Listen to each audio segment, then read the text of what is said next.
Makati Productions presents an original Star Wars story, Despot's Reign, written by Gregory O. Scott. A family of free-will spacers, 3 Jedi explorers, and a clan of alien refugees find themselves thrown together against the forces of a merciless warlord. Millennia before the era of Skywalker, this is the age of Xim the Despot. Origins, 2 princes. Deep is the well of the past. Should we not call it bottomless? There are many claims as to when the galaxy's history began, that is to say, when misty myths of ancient empires and extinct races dissolve and are replaced by a coherent path that leads us to the galactic present. Some claim the foundation of the Republic marks the birth of history, but I and many others posit it truly began nearly 25 millennia ago with the rise of the first human empire and the ascension of the man we now call Xim the Despot. SV Skinks, Dawn Times, A Short History of the Early Tython Cluster, 3 BBY. Year 12 of Zer's reign. Year 505 LE Liberation Era. The siege of Corax was in its 12th day when the assaulting forces reached the capital. Living sappers had seeded the city outskirts with mines and roadblocks before scattering, and the fire-gutted suburbs became a maze of sniper fire, surprise explosions, and armored vehicles entombed in rubble. The attacking force did not relent, and after the initial encirclement, squadrons of cronies battlebirds soared low through the sky, daring streams of anti-air fire as they released streaking fibrillum missiles that toppled gleaming towers and dyed air the color of blood. It was in this ravaged landscape, beneath a carmine sky, that Marco IV Jaminir, lesser prince of Saraska, met Xim son of Zer. Jaminir had been waiting for this moment for a long time. From the back corridors of his family's palace he had watched the fast, vicious campaigns of Zerate, pirate king of Arge.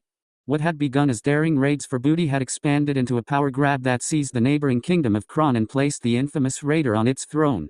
Recalcitrant worlds had been subdued one by one with brutality that surprised even those who, like Jaminir's family, dismissed the Arge pirates as savages. For 3 years, they had watched from their supposedly safe world as system after system fell beneath the sway of Zer. What had begun with the pirate king's audacity became fear as they learned of the burning of the Timber Palace of Pasman and the massacres on the Swata. Once all Kron was under his heel, Zer came to the 3 allied kingdoms of Saraska, Barseg, and Catan. To his monarchs he made a simple proposal: join me or die. They had chosen to join. King Corax IX Jaminir was a practical man. He knew there was no point in standing up to Zer's brutality and sought to turn the inevitable submission to his advantage.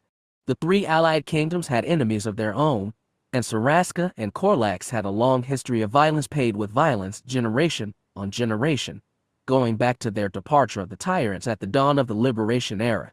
Thus, when Zer set his hungry eyes on Corax, Saraska was happy to lend his forces to the conquest.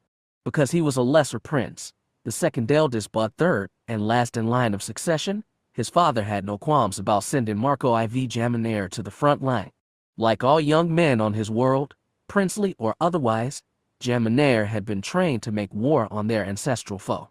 He had combat experience against pirates and believed himself to be ready for anything the enemy could throw at him, even though he had just barely passed the age of 19 standard years.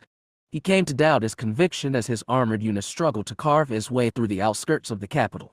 He barely survived his vehicle's collision with a landmine, and his chief advisor, a longtime friend of his father, was cut down by a sniper's bullet that passed through skull and brains and missed Jaminir's blood-spattered cheek by millimeters. By the time they reached the newly seized redoubt, more than half of Jaminir's soldiers were dead in the ash-flecked mud of the ruined city. Harrowing as it was, Jaminir entered the impromptu fortress. It had been a factory 2 weeks ago, with a feeling of excitement.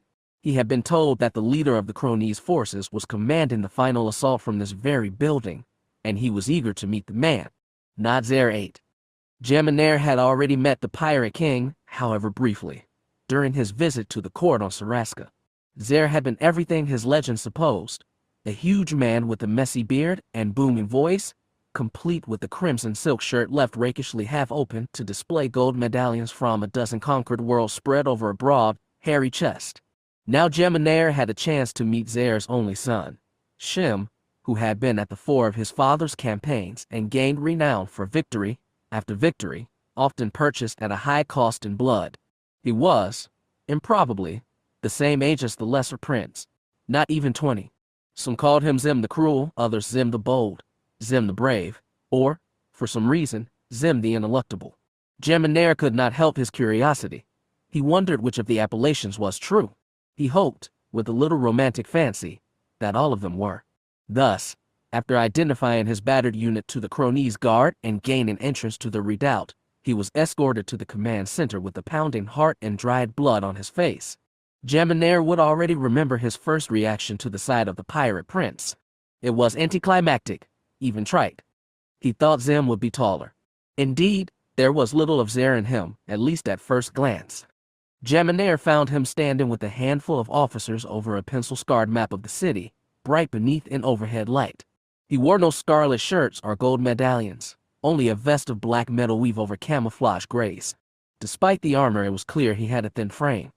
His face was narrow with high cheekbones, a short blade nose, and hair cut to brown fuzz over a skull that looked just a little oversized. Neither handsome nor ugly, there was nothing to distinguish him save the attention he commanded from the other soldiers. When Geminaire entered the room, Xim looked up from his map. Their eyes locked for the first time, and Geminaire felt a tiny shiver of what he would later call destiny. Xim's eyes, slightly hooded beneath strong brow ridges, featured irises the color of a sea in twilight, dark, cold, deep. Yet in the center of those eyes, the black pupils themselves, there gleamed a brightness like fire. Geminaire would first dismiss this as a fluke of the light, but in the years to follow, during other intense moments, Xim's eyes would darkly flash, and it would take him back to their first meeting beneath the red sky of Corax. On first sight, that flash only halted him for a moment. He said, "I am Prince Marco IV Geminaire. It is an honor to meet you, Xim son of Xer." With that he slapped his right fist to his left shoulder, the Sarrascan sign of respect between equals. Xim made no response at first save a tiny narrowing of the eyes, and Geminaire wondered if the pirate prince didn't want greater deference. Yet a prince of Sarrasca, even a lesser one, did not bow before anyone, and their kingdoms were, nominally, partners. So Geminaire held his salute and Xim watched him from across the table without expression. For long, heavy heartbeats passed. Then Xim told his officers, "Give us a moment. I'll speak to our guest in private." The officers left the room without a word, leaving the two young men to stare at one another across the table and the marked-up map. Finally Xim exhaled. "It's good you're here. How many did you bring?" Geminaire lowered his salute and gave the count of every soldier, armored vehicle, and artillery unit they'd shepherded through the ruined city. The numbers were all lower than he'd hoped, but Xim's face didn't show disappointment. It didn't show much of anything. Xim took a pencil and added circles to his well-scratched map. "We're going to need your forces here, here, and here. It's the only way we'll be able to complete the encirclement. I'll let you decide how to deploy your units." Geminaire looked over the map. The blood on his face, dried and crusting, began to itch, but he resisted the urge to brush it away. He surveyed the territory taken and the fortifications yet to be stormed. As awful as the first 12 days of this siege had been, it seemed like the worst was yet to come. "Tell me your thoughts," Xim said. Because he sensed the other young man wanted honesty, Geminaire ventured, "If this becomes a battle of attrition, we might not be able to win it.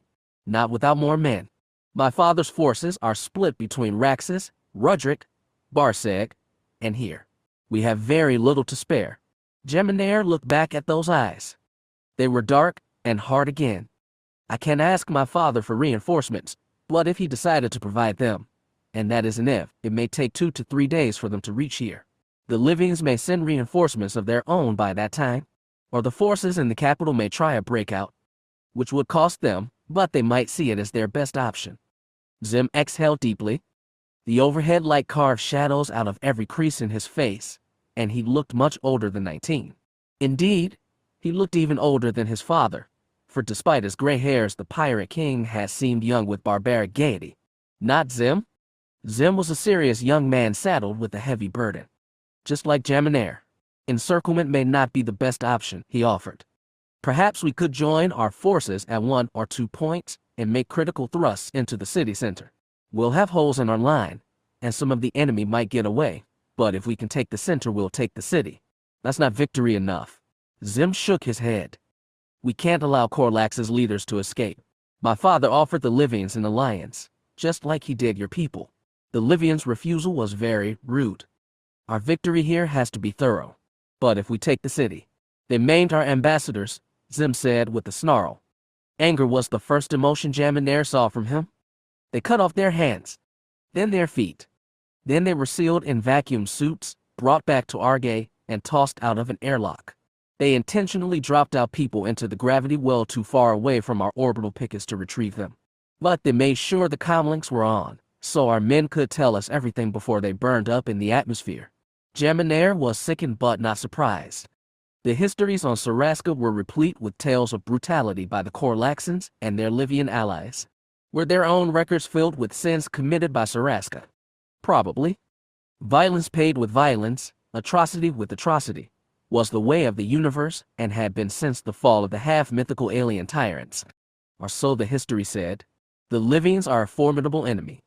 Xim's voice bristled with anger. We must win a victory against them here, and it must be total. My father will not forgive anything less. Anger, and something more. Was it fear of his father's wrath? Perhaps. Jaminar wasn't afraid of his father's anger, but Corax 9 was a very different man than Zer. The ruler of Saraska had dignity, poise, and pretension. If Jaminar failed to subdue the Coraxans here, he knew his father would repay him with more of what he'd received his entire life, cold neglect and unspoken scorn. How can we win? Jaminar's voice cracked. Xim took a deep breath. There is a method, but I didn't want to use it. I was hoping your reinforcements would be more substantial. We did the best we could. I know. Xim looked hard at the map. He took his pencil and marked one large slash at a location near the city center. We've identified this as their main armory. I'm sure they've distributed most of their stores by now, but enough should remain to make a very satisfying explosion if hit. Jaminar frowned. That's deep inside their line, and I'm sure it's armored against missile strikes. We'll need more than a missile. That's why I've designed 3 battle birds to make the strike. But they're bombs. The birds themselves? Xim corrected. He shifted his head, and for just a second reflected light make his eyes gleam once more. They'll be laden with bombs already, and once they hit the target, the force of full-speed impact, combined with the explosives, should be more than enough to crack open the armory shell. In fact, even one direct hit should be enough to vaporize everything in a kilometer's radius. Jaminar knew what he was being told but struggled to wrap his mind around that. The concussive wave from that kind of attack will be much wider, Xim nodded. And the battle birds, they will be manned by our best Duinarbulan lancers. They make that sacrifice. They'll have to? Xim looked back at the map and traced a broad circle with his thumb. All our units in this zone will have to be considered expendable. To ensure the battle birds reach their targets, we'll have to get close enough to the armory to draw as much fire as possible and clear up the skies. Jaminar understood what he was saying. For years he'd heard of the Pirate King's radical, ruthless tactics, how victory after victory had been achieved over piles of charred bodies. Why had he expected the battle for Corax to end any other way? For operational security, our units on the ground can't know the battle plan, Xim said. I had intended the decoy forces to be entirely cronies, but now that your Saraskans are here, any contribution is welcome. Jaminar looked at Xim at those dark ocean eyes. No light this time. He understood exactly what the other man, the other teenager, just like him, was asking for. And he knew that unless their forces partook together in this brutal, suicidal, battle-ending strike, the alliance between Zer and Saraska would never hold true. Is there really no other way? He asked. Xim shook his head. Every hour we waste gives the enemy a chance to reinforce or break the siege. If we're going to win, it's now or never. He made it sound simple, but his voice was heavy with decision. So many lives, so many deaths, so many ways this battle could end, and only one of them could mean true victory for Xim and Jaminar. The lesser prince of Saraska picked up a red pencil and drew 3 marks within the blast zone. I can send units to these locations. The son of Zer nodded. That will be enough. Chapter 1. The First Empire.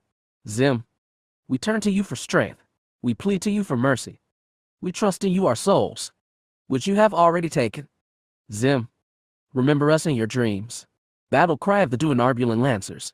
Year 18 of Xim's reign. Year 526 LE. The command deck of the Ascendant was located deep within the body of the warship, shielded from cold vacuum by its glittering Kyrian plates, an outer shell of duranium alloy, layers of reinforced bulkheads, and tight airlocks. There was no glimpse of the stars from the heart of the Ascendant, nor was there any sight of the world spread out beneath it, nor the 50 other vessels taking formation.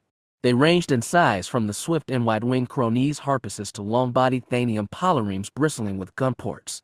On the command deck, these ships, every one of them deadly, were rendered as a wreath of beautiful lights on the main tactical screen which lay flat at table height in the center of the room. And in the middle of that blaze was the Ascendant itself, a Cadenthian dreadnought 500 meters from bow to stern, flagship of a battle group ready to depart for its next conquest. Once, before he'd met Xim in the battle-scarred factory on Corax, First Viceroy Marco IV Jaminair had thought that war was a temporary thing, like a summer storm or a winter fever. It was hard to believe that had been over half a life ago. He knew better now. He'd learned about many things since meeting Xim, but most of all he knew that war was inevitable and constant.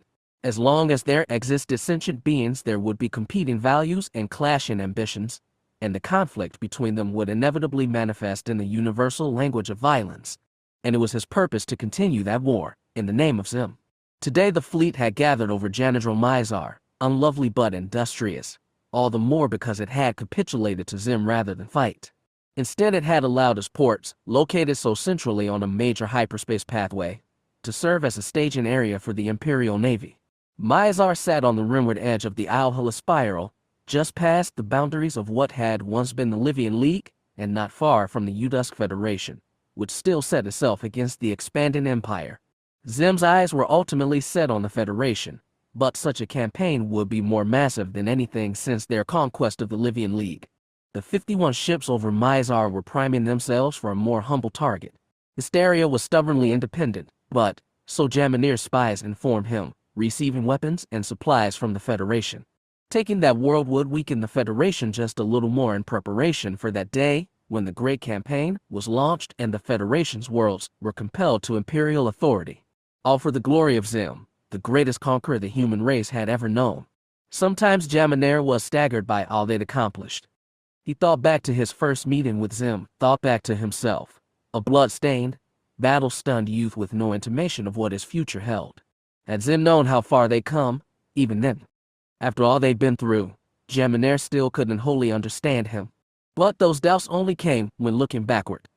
Most days Jaminair concerned himself with challenges waiting to be conquered, and there were plenty of those. "All ships have checked in, sir," reported the Ascendant's captain as Jaminair stood before the display table. "They report no technical problems and stand ready to advance on your order." Jaminair glanced from the screen to Captain Savain. The underlighting only showed off the smoothness of his young face.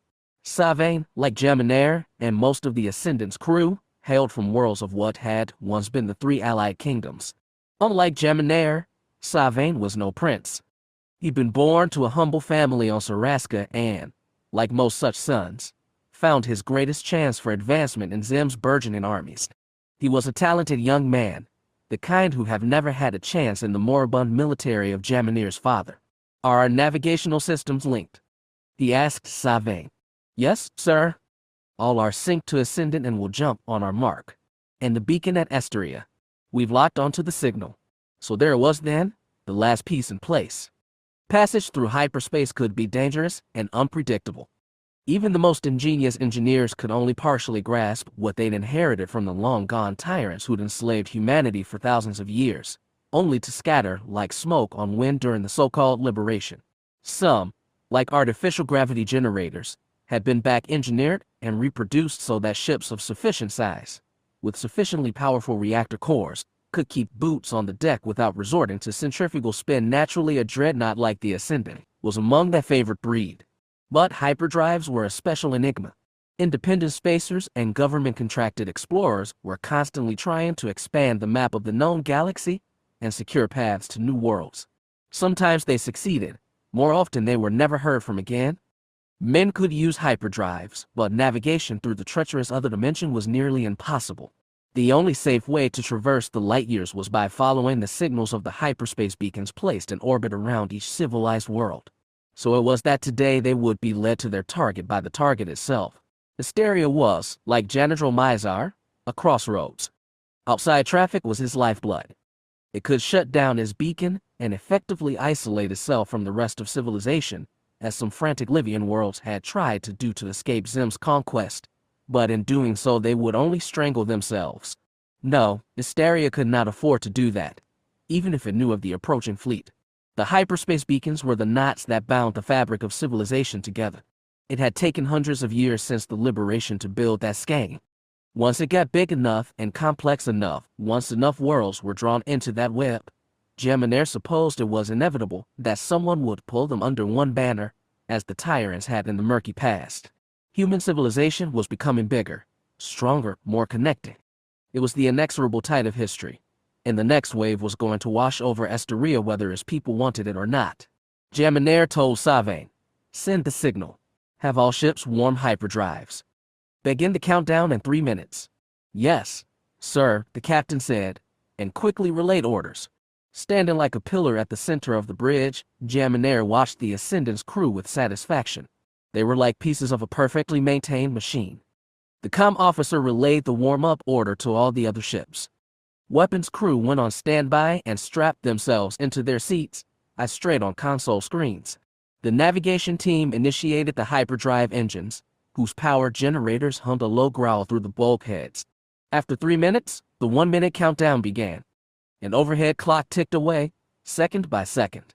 Geminair went to his personal crash seat, right beside the captain's. Savain had already sat down and locked the straps against his chest, and Geminair did the same. His heart beat a little faster. He'd taken more jumps through hyperspace than he could count, but he'd never gotten quite comfortable with crossing into that other dimension. The lurch of acceleration as they passed the spectral gate was always the worst. But he dealt with it before, just as he dealt with so many other obstacles to get where he was today. As the timer entered its final 10 seconds, Savain counted down aloud. The last crew standing hurried to their seats and strapped in. Geminair's eyes locked on the ticking clock. His hands dug, ever so slightly, into the arms of his chair. When the count hit 0, the hyperdrive engines roared and the deck lurched. The Ascendant and 50 other warships shuddered into hyperspace and the march of history. Ajit Kroller had been plying the Starlanes for almost 40 years now, and he gathered a list of favorites and unfavorites. He'd always treasured the majestic peaks of Desergor and the idyllic garden cities of Raxus Prime, and if he wanted cosmopolitan frenzy, Deceive would never get old. At the same time, he wished never to return to the black sand wastes of Cadath or the depressing squalor of Lorad, where industrial ash and smoke blotted out the skies for days out of time. Esteria was, all things considered, a very middling planet. Chill weather, drab skies, continents of endless steppe interrupted only by cities made from clustered, mass-fabricated concrete blocks. It was homely but functional and reminded him more than a little of Aramanx, the world where he'd been born and hadn't returned to in 30 years. Esteria's redeeming factor was that you could make good money here, and that was what mattered most. Its space station was ever busy with cargo vessels, many of which were using the massive orbiting wheel as a neutral way station connecting the worlds of Xim's empire with those of the Udusk Federation. Most of the ships were ungainly and utilitarian, with box-shaped hulls 200 or 300 meters long, sporting blazing thrusters on one end and command cabins on the other. Some were barely sturdy enough to get through hyperspace and certainly couldn't have endured a hard entry to Asteria's less used groundside ports. The Gravity Scorn, however, was not one of those ships. While the larger haulers locked tight with the wheel above, Kroller's freighter dropped out of orbit and, ironically, for his name, allowed itself to be captured by the planet's pull. Once gravity took hold, Gravity Scorn plunged toward the surface, main thrusters aimed at the ground, bow and cockpit faced to dimming stars. At a mere 90 meters long, with an 8-sided hull of reinforced heat-resistant duranium alloy, the ship trembled and blazed like a comet across the upper atmosphere but broke through entry without suffering damage. Using directional thrusters along its flanks, Gravity Scorn nudged its fall toward Asteria's main surface spaceport, which sprawled for square kilometers over a green grass plain. Finally, the cargo vessel flared main rockets to full, slowing the fall so that a potentially calamitous crash ended up a set-down shutter, engine nacelles against scorched black landing pad and cockpit pointed skyward in anticipation for eventual takeoff. To complete the procedure, massive mechanical arms from the port's docking tower enveloped Gravity Scorn in a steel embrace. A pipeline extended and began to pump new deuterium into depleted fuel tanks. From the cockpit's reinforced glass window, Crawler could see a gantry walkway extending for the ship's airlock.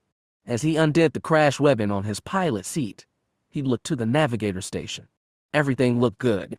We didn't break anything that I can see, said the young woman still strapped to her chair, back angled toward him and eyes on her console. Check with your brother, Crawler said. Make sure. Of course, Dad, Raina said with a suffering sigh. She plucked the headset off the rack on the wall, slipped the earphones over her messy brown hair, and said into the chin mic, how does it look? Vadis. Crawler didn't hear the reply, but his daughter reported. He said engines are good. Reactors are shut down and cooling vanes are working. Tell him to give the injector system a look over. I don't trust that repair job we got on Umhol. He's already on it. He says he'll meet us outside when he's done. Crawler decided not to nag anymore. He glanced out the window and saw more mechanical cranes swinging in Gravity Scorn's direction and muttered, somebody's eager to get the cargo unloaded. That makes two of us.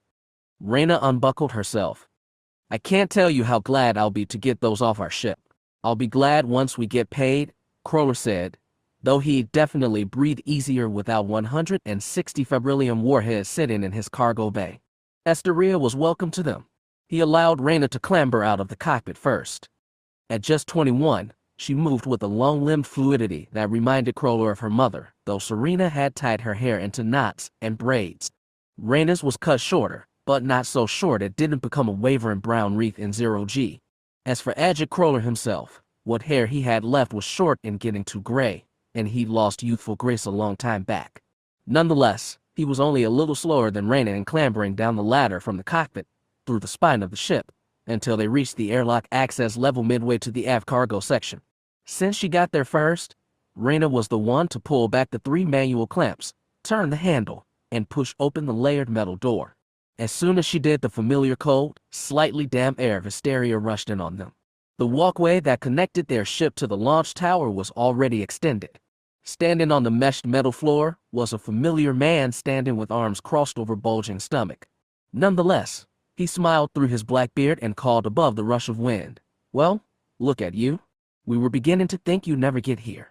Though we must have included the woman-man standing behind him. Crawler had never seen her before, but the emblem on her dark blue business suit, which bore the red star symbol of the Asterian Defense Forces, told him all he needed. Good to see you too, Doran, Crawler said as he stepped past his daughter and extended a hand. The bearded man snorted, then shook.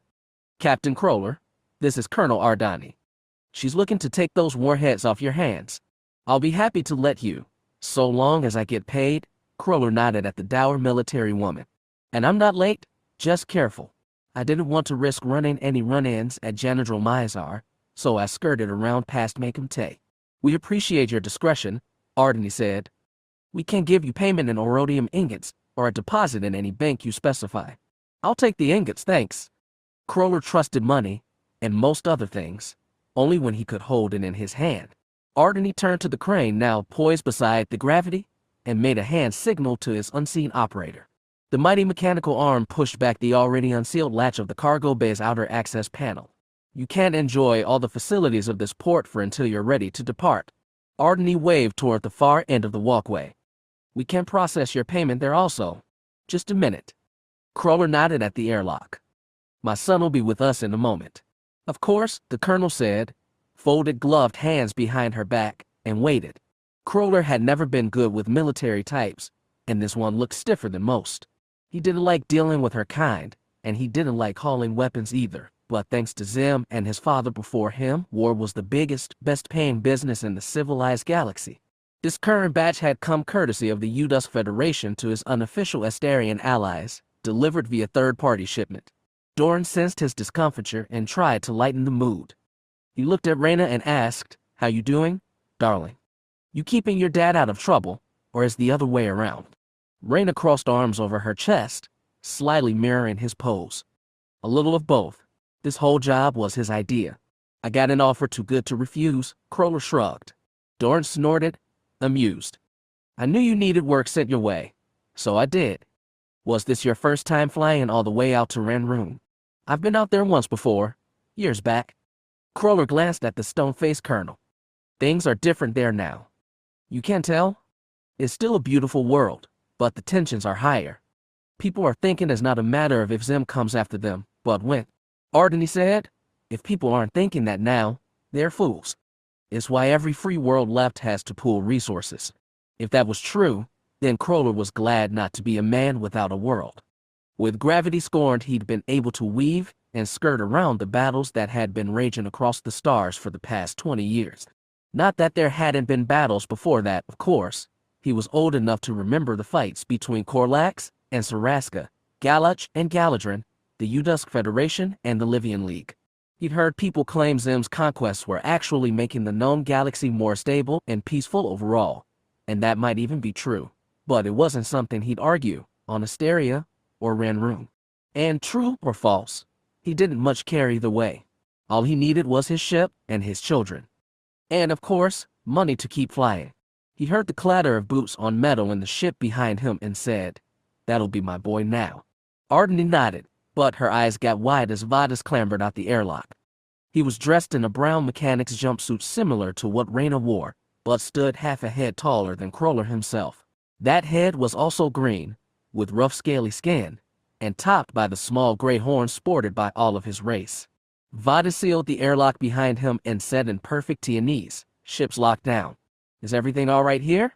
It was fairly satisfying to see the stuffy colonel do a double take, but Ardana gathered herself and said, "Of course. Follow me, please." As soon as she turned, Doran caught Crawler's eye and smirked. Then the four humans and single Katasanicto walked down the catwalk to the waiting lift capsule, which carried them to the base of the docking tower and the sprawling spaceport facility beyond. The colonel was too professional to comment, and aside from that initial second of surprise, she didn't even stare. Vadas had gotten more emphatic reactions on different occasions. Humans were spread across hundreds of star systems, and since the liberation every major interstellar polity had been human-run. Xim's empire, by far the largest of those kingdoms, gave non-humans nominal equal rights, and allowed many alien worlds to govern themselves so long as they didn't get in Xim's way, but for the most part, they kept to themselves and off the space lanes. There were a few exceptions, like the Sahilan Dili and the Bridgens. But even most of the well-traveled spacers Crawler worked with didn't know what species Vadas belonged to. He was from another part of the galaxy entirely. Sometimes people badgered Crawler and Vadas for their story, but not Ardeni. She was too professional for that. That was fine with Crawler. It was quite a long story, and he wasn't in the mood to tell. When the colonel offered the port's restaurants and other amenities, Crawler told his children to go enjoy themselves while he finished business. Reyna and Vadas were perfectly happy to comply. They were still young enough that solid ground felt in standard gravity like an adventure. He sometimes wondered what they'd have grown up like if they'd been raised on a real world with breezy air and clouds in the sky. He'd had that on Araminx so very long ago, and it hadn't been pleasant. Once he'd gotten away, he'd never looked back. When three sober adults stepped into the colonel's front office, Aldani sealed the door tight behind them, removed her message pad from her desk, and held it out for Crawler to read. As he took it, she said, "This is the summary of our contract, updated to include method of payment." She removed a stylus from her pocket. "Please sign to confirm the end of our transaction." Crawler took the stylus but didn't sign. "What about the orodium?" "It's on its way here. You'll receive a case with 24 ingots, 15% purity." He ran mental calculations. The numbers didn't quite add up. He looked over the contract again, then looked to Doran and frowned. "I thought your middleman fee was 20%. 25%, the bearded man said innocently. "Always has been." Crawler frowned but didn't argue. He was still getting a better fee than his last 3 hauling jobs combined. What really was good for business, and he couldn't blame Doran for wanting to get in on it. But it wasn't just money. Crawler might have been a man without a world, but Doran was an Esterian native. He liked money, but he was also a patriot with no love for the Empire. That probably explained why a man with his checkered legal past was working closely with the Esterian military.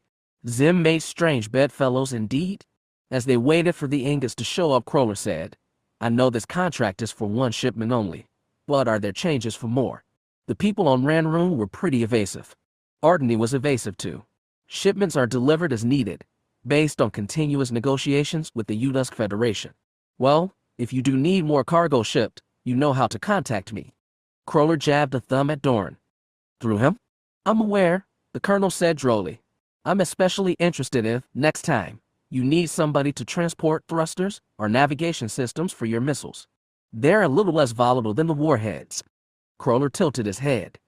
Though I'm guessing you already have those shipped, prepped, and ready. The state of our defense systems is not relevant to your contract, Ardeny said, though as I noted, our needs are fluid. Well, I'm happy if they flow my way. You people pay well. And as if on cue, the door opened and an officer walked in carrying, two-handed and a little awkwardly, a broad metal case. He placed it on the colonel's desk, then stepped out of the room. Crawler opened the case and couldn't keep himself from grinning at the sight of so many gold-white plates. He preferred getting paid in hard currency, and not just because banks were even less stable than governments lately. At times like this, it was a joy to pick up your payment, feel its weight in your hand, and admire that gilded sheen. He examined a few ingots just to assure himself they were real, then closed the case.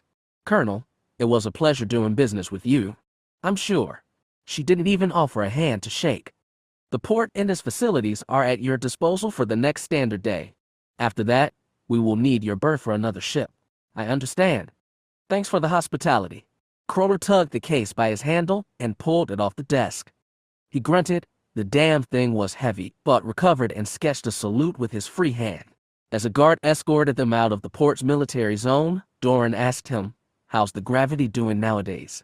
I didn't get a good look at her coming in. Been having problems with the deuterium injectors. Got a repair done on Umho. Not sure how good it was. The mechanic was kind of a sleaze, honestly. But I needed to make sure we got here without blowing up. With all those warheads aboard, you'd have incinerated spectacularly. Which is why I'm glad to get him off my ship. Sure. But how's the rest of the gravity? Crawler frowned. You getting at something? I'm just wondering. You talked a while back about installing some kind of new weapon system, maybe missiles tubes to go with that turret gun. Oh, that? Nah, it's not worth the money. That's your choice. Doran stuffed hands in his pockets. His big stomach wobbled slightly in front of him as they walked. Thing is, the stars are getting more dangerous every day. They've been saying that for decades. Crawler didn't know if they were right. Granted, it depends on whose stars and whose planets. Doran's voice was grave. After they stepped past the checkpoint into the port civilian zone, Crawler stopped and looked at the bigger man head on. Are you trying to tell me something? Wasn't sure if you'd heard, but military command thinks an attack by Xim might be imminent. How imminent is imminent? They're not sure, but they're getting prepared. And I'm not just talking about missiles. Last week, the government made an announcement. Any armed vessels can sign up to help defend Esteria and get paid for it. Rates vary depending on ship size, armaments, all that, but the money's pretty good. Don't tell me you signed up. You really? Is that a surprise? Doran sounded indignant. This is my planet. We're a free world, always have been, ever since the liberation. He never heard such conviction from Doran before. The man had always been so level-headed. So practical. Once they'd even fled, together, from a wave of warships during the conquest of Livian space all those years ago. Damn it, you know how Xim fights? Crawler said. If you throw down and surrender, like Mizar did, you'll get off easy. But if you fight, you're just asking for hurt. You know what he did on Pasman, or Naswada. Everybody knows that. We're not kidding ourselves, Ajik, and we're not fools. But this is our world, not his. Crawler felt sick to his stomach. Somehow his friend had been turned into a radical when he wasn't looking. This world's not worthy dying for, he said. No planet is.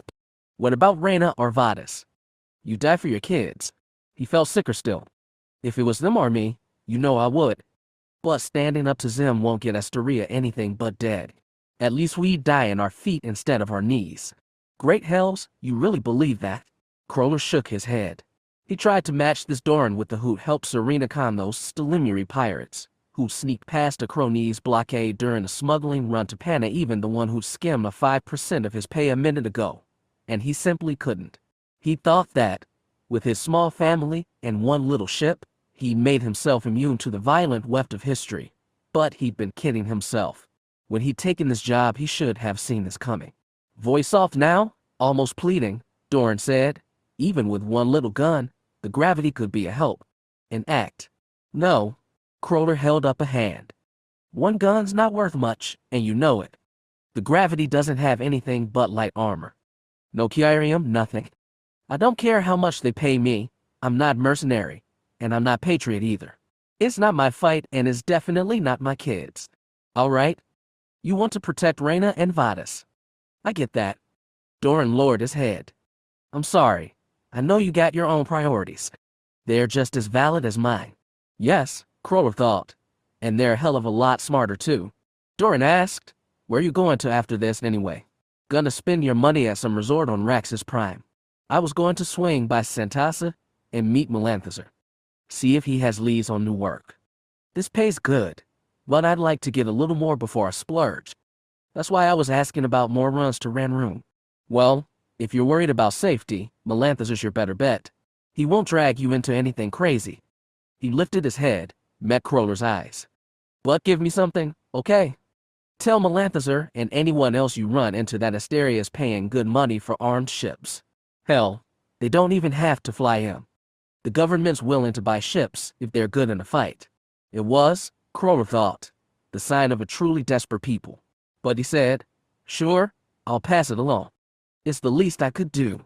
Good. I'm glad. The two men looked at each other awkwardly. Finally, Doran extended a hand. Pleasure doing business with you, Ajik. As always. Crawler thought about jibing him over at that 5% but decided against it. He might not see Doran again after today, and he didn't want to risk last words on a joke that might not land. So he reached out and shook. Doran had the tight grip of someone desperate for any helping hand, and Crawler felt a pang of shame. But it was only a small one. After one shake their hands parted, and that was that. Reyna Crawler knew she'd been born in a medical facility on Archon IV, but that meant nothing. Her home had always been gravity-scorned, and the space lanes applied. She knew planets by their spaceports and the way they looked from high orbit. Her memory was a map of names and images from all the worlds she and her father had visited, and by now they numbered in the dozens. Esteria had, all things considered, a pretty middling spaceport, but that was fine by her. She enjoyed nearly every trip groundside, and not just for the solace of gravity. Each planet had a slightly different sky, a different tug and scent in the air. Esteria's was cool and damp and came on strong winds. All of it was such a break from the gravity scorned. As they walked the maze of open-air shops and restaurants that lay between the port's three landing complexes, Reyna and Vadis drew more than a few looks. Spaceports like these were where one was most likely to see non-humans and humans mixing together, so it was mostly Vadis's unrecognized species that got attention. Every now and then she could see eyes narrowed as veteran spacers tried to figure out where the green-skinned, horn-faced alien had come from. Thankfully, nobody bothered them as they sat down outside a Spinaxan restaurant with plates full of steamed seafood. As they ate and drank, Vadis observed, people are tense here. Tense around you are tense in general. In general. They're walking fast. Everybody has eyes ahead of them, like they can't think of anything else except where they want to be. Reyna looked off the restaurant's veranda at people walking through the streets. They did indeed look a little harried. Guess they're getting afraid of Xim. Which explains the good price we got for those missiles, Vada said dryly. Her brother could easily lapse into dour moods, and Reyna did her best to cheer him up. What do you want to do with the money from this job? I don't think the gravity needs any huge repairs for once, so I was thinking we could splurge. Ah, he said, that explains why you picked the most expensive dish on the menu. Not the most expensive. There were at least two things that cost more. She waved a hand. Come on, Vadis. Pick a vacation spot. We're really close to Raxus Prime. Everyone likes Raxus Prime. What's not to like? He agreed. Beautiful garden cities, gleaming beaches, tropical mountain ranges, and way too many tourists. Oh, come on. It's not that bad. This time of the year it is. Check the database on the gravity when we get back. They're holding their annual Spirit Week festival right now, which means tens of thousands of off-world visitors. Spirit Week. I've never heard of that one, she said, though admittedly no space was full of local holidays, histories, and customs she'd never heard of. It was what made Star Crossing endlessly interesting. Vadis shrugged and sipped his drink. I'm pretty sure they made it up a decade ago to draw more tourists. And it worked. She rolled her eyes and swallowed a mouthful of fish. Well, if we were to splurge someplace, where would you want to go? Don't squeeze out of it, I want an honest answer. Fine, no squeezing. He sipped a little more and thought. I'd say, Saurus. Reyna stared in disbelief. Saurus? Really? What do you want to do? Watch the gladiator games? Vadas was the last person to go for blood sports. No, not those, he waved a hand emphatically. But the last time we were there we had a day to burn at the spaceport. So I rented short-range flyer and went off on my own. I think I'll remember that. Only about an hour from the spaceport, there's this Rift Valley. It's warm and lush and covered in jungle. I remembered the plants there. The flowering trees had this absolutely beautiful fragrance, like nothing I'd ever smelled before. His green lips canted wistfully. And at the bottom of the canyon there were these ruins all overgrown by vines and creepers. I don't know who built them. I don't think they were human, they were all scaled too big. But even as old as they were, as overrun, there was something majestic about them. The fact that they'd been neglected for so long made them even more so. When it seemed like he was done, she summarized, so you want to spend your vacation getting dirty in the jungle. He picked at the remains of the spine array on his plate. You're the one who claims to like exploring. Yes, but I also like sunny beaches with nice drinks. And waiters who are paid to bring me those drinks. Reyna wondered if Vadas's longing for a mucky jungle was fueled by nostalgia for his distant homeworld. He probably would never admit it, even to himself, and she was trying to find words to breach it tactfully when she was interrupted by the wail of an alarm. She looked around for the source and realized it was coming from multiple directions. Loudspeakers dotting the spaceport complex echoed the same noise, and within seconds everyone was roused in alarm and reaching for their comlink. Reyna took out hers before Vadas did and immediately hailed their father. She waited but heard no reply. Elsewhere, people were getting up from their tables and hurrying into a street that had become packed with pushing, shoving bodies. I don't like this, Vadas said gruffly. We should get back to the ship immediately. We need to find Dad first, Reyna insisted, but he still wasn't picking up. Her worry was starting to edge toward panic when she saw him pushing his way through the crowd. He waved at them from a distance but could get no closer. Wordlessly, Reyna and Vadas agreed to join him instead. They left their half-eaten meals behind and joined the clashing streams of bodies. Vadas's size and fearsome appearance came in handy. Even panicked pedestrians made way for him, and Reyna clung to his wake until they both reached Crawler, who held onto a briefcase full of payment with both hands. What's going on? Reyna had to shout to be heard over the din. Warships just exited hyperspace. Her father yelled back. It's Xim. The name was like a drumbeat in Reyna's head. All her life it had been a syllable of menace, and all her life they'd steered clear of wherever the warlord's latest campaigns were being waged. They'd known that running weapons for Esteria carried risk, which was why they steered well clear of Imperial territory on the way here. She told herself it had been for a good cause, not to mention good money, and that they'd only be on this planet for a day. What were the odds that Xim's navy would come sweeping down on them in that small window of time? Whatever those odds were, they weren't in her favor. Heart and head both pounded in fear as Vadas forced his way through the crowd toward the docking zone where they'd berthed their ship. Is the gravity going to be ready for takeoff? She called as they moved through the frenzy. Should be, Crawler returned. He held up that heavy briefcase like a plow to shove his way through the herd. Didn't need repairs, just fuel. Ground crew should have sealed the hatches after they took off the cargo. But if they didn't, then we can reseal them, Vadas said firmly. She wanted to know if that would do any good, if they'd have to fight their way off-world, if their measly little ship with its one-gun turret could fight through Xim's war fleet. But nobody could answer that, so she kept her mouth shut. When they finally reached Gravity Scorn and ascended the docking tower, she scoured his hull with her eyes and was relieved to see that the cargo hatches were sealed. The tower's arms still held the ship in place, and if they didn't retract then gravity would have to tear free of them on liftoff.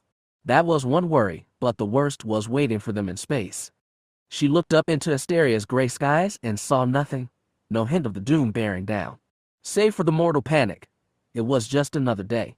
As soon as they were aboard, they slammed the airlock tight, sealed it, and clambered up the ladder to the cockpit. Her father took the pilot seat, Reyna the navigator's spot next to him. Vadas strapped into the seat in the back of the cabin, near the consoles for both engineering and weapons. It would take time to warm engines. As they waited, Reyna brought her computer online and turned her attention to space. Gravity short-range sensors turned up nothing but she was able to run a data feed from the spaceport's public scanners, and it painted a much clearer picture. 51 warships had appeared above Esteria's hyperspace beacon, and were slowly spreading out into an encirclement formation. It was an impressive war fleet. She marked fast Cronese harpuses, hard-hitting Thanium polyrams, even a Cadenthian dreadnought sitting Imperius in the middle of the formation. She recalled that Xim's flagship was something else, an even bigger design custom-built for the Emperor at Eben, which meant he'd send one of his minions to subdue Esteria instead of coming himself. Her sensors also showed starships, many from his very port, pushing through the sky and into space. Some set themselves on courses that would pass between or around the attacking formation, but others had chosen collision vectors. Gravity Scorn's engines grew louder and louder as they warmed. Tension and volume rose together, and the thrusters were nearly roaring as the first Esterian ships engaged Xim's war fleet. "Prepare for launch," her father declared and began counting down. 10, 9, 8. Missiles streaked through space, pushing against or falling into Esteria's gravity well. 7, 6, 5. Explosions burst, causing patches of the sensorscope to dissolve in confused static. Were some of those warheads shipped aboard the Gravity Scorn? Had the missiles been assembled quickly enough? She'd never know. 4, 3, 2. A few lights on the screen winked out as impacts registered and ships were destroyed. To her unsteady count, every ship lost has come from Esteria. "Liftoff," Kroner called, and the Gravity Scorn surged against the Earth on a powerful rocket thrust. All 3 passengers were pinned to the backs of their seats as the ship landed skyward on a trail of fire and smoke. The vibration jarred them all in their seats and knocked Reyna's molars together. All the while she kept her eyes on the sensor screen and watched what she could of the battle playing out above, the battle they'd be joining any minute now. Firelight flashed through the window as they pushed through the atmospheric envelope and rocked into space. Reyna watched her sensor screen as clarity returned. There were dozens of Esterian ships now, all engaged with Xim's war fleet. The invaders had been forced to break their carefully held formation, and she saw that the defenders were a ragtag collection of lights freighters, cargo haulers, and scout ships, giving fight with whatever weapons they had strapped on. They were brave, mad, and possibly suicidal to take on the galaxy's most potent war fleet that way, but they were doing it nonetheless. They were also opening wide enough holes in the invaders' grid to allow Gravity Scorn an escape route. Kroner angled the ship through one open patch and gunned engines to full. "Reyna," he called, "I'm warming the hyperdrive. We'll jump as soon as we clear the gravity well." "Where are we going?" she asked, voice trembling. "Can you get Santasa?" "I'll try." She immediately called up the ship's index of hyperspace beacons. Each planetary node broadcast on a different frequency, and she tried to lock onto the one her father wanted. As she did so, she watched her sensor screen as well and saw that the ranks of Esterian ships had already thinned. They were fighting their hardest to defend their homeworld against an implacable enemy, and they were losing. And the Gravity Scorn wasn't going to help, only run. It made her stomach twist with guilt. She didn't want to die here, but she couldn't stand the shame of cowardice either. Helplessly she cried out, "Dad, we have to help them somehow." He only snapped back, "Do you have Santasa?" She focused on her nav screen. I can't get the signal." Sometimes that simply happened. Stellar gas drifted in the wrong place and got in the way. Our navigation beacon went down for repairs. It had never happened at a time as awful as this. "Get another planet," Kroner ordered. "We're almost clear. We need to jump."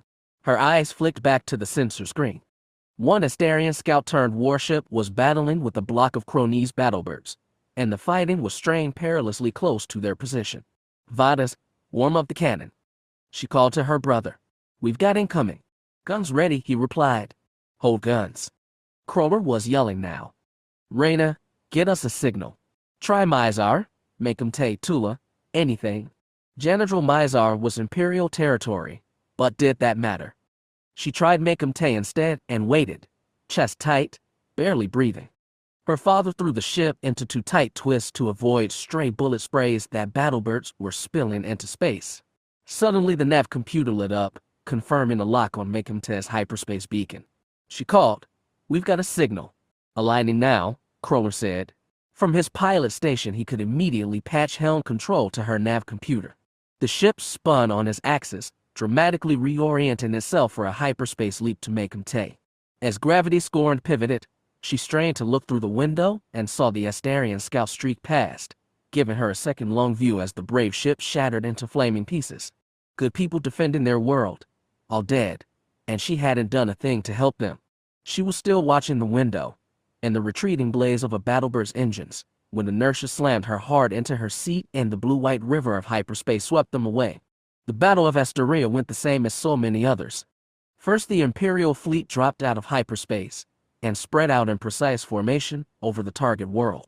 Then the planet launched its defenders, a mix of ships designed for combat and many more civilian ships with weapons cobbled together, and perhaps Kyrium shields or duranium armor plated for additional protection. And those defenders would battle bravely, throwing themselves at the numerically and technically superior force bearing down on them, and inevitably they would be destroyed. After that came the second stage of conquest. Here tactics varied.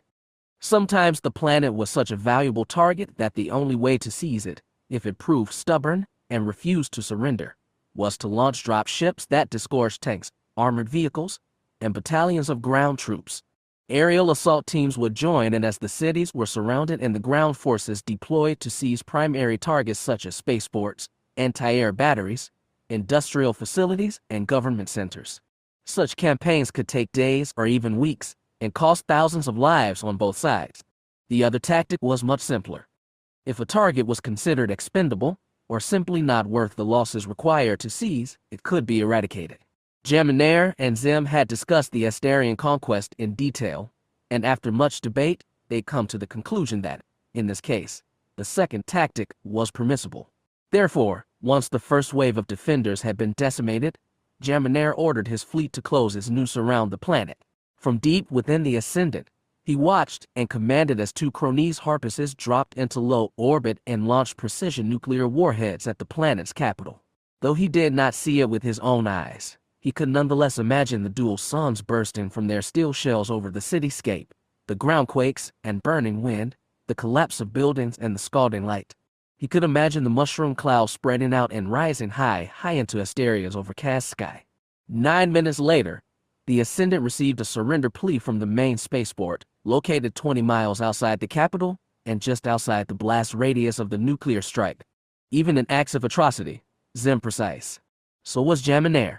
As soon as the surrender came, he barked orders to all ships, telling them to stop firing immediately and take pre-assigned positions in low orbit. A delegation would be dispatched to the spaceport to negotiate with whomever claimed to speak for Esteria, and they would take with them approximately 1 million samples of anti-radiation medication to be distributed to the citizens of the conquered planet. Because just as the Empire could be brutal, it could also be merciful, if it so chose. The Ascendant dispatched so envoys itself, but the Dreadnought remained in low geosynchronous orbit over the capital, a steadfast reminder of who now dominated Esteria. Only when it had locked position did Jamenair give the crew the order to stand down from high alert. He watched as his crew, who'd acted with clockwork precision during the fight, deflated with released tension.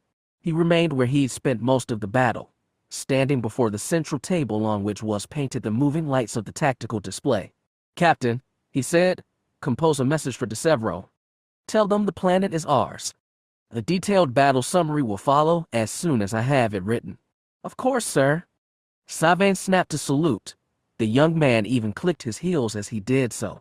No relaxation for that one, even in the aftermath of victory. As soon as he turned his back, Jamenair smiled tiredly. At no point had he felt himself in danger. Indeed, it had been years since any force has been mustered a serious challenge to Xim's ever-growing empire. His memory ran through all those engagements, searching for one when his life had felt as threatened as it had at Corax, when he tasted first blood and first seen Xim's dark bright eyes. Thanium, perhaps, had been the last place where he'd felt the thrill of mortality, and that was almost a decade gone. But things would change. Esteria was just a prelude to a campaign months or even years away, but it would come, because war was inevitable and war was constant, and it was the purpose of Marco IV Jamenair, first viceroy of the empire, to continue that war in the name of Xim, his architect, emperor, and friend. Origins. Before the throne, it is common belief that the rise of Zaire, and Xim marked the end of the centuries of interplanetary warfare that savaged known space. I posit, rather, that they were merely the inevitable culmination of that period. In physics, all things may naturally decay, but in politics, chaos moves inexorably toward order, good or bad. Tython Darius, Xim and his legacy, 548 LE, year 12 of Zair's reign. 505 LE, the conquest of Corax, brutal though it was, marked a great victory for the combined forces of Zair's kingdom of Kron and the three allied kingdoms. The banquet celebration held in the Cronies Palace on Chandra boasted a table 20 meters long, with seats for every noble and guest hand-carved from whale tusk ivory by the finest artisans of Spinax. Kyria mirrors framed by gold alloy hung off the walls, reflecting the gleam from chandeliers made of luminescent Kismano crystal. The food was doled out by cooks and servants who served Chandra's royalty for 15 generations, while Dunarbulan lancers, dressed in their finest ebon armor, action as honor guards. It was a fate meant for conquering heroes, but it didn't feel like one, at least not to the lesser prince of Saraska. When the royals of that world made their entrance at the banquet hall, Marco IV Jaminair did not come first in line, nor second behind his father, nor even behind Chorus IX's three consorts. Jaminair entered as a lesser prince usually did, behind the king, three silk-draped concubines, and his half-brothers. After that followed Koros' daughters, a few more concubines, plus his father's chief admirals, old Adolphus and younger Cadenzi.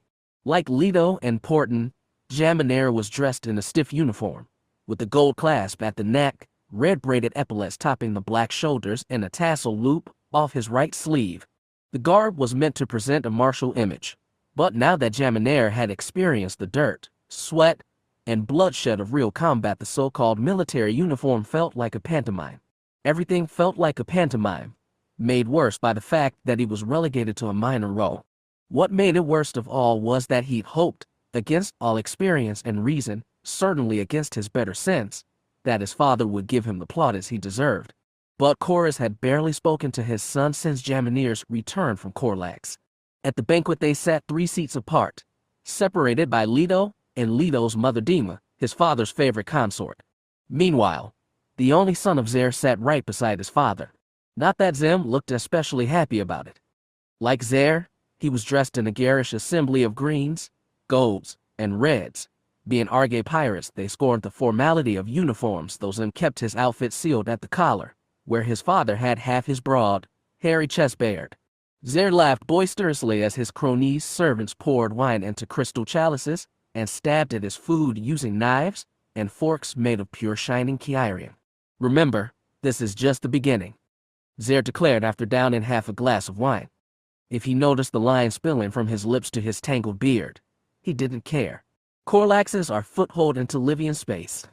They'll fight all the harder now that they know what we're capable of, which means we have to fight even harder ourselves. Chorus, seated directly across from Zair, smiled tightly. "You are a most ambitious man."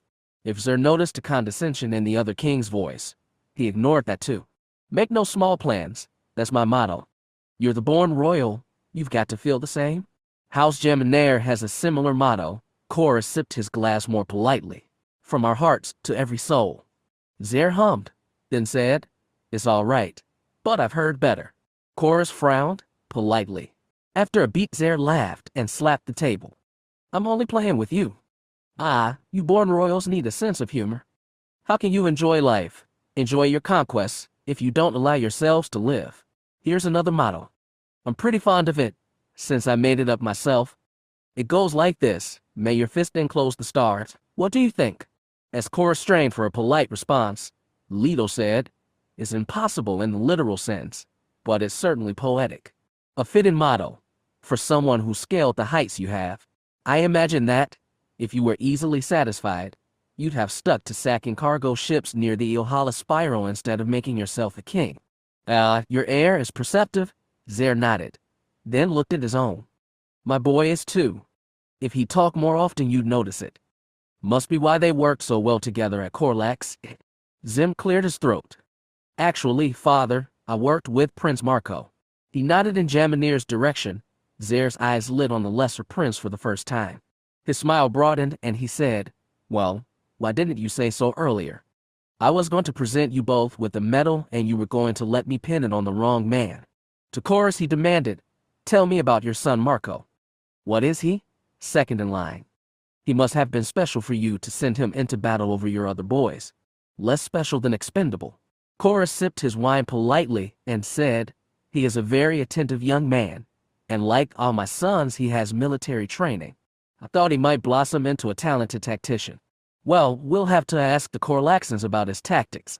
Or what about you, son? Do you approve? He elbows him roughly in the arm. The Prince of Argay barely flinched. I think he shows great promise. I wouldn't mind working with him again in the future. All the endorsement I need. Zer slapped the tabletop. Believe me, you'll have plenty of opportunities to hone your skills, boys. The livings won't go down easily. Chorus, I can't wait to see your other sons in action. Leto and Porton have their own skill sets. I believe Marco's are best suited for the battlefield. Oh, you spoiled aristocrats. Zer rolled his eyes. You're so soft and flabby. If I didn't need you now, and then I'd put you all against a wall and shoot you. Dima gasped. Leto's mouth hung in shock. Chorus tried very hard to maintain composure.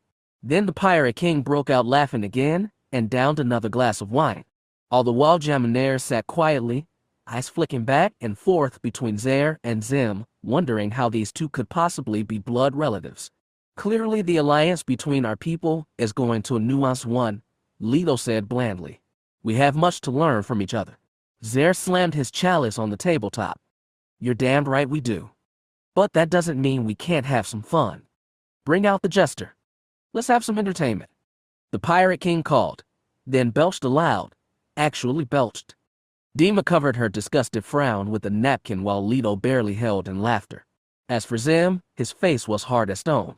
Jaminar had kept mostly stoic until now, but even he showed surprise when Zer's jester appeared.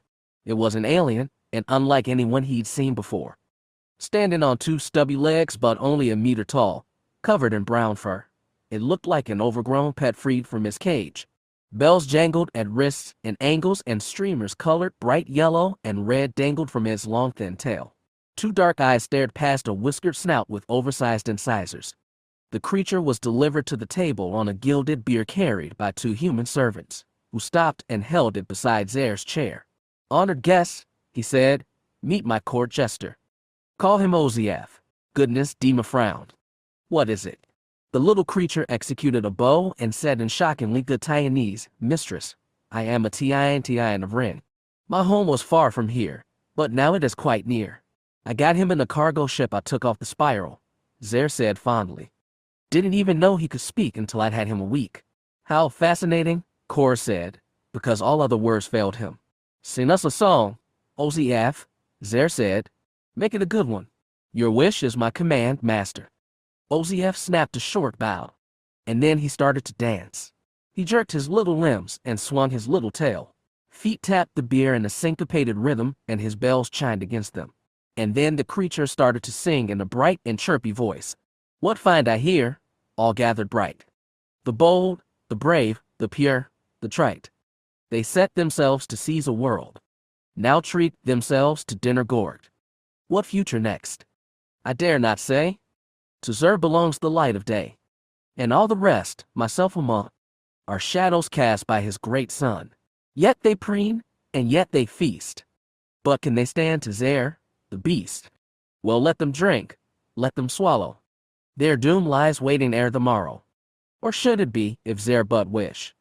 Forget that, though, and pass the dish. When the furry little creature was done, he ended with another bow. Zer burst into laughter, in his case, literally belly slapping, while the Sarascan stared in anxious shock. Xim clapped along with his father, and Jaminar caught the tiny hint of a smile. As the servants carried Oziaf away, Zer took a swig of wine and soothed them. Don't be threatened. 'Twas merely a joke. Oziaf is my jester, after all. So don't worry. I mean you no harm, not today, not tomorrow. So let's bring more food in and enjoy ourselves. He swung his glass high. Let's get some refills too then. The feast continued, more awkward than before. As he drank more wine, Cora's 9 became a little less polite, though his regal veneer was so firmly implanted that it never slipped entirely.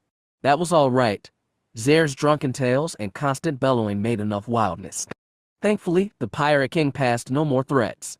Geminaire drank too, but it did nothing to buoy his mood. Instead, he sank deeper into his usual frustration. By all rights, this should have been a victory feast for himself and Xim, but both sons were eclipsed by their fathers. Such different fathers, but smothering shadows all the same. It wasn't that he craved his father's approval. He'd realized years ago that he'd stopped caring what his father thought of him. No, what Geminaire hated was being blocked from the approval of others, because without that approval he could accomplish nothing, become nothing more than a dust mote in his father's palace. But that was what he remained to everyone except, he dared hope, the son of Zare. From time to time that evening he caught Xim's dark eyes on him. They were as unreadable as ever. Things became less formal after the main course of dinner was complete. Admiral Cadenzi excused himself, as did one of Coros's less favorite concubines. Zare was by now red-faced drunk, and he didn't seem to notice as Xim rose from his ivory chair. With a look, a twist of the chin, he bade the lesser prince to follow. Nobody cared when Geminaire left either. He only got up and followed Xim out of the room. Escape was a relief. Geminaire still didn't know what to make of this small, severe young man who seemed in many ways older than his father, but he found himself irrationally relaxing in Xim's company. He felt, again, perhaps, irrationally that they must understand each other in a way others cannot. As they walked through the palace halls, boot heels clacking on the polished tile, Xim said casually, like they've been conversing all night, my father's had this place for 7 years. It's the closest thing I've known to a home, but I still get lost sometimes. It's full of lesser hallways and forgotten rooms. Geminaire, whose home had always been the lesser halls of his family's estate, suggested, perhaps that's because you're away so often, waging your father's campaigns. Perhaps, Xim said. He kept walking, hands clasped behind his back, and Geminaire followed. Xim did not seem like a man wandering tentatively through unfamiliar halls. He moved fast, with long strides, like he was impatient to reach his destination. Geminaire had never seen the prince walk any other way. When my father ousted King Ferries, Xim continued, he sent teams to scour every cranny. He said it was for security, to smoke out booby traps and secret assassins that might have been left behind. That's only partly true. What my father really wanted was booty. Geminaire thought of several possible responses before saying, he does enjoy the finer things in life. If by fine you mean crass and gaudy, then yes he does. Geminaire was taken aback. He gathered Xim and Zare had a cool relationship, but this was the first time the prince had openly spoken ill of his father. It felt wrong to Geminaire, who never voiced his own silent resentments aloud, not once. Apologetically he said, your father is very vital. He's more ambitious and brazen than anyone I've ever met. It's no surprise he's accomplished so much. My father might seem outrageous to you, but he's a man of Arge, through and through. Ever since the liberation, our line has ransacked the space lanes, collected plunder, and taken pride in brigandage. He looked back and performed another shocking feat. One tight smile. My people are savages, Prince Marco. There's no point mincing words. Your allied kingdoms, the Livian League and the Kron, they're all civilized. And it's made you weak. Was he being mocked? Geminaire said, if we were weak, you wouldn't need our armies to conquer your enemies for you. Xim's smile got a little broader. There's different kinds of strength. My father understands some of them. Yours understands others. They're both incomplete. And yours is complete. I aim to be? Come, we're almost there. Xim walked even faster down the last corridor. He pushed through a set of heavy doors and stepped into a large, dim room. Geminaire only appreciated the scale when the lights were flipped on. Crystal chandeliers dangled 5 meters above. The wall they faced was 20 meters long, and while its base was piled with crates, all draped in dusty tarpaulins, the upper portions were adorned with a vast mosaic. White, brown, red and blue stones, each no larger than a thumbnail, were collected by the thousands and arranged in artful images. Geminaire recognized some common icons of the liberation, the phoenix crest, the human armies with spears and pikes, the tall, stalk-eyed shapes of the alien tyrants being beaten to retreat. As he took in the mosaic, it felt like he was being swept along with the triumphant tide, which, he was sure, was the point. My father doesn't care much for art objects, Xim said, unless you can pour wine into them. or eat with them? That's why this one stayed down here neglected. It's a shame? Is it? Geminaire looked to Xim, who stared back with unreadable intent. He thought the other prince had brought him here to show off favorite artwork and perhaps share private gripes about their parents, but it seemed he was still misjudging him. A little awkwardly, Geminaire said, I'm no art expert, but something that celebrates the liberation deserves to be seen, not forgotten. Why? Now he was truly confused. The liberation is the high point of our people, our entire race. We threw off the tyrants and made our own destinies, our own governments and kingdoms. So goes the myth. Well, what do we really know about it? We base our calendar off it. Well, what happened? Did we really sweep away the tyrants in 1 year? Or was it the climax of some long struggle? And how were a bunch of enslaved humans able to drive them away? Even now we can barely understand their technology. There's plenty of recorded history about the liberation.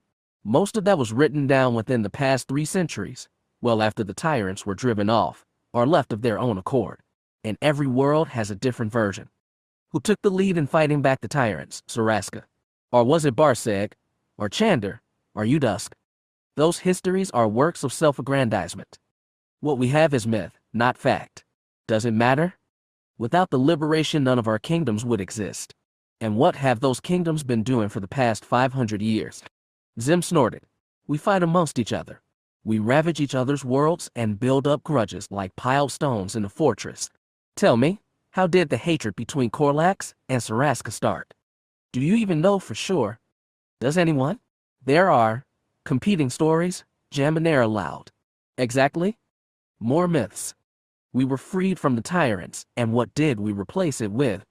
Anarchy. Xim scowled at the mosaic. Not anarchy, Geminaire insisted. Humanity has divisions. Yes, and we fought wars amongst ourselves. Too many wars, I'll admit. But it's far better than being enslaved by monsters. Do we even know the tyrants were monsters? No, only that they were alien.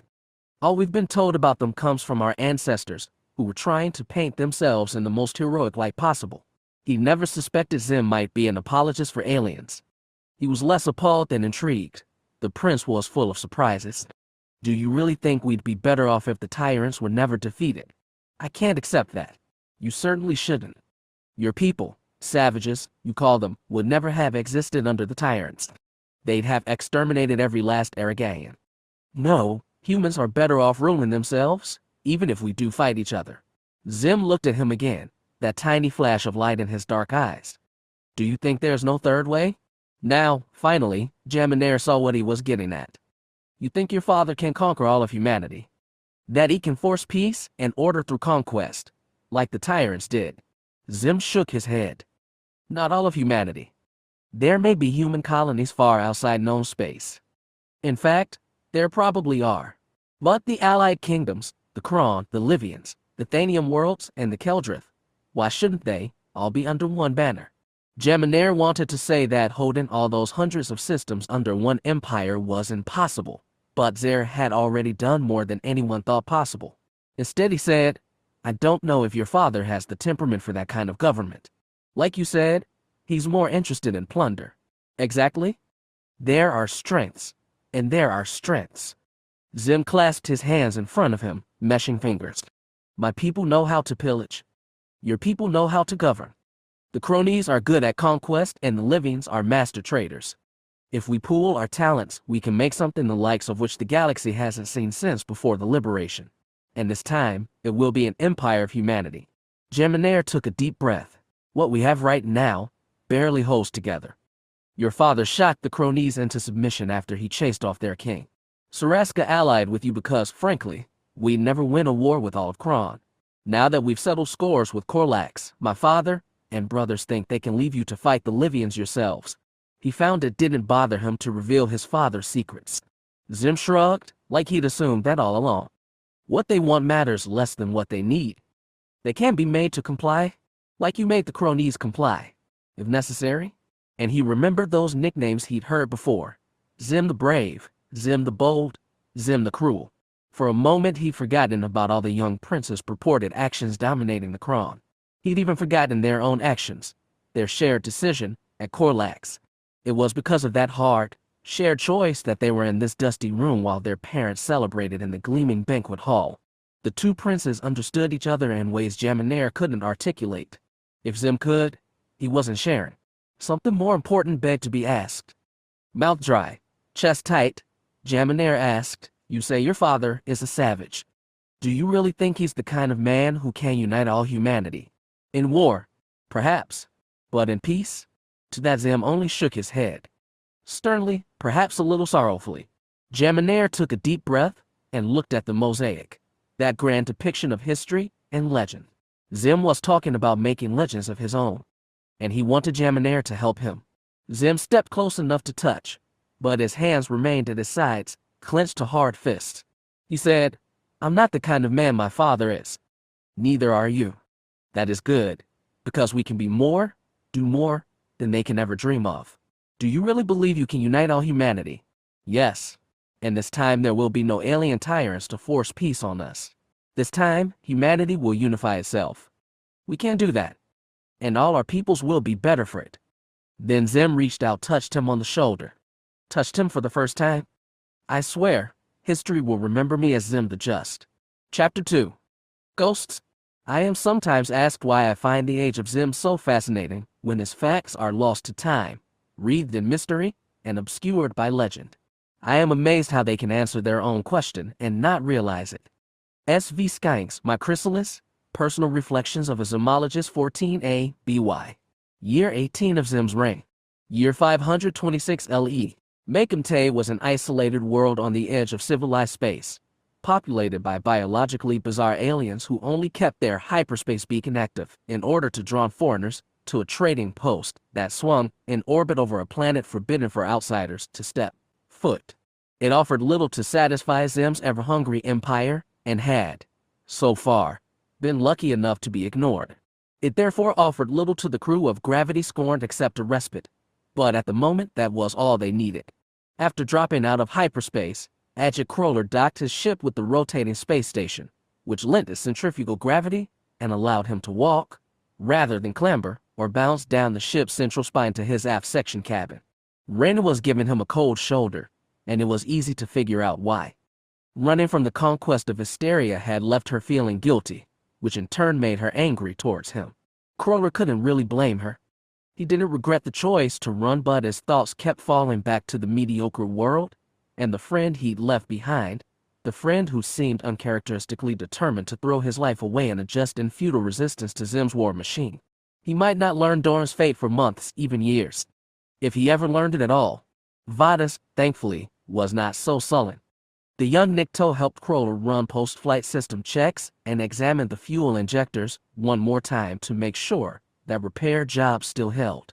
Makumte's port station didn't offer much in the way of repair facilities, so it was good Gravity Scorn had gotten through the fight unscathed. "I think we got lucky," Vada said as they returned to the cockpit. Reyna was no place to be found. Probably she'd retreated to her cabin. "I was afraid we'd have to spend all those ingots fixing battle damage. You weren't afraid of getting blown up by one of Xim's missiles. I had faith in your flying skills, father." Vadas bore teeth. It was his attempt to approximate a human grin, but that expression was foreign to his species, which lacked the facial muscles to really pull it off. It looked stiff and unnatural on his horn-covered mane. "What do you plan to spend that money on?" he asked. Kroller settled into his chair and leaned back. "You sound like a man with ideas." Vadas leaned against the doorframe and tapped his green chin thoughtfully. "After an escape like that, we could use a little vacation to calm us down." "Well, we're close to Raxus Prime." Vadas shook his head. "His spirit weak and the planet's packed with tourists. But Reyna wants rest and relaxation, and we can even pay for it now. Well, there's also Durelium. Like Raxus, it was under Xim's banner. But unlike Esteria, it had surrendered without a fight and enjoyed a decade plus of peace and prosperity. Nonetheless, after the battle they'd just run from, he felt irrationally hesitant to leap back into the Empire's arms. "It's possible," Vada said. "Pakuni has some nice pleasure zones too." Pakuni was also outside Xim's territory. Kroller nodded understanding. "Pakuni would also be good. You should ask Reyna what she'd prefer." "Go ahead, she's probably in her cabin." Kroller didn't rise, didn't offer to go himself. He had a feeling she wasn't eager to speak with him right now. Vadas understood that too. You made the right choice, he said. Reyna knows that, deep down. Well, don't go trying to convince her. She'll come around or she won't. She doesn't like being told what to think. It runs in the blood, yes. Probably. Serena hadn't been good at taking instruction either. Crowler waved a hand. Go ask her if you want.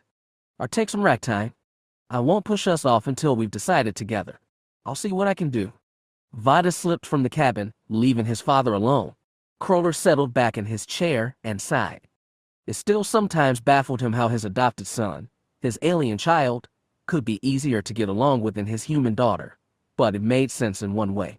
They both fled their homeworlds and taken to space at a young age, though Vadas had been running from something much nastier than the slums of Araminx.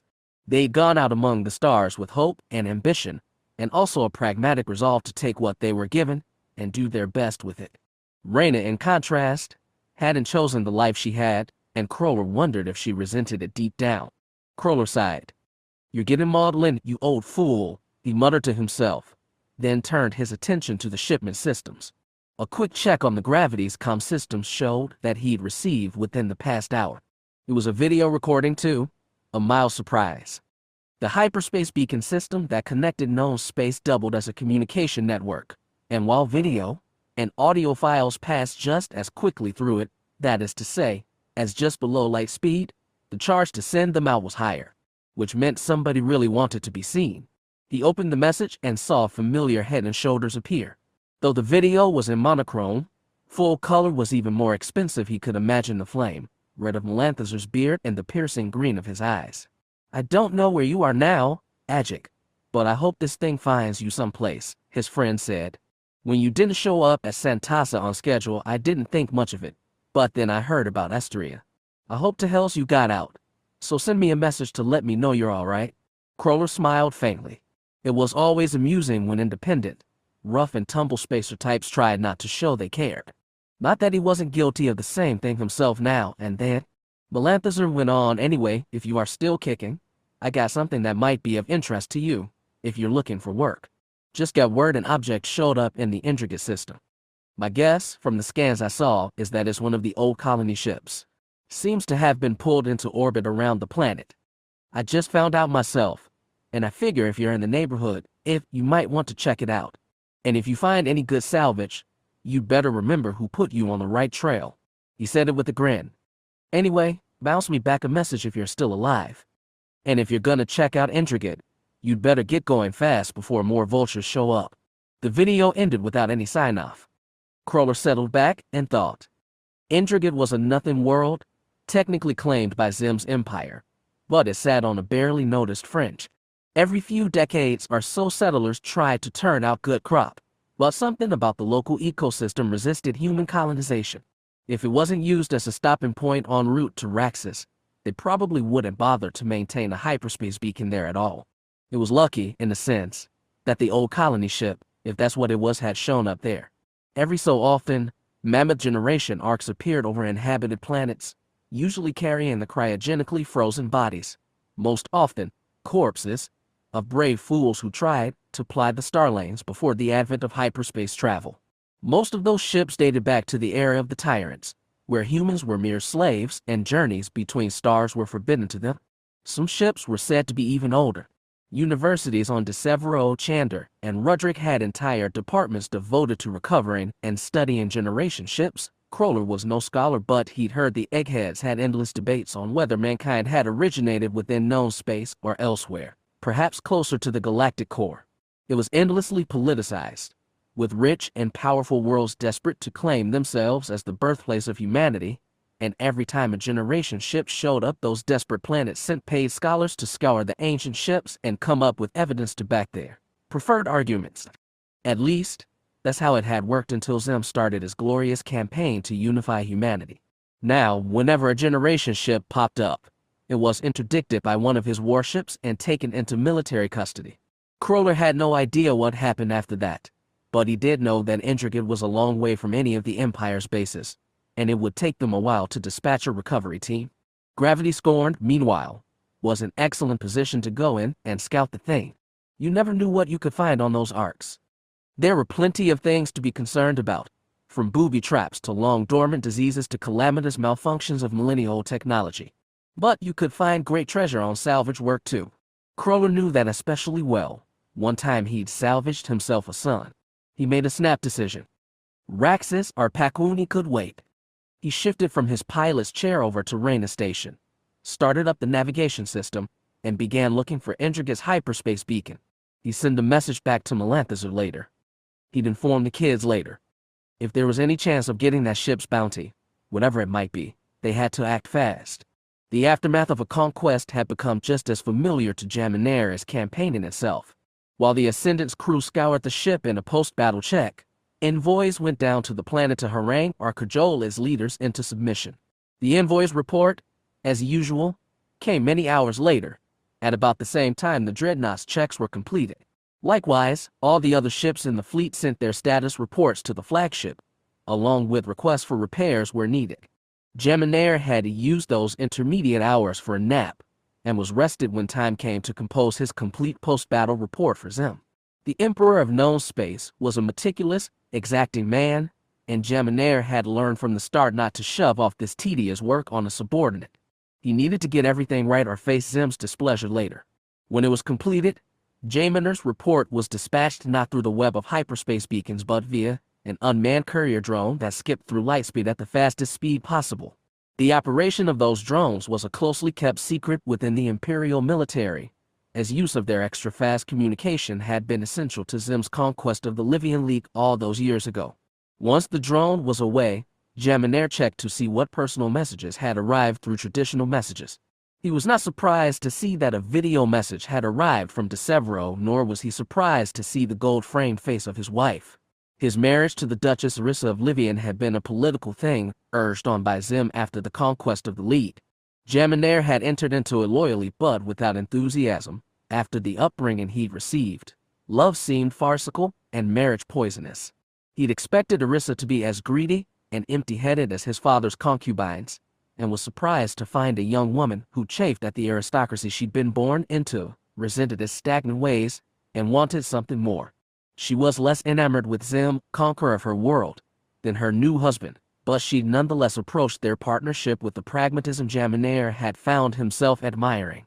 In addition to a sharp mind and level head, she was also as beautiful as any of his father's more vapid courtesans.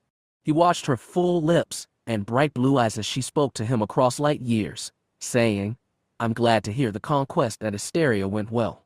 Hopefully you won't be too long cleaning up and can get back here for some relief. Not that Decisive ever rests, of course," she added. "My father and Oziaf are putting together a plan to import workers for the administration complex.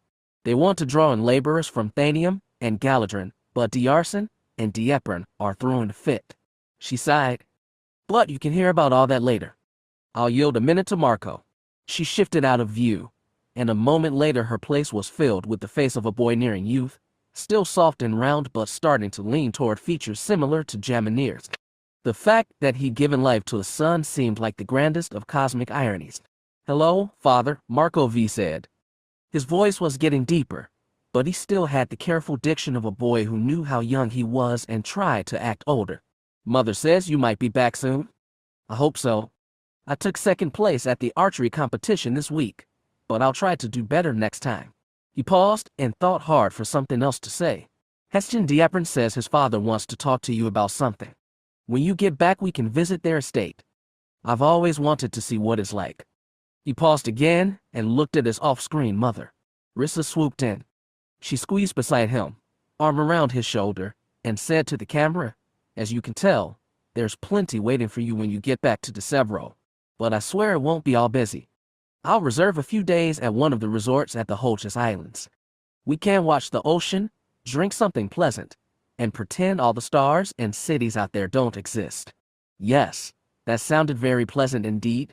Rissa gave a fond sign-off, and young Marco waved at the camera, and then the recording stopped. Their faces were replaced with a black screen reflecting Jaminair's own image. Staring at himself, he felt a tiny ache in his heart. Did he love them? He'd asked himself that many times over the years, but he wasn't sure he knew what the word meant. He never felt delirious with desire, nor physically pained by emotional need. But he'd come to think of Orissa and Marco as a refuge, a shelter, a warm place he could return to in between Xim's endless conquests. It might not have been love as the poets described it, but it was likely the closest Jaminar would ever get, so he valued it. Before making a reply, he checked for other messages. One had come down just minutes ago from the bridge, flagged as medium priority. He brought up a screenful of text and skimmed it over. The navigational buoy at Interrogate had picked up the appearance of one of the old generation ships that sometimes intruded on modern civilization as relics from the pre-liberation days. Even though they were almost always ghost ships, their passengers killed by some age-wrought technical meltdown, Xim had a keen interest in them and had ordered each new appearance to be seized and analyzed. The occupation fleet over Esteria was the nearest major force to forlorn Interrogate, which meant one of Jaminir's ships would have to be dispatched. It was the kind of thing he was eager to put off, but Xim really was insistent on this matter. Jaminar knew he was hoping to find more remnants of the tyrant's technology drifting through the stars. So he went back to his status reports, selected a suitable ship, and wrote up quick orders for the Polyrim Harridan to investigate immediately. Then, with necessity done, he set about composing a reply to his family. Interrogate was a nothing world, and at first glance his new arrival looked like nothing too. From the porthole window in Gravity Scorn's cockpit it was just a glinting streak cutting high above the planet's green-gray ecliptic, barely larger than a nick in the glass. Crawler's sensors showed a keener picture, but still left plenty uncertain. The generation ship was nearly a kilometer from bow to stern, and massed 3 times as one of Xim's feared dreadnoughts. Roughly cylindrical, it might have been capable of spinning to generate artificial gravity, but it wasn't doing so now. No engine flares emitted from the aft of the ship, but Crawler couldn't tell if they'd shut down recently or been dead a long time, leaving the ship to coast through the interstellar medium until arrested by a planet's pull. The closer he got, the more data he pulled, and the stranger things appeared. The gravity scanners couldn't identify the material used in its exterior. When they reached the range for visual examination, the magnified images showed a smooth-hulled craft bearing no familiar markings. No exterior markings at all, actually. Though as he slowed to pull alongside the ship he recognized framed portals that must have been airlocks. His sensors picked up no heat signatures, but it was impossible to tell if they were penetrating that strange hull metals. Vadas and Reyna were in the cockpit with him, watching their boards silently as data feeds rolled in. Neither of them had complained when Crawler had unceremoniously flung them after this drifting arc, but he knew they'd both rather be relaxing groundside somewhere. Well, if they were lucky, they were soon to fill their hold with enough ancient artifacts to fund months of vacation time. There might have been another reason for the awkward quiet. Serena had never liked salvage jobs, and she flat out refused to do generation ships. She called it grave robbing, and to be honest, it was hard to disagree. The people who'd boarded these arcs centuries, or even millennia ago, deserved better than to drift through eternity until foreign strangers disturbed their metal tombs, but Crawler was a practical man. Somebody was going to pry this thing apart, and he'd rather get first pick of what was inside. Even now, despite the sepulchral calm over empty Interrogate, they couldn't afford to dawdle. There was no telling when Xim's people would show up to steal their prize. To fill the quiet, Crawler said, "I'm going to give it a once-over, then try to find a place to dock." "I saw airlock portals," said Vadas. "We'll probably have to adjust our docking tube to get a good fit." "Do we have any idea where this thing came from?" asked Reyna. "Does it even look human?" Crawler could tell that question was meant for him. "I don't know. It's not like anything I've seen before. Might just mean it's really old. It could be from outside known space," suggested Vadas. There was, of course, only one way to find out. Before trying to dock, Crawler cut engines and used directional thrusters to nudge his gravity around the generation ship's midsection. He wanted to see all sides of this thing, just in case. It was a smart precaution. His sensors noted the anomaly, and he quickly pivoted the gravity to get a look through the porthole. What he saw confounded him again. It was the same color as the generation ship, with the same type of hull, smooth, gray, unmarked. It almost looked like a growth bulging out of the arc proper, but as he nudged the gravity closer, he saw that 2 flat protrusions, shaped like mandibles but nearly as long as the bulge itself, were jutting out from the opposite side. When he got closer still, he saw what might have been engines and cells facing him, at the moment dark. Vadas and Reyna were seeing it too. The Nikto asked, "What do you think that is?" An escape ship. Or somebody got here first, Reyna said. Crawler shook his head. That's like no ship I've ever seen. I can't get a reading on his whole composition either. What about heat signatures? Asked Vadis. Crawler checked his sensors. I'm not sure. I'm picking up faint traces, but those might have been from us. I didn't see anything before. Then it probably belongs with the Ark, Vadis reasoned, though he sounded far from sure. I'm going to look for the nearest airlock, Crawler said, and began maneuvering the gravity again with a series of gentle nudges. With the outer hull so uncluttered, it was easy to find a portal. Adjusting the gravity's course to match speed with the Ark was a little more difficult. The hardest part was extending and manually adjusting the docking tube to seal tight around the airlock's frame. He had to rely on one of his exterior cameras to get the shape and size right, and when he thought he'd gotten it, he activated the electromagnetic clamps on the tube's outer rim. To his shock, nothing happened. The rim refused to lock with the generation ship's hull. According to his readouts, the clamps were receiving power, and by all right they should have easily latched onto the Ark's exterior. Aside from being incredibly frustrating, it made him wonder all the more where the ship had come from and what it was made of. When Vadis saw what was wrong, he began unlatching himself from his chair. There's got to be a way to lock onto that ship. We'll use cables and hooks if we have to. Be careful down there, Crawler said. Make sure your suit's on tight before you open the airlock. Really, I was going to go out like this. Vadis nimbly pushed from his chair, drifted 2 meters to the nearest wall, maneuvered himself to touch boots to bulkhead, then kicked off and shot straight through the cockpit's door, down the spine corridor. The agility of the young and weightless, Crawler thought with a touch of melancholy. Reyna unbuckled herself as well, then made a more leisurely drift to her father's chair. Hanging off his back, looking at his screens, she asked, "Where do you think this came from?" "It can't be from known space." "It's hard to tell for sure," Crawler said. "The airlock portal's roughly human-sized. That doesn't mean it didn't come from somewhere else. Or maybe it was built by aliens. Anything's possible. Can't do more than guess until we get inside. Maybe not even then." Reyna bent forward, resting her chin on the back of the chair. "Maybe somebody's alive in here," she said softly. It was always possible.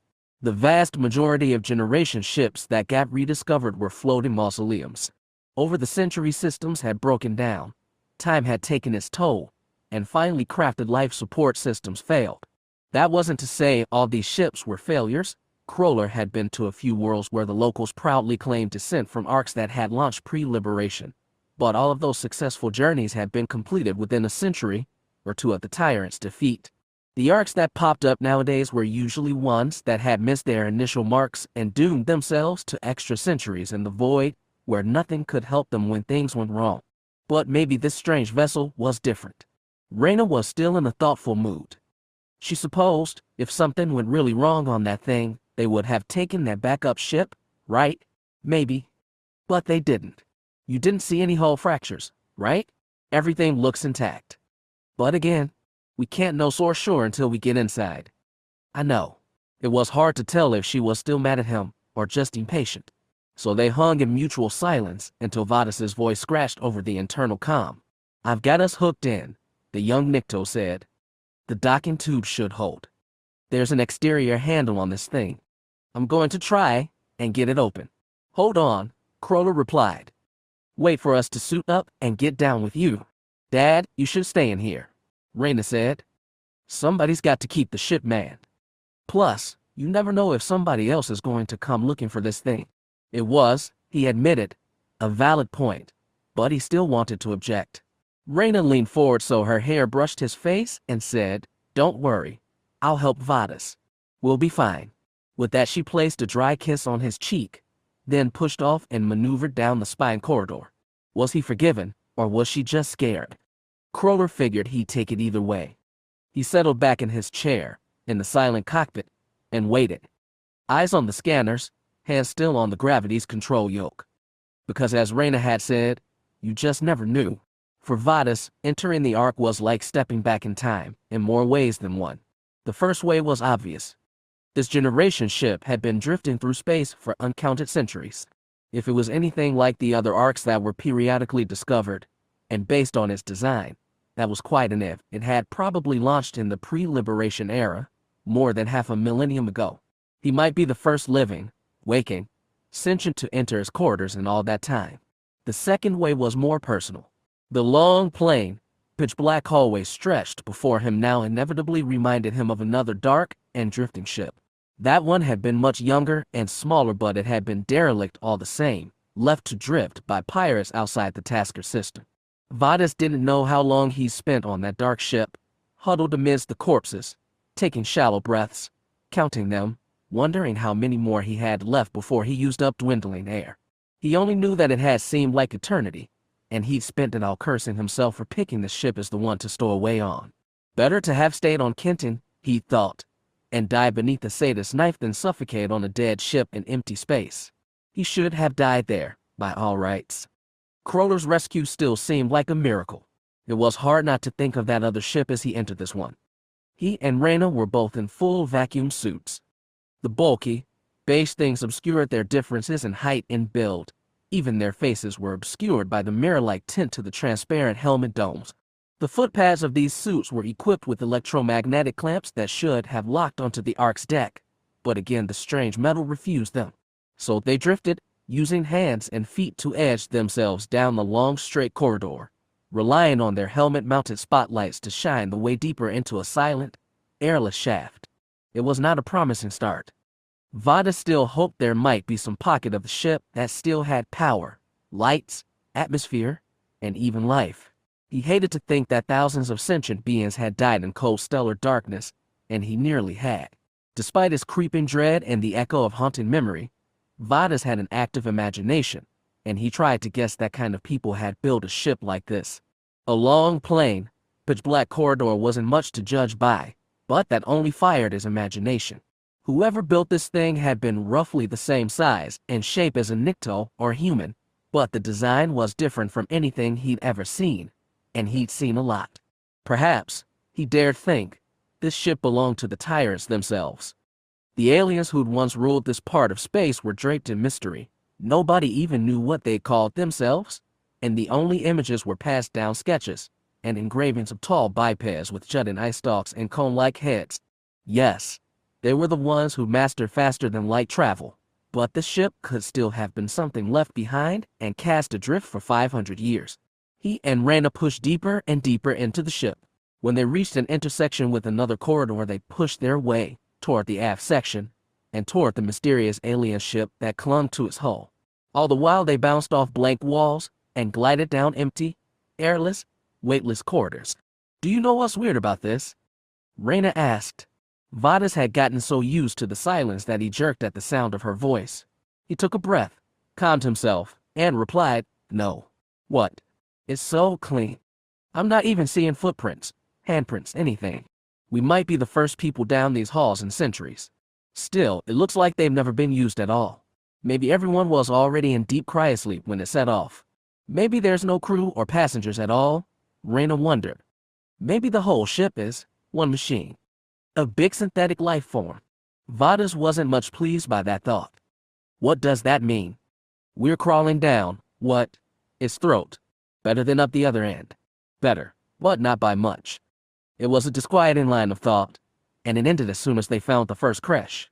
As soon as they pushed open the door and drifted into the chamber, Vadas thought of a bunch of eggs lined up in a carton.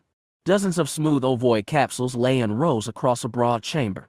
Each was about 3 meters long, and he seemed to be hooked up to an independent computer console. Vadas had never seen a cryogenic freezing chamber before, but he'd heard stories and seen pictures. He knew this for what it was, which made the next step all the more grim. He approached the nearest capsule and shone his spotlight onto its surface. As expected, the capsule's smooth roof was transparent. Beneath the shell, he could make out a humanoid body lying flat on his back. In the vacuum-tight container, the corpse had not rotted so much as dried out and withered. Parchment-like skin was desiccated and curled tight around a skeletal structure that looked, at first glance, perfectly human. When he tore his eyes off that body, he looked at the other capsules. Rows and rows and rows of capsules.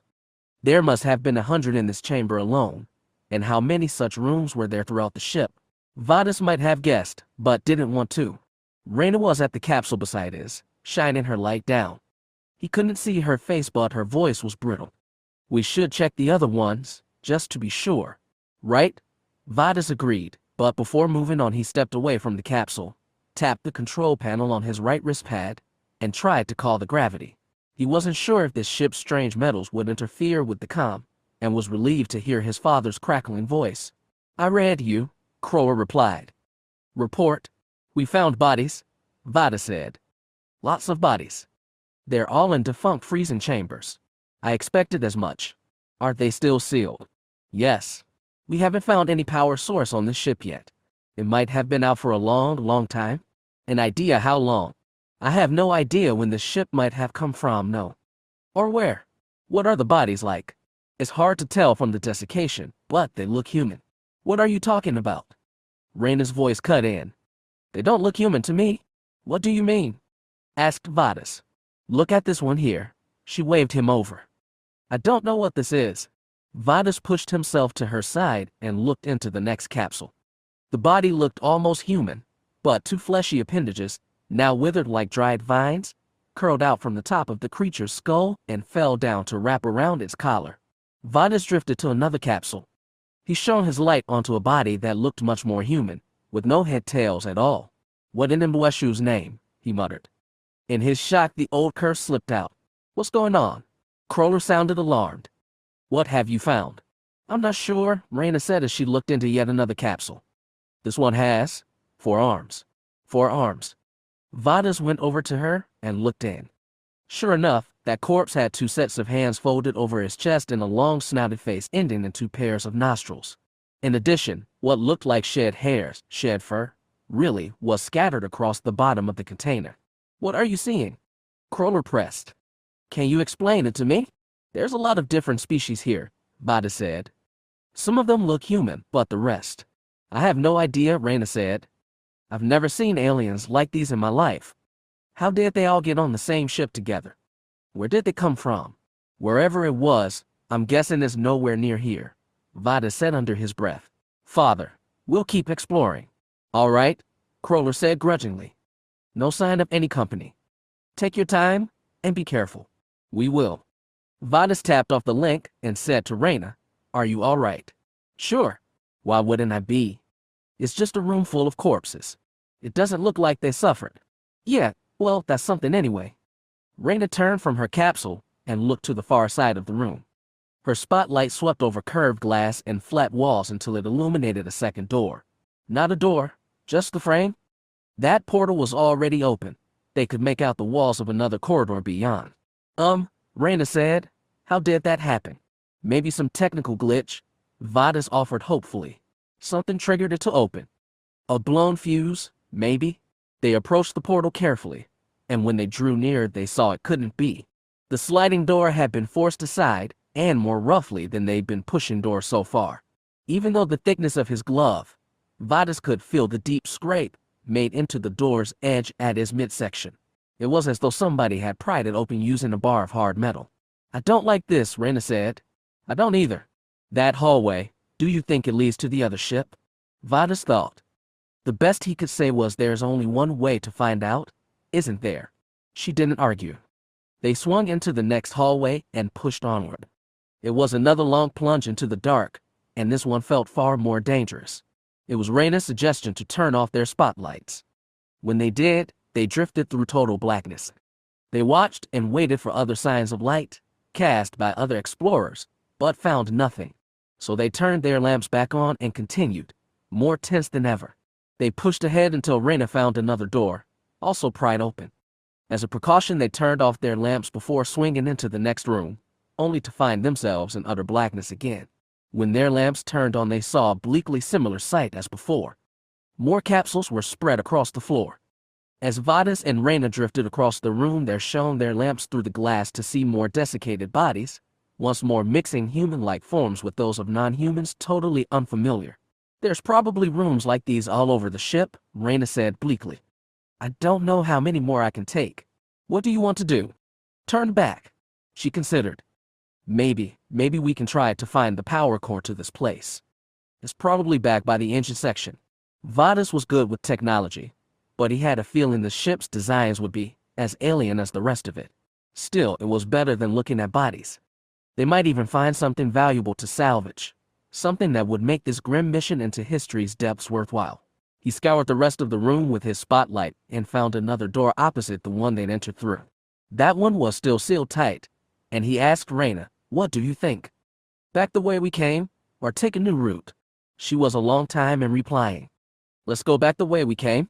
Back down that long hallway toward the engine section, and that mysterious spacecraft clinging to the Ark's hull.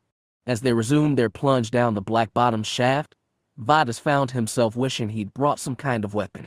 Slug throwers were useless in a vacuum, and beam tubes were too cumbersome, plus gravity scorn had none anyway.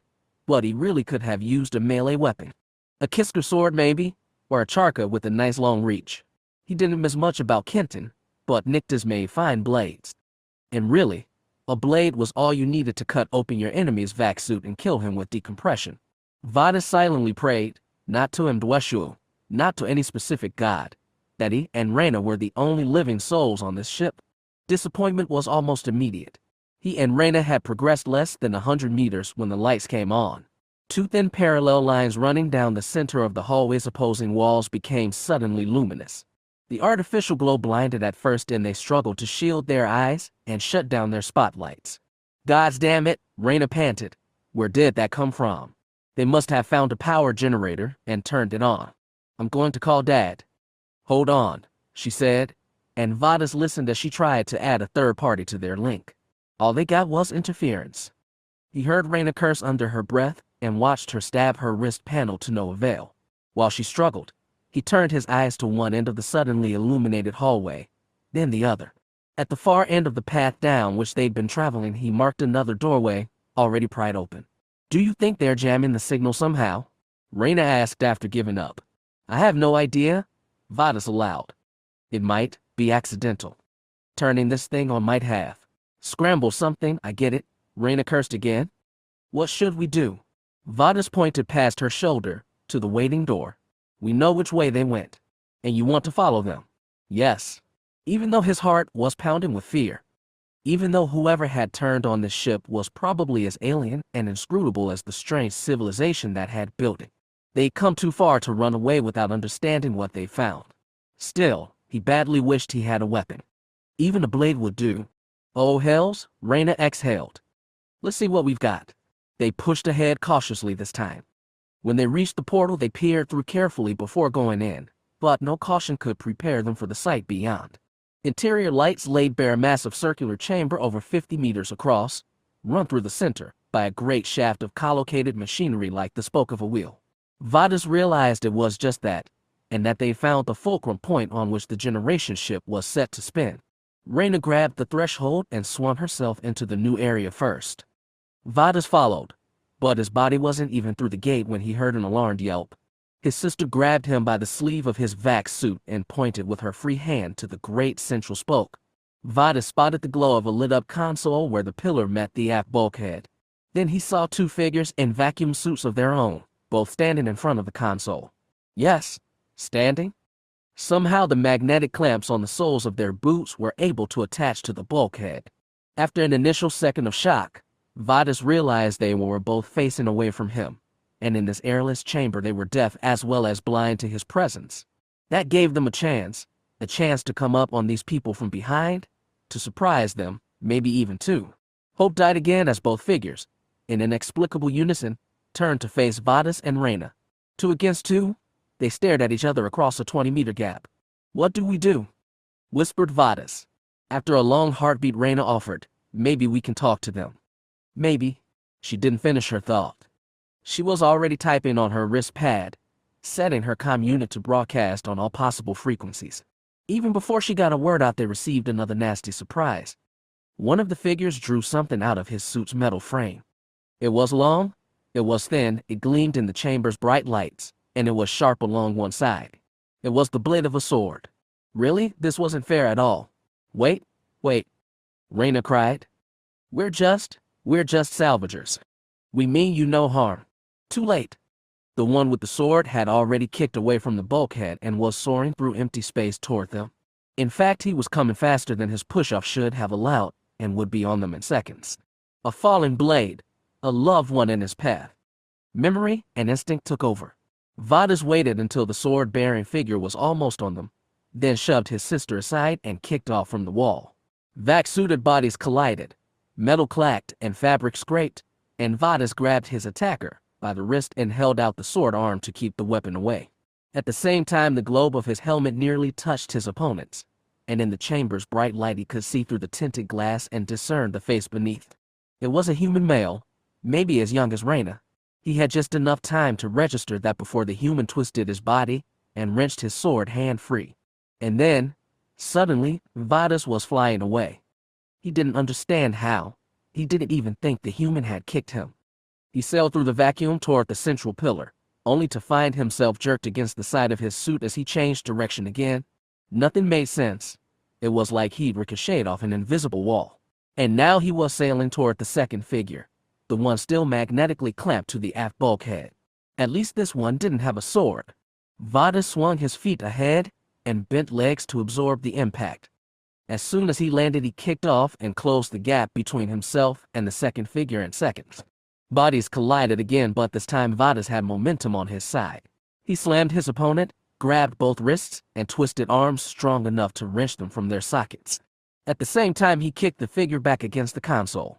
Again, he leaned in close enough to peer through the bulbous helmet and see the face beyond. A face that was almost human but so very different. In the bleak bright light there was no mistaking the horns jutting from the woman's brows, and the smaller ones dropping beside her chin, nor could he miss her skin's scarlet heat. Who were these people? Shock slowed him.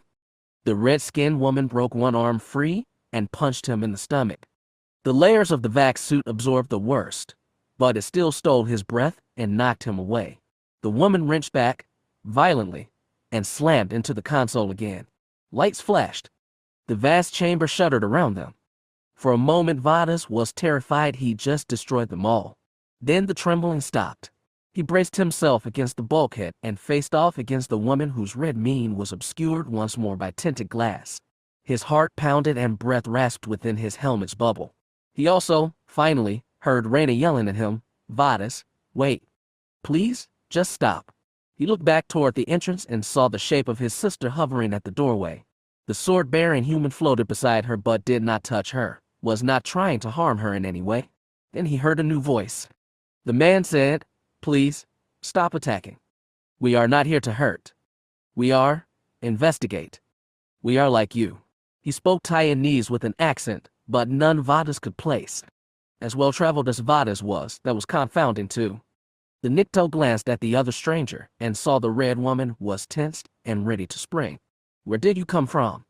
Who are you people?" The next voice was the woman's. She snapped something to her comrade in a language Vadas had never heard of. The man gave something in reply, then said in Taiwanese, "It is a long story, and it does not concern you. You should leave now." Frankly, that sounded like an excellent idea, but before Vadas could respond, his comm channel burst into static. For a second it roared in his ear, and then heard the familiar, frantic voice of his father, Reyna. "Vadas, respond. What the hell is going on down there?" It was the most welcome sound Vadas had ever heard. "Do you read me?" Crawler pleaded. He wanted to tear off his belt, jump into a vac suit, and plunge in after them. But he knew they'd be deep inside the generation ship by now and impossible to find. All he could do was keep calling their names in desperation, until something availed him. And when he heard Reyna's voice, rent by static, say to him, "Dad, we're okay. We're fine." Even with the distortion he could tell she wasn't fine at all. What happened inside the ship? What did you see? There was another wash of static, but he heard Vadas ask, "What did you see? Did something happen outside?" Light started up all along the hull, Crawler told them. "And something ejected from the ship." "What do you mean ejected?" "Like an escape pod." "I don't know." He glanced at his sensor board. Whatever it was that had broken off from the Ark, it was falling toward the planet and would probably burn up in the atmosphere unless it had good ablative shields. It wasn't that weird ship we saw. That thing still docked to the main hull. "Yeah, we figured that," Reyna said huskily. "What's going on in there? Listen, if you need help." Crawler stopped mid-sentence. A marker had come onto his sensor board. It was inbound from the outer edge of the gravity well, and his icon was blinking yellow as Crawler's computer tried to get a read on it. Any kind of ship could have just decanted from hyperspace, but Kroller knew he wouldn't be so lucky. And so he wasn't. The computer proclaimed it clearly. One polyreme bearing the command sigil of the Imperial Navy, designation Harridan. Time's up, he told his children. You have to get out of there now. Origins. The hour'd urge. When I look on the ravished face of Tython, I see a map of our sins, and I am filled with unspeakable shame. Jedi Master Regivery, 10,670 TYA, though your arrival. Year 11,340 TYA. Ericus stood with his feet on the sand, and the world overhead. It truly was the world, though the galaxy teemed with planets. 11 swung through this star system alone. But Tython, looming broad and vivid in the sky of his moon Ashla, was special. For millennia, the ancestors of those who called themselves Jedi had believed the Force itself emanated from that mysterious sphere. Their own ancestors had been retrieved by the black stone arcs called Thoyur and deposited on Tython, near the heart of the galaxy, and it was in that strange place that they had trained to use their powers. Tython had taught, trained, even honed them, and in response, the followers of the Force had destroyed Tython. When Ericus tipped his head back, he could see the massive swirl of storm clouds, the black scars of impact craters, even the sickly dark green tint to the planet's oceans. The world was habitable. He himself had been to the surface twice during his years of training, though he had been raised and mostly educated on Skywalker, further out in the Tython system. Tython itself was a crippled place, racked by storms of bleak force energy that ripped across its surface like tremors of memory from the long-gone cataclysmic wars, where the Jedi divided themselves into warring halves and despoiled each other their home and Force itself. Today, Jedi only came to their Order's birth world to test themselves, to remember the sins of the past, and, as Ericus did now, to say goodbye. What are you thinking, my apprentice? Asked Master Sor. Ericus turned his eyes from the great planet to the being sitting in the chalky plain beside him. In his half-squatted position, he could nearly match Ericus eye to eye, and standing at full height towered over him by more than a meter. Nothing about him was human. The pupils of those eyes were vertical slits. His skin was leathery and blue. His hands, peeking out from the sleeves of his loose cloak, were made of 3 claw-tipped fingers, and though folds of brown cloth hid it, a thick tail wrapped around his long legs. Master Sor was a Qua, one of the galaxy's most ancient races. Sor's questions were never to be answered lightly. Ericus considered before he replied. I think that place is a reminder for us. Of what? He looked back at the planet, its swirls, and its scars. The old Jedi thought they had to stay in balance in the Force. They thought their place was in between the light and dark side. Between Ashla and Bogan, the light moon and Tython sky, and the dark. Sor tapped his gnarled walking stick into Ashla's white sand. And what did that mean in the end? It was a disaster, Ericus said bluntly. After the Rakata invaded, after the Jedi forced them back, it broke the balance and unleashed something awful. We fought amongst ourselves for a decade and killed more than the Rakata themselves. We even ruined our home and had to scatter to other worlds. He swallowed hard. It frightens me, Master. Fear can be useful, even necessary, Sor told him. It can also be very dangerous. I know that, but I can't image the Jedi splintering themselves and making war on each other. They were not Jedi as are now. The Jedi believed they could hold the balance. Your predecessors learned from those mistakes. For Jedi, the light side of the Force must be all. Darkness is to be resisted, whatever the price. The Qua's eyes narrowed. Have you felt the dark tempting you, apprentice? No, Ericus said quickly, honestly. But I have to wonder what lies out there.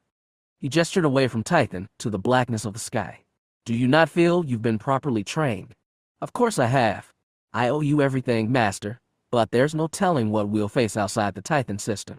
Sor gave a tiny sigh. I wish I could tell you more.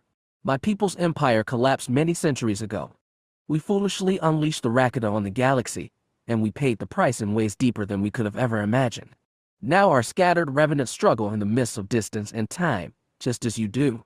He trailed off, and Ericus knew his master spoke of disaster far greater than the collapse of an empire or even a culture. According to him, the Qua had once reigned across the stars in perfect union with the Force. Every member of their race could touch it, but over time, for reasons unexplained, they'd lost touch with this mystic power. Only a handful of born lucky Qua could discern the Force's flow now. Sor was one of them, and he had come to Tython to pass his dying fire to Jedi more capable of lighting a new flame. Sor exhaled deeply and looked back to Ericus. It is good you are aware of the danger, but you cannot let your fear consume you. That, too, leads to darkness. Bogan was out of sight now, swum to the far side of Tython's swell, but Ericus felt the threat of darkness not from the unseen moon, but the blackness between the countless stars. He'd known that his path as a Jedi would likely lead him there, but knowledge did nothing to assure him as he prepared to leap into the unknown. But leap he must. It had taken a century for the Jedi Order to emerge after the cataclysmic Force Wars. Centuries more had been spent recovering, adapting, and perfecting the technology left behind by the Rakata. The Rakatan warships possessed mysterious devices that allowed one to breach the lightspeed barrier and access the infinite spread of stars, but navigation was only possible through use of the Force. The initial Jedi explorers had spread out haltingly 200 years ago, and the Force had led them to make contact with the isolated core revenant to which Sor belonged. Whole generations had been spent working with these ancient Saurians until, a mere century ago, Jedi engineers at Shikikwa began constructing unique ships that combined native Tython, Rakatan, and Qua technology. With that power in their hands, the only place to go was outward. Since their ancestors' arrival on the mysterious Thoyer, the Jedi had been pinned by the limitations of physics and the boundary of the Tython system. Those were no longer obstacles. Yet the Jedi did not leap madly into the unknown. Instead, the Elder Masters had decided to send teams in different directions. Jedi explorers were always dispatched in teams of 3, placed together by some algorithm known only to the Masters. They worked slowly, carefully. Over the past century, Jedi teams had charted a complex network of hyperspace corridors branching out from the deep core. Successful contacts with other civilizations had been made, but they had only mapped a tiny fraction of the galactic plane. So much more awaited discovery. Ericus hoped he would discover some himself. For all his years of training, he'd known he was meant to go out among those distant stars. In the worlds beyond, he'd learn about himself, other civilizations, even the Force. But he could never separate fear from anticipation. Even after a century of venturing into the stars and progressively mapping the galaxy's myriad planets, space still teemed with danger. Of all the Jedi explorers who left Tython, nearly a third were never heard from again. I wish you were coming with us, Ericus admitted. Sor shook his head. Explorers are never dispatched with their masters. A student must learn to grow beyond his teacher, as I believe you have done. Otherwise I would not have approved you for an expedition. Ericus wanted to believe he was ready, but when he looked at the infinite black that surrounded the stars, he was afraid what the outer dark might bring. The only escape from impasse was to leave the system and fulfill his outward urge. One way or another, one fate or another, he would meet it soon. You will be in good hands, Sor said as he drew lines with his walking stick. Master Talayak is a wise being. You could not ask for a better guide. Ericus didn't doubt Meloba Talayak's wisdom, but his meetings with the Elder Talat thus far had been so formal, so cool. He knew he would never be able to trust him as deeply as he did Sor. His earliest memory was of the Qua bending over and offering him a claw-tipped yet gentle hand after he'd fallen to the dirt as a child. He also wasn't certain about the other member of his team. Essen was a decade older than him, far closer to him in age than Talayak, but even more inscrutable. The impression he'd gotten of the Scarlet Sith woman was one of intensity. She was talented and driven, and she preferred to do things by herself. But Jedi were being sent out 3 by 3. That was dangerous enough, and no solo explorations were allowed. A wise decision, and probably the best policy the Masters could have drawn up. Still, Ericus wished he could have been going out with Master Sor, or even younger Jedi he'd apprenticed with. It seemed wrong to venture into the unknown without a friend at your side. Will you ever go back out there, Master? He asked. Or are they giving you a new Padawan after I'm gone? That is uncertain so far. Sor gave a tiny shrug. I would like to return to the worlds beyond one day. The Masters know this, and I think they'll grant me my wish, but not yet. Maybe we'll see each other out there one day. Maybe we'll bounce into each other without even meaning to, in some big, bustling city on a planet neither of us have ever heard of. The thought brought a dreamy smile to his face. That would be a good fate, Sor agreed. I hope the Force wills it. But for now, you must focus on your mission. Like many exploration teams, his was being sent on the path of one of the generation ships that had left the Titan system in ages past. Before the replication of Rakuten hyperdrives, massive starships had periodically pushed into the unknown on powerful fusion drives that brought them as close as possible to the speed of light. Sometimes these ships were hollow cities, packed with plants and animals, a miniature and self-sustaining ecosystem. More often, passengers were placed in cryogenic freeze while computers guided them on pre-programmed courses. Many hundreds had pushed out over the millennia. In particular, there had been a massive exodus of the Tython system's non-force using population during the Force Wars. Ericus, Essen, and Master Taliak were being sent on the trail of one of the oldest to have launched, long before that calamity. Ericus didn't expect to find that generation ship, but he expected to find something. Great or terrible, there was no way to say. But something was going to happen that would change his view of the universe, and perhaps the Force itself, forever. Sor looked at the scarred world above. We should not let this be a sad occasion. No, this is joyous. You are about to go among stars, and do what Jedi were meant to do. And, just possibly, we will meet each other again. I look forward to seeing the changes in you, my Padawan. Are you suggesting we celebrate, Master? Should we throw a party? Ericus spread his arms, taking in the white sand, boulder-strewn plain on which they stood, alone. Ashla was not dangerous the way Tython was, but the light side moon was only visited by Jedi for moments of training or contemplation. A tiny gleam in Sor's I told Ericus he was about to get the former one final time. The Qua stood up, swiped chalk off the bottom of his robe, and said, if this is to be a parting, I suggest we indulge ourselves one last time. The gesture Sor made with his hands was small, the result was huge. A dozen heavy boulders lifted into the air, shaking off white sand as they ascended to different levels, the highest 20 meters over the heads of the two Jedi. Slowly, the rocks began to drift in loose, unsynchronized spirals around the standing figures. Ericus looked at his master and said, seriously, we're doing this here. You are about to aim for distant stars, Sor said with just the hint of a smile. Can you not reach the highest rock? This was a test Ericus had been put through a number of times at different stages of his training. Jumping from moving rock to moving rock, propelling himself with the Force at every step until he reached the top of the messy spiral, had been impossible at first. Even now it wasn't easy, and he was used to doing it on the heavier gravity of Skywalker. He would have to recalibrate his body and the Force both to accurately jump against Ashla's lighter pull. A Jedi is only a Jedi when he is in motion, Sor said. It was something he told Ericus many times before. A Jedi acts, or he is not a Jedi at all. Will you be a Jedi here, apprentice? It wasn't exactly an offer he could turn down. Ericus found a reluctant grin spreading on his face. It was just like his master to keep challenging him, even here, on the eve of his departure to the worlds beyond. Without another word, Ericus sprung into the sky. He took it slowly at first, pausing every time to steady himself atop a boulder before aiming and leaping for the next one. Ashla's light gravity threw him off. Twice he jumped past the second stone, fell to the ground, and had to start again.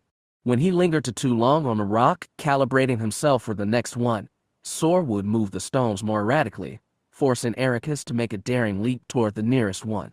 Twice he landed poorly, slipped, and had to cling to the rock with both hands to avoid a 10-meter fall. His palms and forearms became scraped. Once he nearly twisted an ankle, but he improved. He progressed. Soon he was not pausing at all. As soon as he landed on one rock, he found the next one, pivoted, and sprung himself, trusting his body and the Force to deliver him to the next solid step, even as body and step continued to whirl through the air at accelerating speeds. He had moved into a place beyond conscious thought, where he was every piece of this swirling spiral, and they were part of him. The Force was with him. Nothing could stop him. He was a Jedi in motion, a Jedi as he was meant to be. When he leaped to the top of the spiral and set feet firmly on the final stone, the boulder ceased its swirl and hung motionless 20 meters above Master Sor and the chalk-white plain. The Force, adrenaline, and triumph surged through him. Suspended between Ashla and Tython, surrounded by blackness and stars, he believed for a perfect moment that everything would work out right. Chapter 3. From far away, not even Jedi are immune to time. It wears us down as individuals and as a collective. One of our greatest tragedies is that the origins of our order are obscured by time and distance and, most sadly, by strife within ourselves. Legends speak of our birth on the world of Tython, our exodus to whiter stars, and our eventual establishment of a new home on the world of Ossus. But how did this come to be? The answers are lost, and I fear some essential truth of the Force may be lost with them. Jedi Master Adoner, Reflections on 1,000 Years, 4137 BBY. Year 18 of Xim's reign. 526 LE, 11,341 TYA. They stood on the hilltop, facing one another as afternoon light turned the sky and desert the same warm tone. Brittle scrub darkened the surrounding troughs, but on the hill's bald crest their shadows stretched violet across gold dust. They began. Each sprang forward on powerful legs, 3 clawed feet leaving marks in the earth as they pushed off. Their weapons collided. 2 blades of pure energy, one gold and one green, sparked together against the setting sun. Each combatant pushed against the other, trying to overcome through raw physical strength, but it would take more than that. Xin backstepped and took a deep breath. Qual opponent shifted her stance slightly, lowering her blade, leaving herself open for an attack. Xin did not take so obvious a bait. Instead, he stepped carefully sideways. His eyes were on her at all times, marking the position of her legs, the crook of her elbow, the twitch of her wrists. When she attacked next, he repelled easily. She parried his counterattack with the same ease and jabbed upward. He felt the heat of her lightsaber so close to his cheek. It was a necessary reminder that, though they were merely sparring, their weapons were deadly. Long ago, it was said, their people had wielded energy blades powered by concentrations of the Force itself. That ability was beyond them now. The Force had long deserted their people. Their once illustrious civilization had collapsed, but they'd at least fashioned makeshift replacements for the revered weapons. These ones powered by Adegan crystals to create a blade just as dangerous as the Force sabers of old. Though Xin craved to win this match, he would not risk harming his opponent.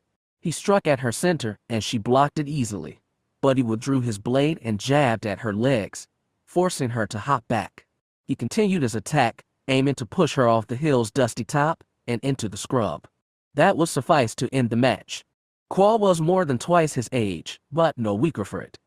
She pushed back, twisted onto Xin's flank, then swept out with her foot. Xin jumped back but not quite in time. One long claw cut through the green-blue skin of his foreleg, drawing a bead of blood. The pain was minor. Xin fought on but Qual was tireless in defense. She risked no more attacks moves against him, merely deflected blow after blow, which was, of course, the point. This was a test, and she was expecting him to summon an attack she could not parry.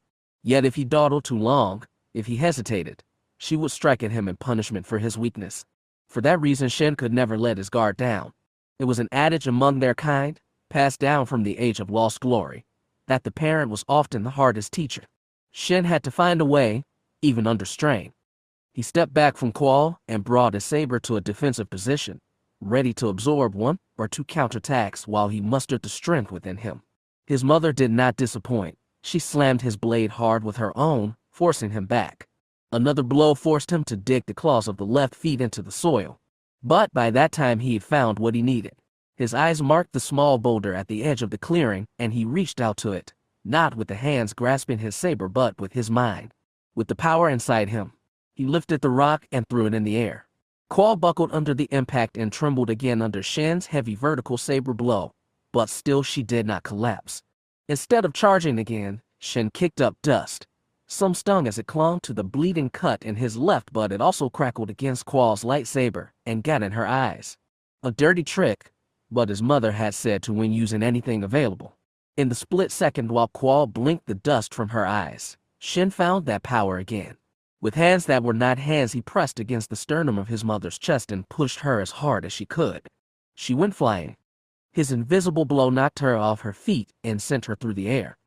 She landed in the brambles beyond the hilltop and rolled downslope, dropping her lightsaber as she hit the ground. Xin, shocked by his own strength, nearly dropped his weapon as he raced after her. When he found her, she was stunned but awake, lying on her back. The crushed bush around her stabbed into her clothes but did not pierce her skin. When his shadow fell over her, a hiss escaped her sharp teeth. "Are you all right?" asked Xin. "I am, undamaged," she replied. I didn't mean to hit you so hard. I still cannot control myself as well as I should. He offered a hand. She took it and allowed herself to be pulled to her feet. As she brushed off her dirty clothes, Qual said, "You must learn to master that power above all else if you are to realize your destiny." He never liked that word. It made his chest tighten and his heart heavy. For centuries, his people had hidden from hostile aliens, hostile empires. Detached from their race's past, rejected by the Force, all they had were passed down memories of greatness. It left them melancholy and backward-looking. Even the youths seemed like old men and women whose best days were far behind. But for Shin it was different. The Force had deserted their people, but not him. There was no explanation for how or why.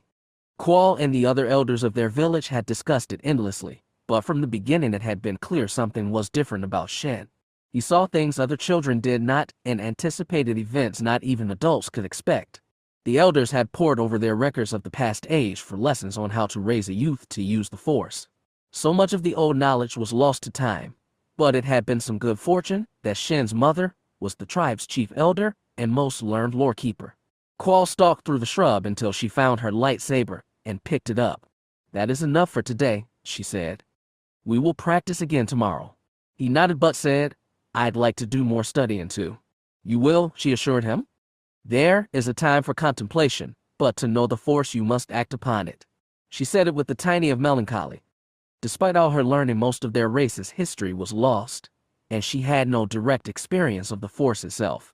They both knew that for her to train him was the blind leading the seeing, yet it was the best they could do. Shin was learning bit by bit. Still, to call his fumbling a destiny was ludicrous. "I would like to spend more time with archives in the sanctuary," he told her. "I want to learn all you have. To do that you will have to learn the old tongues. Not even we elders can read everything collected in the sanctuary. I am still struggling to teach myself the language of the Scourge." Many centuries ago, when their civilization had been strong, they'd encountered a people unlike any they'd met before. These ones were unexpectedly powerful in the Force, and their rise marked the beginning of the end for Shin's people. They lingered in the clan's history as ghastly legends, though tucked within the sanctuary was some of their writing. He would like to learn from this so-called Scourge, but his mother was right. He had to grasp the basics of the Force first. By understanding the Scourge, perhaps we can see where our ancestors went wrong. Perhaps you can be all the stronger for it. Qual gave a melancholy sigh. But enough of that. It will be dark soon, and time to eat. Shin looked to the reddening sky, then swept his gaze across the rolling hills until he marked the huts of their village. Made from sewn-together animal hides, the canvas domes of their huts were the exact same color as the dry earth that spread from horizon to horizon, and some were decorated with patches of the same brittle scrub. At the center of the huts was the oval hill of the sanctuary, its topside entrance a square metal portal camouflaged by piles of dirt. This was all done to disguise themselves from aerial view, though it had been months since anything passed through their sky except avians.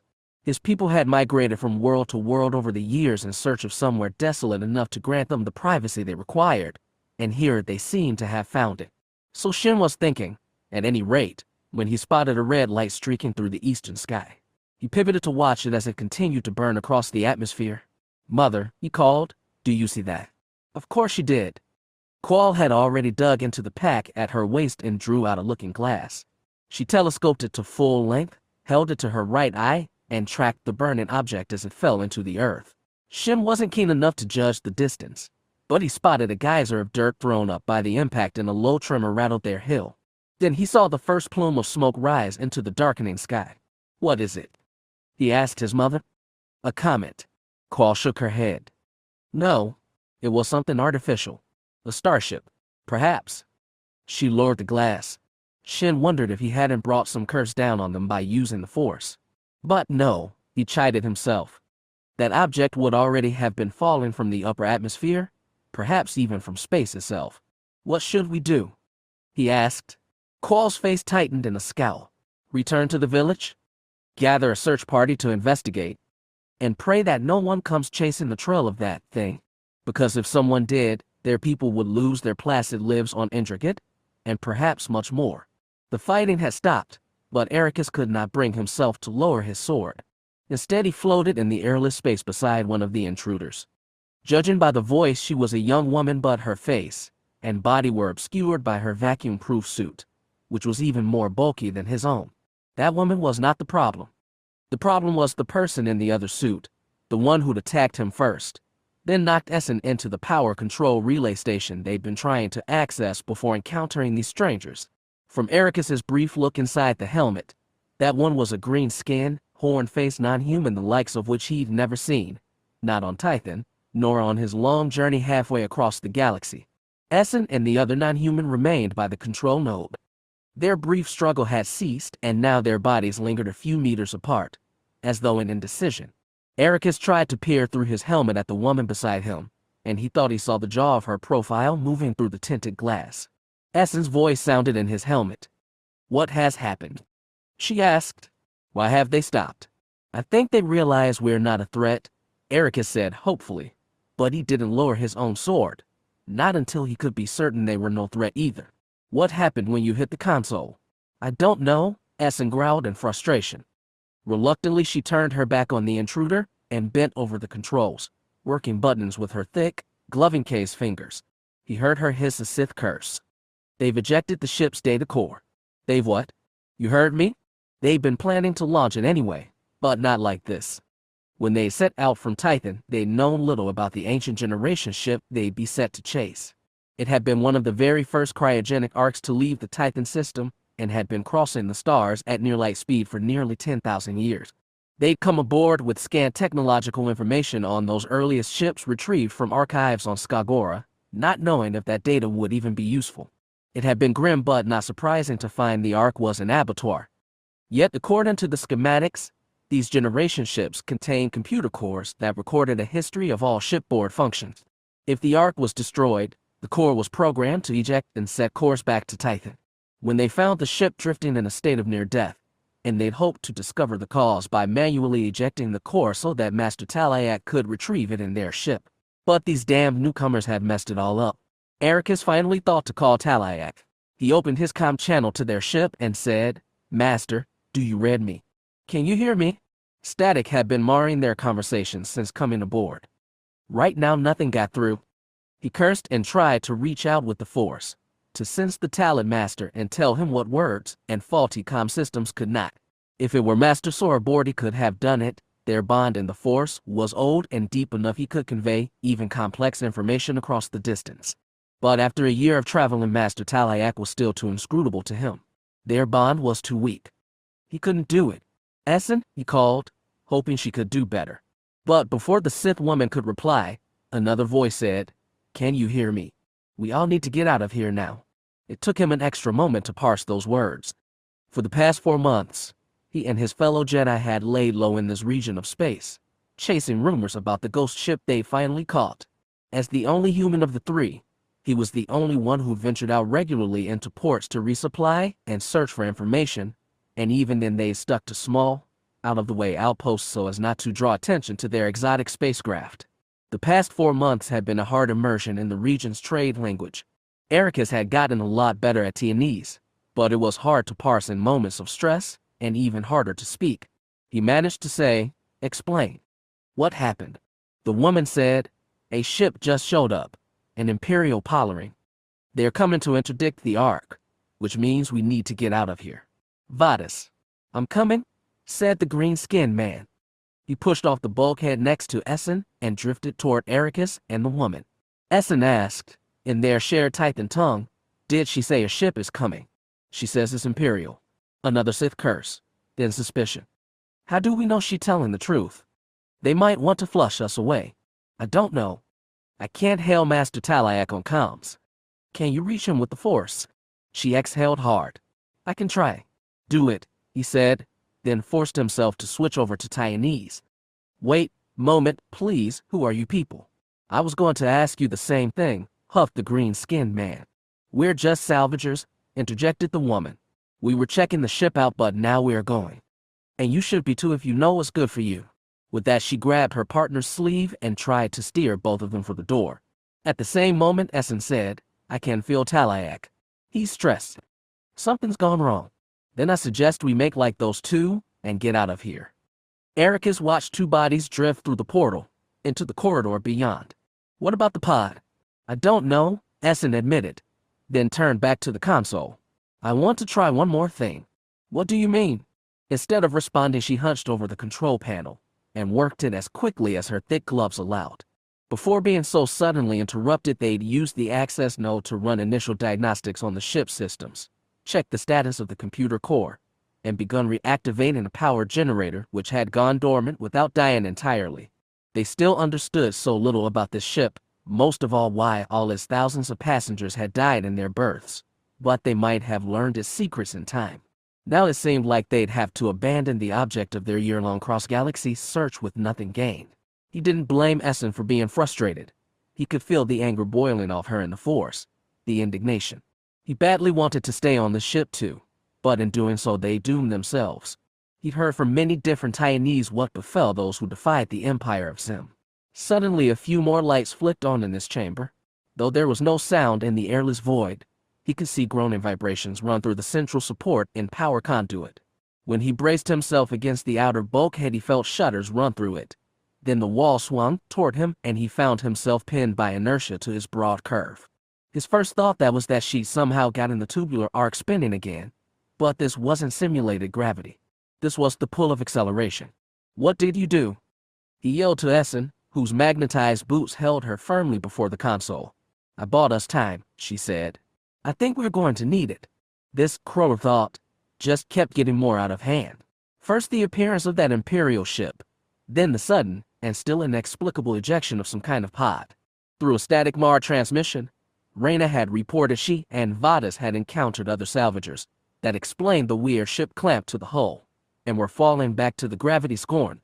But as soon as that call ended, the generation ship came to life. Still in his pilot seat, peering through the cockpit porthole at the Ark's stern, Kroller had an excellent view of his engines as they burned to life. First they stuttered, like a giant clearing his throat, but then they burned bright. The ship began to push away from intricate, breaking orbit slowly but with inexorable force. Ordinarily, the gravity scorn could have stayed attached to the Ark's surface via the magnetized docking tube or fitted clamps. But with this ancient vessel, the best they'd been able to do was hook themselves via reinforced cable to the misshaped airlock portal. And against the Ark's sudden acceleration, that just wasn't good enough. Kroller realized what would happen a split second before it did. There was no time to do anything except curse and hold tight to the control yoke as the gravity snapped clear of his host and began tumbling through space.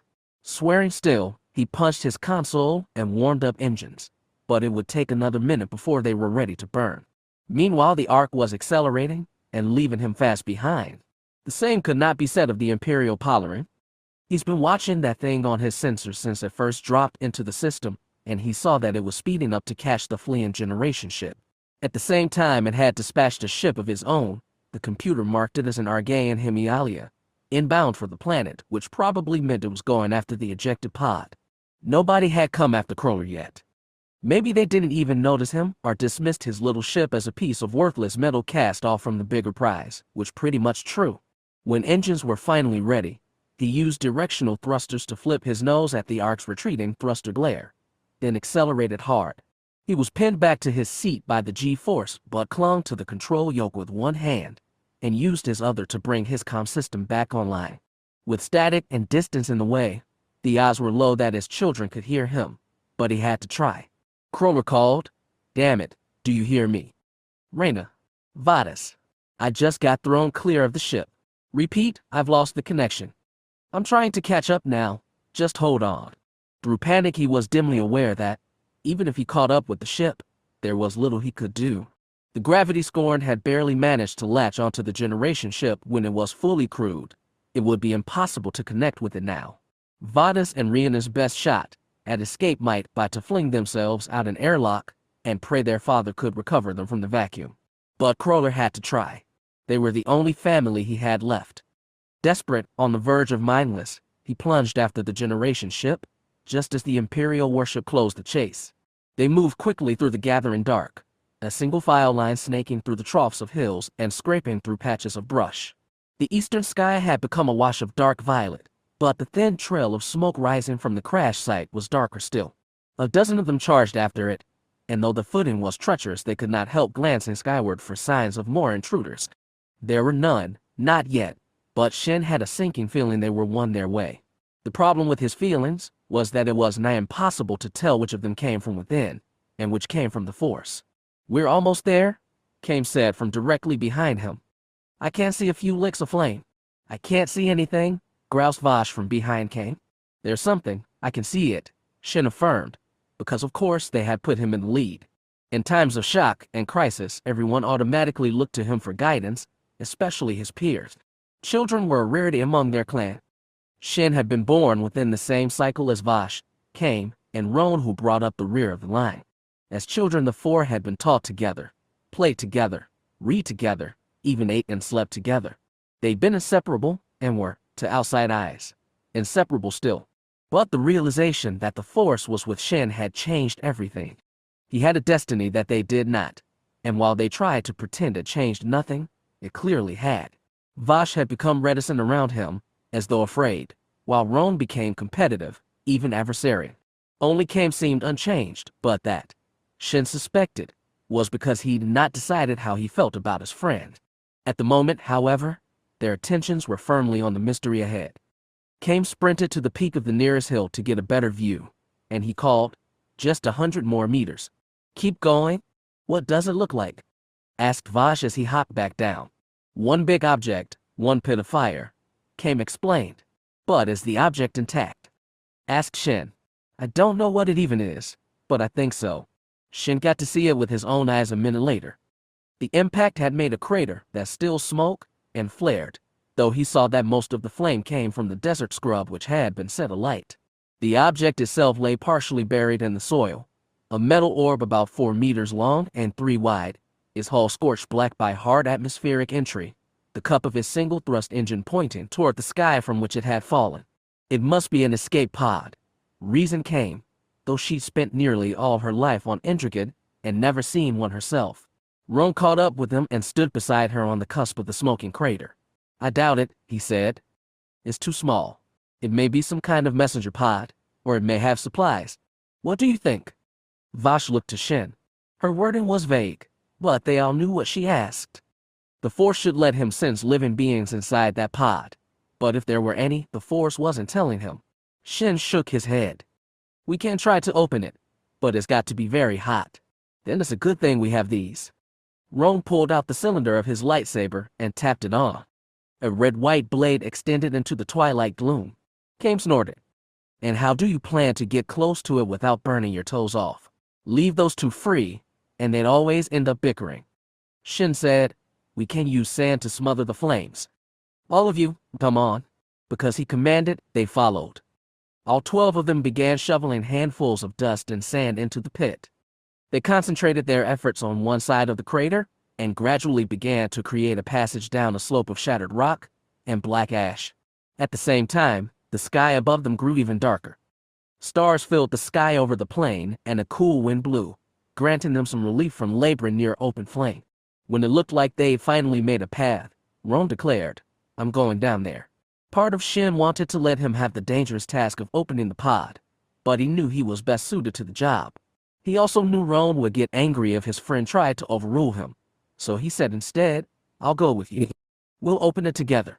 Shin sensed a flicker of annoyance, but nothing more. They stepped lightly over the still warm ash, and when they drew close to the pod they would feel more heat radiating off of it. Without touching the thing, they scoured its blackened hull for some kind of entry hatch. "There it is," Roan declared. He reignited his lightsaber and jabbed it at the underside of the pod. Part of the hatch was buried in the dirt, but there seemed to be enough exposed to cut it open. As to whatever lay inside, the Force still gave no hints, so the only option was to see with their eyes. Shin turned on his own lightsaber and said, "You take the high end. I will take the low one." "Agreed," said Roan. He crouched on his forward claws and began to make precise slices into the hull. Shin did the same. Heat radiated from the pot, and he could feel his skin going dry. Nonetheless, he labored until he'd cut through 2 portions of the hull. Roan completed his cuts next, and together they'd made a square of burned black on the pod's exterior, but the door did not open. There were, of course, other ways. "Step back," Shin said, and Roan, understanding, retreated to the crater's edge without complaint. Shin stepped back as well, but only halfway up the slope. Then he closed his eyes and tried to concentrate. He was painfully aware that 11 sets of eyes were only on him, 11 minds tense with anticipation of seeing his force powers. There was nothing worse than having to perform under pressure, but his invisible grip took hold of the cut-through portion of the hull. He jerked it roughly, then wrenched it aside, leaving an open portal into the heart of the pod. For a moment everything stared at the black gap, wondering what could be inside. Then they found out. An oblong metal object, as large as one of their bodies, flew out the hole and lodged itself in the ash.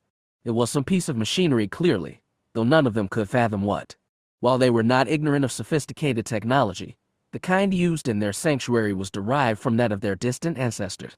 The humans who now ruled this part of the galaxy had their own technology, and it bore only a brief resemblance to what they knew. Everyone stared at the slumping machine, and nobody knew what to do with it. Not even Roan had suggestions. Vosh asked, "Should we try and take it back to the sanctuary?" "It will be heavy," Kay muttered. "We can't carry it if we have to," Shin said, and he was getting one of those ineffable feelings that they should. This strange machine had literally fallen from the sky, and, of all the places on Interrogate, it had landed just a few miles from their village. The Force did not allow that kind of coincidence, at least, he didn't think it did. He went back to the pod, crouched down, and did his best to peer up into its interior, using his lightsaber for illumination. It was still difficult to see, but it looked like the pod's interior walls were heavily padded, perhaps to protect this cargo, whatever it was. He also saw the device now halfway through the hatch was still attached to the pods inside by an umbilical collection of cables. He saw no lights inside the pod, nor on the device itself, which implied they were devoid of activity. But there was no way to be sure of anyway. It would be relatively easy to cut this object free and haul it back to the sanctuary, but he didn't want to risk damaging it, whatever it was. He felt trapped by indecision, and all the more frustrated for those 11 sets of eyes which were boring into his back, awaiting his command. That was when the sky broke. The thunder and boom of an object breaking the sound barrier spread over the desert. Shin stood upright and stared at the sky, as did the others. First all he saw was star-studded black from horizon to horizon. Then a set of stars moved.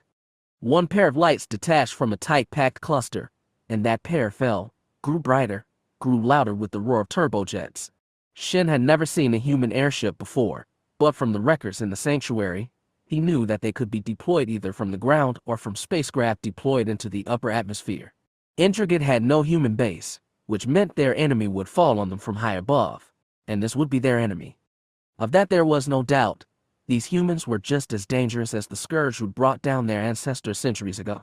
It occurred to Shin that his comrades might, just might, be able to race back to the sanctuary and smother all its lights if the elders hadn't done so already.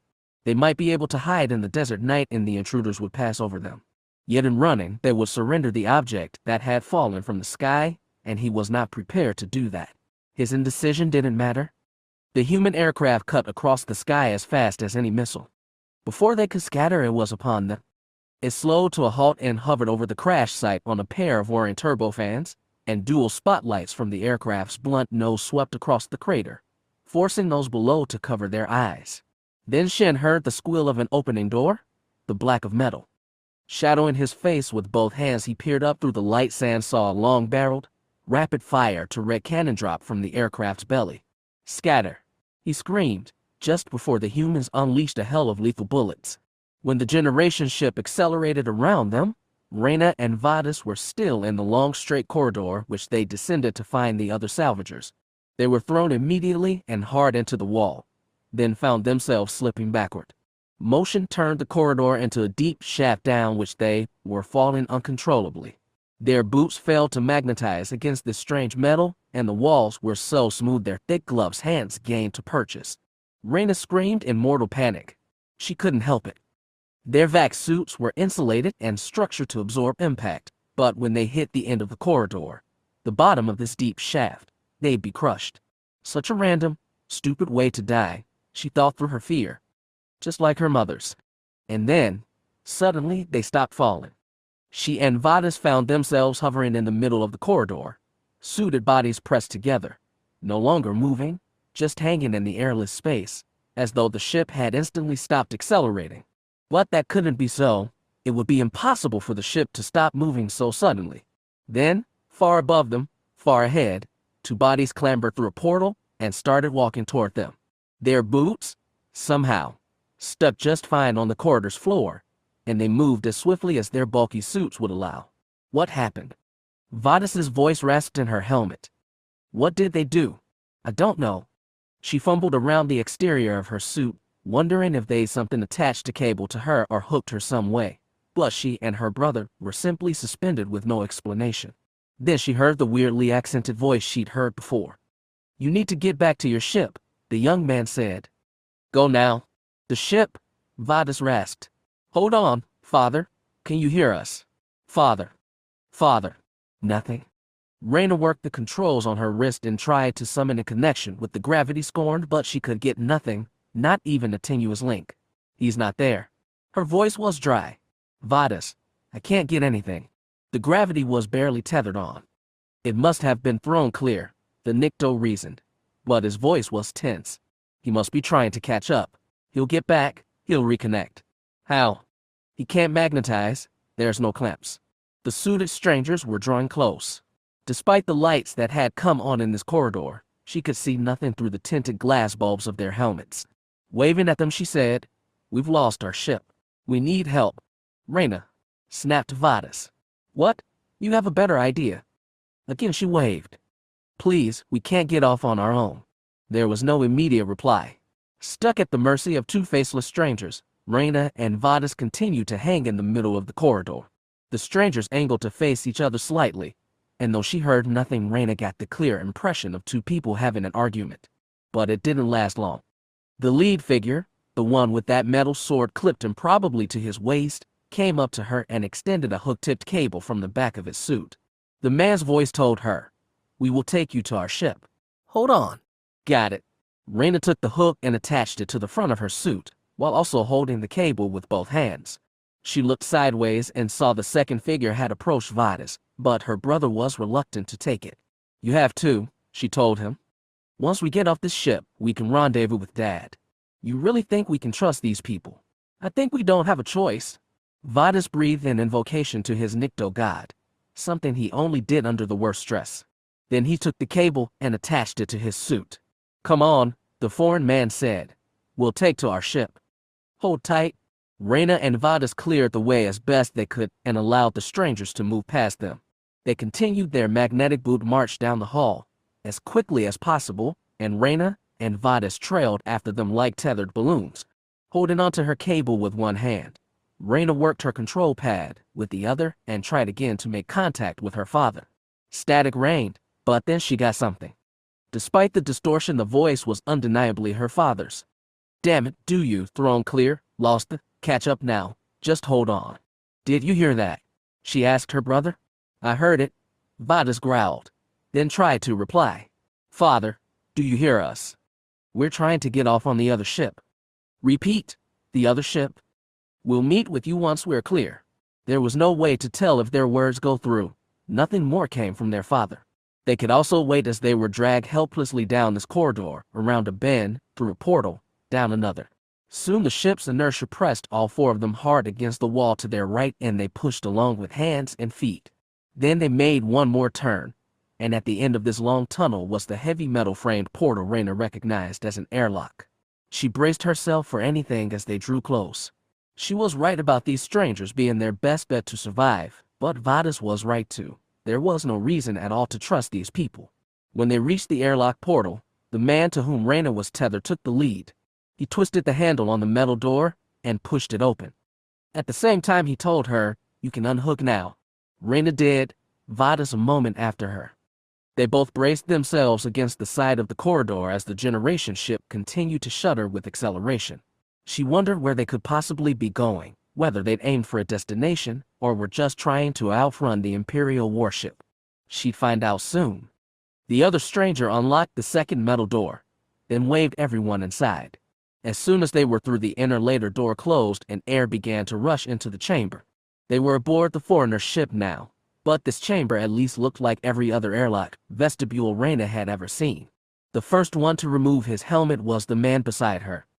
He unsealed his rim and pulled the shaded bulb off with 2 hands. The face that appeared was indeed human.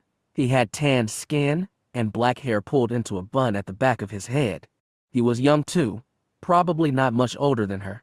As he began removing the rest of the vac suit, he began speaking words loudly, perhaps to the ship's comm system. It was in no language she recognized, and she recognized a lot. She and Vadas began getting out of their vac suits as well, though she could tell her brother was reluctant to expose himself in any way to these people. Reyna just wanted to get out of the sweaty, claustrophobic, all too cumbersome suit, so she took off her helmet first, shook loose her matted hair, then began sliding out of the bulky layered fabric. She felt the chamber shudder around them and heard the scrape of metal, but her feet remained planted on the chamber's deck, which meant they must still be under the artificial G-force of the accelerating arc ship. It was only as she snaked out of her suit that Reyna saw the second stranger strip free. From behind it was clearly a woman, almost as tall as the man, and she had long black hair which fell down halfway down her back in waves. Then she turned, revealing a profile of strikingly red skin, with small horns jutting out from above hairless brows and framing her chin. Her eyes were narrowed as she took in Reyna, then Vadas. "Come," said the young man. "We are going." Now. With that he opened the door that led deeper into the ship. The Scarlet Woman followed. Reyna looked to Vadas, shrugged, and did the same.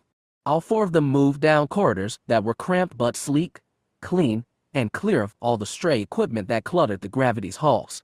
And they moved easily across its deck. So easily Reyna would have thought she was trotting on the floor of Gravity's standard planet instead of pinned by the G-force of a rushing generation ship. It was the cockpit that really staggered her. The front window was so broad it stretched nearly from wall to wall without any support braces, something that shouldn't have been possible even with multi-layered glass. 3 seats all faced forward. Each had a broad back and high headrest, and Reyna only noticed a person sitting in the central one by the shoulders jutting out from either side. A deep voice spoke in that same inscrutable language. The red woman replied and dropped herself into the seat on his left. The young man hung off the back of the central chair and spoke to, gesticulating toward the viewport, then at the 2 hangers on who stood pressed against the back wall. The figure in the center seat twisted to look at them. The face was almost equine, with small eyes and a long snout with a blunt tip and not 1 but 2 sets of nostrils. Shaggy gray gold hair dangled off that face and fell thick around the neck, obscuring the collar of what looked like folded brown robes. Then her eyes flicked down at that control panel, and Reyna realized the alien was working with not 2 hands, but 4. The alien blinked, tilted its chin in what might have been a nod, then went back to its ship. Vadas clasped her shoulder and pointed. "Reyna, look." "What?" She stared out the viewport. Stars were spun, then panned as the ship reoriented itself in space. "I mean, look." He stomped the deck on which they stood, with no problem whatsoever, even as the ship twisted in space. That should have been impossible. It was impossible. She'd been on starships with artificial gravity before, but the amount of energy required to power such technology required massive generators, as big as this entire starship.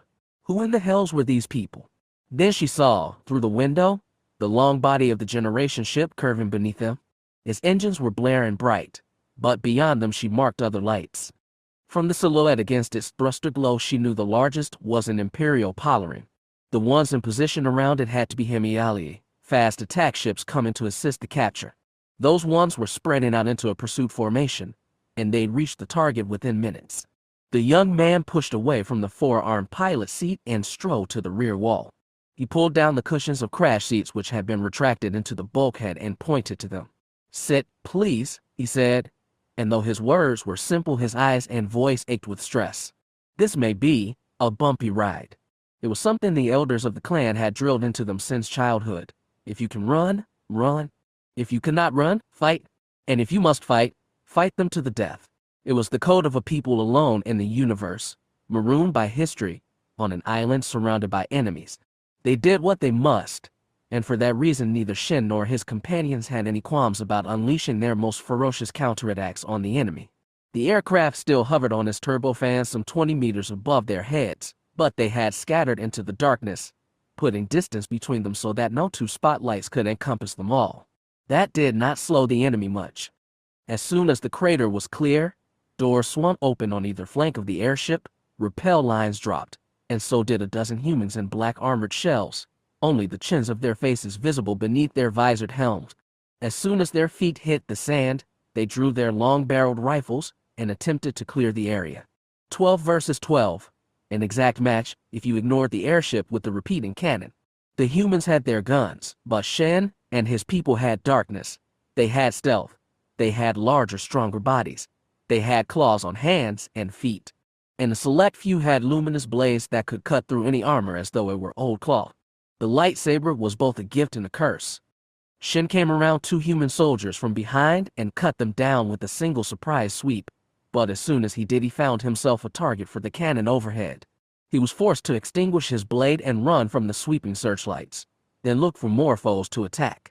The battle was like a lightning storm in the desert, flashes of light, bursts of violence, sudden thunder, everyone always in motion. Shen cut down another soldier and barely escaped a hail of bullets. He watched from a helpless distance as one of his comrades, a man 10 turnings older, was cut down by another aerial hail.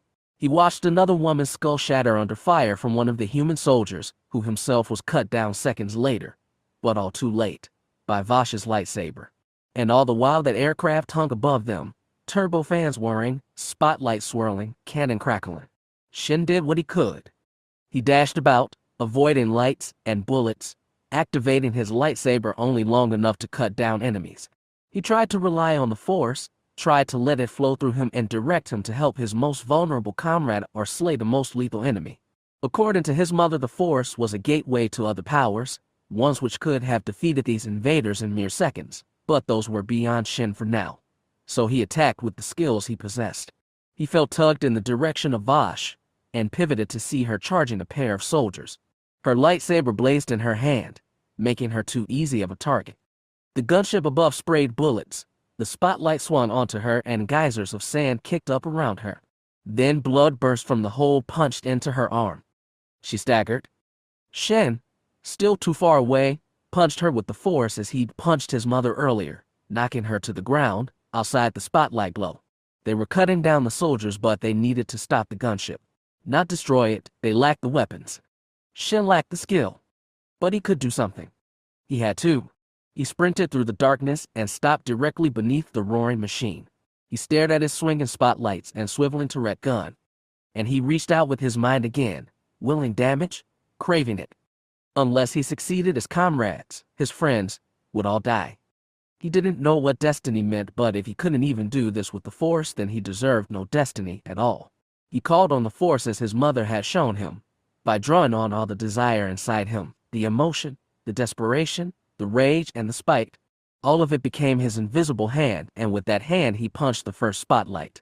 He didn't hear the shattering of glass, but the light instantly winked out. The other spotlight swung around frantically, as though in alarm. That was dangerous, but the real threat was the fun. Feeling empowered, feeling sure of himself for once, Shen reached out once more, felt his mind wrap around the long barrel of that repeating cannon, and with all his emotions channeled into this touchless grip, he pulled once more. That time he heard the shriek of metal bending and tearing. The last spotlight still swung around, and when his glow glanced off the underside of the airship, he could see the gun barrel now twisted in the center, halves bent to form a right angle. A few more guns sounded, repeating rifles from soldiers on the ground. Yet Shen's comrades realized the tide had turned, and more lightsabers blazed to life. He watched as Kame leaped onto one armored soldiers, pinned him to the ground with both feet, and stabbed him straight through the chest. Shen's own heart leaped. Against all odds, against the powers of human mechanical might, they had one. Suddenly he was shoved to the ground. Thunder cracked close by, and bullets whipped over his head. Another body rolled off his, and he recognized his ruddy hide as Rome's. At the same time, Vash appeared from the darkness, and holding her lightsaber in her good hand, she ran through the last soldier standing. The blade punched out from his sternum, then slipped back as she pulled it from his chest and kicked his wavering corpse to the sand. At that point, finally, the gunship beat its retreat. It rose fast into the dark sky and sailed up toward whatever high spacecraft had deployed it. A few of his comrades, Kame included, pumped triumphant fists into the air. Not Shen, he knew it was no victory. He called to the others, "How many have we lost?" "Yona's dead," came a reply. We lost Gal and Kroon as well, said another.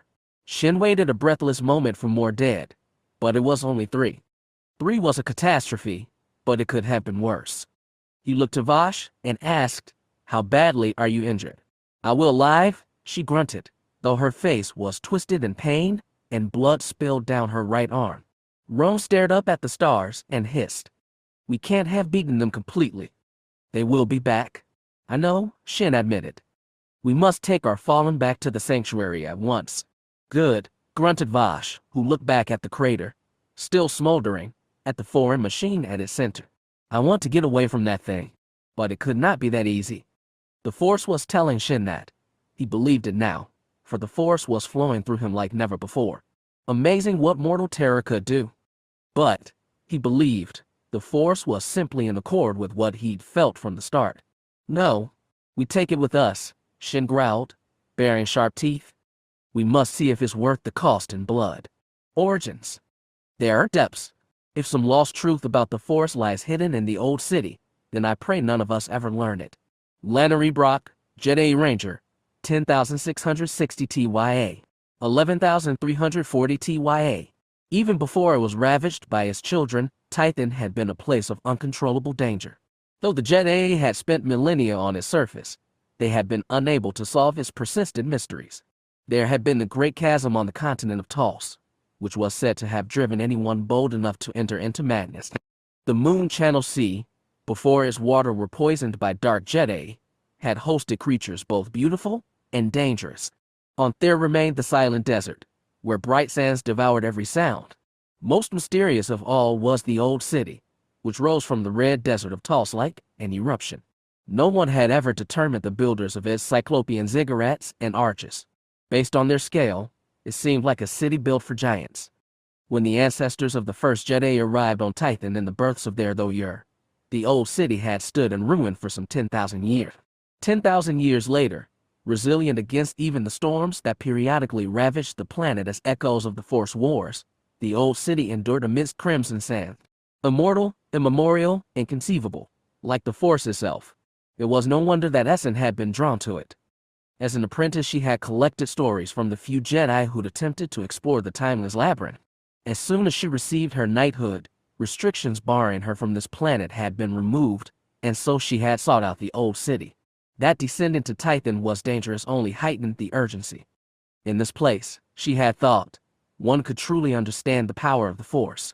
She returned to the old city on the eve of her departure to worlds beyond. Her partners-to-be, young Ericus and venerable Master Taliak, were on Ashla, which at this moment was the palest disk in Tython's blue sky. But Essen had decided to come here, and just as before, no one had the authority to stop her. Before coming the first time, 8 years back, she felt pent up with restless energy and unquenchable yearning.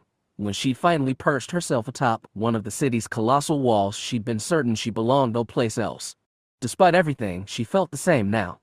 Tomorrow she would leave the Tython system, probably forever, and if she did not come back to the old city one last time, she would regret it for the rest of her life.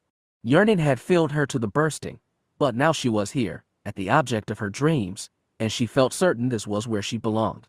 So much had changed, and nothing at all. Hot wind howled around timeless stone. Sand drifted over smooth flagstones, each as long as Essen was tall. Massive bricks, each weighing 20 tons, piled atop one another, and reached for the merciless sun. This was as it had been before the Jedi been brought here, before the Qua and the Gree and Rakata that had ruled the galaxy in eons past. This place was what the Jedi had claimed to be immortal in the Force, and Essen could feel the Force in this place. It was like echoes ricocheting around her, and as she stood against the howling wind, she struggled to hear the Force's words. The million whispers brushed her mind, eluding understanding, but she felt vague intimation of their desires, and she tried to follow where the Force led her. She had done this last time. Compulsion came like the wind, sometimes strong, sometimes so soft you barely notice. Sometimes it pushed her along the tops of the giant crumbling walls, and something that urged her toward ancient depths. Essen ran with it. She leaped dangerous gaps, sprinted along narrow ledges, clambered up crumbling walls of titanic brick until her bare limbs were scraped and her lungs raked in breath. She felt the Force flow around her and through her as it did no place else. This was what she'd come here craving the first time. The Jedi, as they were now, stressed that one must be loyal at all times to the Force's light side, as embodied by the bright moon Ashla, and avoid the dark side as signified by Bogan. Theirs was a dualistic vision, but it had not always been so. For 10,000 years preceding the Force Wars, the Jedi had aimed for balance between light and dark. They had lived on Tython, exploring its timeless mystery and challenging its depths, communing with the Force on a level beyond that of living, exiled Jedi. The Masters, including Essen's own teacher, insisted that this had been the fatal error. Countless Jedi had allowed themselves to fall under Bogan's sway, and the damage they'd done to the Force was plain as Tython's ravished surface. There was wisdom in this. Essen acknowledged that. Darkness held danger. But she could not believe it was the whole truth. For that reason she'd come to the old city the first time. She'd wanted to explore the Force in a way she'd never had before, to unlock shades the Masters forbade, to experience the greatest power in the universe in all its totality. How could she want anything less? She felt it now as she sprinted across the old city's walls and leaped its crevasses. She was alive here like no place else. And when she paused, looked northward, and saw the dark marshalling clouds of a Force storm on the horizon, she felt the thrill of a challenge. Literal wind, a hot dry gust, nearly blew her from her perch. Essen dropped to a protective crouch, then lifted her head to watch the storm once more and track its path. That was when she saw, standing atop a ruined pillar 5 meters away, another figure. One young woman, a brown Jedi's tunic, green skin, cheeks marked with geometric Marillion tattoos. Then she blinked, and Correa was gone. Essen stayed crouched atop the wall and shuddered despite the heat. An intrusion of memory, or the Force reaching out to her. She had expected something like this, but it was still unwelcome. It jarred her from the Force's flow and compelled her to look the last place she wanted, inward. When she'd come to Tython the first time, she had not been alone. Correa had been newly knighted, curious and ambitious, driven to explore the hidden depths of this world. In short, just like Essen. When she'd asked Correa to accompany her to the old city, Correa had immediately said yes. But Essen had still been the one to ask, which meant everything that followed was ultimately her responsibility, and her fault. Essen sought no companions this time. Over the past 8 years she'd come to prefer being alone. It was simpler that way, easier. She needed only concentrate on herself. Responsibility and danger were hers only. She stood up and looked again at the Force storm. This one seemed to be holding in the northern distance for now. She calmed herself, breathed deep, attuned herself to the Force, and began to move across the rooftops and walls and pillars of the old city once more. The Force flowed through her again, but not as easily as last time, not as strong. Memory was a burden she could not shake. She remembered Correa's confident smile, the way her black hair furled in the wind, the way she grasped that Force saber tight. It had been Correa's idea to bring that. Even Essen hadn't been so bold. During the Force Wars, Jedi on both sides had wielded mysterious swords with blades of pure Force energy. Most of those Jedi, it was said, had summoned their blades by drawing on their desperation and anger, by touching Bogan. A handful, it was said, had found the Ashla within themselves to power their Force sabers, but the Darksiders had been far more capable with the weapon. For that reason, the Lightsiders had nearly lost the war and Tython had been devastated. Only a handful of Force sabers had survived to the present day. They were kept carefully guarded, and the knowledge of how to build them was supposedly gone. Knights were taught to use swords made of the keenest metal, like the Jedi since time immemorial. Force sabers were just too dangerous. But Correa had procured one. From the master of a friend, she had told Essen, with a light in her eye that was both mischievous and determined. She'd wanted to see if, standing on Tython, submerging herself in the Force at its most raw, she might be able to wield the Force saber as their ancestors had. And she had succeeded. Essen remembered Correa dancing atop the ruined ramparts in wordless ecstasy, weaving the luminous, formless blade through the air. Their dreams had been realized 8 years ago. Both of them had touched the Force as never before. Essen didn't need hallucinations or phantoms to see that. When she closed her eyes, she could summon the sight perfectly. Correa dancing, the Force saber's beautiful, dangerous blade like an extension of her body. Correa in the Force, a fountain of desperate joy. And looming behind her, seen with the eyes, felt in the Force, A black and gathering storm. 8 years later, and it was happening again.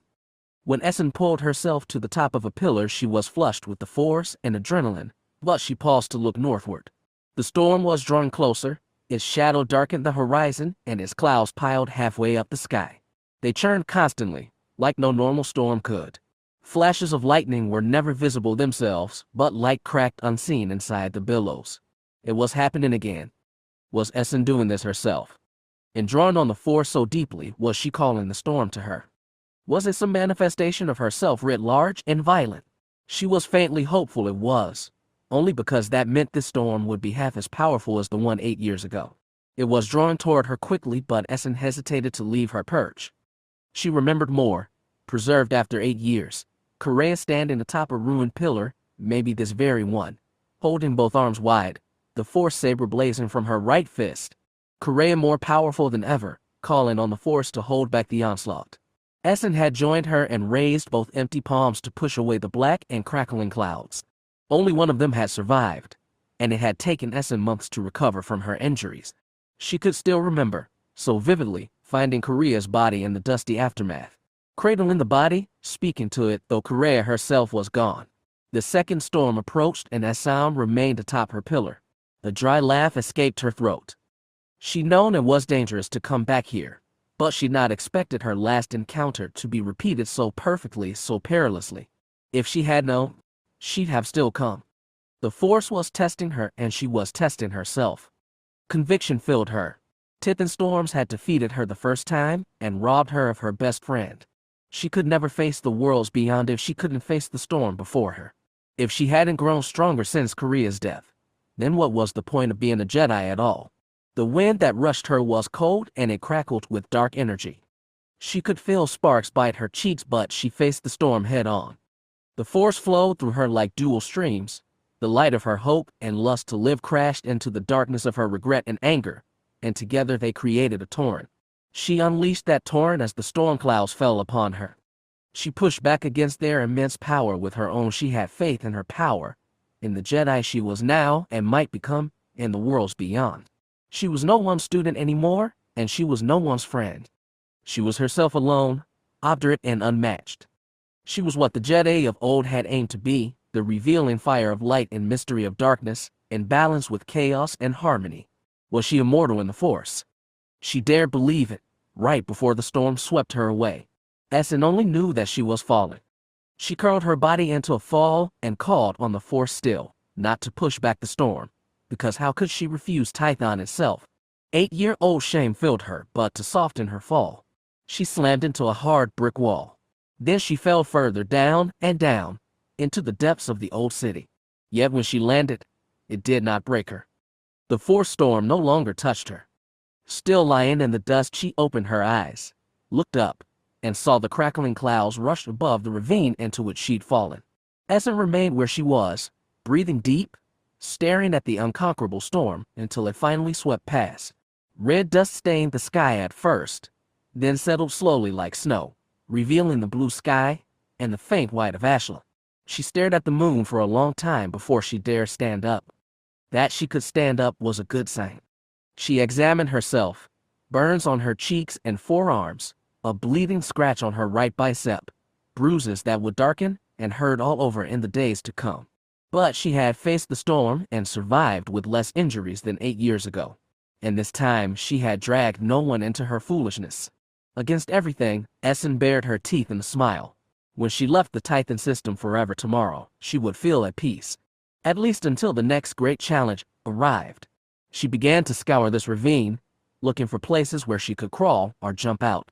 As she did so, she walked it up and down, eyes always on the slopes above, and was therefore surprised when she kicked something smooth instead of rugged, something lighter than rock, something that clacked like metal as it rolled into a small ditch. It glinted like metal too. Essen couldn't believe it. She hurried to the ditch, bent down, reached out, and pulled it from between two rocks. It was a cylinder smaller than her forearm, blunt on one end with a round nozzle on the other, and a modest hilt guard. There was no switch on its side, nothing that might indicate to an outsider what it was for or how to use it. But Essen knew. Oh, she knew. She'd held Korea's Force Saber 8 years ago but never been able to ignite it, even when she tried on Tython. Unlike Korea, she hadn't been able to summon the requisite power. Essen was no longer the woman she'd been. Her heart ached with hope and regret. Holding her friend's lost Force Saber, she called on the great power. The fullness of it flowed through her and reverberated in her soul.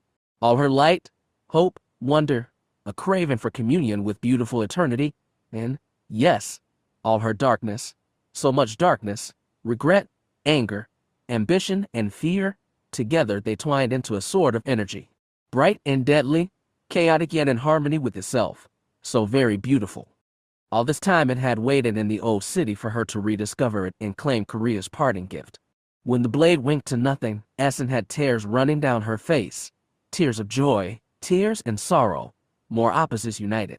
After she wiped them clean, after she stuck the Force Saber's humble cylinder inside her pouch, she began her final climb out of the depths of the old city. There was nothing left for her but the worlds beyond. Chapter 4: Escape Velocity. To defeat the enemy, we took whatever weapons we could and returned the pain they'd given us. They say now that the Force Saber is the tool of Bogan, and that its darkness corrupts all who use it. Do I regret taking up the Force Saber to defend Tython? No, not for a second, and anyone who does is a weak-minded fool. Jedi Order, 10,667 TYA. During their long journey from Tython, relying on ancient outbound flight information and the compulsions of the Force for guidance, the three Jedi had made brief encounters with over a dozen worlds before reaching this region of space. On each inhabited world they found a different race and civilization, and each of those had existed in isolation and ignorance. Most had been vaguely aware that life existed around other stars, and some spoke of half-legendary alien tyrants who once enslaved their people, which the Jedi took to mean the Rakata. Some of those societies had been oligarchic, some tyrannies of native birth. Only one, an early planet they'd visited called Camus, had been ruled by the collective choices of its people. None of them had prepared the Jedi explorers for the Tython cluster. A network of primitive hyperspace relay beacons connected some thousand worlds together into the unified empire of Xim. For half a year they had laid low, scouting systems on the edge of the empire, learning what they would while avoiding attention. The Force could accomplish miracles. Essen believed that, because she'd experienced its rush of power in ways most Jedi had not. But what could it accomplish against the might of Xim? Today, all it could do was keep them alive. The bridge of the Hand of Light was suddenly cramped. Since departing Tython, no one had stepped foot on the ship except the three Jedi. Now Ericus had insisted they bring these Tyanese aboard. At least, she thought they were Tyanese. This region was packed with humans, indeed, the whole galaxy seemed rife with them. To her disappointment, she'd yet to encounter any hint of other Sith. But the green-skinned, horn-faced male was unlike anything they'd met so far. The two hangers-on had obediently strapped themselves into the emergency crash seats at the back of the cabin, which was good, because a flight of small, nimble Imperial gunships had nearly reached the Hand. Master Talayak's four hands worked the controls nimbly, steering the Hand into slides and curves to avoid the first volleys of tracer bullets. From what Essen had heard, this was merely the testing stage. As soon as the Imperial ships got close enough, they would unleash more lethal missiles. Thankfully, the Hand had formidable weapons of its own. They'd aimed not to use them, because it would most certainly draw attention, but now there seemed no choice. Essen took the controls of her own station in hand. Her targeting computer came online, and the sensor screen showed in bleak detail the approaching enemy swarm. To Talayak she said, "Tell me when to open fire." "Not yet," the Talid warned her. "We can't still evade them." Behind her, the human woman spoke in Tyanese. "Where's my father's ship? We have to contact my father." Essen didn't know what they were going to do about their hangers-on. With warships on their tail, there was no chance to stop and exchange passengers. They'd have to jump clear of the system for that. "Please," the woman moaned, "you've gotta have a comm system. Right? Right?" Ericus, who dropped into the seat on Talayak's right, replied in her tongue. "Our systems might not. Speak yours. Where's your comm?" "Let me see it, please." Those gunships were very close now, and Essen didn't need any more distractions. In Tython she hissed, "Ericus, show her. We'll do the rest." The young man nodded and waved the other human over to his console. The woman unbuckled and dashed over, and after a second the green-skinned alien followed. They all hunched over Ericus's station, exchanged muffled words in Tyanese. Essen forced her attention off their half-understood garble and onto the threats in front of her. The Imperial gunships had reached missile range, the first to release their warheads, which homed immediately onto the hand's drive signature. Now, she asked Talayak. Now, the master confirmed. He stopped twisting the hand in evasive maneuvers long enough for Essen to mark the incoming missiles, targeting with 2 separate cannons. Relying on the flow of the Force as much as information from her sensor screen, Essen unleashed bursts of energized plasma. Faster and more powerful than the Taiwanese weapons, these bolts of energy shot out and instantly clipped their targets. Both missiles became brief blossoms of fire in space, then scattered into fading debris. The unfamiliar weapon stunned the gunships, but not for long. Next, 4 missiles launched from different directions. It would be hard for Talayak to maneuver, even harder for Essen to shoot. But together they had the Force, and it gave them what they needed. Relying not on spoken commands but on their mental bond, the 2 Jedi worked as one mind sharing 6 hands.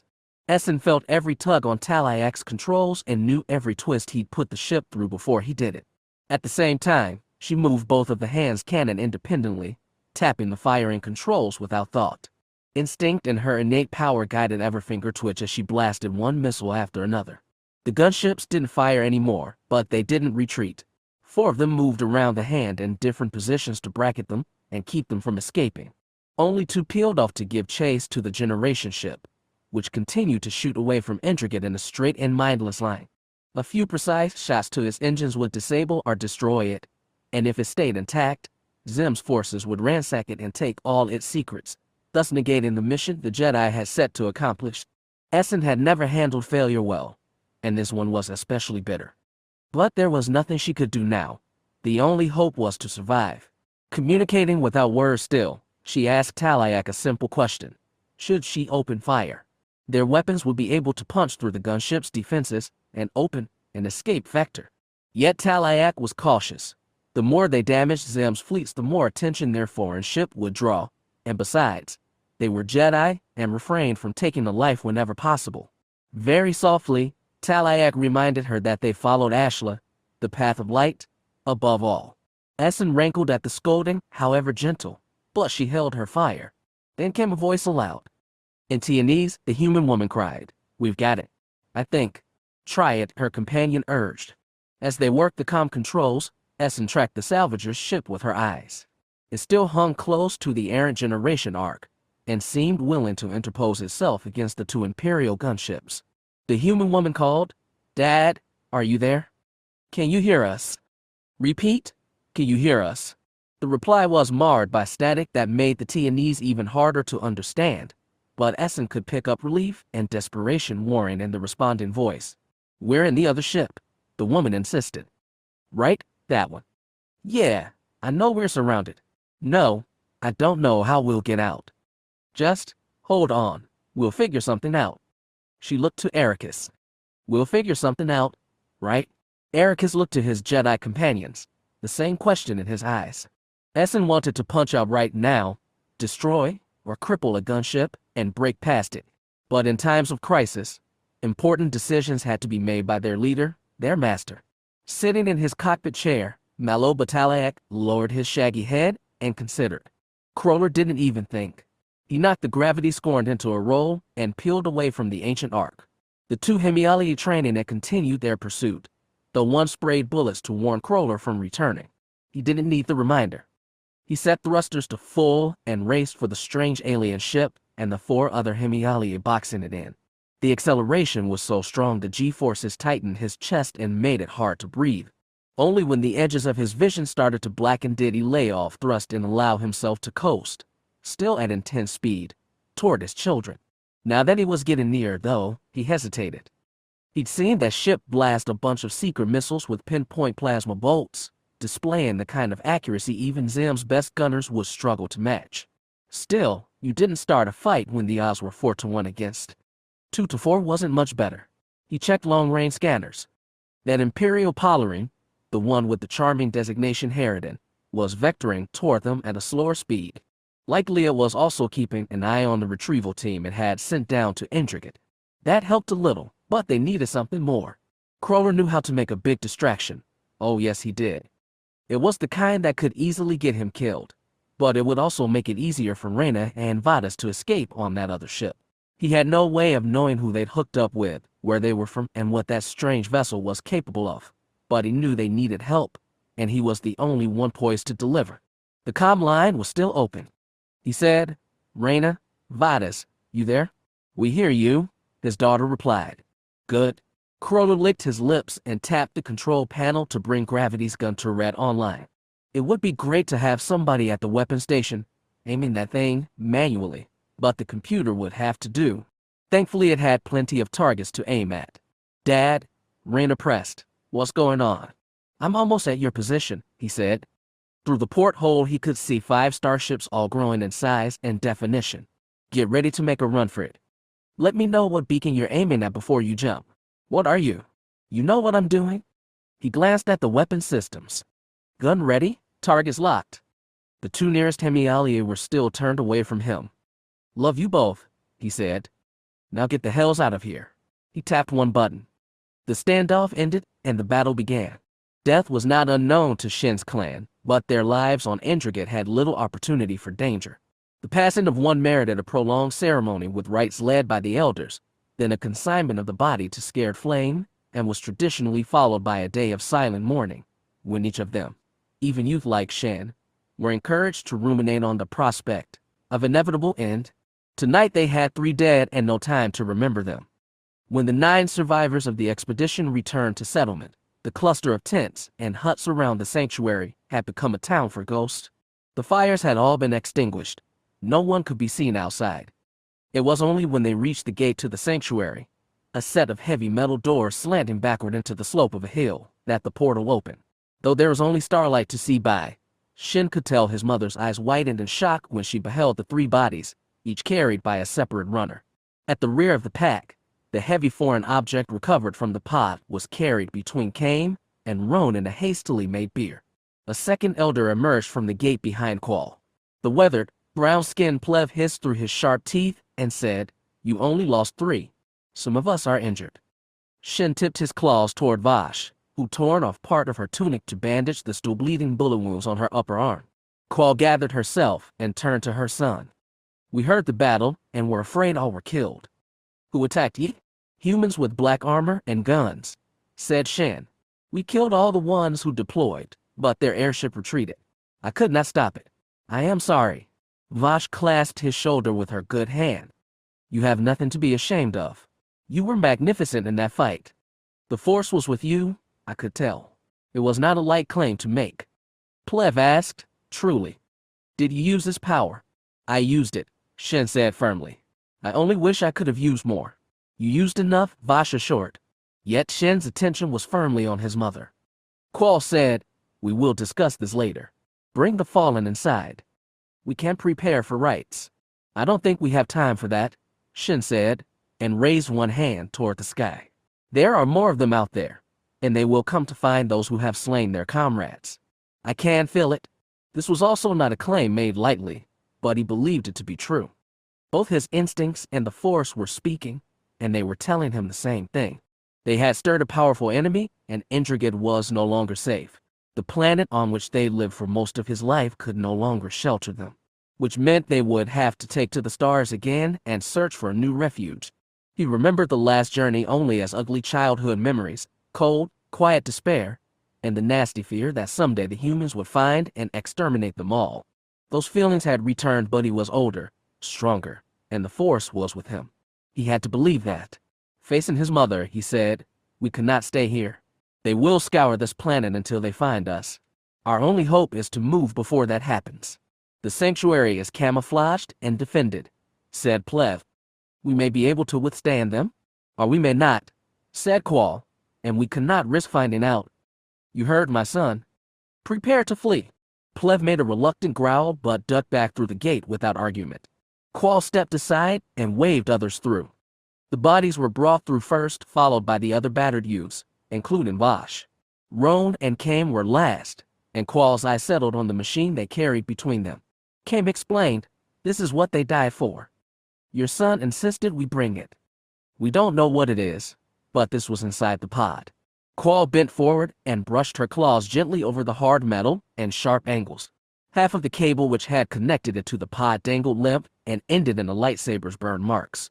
"We may have something in the sanctuary which can interface with this machine," she said, "but I must examine it closer." "This is the humans' technology," Roan said with distaste. "What do you think we can do with it?" "It is like their technology, but different." Qual straightened. "There is no time. We will examine it later. Get it inside." They did as ordered, and once they passed through the gate it was only Qual and Shin, mother and son, facing each other in the dark and empty husk of their village. Looking around at the huts, he asked, "Have people gathered their valuables?" "Only what they could take with them," she said. "All we truly need is in the sanctuary. And all you need is inside you." She believed what she said. He wished he could believe as firmly. He spun on one heel and took a long final look around the settlement, dark and still, faintly brushed by silver starlight. He wished his farewell to it could have been different. "All right," he said, "let's go inside." So they did. He passed through the gate first, while Qual lingered behind him to seal it airtight. Then they crossed the down-slanting corridor into the heart of the sanctuary itself. Despite its vital significance for his people, Shin had never liked the place. The metal walls were too cold, the low ceilings and cramped spaces too constricting. Buried beneath the soil there were no windows, no hints of stars or daylight. It was worse now, when even the largest rooms were packed with bodies. His people looked tall and confident on the surface because it was their world, and they lived beneath its skies unchallenged. Here, they seemed hunched, frightened, pathetic refugees, scraps of a dead civilization and a dying race. He hated this place because it showed them for what they truly were. But there was no time to give rein to his bile. He followed his mother to the Chamber of Elders, where Plev and the other leaders of their clan gathered around the archaic machinery that made the heart of the sanctuary.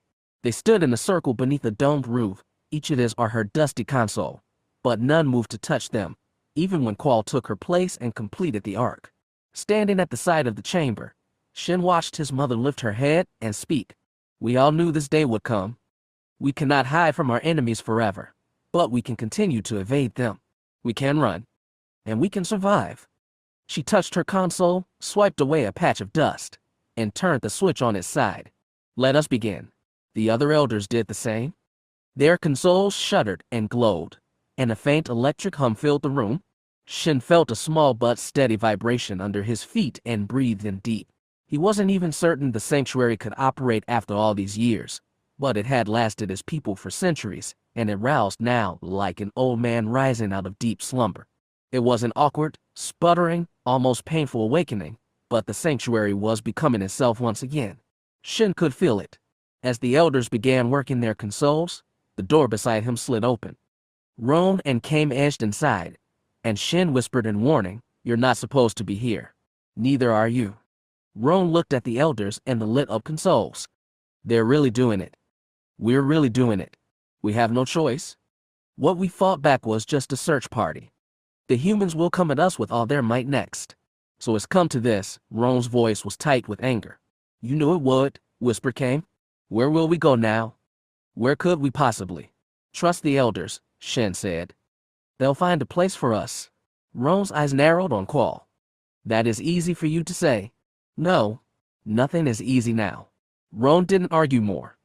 The three of them watched and listened as Qual raised her arms and announced, "The time has come. We must take to the stars again and search for a new refuge. Let us go now, and quickly, before the humans trap us." Plev lifted his head and said, "Agreed."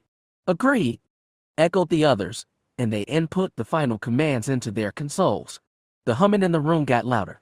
Air rushed through the vents, and the vibration beneath their feet became so violent Shin had to brace himself against a wall. A groan from far below sounded like metal tearing, then came a white noise scream. He looked at Roan and Kame, saw both of them wide-eyed in fear, and knew he looked no better. "To the stars," Qual hollered above the rising noise. The other elders joined her in a refrain, "To the stars." And, to surmount his own terror, Shin bellowed the same words. Roan and Kame joined in too. They were all shouting it, over and over, until their throats were sore with words that had become their talisman against doubt and danger. Then, with the final violent wrench, the sanctuary broke free of the earth in which it lay buried. Night dark rock and soil fell away in clumps from the room's transparent steel dome, revealing piece by piece a wide spread of stars. Came and some of the elders were knocked to the deck, but Roan and Shin braced themselves against the bulkhead to keep from falling. And standing in the circle, clutching her console so hard her claws dug into the metal, was Qual. She had tilted her head back and stared upward at the stars toward which they now flew. In the force, Shin could feel his mother's conviction. All panic was drained, all doubt, leaving only hard resolve. Once they'd burst free of the surface, the shuddering stopped. Ancient engines drove them skyward in a smooth, straight line. With an ascending roar, the sanctuary took flight toward the stars, as it had in generations past, to seek out a new home. Only this time the humans would try to block them by any means necessary. Staring up through the dome, Shin saw one light, brighter than any star and moving fast against the firmament. Their first obstacle, but not their last. Ericus had mentally braced himself for a fight, but he hadn't been prepared for this. Everything happened in quick succession. The salvager ship opened fire. The Imperial gunships returned streams of bullets, and the hand of light erupted with plasma bolts from its own cannons. Every ship wove on its own through the chaotic, deadly hail. Master Talayak flew the hand while Essen was given free rein with his weapons, and Ericus could feel them coordinating closely in the force. As for Ericus himself, he frantically tried to ready for a lightspeed jump while their two tag-alongs clung to the back of his chair like they were afraid they'd fall off. Tianese ships of this size didn't have artificial gravity, and they were clearly trying to wrap their heads around what the hand could do. The young human woman was relentless curious. He found that out when he'd helped her patch in the hail to her father's ship. Now, as she clung to the right arm of his chair, she was still asking questions. What kind of armor does this thing have? I've seen your hull. It's not Kyrium. Not Duranium either. It's complicated, Ericus replied. He'd learned to use that Taiwanese phrase whenever he wanted to shut down a conversation, but she wasn't having it. Those weapons aren't standard lasers either. You just clipped through the flank of that Hemialia, and that thing had Kyrium plates. Reyna, the horn-faced alien said warningly. Was that her name? Sorry, she said. I get nervous when I'm about to die. It gets me babbling, damn. A missile came out of nowhere and nearly smashed into the hand head-on, but Essen clipped it with a plasma bolt at the last second. The warhead burst into a fireball directly ahead of them, and Talayak had no choice but to plow through. Debris tinkled softly, terrifyingly on the hull. Their armor should be able to take it, but they needed to avoid damage to the hand at all costs, because repairs were next to impossible in this part of space. They'd have to deal with whatever hurt they took. As soon as they cleared the debris cloud, they found themselves soaring directly for one of the enemy gunships, Hemialia. Reyna had called them. Even before Essen could pump out plasma bolts, the gunship veered hard and turned away. To Ericus' surprise, he saw another gunship turn as well. Both of them seemed to be making hard, fast lines toward the planet. All he could see through the viewport was a thin crescent of daylight surrounding the night-side disk, but something drew his attention there. Get closer, he said aloud. Get closer to the planet. He felt Essen questioning him, but Talayak complied. The hand followed the retreating ships in a straight line while Essen pumped bolts from their aft to discourage pursuit. Without asking permission, Reyna leaned forward and slapped the communications console, opening a connection with her father's ship. Dad, you there? What's your status? I've got punctures in 3 sections of the hull, and the starboard engine's lagging. Must have taken a hit to the supply line. You've got to get out of here. Can you make a jump? I'm patching into the Rax's beacon. Really in the mood for a goddamn vacation right now, Crowler's voice strained. I could sure use you here, Reyna. Jump as soon as you can. Get clear. Not without you two. A tiny pause. Then, what the hells are you doing? Why are you going toward the planet? Ericus leaned toward the comm. Something is happening there. What something? Who are you people? This conversation was a distraction they couldn't afford. He said, we can discuss when we meet later. Please jump. Jump now. With that, Ericus pounded a button and closed the comm line. Reyna stared at him accusingly, and the green alien said, he'll never leave us behind. We're his family. Ericus heard the ache in that voice. Some might have wondered how an alien could be family with 2 humans, but he didn't doubt it. The love he had for Master Sor matched any love he could have had for a biological father. He'd gotten used to his new companions over the past year, But right now he ached for his old Qua mentor to give him some guidance, some assurance, some hope. Then he felt it from the planet ahead, hope, and a stirring of the Force. What's going on down there? Essen rasped in Tython. A starship has left the planet. A large one, Talayak replied in the same tongue. The warship is moving to intercept it. Ericus checked his sensor board. One of the modifications they made to the hand since arriving in the Tion region was to buy and upload an encyclopedia of starship types to their database. This newcomer, however, stubbornly refused recognition. Was there a connection to the Tython arc? He saw no way this could be possible, but something that unusual had to be investigated, which meant it also had to be defended. They hadn't been able to salvage the arc, or its computer core, but they might still save this. He didn't need to speak this to his companions. The Jedi shared the same thought, the same intention. Talayak drove them ahead until Indrika's dark face filled the entire viewport. Against so much blackness, the lit-up length of the Imperial polyreme became visible, as did the darting thrust trails of 3 Hemialii, and one large, lozenge-shaped vessel half the size of the polyreme, trying desperately to push clear into space. Talayak dived into the fray. Reyna yelped. Essen, rigid with focus, laid down a line of plasma bolts that intercepted one of the gunships with precision. The Hemialia exploded just as brilliantly as the missiles it was carrying. The hand veered around this explosion, cut across the bow of the fleeing ship, then arced around to continue its defense. As it did so, a collective realization ran through the Jedi, one that shocked them to the core and caused them to shudder in their seats. Someone is using the Force on that ship, Essen said aloud. Shin was just one being, panicked and confused along with the hundreds of his clan all packed into the fleeing sanctuary. But there was one thing he could do, one tool he could use that set him irrevocably apart from them all. Still standing in the chamber of elders beside Rome and Cain, he closed his eyes and reached into the Force. He couldn't shatter enough light bulbs or twist gun barrels to stop that massive warship ahead of them, but he dared hope he could use his power to confound the minds of his enemies or encourage his friends. Because that, his mother said, was what the Force could do. But would it be enough? Even before his race had lost touch with the Force, it had failed to protect them from the scourges, and their civilization had been at its peak then. But the Force was the only tool Shin had. As soon as he tried to use it, he received an unexpected blessing. A starship swept in front of them like a silver blur, and from its cannon spouted plasma bolts that tore into one of the attacking gunships and instantly destroyed it. Unexpected help was even better than the Force. Spirits soared around Shin, but they needed more than even that. Qual and the other elder maneuvered the sanctuary into a hard turn and veered around the warship. It released powerful missiles from its broadside cannons, and the sanctuary tried to catch them all with its plasma cannons. Their unexpected allies swooped down to help intercept the trailing warheads. They were good, but not enough. One missile impacted into the sanctuary side. The entire ship trembled and Shin had to brace himself against the bulkhead to stay upright. Then came the second impact, which threw him, Cain, and Roan into a messy pile. They extracted themselves from one another and raised their heads to breathe whiffs of smoke. The elders were shouting to each other, bouncing panic reports of battle damage back and forth. Even Qual, still clenched resolute at her console, was looking harried. It was then that Elder Pleb announced, "We have nearly cleared the planet's gravity well. We must jump to lightspeed." "Where can we go?" asked another. "The navigation systems. They are down." It was a death sentence. Shin had not passed through lightspeed since he was a child, but he knew the passage was incredibly dangerous. One wrong move could doom them to instant death in the heart of a sun.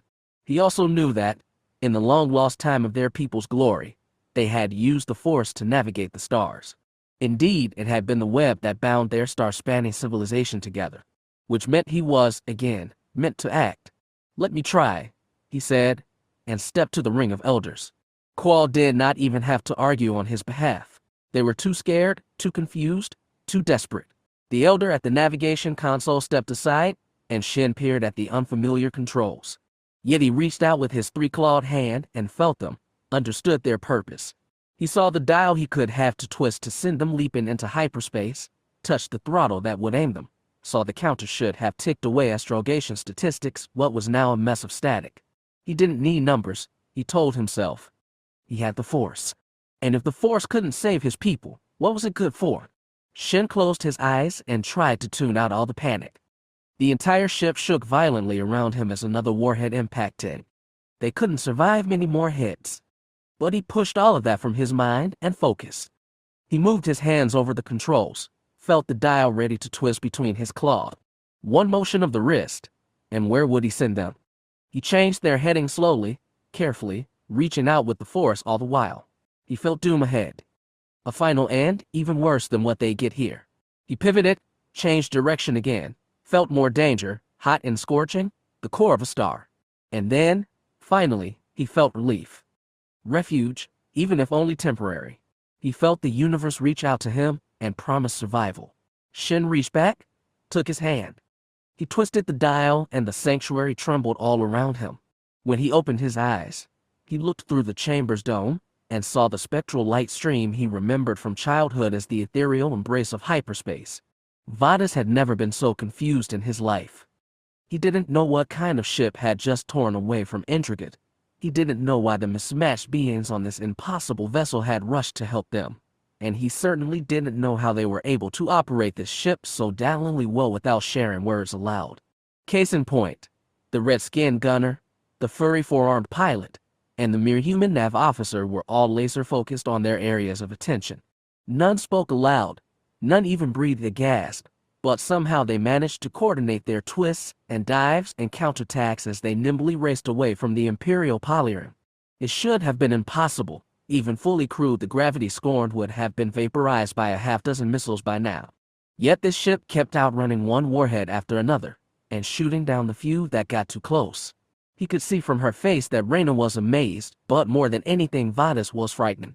He had no idea what these strangers wanted or what they could do to accomplish it, and that left him terrified.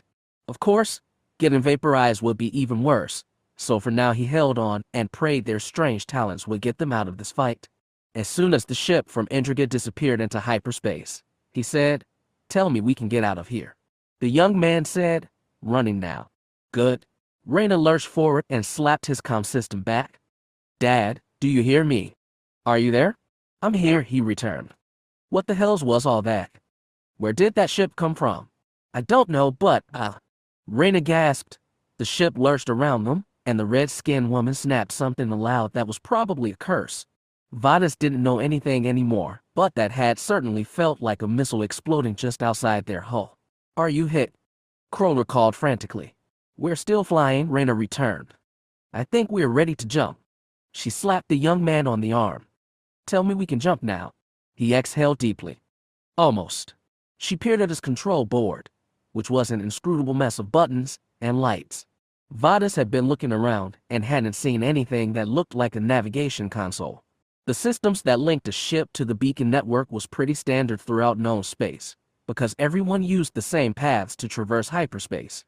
Except, perhaps, these people. "We will be clear," the human said, in 1 second. Then he closed his eyes. Vada stared in fresh shock. The red-skinned woman and four-armed pilot had also closed their eyes. It looked like they'd all gone to sleep at the controls, at the exact same moment their pursuers were closing in. He and Reyna looked at one another, each wondering if they were about to die. Then the pilot reached with his lower set of hands, tapped his controls, and pulled the throttle. Eyes closed all the while. Hyperspace took them away. This day had been full of so many surprises Kroller could no longer tell which were good and which were bad. Even when the ship his children were on winked into the safety past lightspeed, he wasn't sure, because they'd left him no parting message, no indication where he might rendezvous with them. So for a moment after they jumped, he just stared at the blank space on his sensor screen, where they'd just been, wondering what he should do. The moment didn't and couldn't last long. His attention brought into the rest of the space around him. The generation ship, that damned ark that had started all this, the one he'd wanted to pull salvage from, now drifted past Interrogate's orbit and was flanked by 2 Hemialia. The weird ship from the planet was gone, and so was the weird ship from the ark. And that meant the only ships around Interrogate now were the gravity scorned and a whole lot of Imperials. And that meant Kroller had to go too. As he brought up his navigation controls, he thought, Raxus. He told Reyna that's where he'd go. Given this unhappy run-in with Imperial authorities, it might not be wise to stay at one of Xim's worlds too long. but he could at least go there for a start. He could hang by the outskirts, watch, and wait to see if his children were there. And if they weren't, he'd scour all known space until he found them. A pair of Hemiali were closing in from behind, but Crawler didn't bother with evasive maneuvers. He just flew straight until he got his lock on the Raxus Prime navigation buoy, tilted his course heading to match, and pulled his throttle. Then he too was gone. The conquest of Esteria was wrapping up nicely. A new Imperial governor had been installed along with 50,000 soldiers. His old governor had surrendered to a mild house arrest. Warships in need of repairs had either been patched in orbit or ferried to the Mizar shipyards, and First Viceroy Marco IV Jaminair was getting ready to ride the Ascendant back to Decisive and see his family. So when a high-priority courier drone arrived bearing a message from the Interrogation system, he knew something had gone awry. As he walked down Ascendant's halls to the communication center, he ran through possibilities in his head. The Harridan was an experienced ship, and Captain Felric a fine commander who never botched a simple retrieval mission. That meant Harridan must have found something unexpected at Interrogate, something beyond the usual ghost ship drifting in space. Even a live generation ship wouldn't warrant a courier drone, which made him wonder if Harridan hadn't stumbled on some old tyrant technology, the kind Xim wanted to get hands on. The information on the drone was marked for his eyes only, so Jaminair sealed himself in a private viewing booth while the data was uploaded to his computer core. When the package came up, it was prefaced by a message from Captain Felric explaining that a generation ship of unknown provenance had been captured above Interrogate and was being investigated using standard procedures. It was everything else that had gone awry. As Jaminair reviewed the reports and watched the video clips from Harridan's exterior cameras, things got increasingly bizarre. He watched two starships of unfamiliar design fly literal circles around his best gunship pilots. The starships wore not Kyrian plates but unknown armor, fired plasma bolts instead of lasers or missiles, and pulled off maneuvers that would have knocked a pilot unconscious without artificial gravity to counter dangerous G-forces. Yet neither ship was big enough to hold artificial grav generators. The larger of those ships had launched from Interrogate, the smaller from the outbound arc. Despite this, and some differences in appearance, it seemed safe to conclude that these ships had been working together. Felric noted a third ship, a tramp freighter of Taiwanese make, which he dismissed as a scavenger caught in the wrong place at the wrong time. Probably correct, but Jaminair made note of that as well. Then he watched the video from the surface. Something from the generation ship had crashed in Interrogate's desert. The retrieval team had been ambushed and slaughtered by a group of aliens. The heli scout from which they deployed had been forced to retreat after suffering damage, despite the fact that those aliens had no ranged weapons. Jaminair sat hunched over his screen, watched the video from the heli scout, and rewatched it. He froze repeatedly on frames where the aircraft spotlights caught the aliens in full. 3 meters tall, blue-green skin, 3 clawed hands and feet. Unlike any of the catalog species of the Tython cluster, Jaminair took a deep breath, then went to work. He sent out an immediate transmission via buoy to Interrogate, which ordered the Harridan to calculate a probable location for those alien ships based on the recorded trajectory of their last jump. Then he got up, left the booth, and ordered Ascendant's communications team to relaunch the drone for Decisive, authorized for the eyes of Xim alone. Once they recovered from their initial shock, they rushed to comply. One more thought came to Jaminair. He waited, considered, and made his choice. Back in the booth, he prepared a short text message for his wife, telling her that this return to the capital was being delayed due to an unexpected development. Then he sent a second message to Captain Felric, informing him that the Ascendant and the First Viceroy would be coming to personally join the hunt. Origins. Proper distance. Fortune favors the reckless. Xer the 8th, year 14 of Xer's reign. 507 LE. Corax has seen no major fighting since his conquest 2 years before, but it looked like a planet at war. Swathes of its capital were still scarred by unreconstructed ruin, Cronese soldiers marched in its streets, battlebirds periodically screamed through its skies, and its orbital docking stations were busy with star glaives and pentacounters. These were grand tools of war, many of them fresh from the shipyards at Bar Anchor and the factories of Or 7, but they were not meant for Corax. That proud world, now subjugated, had become a staging area for campaigns against the Livian League. All too often nowadays, those star glaives and pentacounters came to Corax in need of repair. New ships were sent across the border and came back battered, limping, and sometimes in fragments. The Livians were powerful, prepared, and determined. They were proven to match Zer and his allies, perhaps more than a match. The conflict had been stalemated for over a year, and Jamener could see it wearing Xim down. Those dark eyes were becoming shadowed, sullen, even haunted, not by the defeats they suffered but by the prospect of worse to come. The pirate king of Arge, and by extension his son and allies, had sworn to bring the Livians to heal and conquer the greatest power in known space. There would be no living down this failure. It might well collapse Zer's government, and Xim with it. Nonetheless, when the pirate prince arrived at the command station spinning above Corax, he stepped down the halls with the same long fast strides he always did. The soldiers who manned the station, mostly from Saraska and Kadith, saluted Xim like he was their proper commander. He saluted them back, but it was Jamener who had his attention. As soon as he could, the lesser prince led Xim to the private office from which he managed all forces inbound and outbound through Corax. The bloody, harrowing conquest of this planet had taught Jamener to avoid direct combat if possible. Charging into the fray remained Xim's specialty. Thankfully, Xim needed someone with a strong eye for detail and a level head. Jamener was proud to fill that role. He had just finished summarizing the latest repair schedule when the office intercom sounded. His aide reported that Admiral Cadenzi had arrived, and Jamener ordered him brought in at once. During the short wait, Xim and Jamener locked eyes. They both knew why Cadenzi was here. They both knew how important this meeting might be. It had been Jamener's idea to bring the young admiral into the fold. As an officer in the Sarascan Navy, he was officially subordinate to Admiral Edelfus, a close friend of Jamener's father. In practice, Edelfus and King Coraz IX both sheltered on the homeworld and left the real fighting to younger men.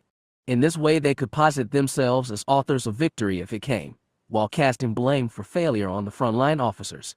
Distance made them secure. It also made them out of touch. Cadenzi was a man in mid-late 30s, young for his rank but clearly older than Xim or Jamener. He stood tall, with black hair swept back from his pale face. He saluted both princes and only took his seat when Jamener gestured for him to do so. Prince Jamener has been updating me on the situation at Corax, Xim said, angling his chair to face them both. I've spent the past 2 weeks with my father at Barseg, and the situation is the same. I don't need to tell you that our offensives have stalled. Our morale is dropping, and despite having some of the best factory worlds in the galaxy at our disposal, we are not pumping out ships and weapons fast enough. Cadenzi nodded grimly. We never realized how powerful the Livian industrial base was until now. They control less worlds than our combined forces, but they've put their resources to much better use. Now I understand how they became the richest polity in known space, Jamener said. Would that we'd have known it sooner. We all know the situation, said Xim. Now we must decide what to do about it. Cadenzi didn't miss the stress on that second we. Carefully, the Admiral said, does your father have a plan going forward? My father's plan is what it has always been. Attack, attack, attack. You can't see where that's gotten us. After a heartbeat, Cadenzi said, you propose something different. There's strength, and there's strength. Xim held out open hands. The Livians have their own, and it's something we lack. It's something we need, Jamener said. Cadenzi shook his head. They're not interested in an alliance, or a pact. They've made that very clear. The Livian League is a confederation of worlds, each with limited autonomy. That means each its own interests, its own goals. They're a civilization of merchants. The Admiral frowned. Anyone who sells his loyalty once will sell out again. You might win victories that way, but you won't dominate the whole league. There's buying, and there's buying. Xim looked at Jamener. The lesser prince said, material wealth is the cheapest kind of currency. What we need to sell is a stake in the future. A clever man will see which way history is flowing and join the stream rather than swim against it. Cadenzi's brows tightened slightly. He understood they were talking about him as much as any hypothetical Livian. I can't see how the League's kind of strength might be useful. I marked several candidates and sent out feelers, Jamener said. Nothing has been set in place yet. We've not even reached the negotiating stage. But if our plan works, your fleets may end up fighting only a fraction of the League Navy instead of the whole monster. Do you really think you can get some of their worlds to switch sides? More likely they sit out the war, said Xim. If they're the right worlds, It may be enough to tip the scales in our favor. Whatever happens, Admiral, you need to be ready to react quickly to a fast-changing battlefield. Can you do that for us? Cadenzi's face was drawn tight, his forehead wrinkled in thought. He knew what he was being asked, and he answered carefully. In a fluid situation, I would trust the judgment of commanders closest to the front line. Jameneer breathed out in relief. Xim smiled. That's good, Admiral. Be prepared for the situation to become very fluid, very quickly. His lips drooped to a frown. In fact, delaying, or simply holding course, may be the worst fate of all. The Admiral tilted his head. Meaning what? My father refuses to recognize how dangerous our situation is. There are threats from inside as well as out. He thinks we've called the Cronese nobles, but there are plenty on Chandor who are eager to throw off the Pirate King and return to the old ways. A few more failures against the League and they'll feel bold enough to act. Jameneer felt a chill. It was the first he'd heard of this. Cadenzi's eyes narrowed. Is that supposition, or fact? I have a source deep within the Cronese court. I don't suppose you'll name that source. Of course not. Rest assured, I trust them, trust absolutely. His voice was quiet, but firm with conviction. Jameneer wondered who that source might be, who Xim might trust so fully. It gave him a strange feeling he couldn't name. If people are readying to move against your father, you should purge them as soon as you can, said Cadenzi. Otherwise you'll put yourself at risk. His words were a statement, but his tone was a question. He wanted to know how loyal a son Xim really was. Xim's answer was not an answer. The Cronese plotters will be dealt with in time. They're waiting for a moment of weakness to strike. We'll leave no such opening. Your source assures you of this. Xim simply nodded. Silence brooded in the office, which felt then very cramped. Eventually Cadenzi said, I understand your concerns. I'll be ready for what is to come. You have my word. Is there anything else? Not at this time, said Xim. Then thank you for the discussion. You've given me much to think about. Cadenzi stood. So did Xim and Jameneer. The Admiral saluted the princes, then spun and walked out of the room. Xim and Jameneer stood there, looking at each other across the desk. Every shallow breath seemed to echo in the still tight space. Xim asked, You're certain he won't go to Edelphus or your father about this? I have the communication suite on his flagship bugged. But will he? I've read his messages. He chafes at the old way of doing things. He'll stand with us. He had better, Xim murmured darkly. Jameneer leaned forward. Apparently I'm not the only one with the talent for subterfuge. I didn't know you had a man inside the Cronese court. Who said anything about a man? Jameneer frowned. A woman, then? I thought you were too busy with military conquest for the romantic kind. It's not that either. Then what? Xim glared at him. Is there a reason you're pressing so hard on this? Was there? Jameneer didn't understand himself. I'm sorry. Even now we have to keep secrets, don't we? Especially now, Xim confirmed. We have enemies on all sides. Jameneer sighed. The League? The Cronese? Those aren't the worst. After a tiny pause, Xim asked, What would your father do if he learned of this conversation? I don't know. Execute you. Jameneer looked at his deck, chewed at his lip. Possibly. Then you're taking a greater risk than I am. My father would scold me. Punish me? Probably lock me in chains for a spell and make a mockery of me. But I think he'd also be proud. Xim's lips twisted in a bitter smile. Proud of my audacity. Maybe even enough to forgive me. What was your family saying? The one about never being satisfied. We have no family saying. That was his? Which means he really believes in it. The smile wilted. Silence brooded again until Xim asked, Why does your father hate you? Those stunningly blunt words. Jameneer flinched and strained to respond. I can't see that he does, Xim said. It's a very cold, civilized, polite kind of hate. Nothing you'd ever get from my father. I didn't even recognize it at first. Jameneer couldn't understand why Xim was asking him now, after all this time. Was he trying to drive home the severity of their actions? Perhaps he was only curious.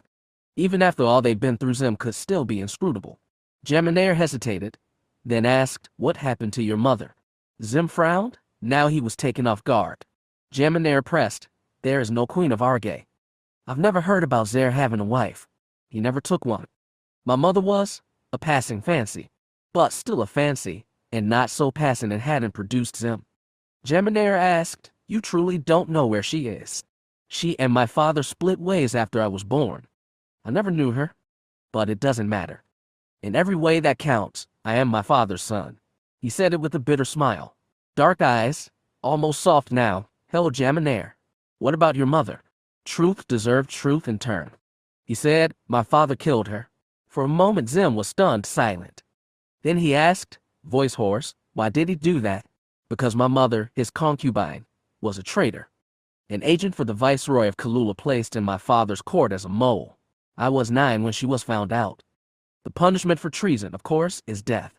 Strangling, specifically." He still couldn't look up. Xim said, soft as Geminair had ever heard him, "I'm surprised you weren't executed with her. Killing children is illegal on Saraska. We are so very civilized." "Disowned, then?" "Cast out. So I could come back one day, seeking revenge." "No, he wanted to keep me close, but not close enough. Just the proper distance. Close enough to hurt, but not close enough to be hurt." "Yes, Corax 9 was a smart, civilized man." "That's my fate," Geminair said. "Always to be the lesser prince. Always the disposable one. And do you hate your father in return?" Geminair couldn't say it. His hands balled to fists. Water gathered at the corners of his eyes. How long had it been since he'd last cried? Not since the awful days after his mother's execution. It seemed impossible that Xim, that cold, hard, brutal youth, had drawn them out of him. But Xim excelled at doing the impossible. The son of Zer leaned close. His breath was light and hot on Geminair's cheek. Soft as a whisper, strong as iron, he said, "One day we still step out of the shadow of our fathers. And do you know where we will be then?"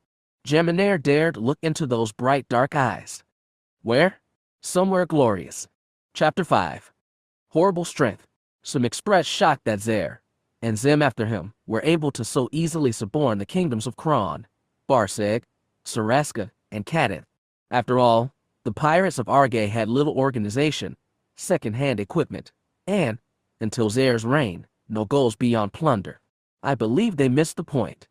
Kron, Barseg, Saraska, and Katath all made the same low evaluation of their foe, and that is why they fell. Never underestimate the barbarians. Tython Darius, Xim and his legacy, 548 LE. The hand of light drifted in open space. There were no stars within 4 light years, no nebulae, no strings of cosmic dust, only the great void that consumed most of the galaxy. The Force had led them here, not because it was where they needed to be, but because it was a place of safety from which they could plan their next move. And there was much to plan, much to discuss. Their mission to intercept and examine the ancient Tython generation ship had gone badly awry. They'd even failed to capture its computer core. Yet they'd made a discovery so unexpected it might yet make up for any losses. Yes, there was much to discuss. If only they got the chance. As soon as the hand returned to real space, and the 3 Jedi began to rise from their seats, the young human woman demanded, "All right, who the hells are you people, and what is this thing?" She stood with hands on her hips, imperious despite her small size. Her companion, that tall, green-skinned alien, lingered behind her with seeming reluctance. "Because Ericus had the best Taiwanese of any of them," he replied. "We come from very far away. My name is Ericus. These are my companions, Master Talayak and Essen." The Talat spread his lower hand's palms out in a greeting. Essen merely nodded. "Well, I'm Reyna and this is Vadis. And when you say far away, how far are we talking about?" "The heart of the galaxy," Talayak said. Reyna and Vadis stared in disbelief. The latter asked, "Where are we? Are we near a planet?" "We are in deep space," Ericus replied. "Not far from the planet." "Intrigued," Reyna said. "That was there we came from. And we need to get to Raxus Prime." "Do you know where that is?" "It's where we said we'd meet up with my father, who would not doubt have more questions and would delay them further."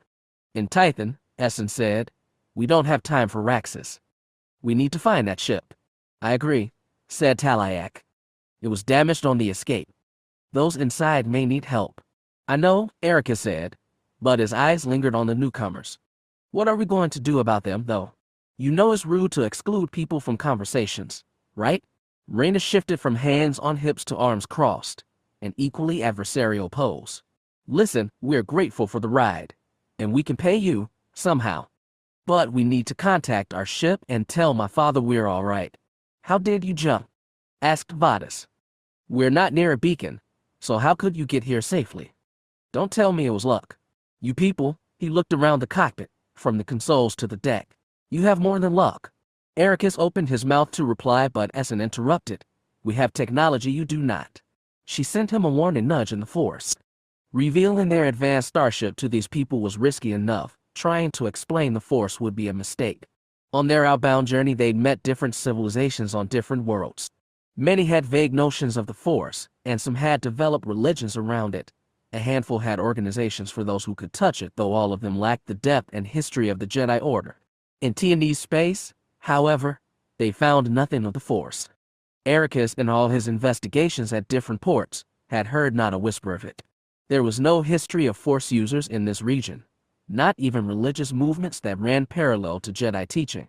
Even the mystic powers of the fallen Rakata seemed forgotten here. The tyrants were remembered by that name, and little else. There was no obvious explanation why this region would be so bereft of the Force, though Master Talayak had theorized that his humans were all descended from ancient colony ships that had left the core millennia ago. If the initial stock contained no Force sensitives, that barren state might carry down to all descendants, which made it all the more imperative they find that strange ship from Intricate. They'd only gotten a fleeting look at it during its escape, but the ship's smooth hull, lozenge shape, and plasma-based weapons all recalled their own, which was itself an amalgam of Tython, Rakatan, and Qua technology. Looking around the cockpit, arms still crossed, Raina said, a lot of this stuff is far beyond us. I'm not going to try and understand it. But my father, we need to contact him. Can we? I don't know. Beam a signal to the beacon at Raxus. If he's there, that should get the message to him. Better we rendezvous with him somewhere, said Vadis. Or we just go straight to Raxus. We have not time, Essen said. We must find that other ship, Raina finished. Who were those people? Friends of yours? The Jedi hesitated. It was Talayak who said, we hope? Yes. They are injured. In danger? We must help. And how do you know where to find them? Can your weird tech do that too? Yes, Erica said. That's it. We must go, Essen pressed. We? Have not time, Raina interrupted again, then sighed. Listen, we're not trying to make this hard for you. All we want is to get back to our ship so you can do whatever you do. That's it. We will get you back, Erica soothed. But it may take time. Talayak gestured to the communication system. Please, contact your ship. Raina and Vadis exchanged wary looks, like they didn't trust the offer, but they went to the console regardless. When Raina sat down in Ericus's chair and Vadis hovered over his back, Talayak turned to the other Jedi and said in their own language, let them work. We have much to discuss. Do we? Said Essen. It was a relief to drop back into Tython. We must find that ship and help whoever is inside. I agree, Erica said with a sigh. I want to help these people too, but that ship. He hesitated to say his thoughts aloud, so Master Talayak spoke for him. You believe it may contain someone like your master? Qua, perhaps, who have been isolated for a long time but can still touch the Force. Exactly? If there is someone else like Master Sor out there, I can't leave them be. Do you think the Force can guide you to his location? Talayak glanced over shoulder at his station, then at the stars. I think maybe it has been doing that all along. Perhaps it had been. Like other Jedi explorers and the Rakata and Qua before them, they relied on the Force to guide them safely through the tangled paths of hyperspace. It allowed them more freedom than the Force splendid T&Es, who were limited to their network of navigation buoys, but it also made every jump unpredictable. We shouldn't waste time, Erica said. Master, we should get going. These others can wait. Do you want them to see what we find on that ship? Asked Essen. No, but there's people who need our help. They may be hurt, even dying. And they may be like his master Sor, which meant more to Ericus than anything. Give me a few minutes to meditate, Talayak said. Then I will take us to that ship. Ericus, help our newcomers. Essen, prepare the translator. We may need it. Their translator was a portable computer and speaker, barely larger than her fist, which was able to decipher 20 different languages and translate them into Tython. Its database had been filled before they let Tython and contained dictionaries and lexicons for languages near the core, as well as that of ancient Qua, Gri, Rakata, Kilix, and Kalumi. They had not attempted to create a translation matrix for Taiwanese, as their mastery of the language still imperfect.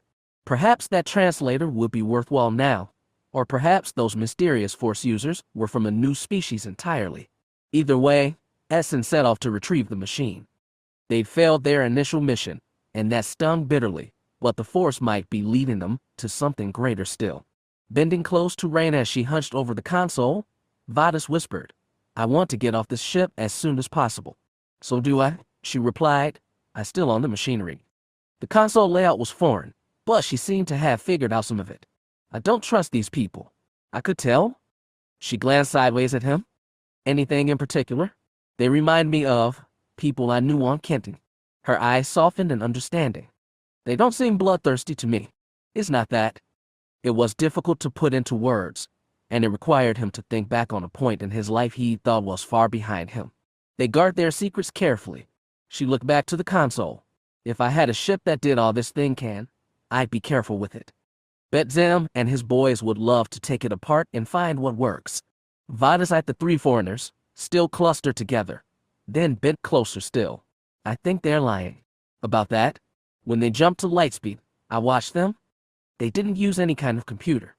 They did it some other way." "What?" "There's some other way to navigate hyperspace." "For them, maybe?" Raina glanced at them too. They were deep in conversation, but the four-armed alien, the one they called Master, was speaking in a firm-sounding tone. Their palaver might be coming to an end. "I don't think they're planning to hurt us," Raina said, a little weakly. "Well, we're not their high priority either." She didn't argue with that. The three aliens broke up a moment later. The red-skinned woman, Essen, left the cockpit while the four-armed Master stood and stared out the window. And the human, Ericus, came straight for them. "How is it going?" he asked in that strange accent, the one all of them seemed to have. One accent, one language, three different species. That raised plenty of questions in itself. Raina leaned back and gave him that warm, disarming smile she was good at. "I think I've got an idea. I don't know how it works wherever you're from, but in our part of space, sometimes ships have hyperdrive malfunctions, skip a beacon, and go missing. Then they have to use their comm system to send out an emergency signal that basically acts like a new beacon. We call them screamers. With those they can draw and rescue ships into deep space, or wherever they're stranded. You want to bring your father here? I want to bring him to wherever you're going." She looked at the Master, still staring out the window. "You are going after that other ship, right?" "As soon as we can." Ericus sounded apologetic. "Then once you find it and start doing whatever recovery work you're planning, I want to send out a screamer. If we direct it at Raxus, my dad should hear it and come after us." Ericus hesitated. He started looking back at his Master when Talayak said, "Prepare a signal, if you can." "Thank you," Raina said in relief. "Your systems are still weird to me, but with a little help." "I'll do what I can," Ericus said, and for some reason he looked relieved too. There was something open, even earnest about this young human. He didn't seem capable of complex deception. That was good, but his two companions were less transparent. Vadis was certain they were still hiding much, and that meant he couldn't feel relief. Not yet.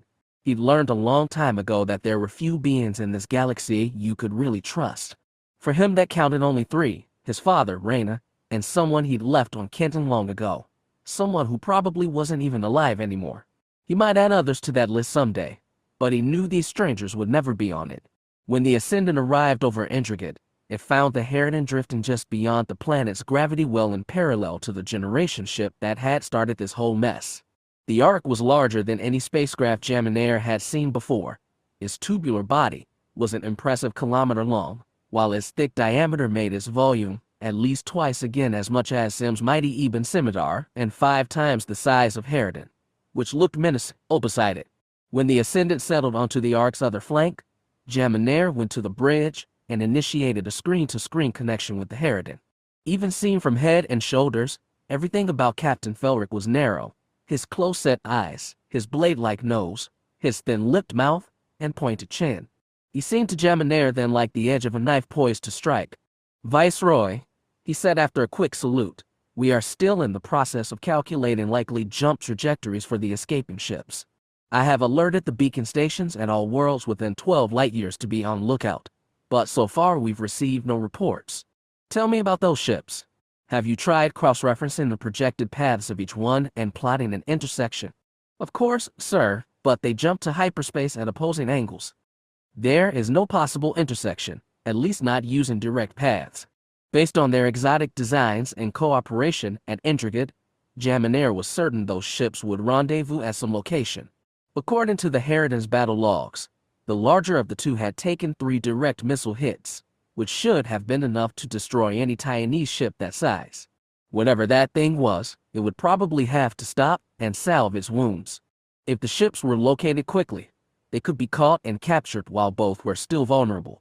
Carefully, he said, it is possible these ships may be able to navigate through hyperspace without the use of the beacon system. Felrick's little eyes got a bit bigger. I see. You understand how valuable these ships are, and how essential it is that we find them. I'm going to raise an alert at all our beacon stations, just in case they appear near any of our worlds. In the meantime, both of our ships will begin scouring deep space for any unusual energy displays, heat signatures, or comm bursts. We'll jump off the network if that's what it takes to find these ships. He tapped the console beneath his screen. I'm assigning you the following sectors. Ascendant will scan the rest.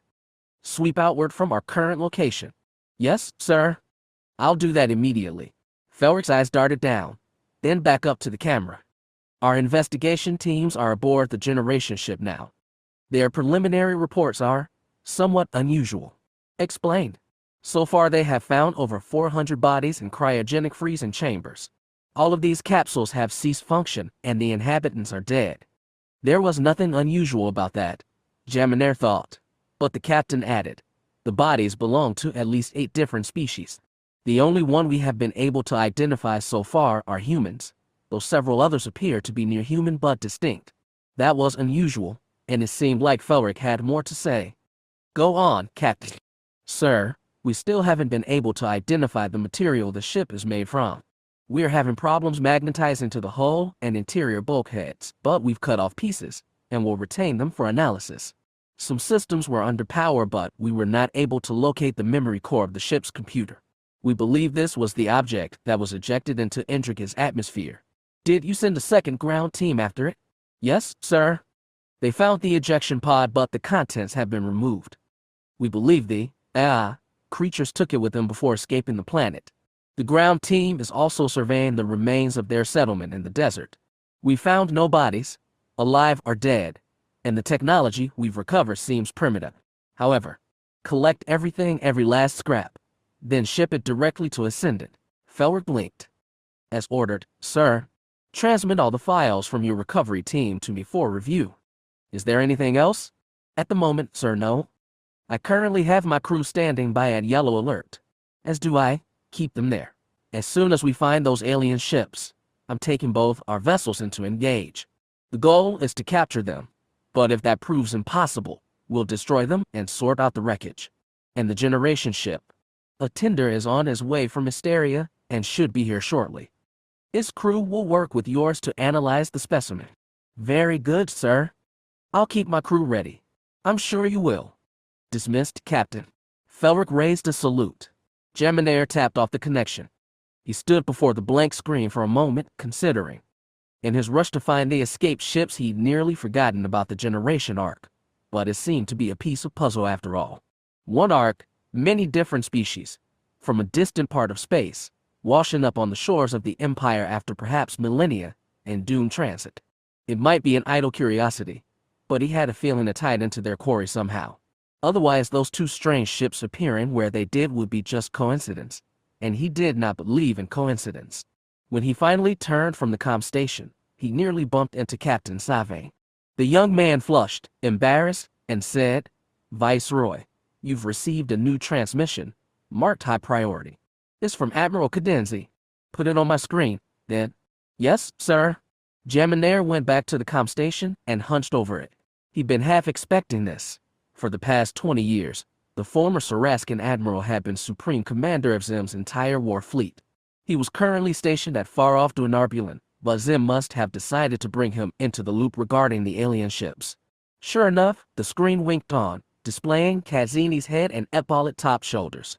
20 years of near-constant warfare had taken its toll on the man, adding gray streaks to his hair and turning his beard almost entirely white. It had done much the same to Geminair, which was why he stayed clean-shaven. I've received an explanation of the situation in the Interrogation system, Cadenzi said. I stand ready to offer assistance from any location. I advise against withdrawing ships from Esteria, given the recency of our conquest. If backup is required on the outer edge of the spiral, I can send vessels from Eridan and Kalula. If you request it, I will deploy forces to Tython and put them on standby. Let me know as soon as possible how you would like to proceed. The recording winked off. A short, simple message, but Cadenzi had sent it in video form to signify how important it was to their emperor. But Geminair already knew that. He knew it far better than Cadenzi, who wasn't privy to what Xim's research teams at Abrixen had been working on for 20 years. And he also knew, better than Cadenzi, how Xim would react if this chance slipped through their fingers. Geminair began typing out a request for ships to be moved from Eridan to Tython. He didn't think he'd need them, but it was always better to be safe than sorry, especially if their quarry was what he dared think it was. As they combed through their drifting ship, taking stock of the damage and making count of those wounded or killed, Shin gained the sick feeling that their sanctuary might become their tomb. It was not just the missile strikes that had impacted the outer hull and rid multiple breaches, though those were bad enough. The worst came when they completed their hyperspace jump. The jump that Shin had guided them to. The jump the Force told him would be safe. As soon as they'd reverted to real space, they were assailed, not by missiles or bullets but by dumb rocks drifting in space. Their outer shell, already weakened during their escape, was pounded by asteroids ranging in size from a mere fist to half the mass of their sanctuary. The elders had regained control of the ship and tried to steer it out of the asteroid field, but there were simply too many rocks spread out too far. There was no escape from them, and the sanctuary was taking too much damage. The elders guided them to a new refuge, the only one which offered any protection against their deadly surroundings. It was a planetoid far larger than any of the surrounding rocks, with a kilometers-long crevasse into which they could nestle their ship. The mighty rough walls provided some protection and gave them a chance to survey all the damage they'd taken. And there was plenty to survey. Along with Kane and Roan, Shin joined rescue teams attempting to find survivors in the damaged areas of the ship. Those in outer compartments had been thrown into space and lost instantly, while others were trapped in sections hit by fatal decompression. Others were dying slowly as the air leaked out of their crumpled cabins, and it was to these that the rescue teams flocked. Shin tried to call on the Force again, but it was even more difficult than before. If the Force could not help him save his people, then what good was it? Frustration roiled in his head as he helped seek out survivors. It unbalanced him, and it was difficult to seek out stubborn life signs in the Force. Yet when he did get the feeling that life was close by, that feeling led him true. He came, and Roan cut through damaged bulkheads again and again, carving through enough space to pull out wounded survivors before plugging the holes and welding them shut with the heat from their sabers. Despite their best efforts, it was clear the sanctuary had suffered too many hull breaches. The most catastrophic ones had been patched, yes, but oxygen was still leaking out of uncounted minute tears. Unless they could escape to a habitable planet, they would all die here. The rescue efforts left Shin exhausted, and when it seemed like they had found all they could, he told Kame and Roan to rest and went to seek out his mother. He didn't need the Force to know she'd be where he left her, in the chamber from which the elders commanded the ship. Yet when he arrived, he found it was almost empty. Most of his command consoles were abandoned, though a few were occupied by young technicians trying to wrestle function out of failing old technology. Qual, however, was still at her post. She was speaking to Plev, but when she saw Shin approach, she waved the elder off and turned to her son. "I've heard you were busy," she said. "I rescued all I could. I wish I could say it mattered." She took his meaning. "We are attempting to repair the hyperdrive engine, and the sublight thrusters still function. The challenge will be getting through this asteroid field and finding a new haven, somehow," Shin said bitterly. Interrupting any elder, especially his mother, was scandalous, but Qual did not scold him. She said, "The fact that any of us survive is due to you and your connection to the Force. We will depend on it still if we are to survive. He knew that, and it made his heart twist. He'd asked for none of those, yet destiny kept shoving his weight onto him. At that moment he wanted nothing more than to crawl alone into some cabin and surrender to the oblivion of sleep. Qual sensed this and touched his shoulder. You must remain strong, for all our sakes. I know it is difficult. I know you are grieving for the loss of your friend, and... What? Shin interrupted again. What friend? I was just with Rome and came. I thought you knew. The section where we'd taken our wounded, and the bodies of the fallen, was hit by the last missile. It was vented into space immediately. It was like a physical blow. Then you mean everything, even Vosh? I am very sorry. He shook off her hand and stepped away. Even Vosh, who stayed his friend even after she'd learned the strange destiny he carried, who might have been even closer, had not that same destiny interfered with their childhood affection, who fought as bravely as anyone on Interrogate, and whose minor wounds had condemned her to pointless death. Shin turned and rushed from the chamber, into the hallway beneath. Standing beneath the flickering lights, he curled his three-clawed hands into fists and pounded the bulkhead. He cursed the humans who persecuted them, cursed himself, and cursed the Force most of all. What good was that power if he couldn't even save the people he was closest to? Yet it was still with him now. It welled inside him, snarled and sparked. White specks of it sizzled in his hands. This was the power he'd wanted to draw on during the fight on Interrogate. If he'd been empowered with this kind of spite, fewer would have died, and Vosh may have even. It was too much, too much. With a howl, Shin punched his sparking fist into the wall hard enough to dent it. At the same time, pain cracked through the bones in his fingers and shot up his arm. He let the limb hang at his side, but kept snarling curses. Never again would he trust in the Force. Never again would he call on it. Never again would he allow others to depend on them, because he was certain to let them down. His mother and the elders would have to find some other way to save them. Shin vowed never to rely on that horrible strength again. If this was where the Force had led them, it could have been more helpful. From the Hand of Light's cockpit, Ericus looked out on a field of drifting rock 5,000 kilometers deep. It was strung like a belt around a single white dwarf star that was otherwise devoid of any satellites, though from the right angle the sun's distant light gleamed wide on the stone and ice of slow-tumbling asteroid. Sitting at a station, he looked to his left and asked, "Are you sure this is the right place?" Master Talaiak, still in his own chair, stared out with narrowed eyes. "I believe they are here, somewhere. There's plenty of places to look," Essen said as she worked her console. "I'm running scans for heat signatures, thrust trails, and abnormal metals. This may take time. I will search for them in the forest," Talaiak said. He closed his eyes, crossed both pairs of arms across his chest, and lowered his head.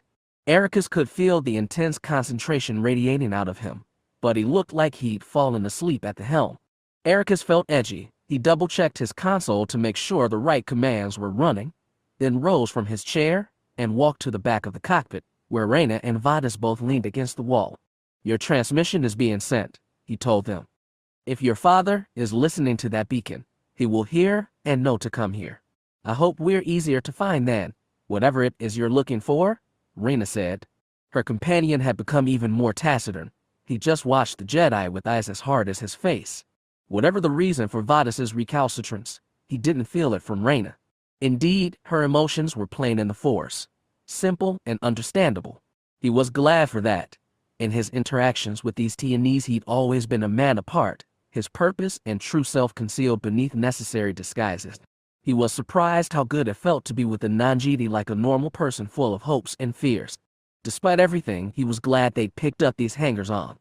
To comfort them, he said, "As soon as your father arrives, you can transfer to his ship and be on your way. You won't have to deal with us ever again." He found the idea didn't cheer him. Reyna didn't seem encouraged either. She looked at the vast asteroid field and asked, "Those people out there, are they your kind or aren't they?" "Not exactly, but they could become my kind."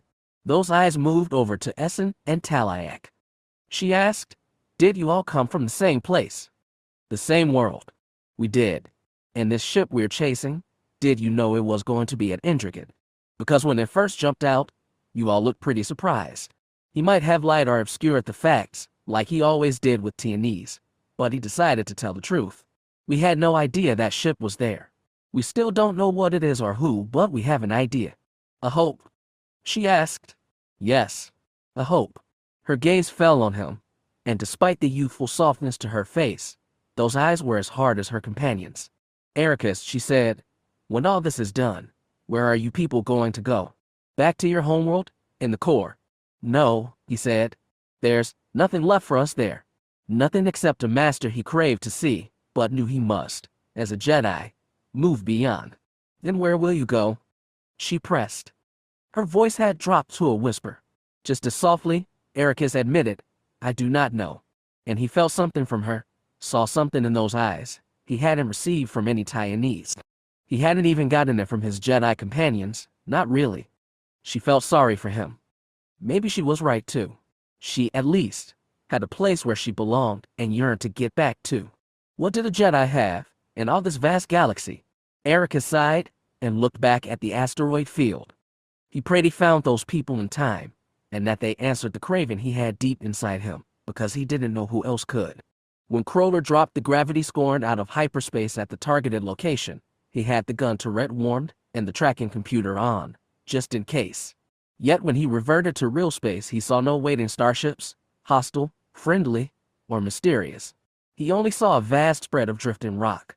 Now he understood why Reyna had been forced to send him an emergency signal flare. They were well off the beacon network. That begged a new question, how that foreign ship had gotten here at all.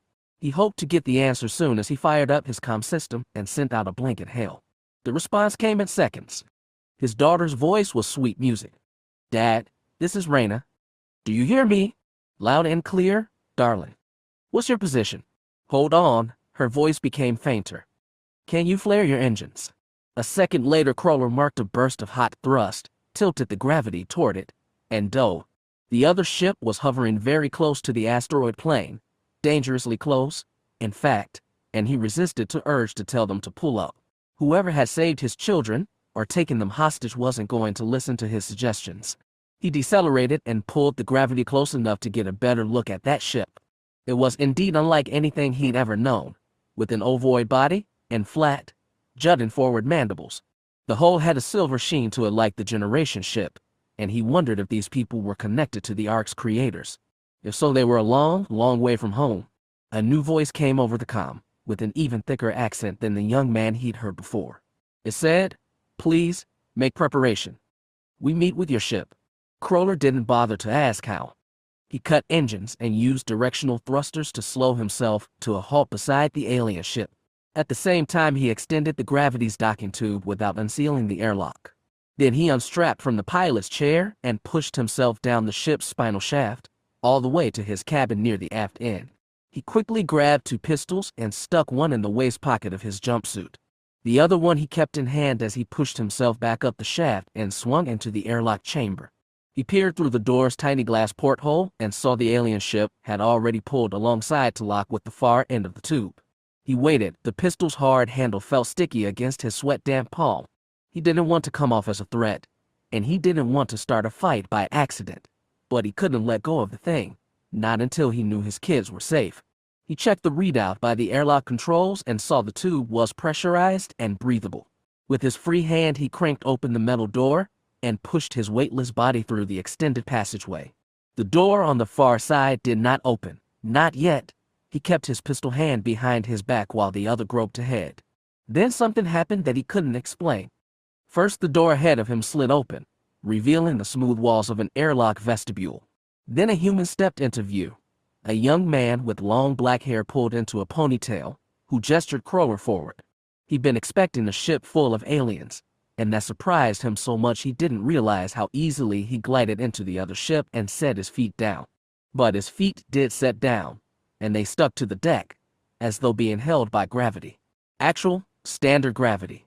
He looked at the young man and his face wrinkled in a frown. The man smiled in reply. I am Ericus, he said with that mild, unplaceable accent. We have your, people here. Come with me. Ericus led Crawler through another door, into another smooth-walled corridor. Crawler was trying to grapple with the ship this small having artificial gravity when a body collided with his. Arms wrapped around his shoulders and the wavy brown fringe of his daughter's hair filled his view. When he managed to look past it, he saw Vada standing with arms crossed and relief in his eyes. Hey, Dad, Reyna said. Miss me? A bit, Crawler admitted with a huff. She kissed him on the cheek and pulled back. Oh, you got worried, did you? I can't imagine why. It's not like we were in mortal danger or anything. He was glad she could joke about it, but tension weighed on her perky tone. Crawler released her from the hug and remembered the pistol still in his hand. Ericus's eyes lit on it, but he didn't say anything. With mild chagrin, Crawler stuffed it into his pocket along with the other one, then turned to embrace Vadis. How you doing, son? I'll be glad to get off this ship, the Nikto said, and Crawler could tell that was absolute truth. Well, your driver's standing by, he said, then turned to Ericus. Thank you, whoever you are. Listen, if you want any sort of payment for this. Your thanks is good, the young man said with a tiny bow. He seemed just as young as Reyna, and Crawler was sure there were other people on this ship, other people with seniority, who probably deserved his thanks and offers of remuneration even more. Reyna read his mind and took his hand. Dad, before we go, I really think you should see a little more of this thing. It is unique, Vada said. I got that feeling already. Crawler looked to Ericus, who remained smiling, but volunteered no further explanation. Without waiting for the young man to guide them, Reyna pulled him down the hallway, around a bend, and up a short flight of stairs into the cockpit. It was like no cockpit Crawler had ever seen. The transparent viewport stretched from wall to wall and must have been made of something far stronger than reinforced glass. His eyes swept over instrument panels and found some familiar. There was a helm, there a sensor screen, but he saw no clear communications array, and no node for navigating the hyperspace beacon network. Most strange of all were the two beings who stood before him. The scarlet-skinned woman with the horn-tipped brows called herself Essen. The shaggy six-limbed creature with the vaguely equine face called himself Malobatalayak. Alien ages were always hard to guess, but he seemed older than Essen and Ericus, and their bodies were angled to him as though in deference. Crawler wasn't sure if he should shake any of those four hands, so he gave a tiny bow and said, "Thanks for your help. I owe you everything, and if there's anything I can do for you, anything you need." The words seemed preposterous, spoken as they were in a ship so advanced, and he let them trail off. Talayak said, "Thanks are welcome. Go, you can, if you wish. However, you can give help, if you wish." Essen said something in a strange language. Talayak replied in kind and shook his head. Then, back in halting Tianese, he said, "We are looking for help."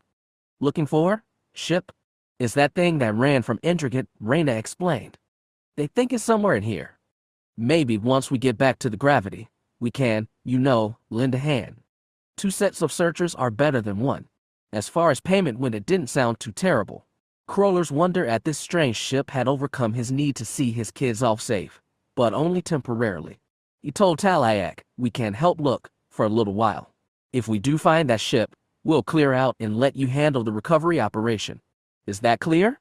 This is acceptable. Well, I'm glad." He looked again at those strange control panels. "How are you searching for this thing?" "Heat and energy signatures. That is how we start," Essen said. "Asteroid zone is too large. You want to split the field. I get that. Listen if you think." He was interrupted by lights and beeping from a console. Essen went over to her sensor board, peered at the screen, and said something unintelligible. "What have we got?" asked Crawler. "Did you find out?" Essen only said no. Crawler went over to the screen and peered at the sensor readout. This foreign computer must have been updated with some Taiwanese identification software, because it recognized the 2 inbound starship clearly. One was a Thanium Polyarine, the other a Cadenthian dreadnought, and there was no doubt at all what they were here for. Origins. Distant lights. There is no greater evidence of the smallness of the Jedi than Tython itself. We have lived here for generations, but we stand no closer to understand its endless mystery. It is vast. It is timeless. Other civilizations tried to tame it long before ours touched the stars, and all of them failed. Surely the Force itself is even further beyond us. Asamil, or Mirror to the Infinite. See 1000 TYA. 11,340 TYA. The training camp on Ashla, nestled on the white sand shore of the Isle of Seclusion, turned his face from Tython. With the planet gone and the system primary occluded, all that remained were stars. Deep darkness, pricked by countless tiny lights, spread from black horizon to black horizon. Save for the murmur of wind the crackling of a distant fire, and the soft churn of unseen waves, Talaiak would have felt himself drifting in space. He had done so before. 70 years ago, when he'd been a young knight, he'd gone to watch his own master depart on an extrasolar mission from the ancient space station at Fury's Gate, which swung around the very edge of the Tython system. After watching his teacher's ship flash and disappear into the void, he'd donned a vacuum suit, and it had been hard to find one built for six-limbed, thick-tailed Talids, then stepped through an airlock and surrendered himself to the void. For nearly an hour he'd floated untethered in endless space, staring at the stars beyond Tython, wondering what lay there, and what destiny the Force might have in store for Jedi leaving their ancestral home. The Tython system had been their domain for 10,000 years, but in the end it was but a nest. The Jedi fledglings. He wondered about those distant lights and whether the Force really filled the black space between them. Tomorrow he would make the same journey as his teacher. He prayed that his would end better. After leaving Fury's gates, his master had never been heard from again. 70 years later, Talaiak still wondered what had befallen that wise Jedi and his companions. Had they been marooned on a far-off world? Had they found other beings to shelter them? Did they still commune with the Force and ponder its purpose? Or had they been truly lost to the great nothing? Truth was swallowed by black. Whatever happened to Talaiak on his expedition, it would have nothing to do with the one 70 years before. That, and that alone, he was certain of. Wind, waves, fire. When he glanced sideways, Talaiak could see the hunched form of the young human, Ericus, bent over the warming flame. Of Master Sor there was no sign. Perhaps he meditated in his tent or had already gone to sleep. Then Talaiak received his answer. A voice, rasping but quiet as a whisper, asked from his other side, "Will you miss nights such as this?" For a second Talaiak's two hearts pounded and his fur stood on end. Despite his large size and advanced age, Master Sor moved with deathly quiet. Talaiak took a step back so that firelight fell past his shadow and onto the quad. In this darkness, Sor's vertical slit eyes were like black, glinting wells. "I suppose I will miss them," Talaiak said at last. "It is a lovely view, but I'm sure you will discover others in the worlds beyond." "I am sure." A question gnawed at him, one he hesitated to ask. Most Jedi who left the Tython system never returned. Many of those simply disappeared into the unknown.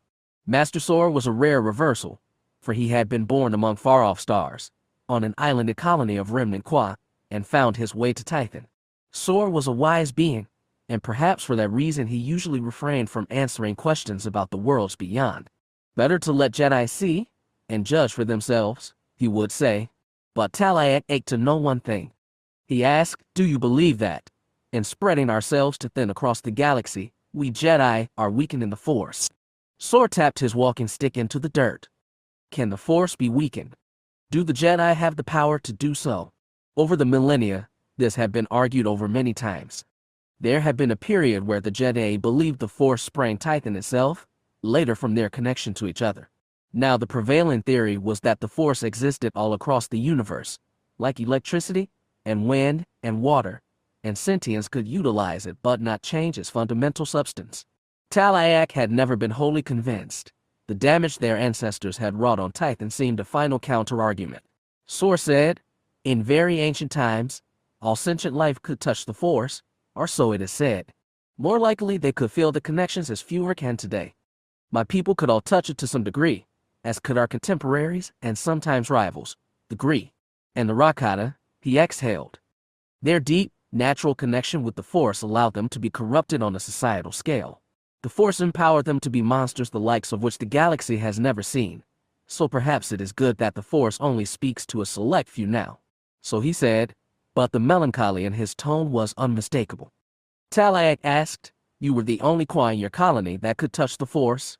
"Yes." "That's right. It must have made you very special. They said I had a destiny, but most of the time it was a burden I wanted to shirk, until I found the Jedi, and a place to belong. So if we were to find another colony of your kind, and another who can use the Force, I think that is highly unlikely. But if you did," Sor craned his neck back, "I hope you do your best to guide that person. The Force is a great and rare blessing. Its potential should never be wasted." They stood quietly, watching the stars, listening to the surf sounds that grounded them on Ashless Plain. They saw the approaching ship by its lights before they heard its increasing roar. Though Talayak could not make out any details, he knew it contained the third member of his expedition, Essen. The young woman had announced her decision to visit the surface of Tython immediately before leaving. She'd not asked permission, and nobody had tried to stop her. Still, seeing her return safely made Talayak exhale in relief. Her absence had left him tense all day. Yet Master Sor whispered, "She is pursued." Talayak looked around the sky, but only the light of her ship moved. By what? Herself, I think. The Tal had thought on that. At the end, she chose to return to Tython. To confront the old city. Yes. Do you think she found what she was looking for? Sor considered. For what she seeks. I doubt she ever will. Some wounds you cannot heal, only live with. It was grim wisdom, and probably true. As a master and the leader of their expedition, he had been informed of what happened in the old city 8 years ago. The council had scolded Essen for her recklessness, but no further punishment had been taken, as they believed she'd not been directly responsible for Korea's death. The incident had not been publicized, and few outside the dwindling ranks of Tython masters knew of it. But anyone who did, he could see the guilt that drove her away from other Jedi. The tragedy in the old city had only heightened her desire to speak more deeply with the Force. Essen's teacher already gone past Fury's Gate. Talayak did not know what had become of him, and doubted he'd get the other master's counsel about his troubled student. Essen was something Talayak would have to handle on his own, as was Ericus. Talayak glanced at the human still hunched by the fire and asked, "What do you think your apprentice's greatest challenge will be?" Sor thought on that. Action suits him. Stillness is when doubts assail him. Ericus has difficulty finding balance, not between light and darkness, as he thinks, but between hope and fear. Our journey is going to be a long one, probably with much stillness. Then it is good your skills lie in that direction. Yes. Talayak heard the smile in the Qua's raspy voice. Sor was right, in a sense. Among their dwindling rank of Tython masters, Talayak had a reputation as a being of philosophy and contemplation. He had spent at least a year dwelling on each of the inhabited worlds of the Tython system, including dangerous Tython itself, where he had sheltered in the ruined temple of Akarkash. He had studied every ancient Jedi text that had survived the Force Wars and could write a treatise on all the many theories on the Force's ultimate nature. Indeed, Talayak would have preferred to remain in this system for the rest of his years. But that was exactly why he had to leave, since he'd floated in the void 70 years ago and stared into the great nothing he'd been afraid of. Whatever the Jedi discovered in those distant lights could change their understanding of the Force. Some of their most core beliefs might be challenged, even upended. That was bad enough, but Talayak dreaded something worse. He was afraid that, amidst the teeming vastness of the galaxy, all those species and planets and civilizations, his beloved Force might prove to be a small and useless thing. It would mean that he'd wasted his life mastering an airy nothing. A Jedi could not succumb to his fear. He had to confront it. That was why, to the surprise of the other masters, Talayak had volunteered to lead the next expeditionary team. "Ericus and I have things we can teach each other," Talayak said at last, aware of the Qua's intent eyes on him. "I hope the same can be said about Essen." The Sith woman's starship was settling over the shoreline. Its engines roared as her shuttle flashed bright light over the encampment and extended struts for set-down. A strong gust of air snuffed Ericus's fire, but by that time the human had risen to his feet and was waving Essen to the proper landing spot. Before the two masters started toward the ship, Sor said, "A word of wisdom, to one who already has much. They are young, but they are both Jedi Knights now. Their choices are their own, and their fates are their own, not yours. But they were still his responsibility, not as their master, but as a master nonetheless. More weights to bear, more possibilities to consider." "I will keep that in mind," Talayak said, then went to join his new comrades. Chapter 6. Collision. Our ancestors won freedom for mankind, but what are we to do with it?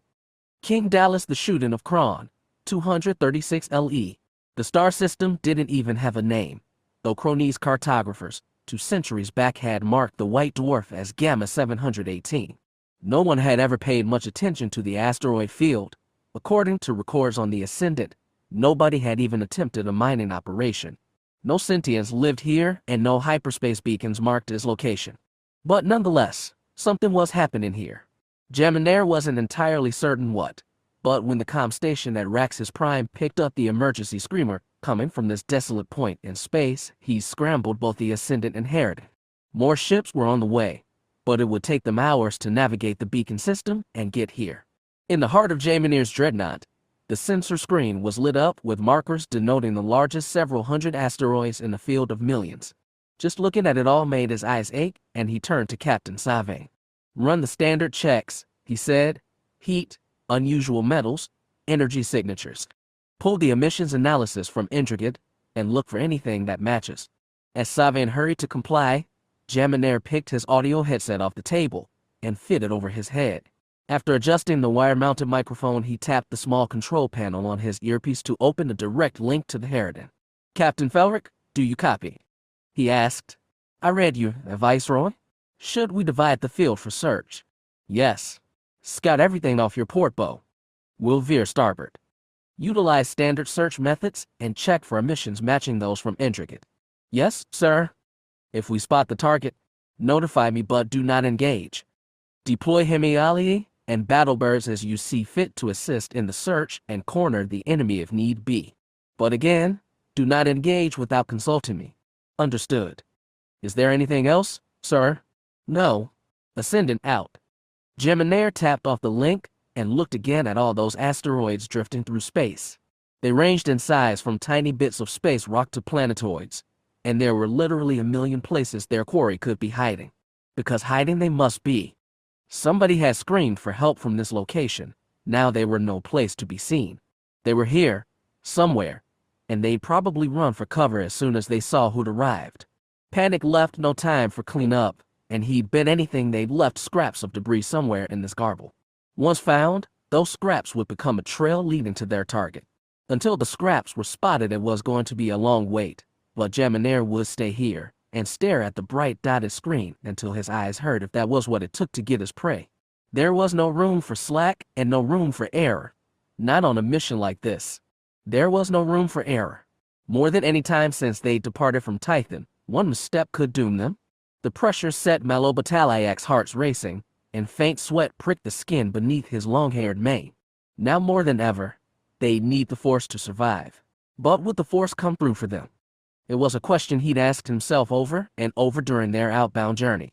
In his half-century as a master, he'd studied many theories of the Force.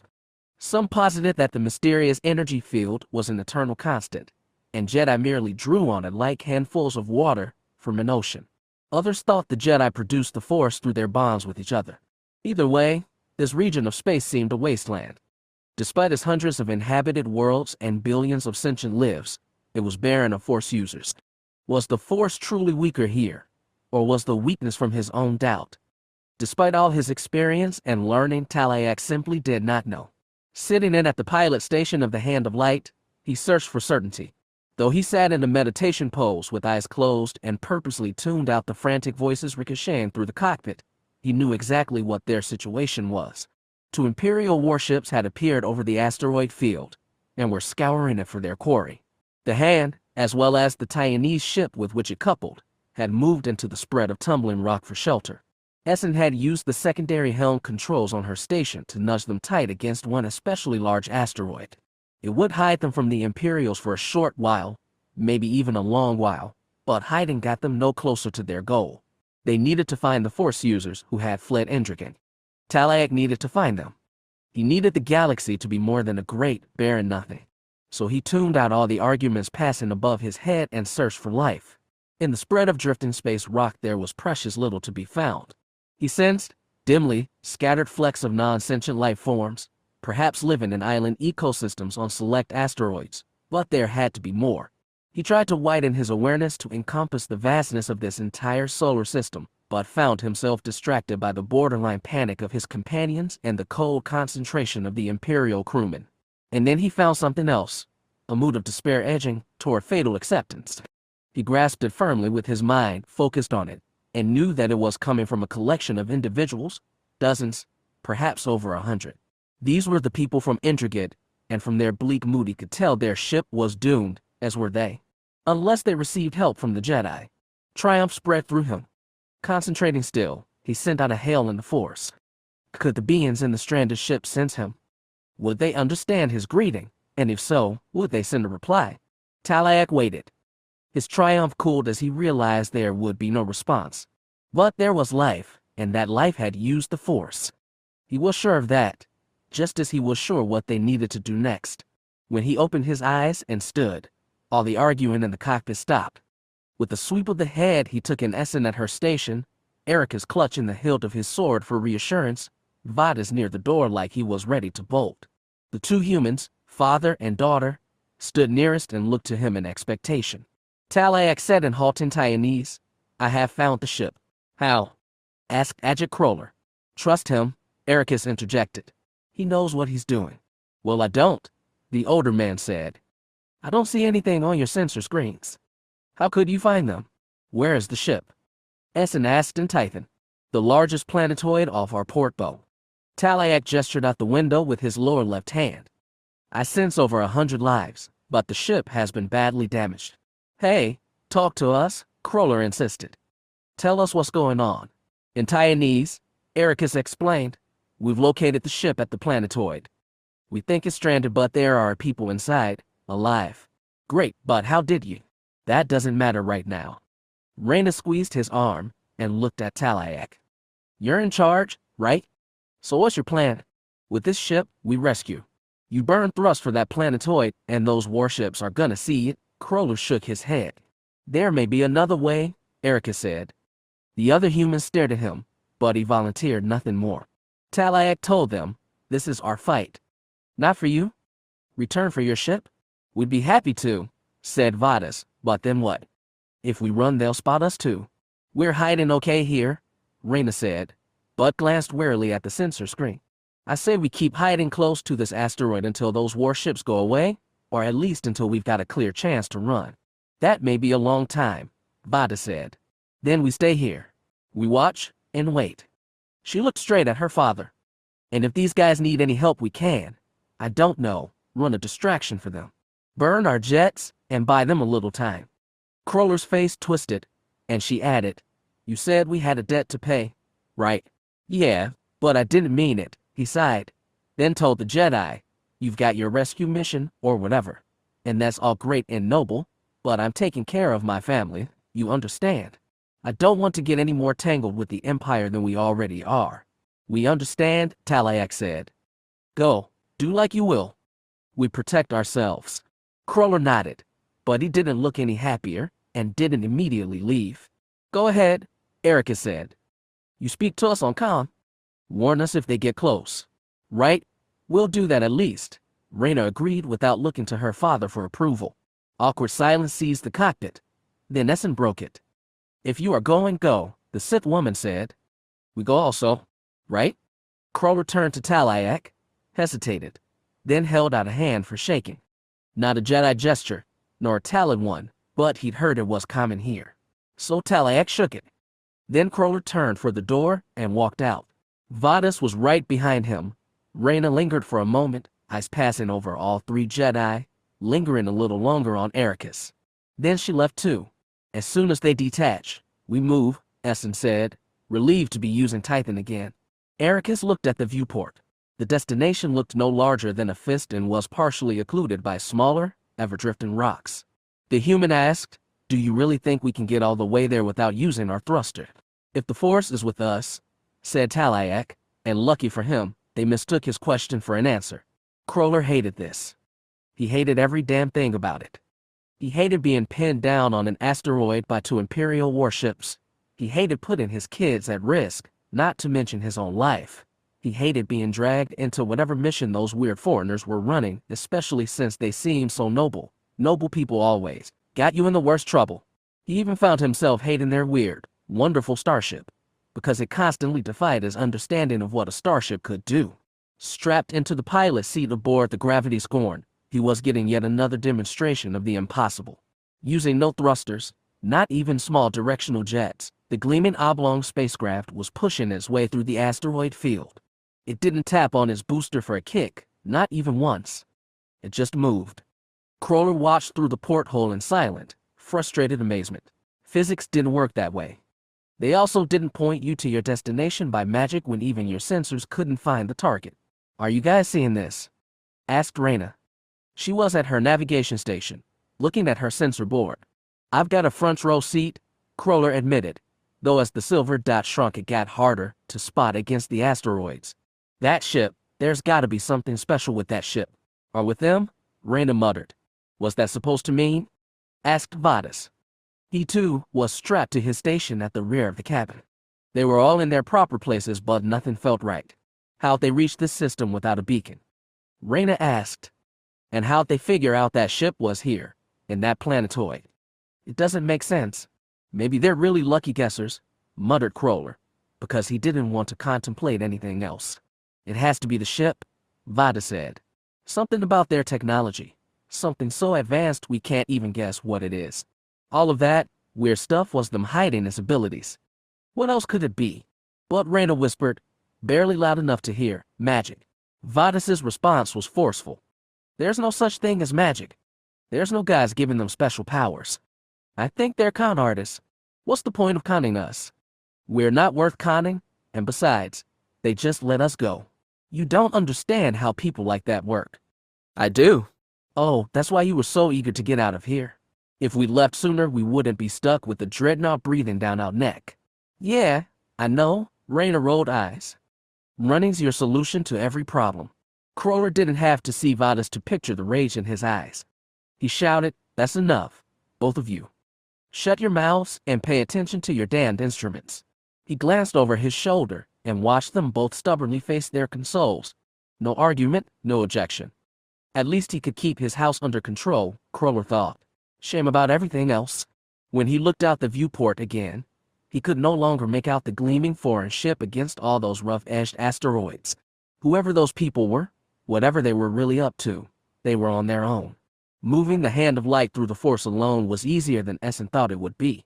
For once, all three of their minds found harmony through shared purpose. Master Talayak was their guide.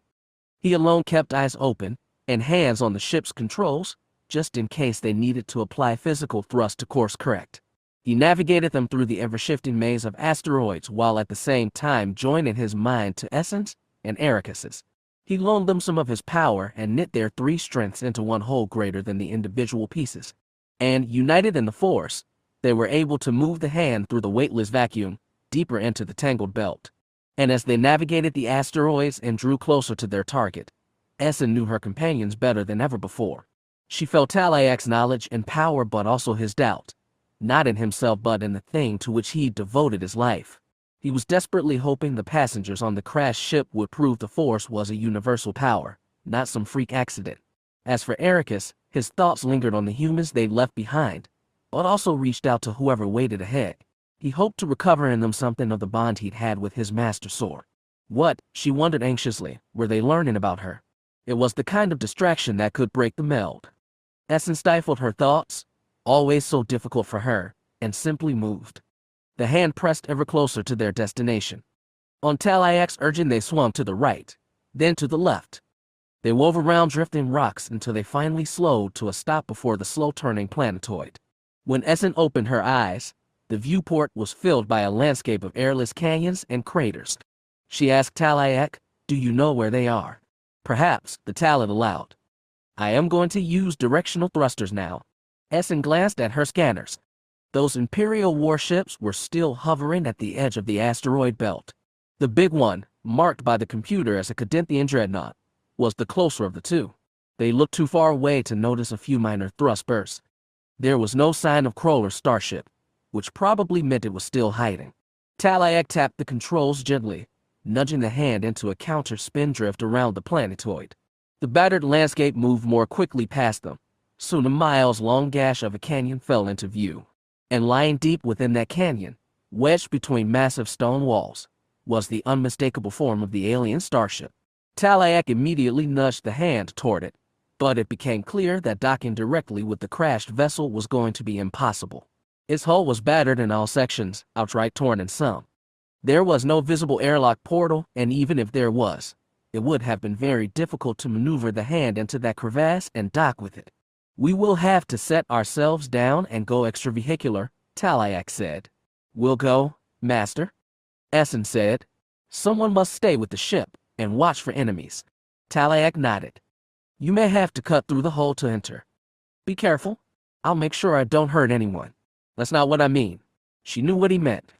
Essen stood up and looked to Ericus, who was also rising from his chair. She told him, I left the translation computer by the airlock. Make sure you bring that too. He nodded eagerly. She figured if there really were some of Master Soar's people inside that ship, Ericus would want the honor of first contact. They moved quickly after that. They went to the airlock vestibule. Don the EV suit still left life puddles on the deck after their return from the generation ship. Ericus clipped his sword to the waist of his suit as before. As for Essen, she shifted the shaft of her force saber from an inner pocket to an outer. They might need this weapon to cut through the hull, and they might need it for even more. Whatever the circumstance, she intended to be ready, and contrary to Talayak's worries, she didn't intend to give herself over to the Force's so-called dark side either. She could summon the shimmering blade by mastering the power within herself, as Correa had done. They stepped out together onto the planetoid's rough face. There was just enough gravity to pull them back to the surface after every leaping bound. Talayak had set them down close to the edge of the canyon, and when they reached the escarpment both looked down on a dizzying drop. The alien ship looked wedged at the very bottom of the crack, over 200 meters from their position. Do you feel it? Ericus asked her. They're still in there, they're desperate for help. That ship's got to be losing air. I don't know how we're going to get them all out.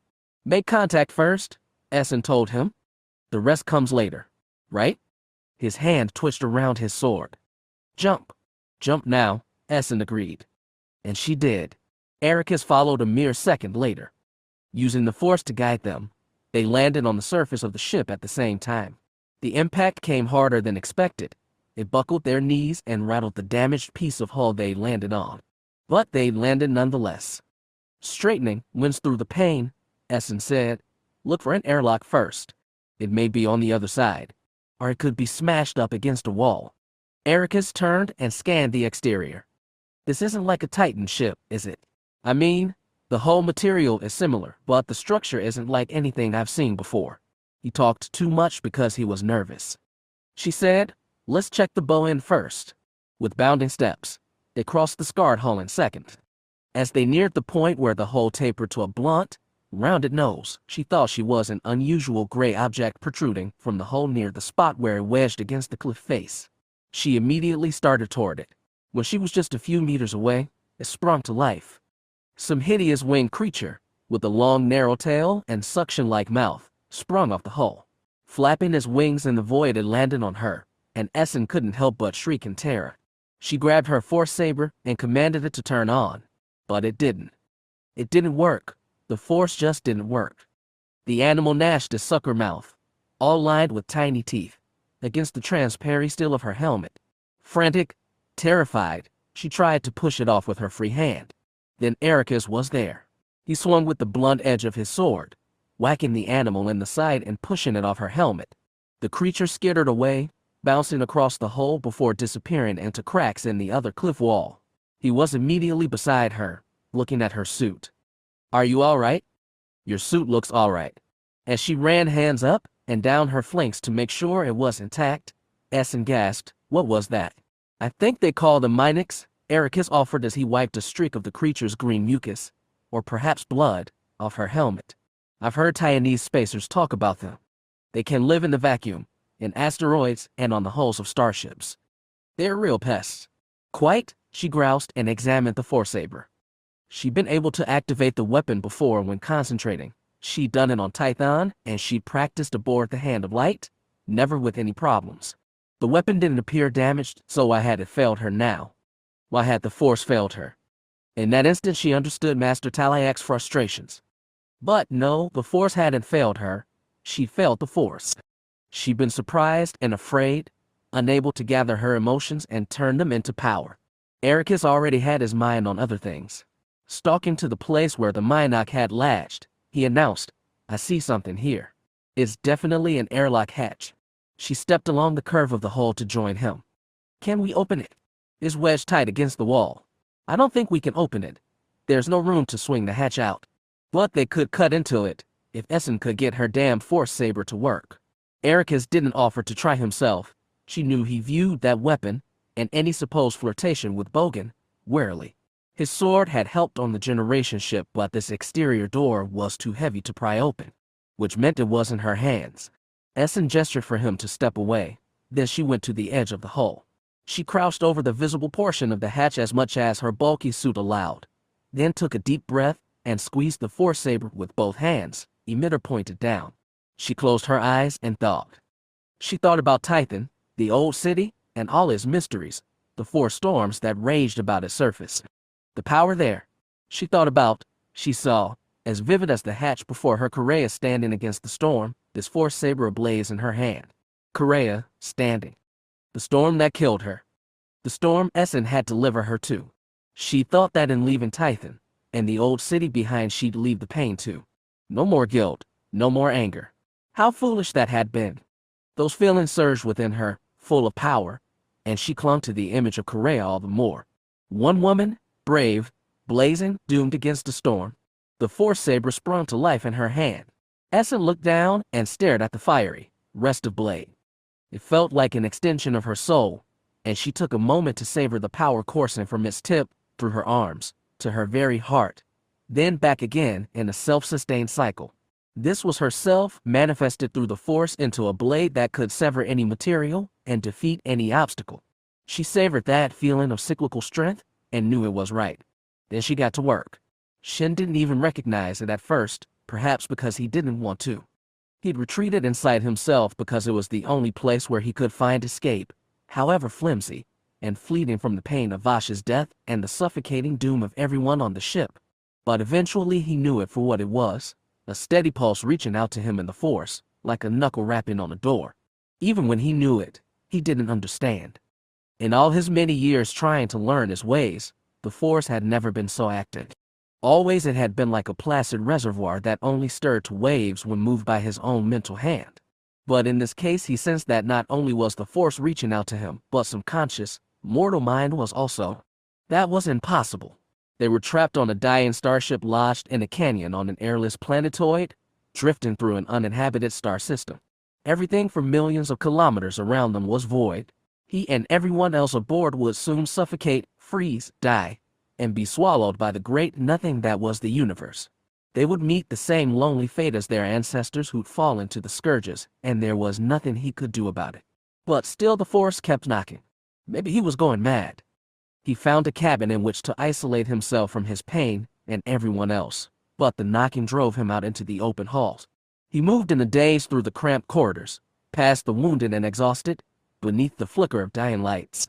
He found his limbs were sluggish, oxygen deprivation was already starting to wear on him. He could have crawled back into that cabin and curled up for final sleep, but the force just wouldn't leave him alone. The knocking refused to stop. When he found his way to the chamber of elders, the once busy room yawned with emptiness. The dome ceiling was pressed so hard against the canyon wall that stone drew long scrapes in the transparent steel. The lights here were all dead, save for a handful of scattered beams that shone down on unused control consoles. The elders were gone. The technicians were gone. It seemed like everyone had given up and waited for death. Shin stood in the center of the empty room. His head began to swim. He braced himself against his mother's console and wondered where she was. He wondered if the redoubtable Qual, chief elder of their clan, had finally given up. Then he heard claws scrape against metal. Shin turned to find her standing by the entrance, braced with one hand against the curved wall. "It will not be long now," she said weakly. "The other elders have already passed. They ended, so is spare oxygen for others." Shin's mind reeled with revelation, deprivation, that incessant knocking in the force. He said, "We will all die here." Yes. But they wish to liberate time, even a little, for those younger. So you might prepare yourself for the beyond. Shin had no idea what lay beyond. His people once believed they could live forever in the force, but the force had deserted them all, except for him. He asked, "When will you end it?" "Soon." She released the wall and staggered toward her. Her legs wobbled and he staggered forward. Mother and son fell into each other in the center of the chamber and barely managed to hold one another upright. She looked into his eyes and lightly ran her claws down his cheek. "I wanted to see you one last time, to explain. I understand. For you, every second, every breath matters. Nothing I do matters." "Yes, it does." Those claws dug a little harder against his flesh. You are gifted with the Force. For the first time in centuries. You are a miracle. You are my miracle. But he wasn't. For all the talk of his destiny, he had merely led them here to this stony graveyard. The Force had granted him nothing useful, and, worst of all, it hounded his final moments with that incessant knocking. Bending his head against his mother's, he groaned, "I wish it would just stop." Her eyes fluttered. "What do you mean?" "I wish it would let me die, in peace." One claw dug through his cheek and drew blood. "What is it doing? Tell me." "It's pounding in my head, like knocking on a door." "Knocking who? What door?" "I don't know. I just want it to stop." His mother surprised him by pushing away. Shin staggered back and barely grabbed a console before falling. Qual went to her own station and tapped his still glowing screen. "What are you looking for?" Shin begged. Qual ignored him. She worked both hands over the console, inhaled deeply, then finally looked up. "There is someone outside the ship," she rasped, "and they are knocking on our very real door." Cutting through the exterior hatch of this airlock vestibule had been easy. At least, Essen had made it look so as she sheared the metal apart with a few precise strokes of her force saber. Ericus had felt the force boiling inside her as she'd worked, and he felt relieved when she stopped powering the weapon. Getting through the second hatch, however, was more difficult. The ship was losing oxygen already, and they didn't want to flush any more than they had to when they entered. Using the force, Ericus shifted the cut-off piece of the outer hatch and wedged it as tight as he could into the portal where it belonged. The inner hatch, however, had no handle to turn, and the small control panel beside it refused to respond to any of Essen's random stabs. She remained before the door, one gloved hand flat against its smooth pane, and he could feel her reaching out with the force, trying to grasp whatever powerful gears and levers kept this one locked into place. Ericus joined her. He stood at her shoulder, one hand to the metal, and plunged deeper into concentration. He became aware of Master Talaiak, still in the ship, and the steady call he was sending out in the force. So far, it seemed, no conscious mind had replied to it, but Ericus could feel a vague mass of sentient life on the other side of this portal.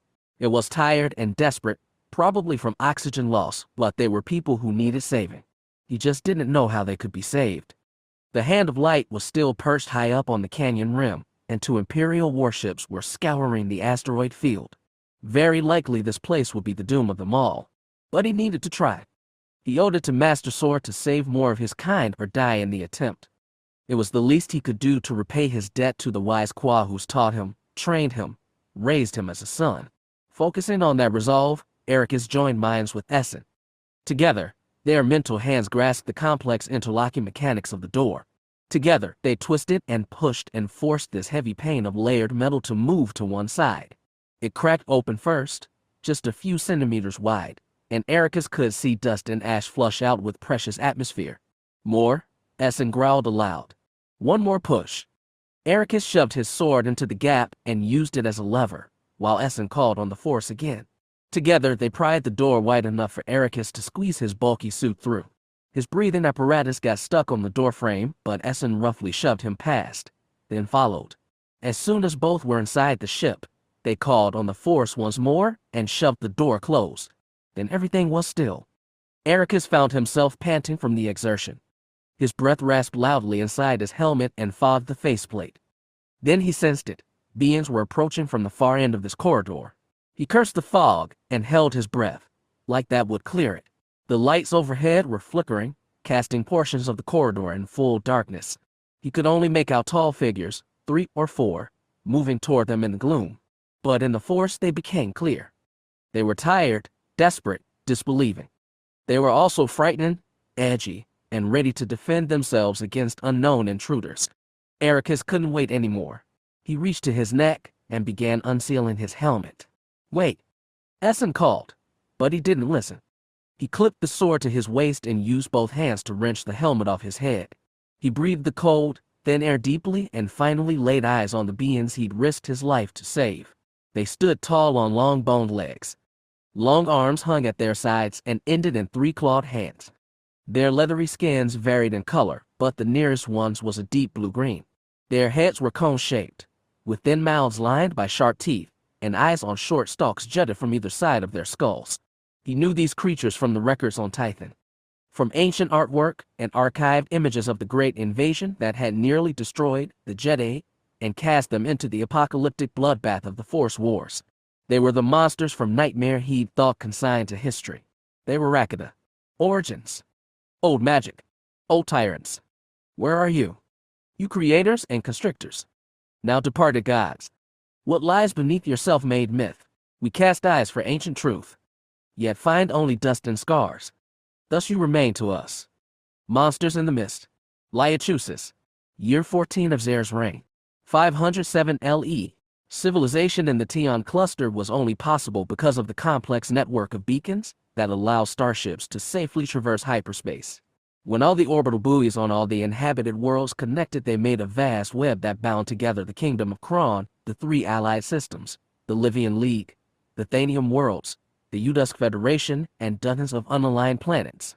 Constructed piecemeal since the liberation, they were a luminous web that collectively lifted humanity out of darkness. But some things could be hidden in the shadows. Hyperspace beacons were, after all, just transmitters blaring out a constant signal for inbound ships to latch onto. Like primitive lighthouses, they flashed in all directions and anyone could use them. But they had the potential to be more than swinging lights.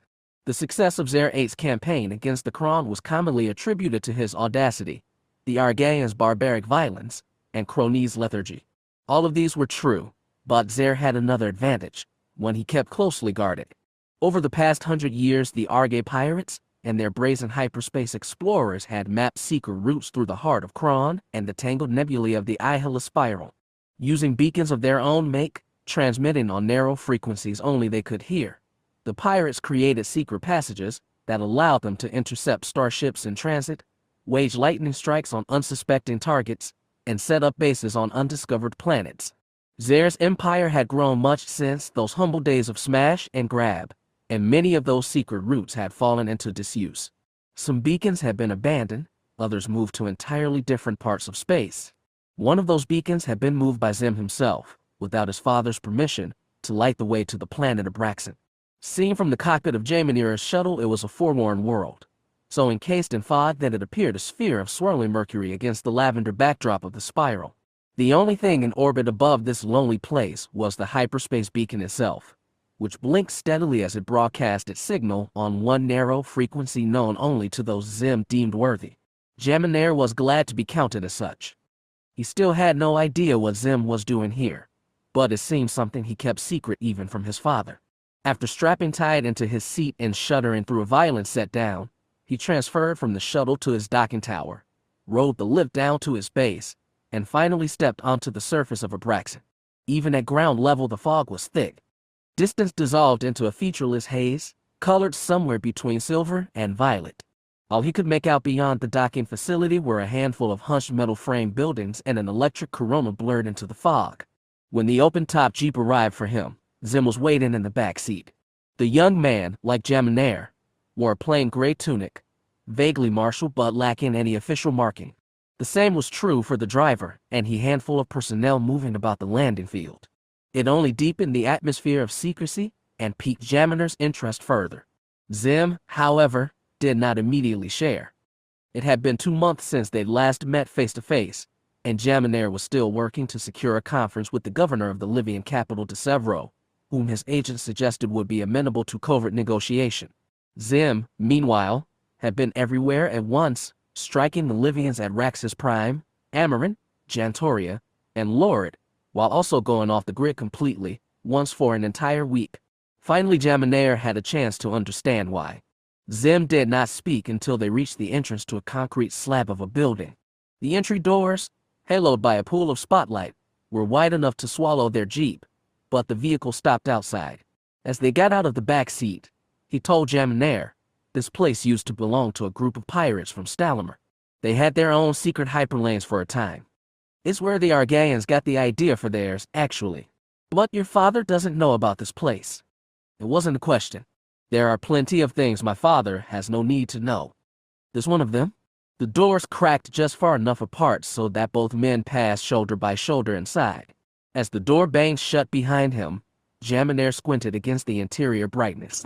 When his eyes adjusted, he saw that they stood inside a vast chamber, roofed by metal and walled by concrete, probably a pirate storehouse once but something else now.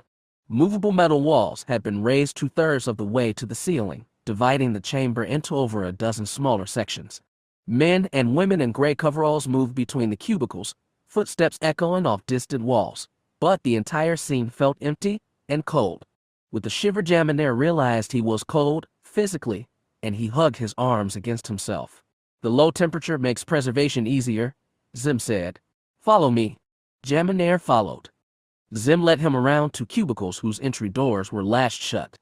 As they approached, the 30 said, My father loves to collect, as you know. He doesn't particularly care what he collects, so long as it looks pretty. The less pretty things he gives off to his men or simply throws away. I made a point to examine all those castaways. I wanted to see if I could find things he could not. Is this about the tyrants? Xim stopped 3 steps from the door and turned to face Jaminar head on. Dark light flared in those eyes as he said, They ruled this part of space for millennia, and then they vanished. But everything leaves traces. Sometimes they're just hard to find. Then he took Jaminar into the cubicle. Objects were arranged on tables, some laid out beneath plastic screens and others in airtight translucent cases.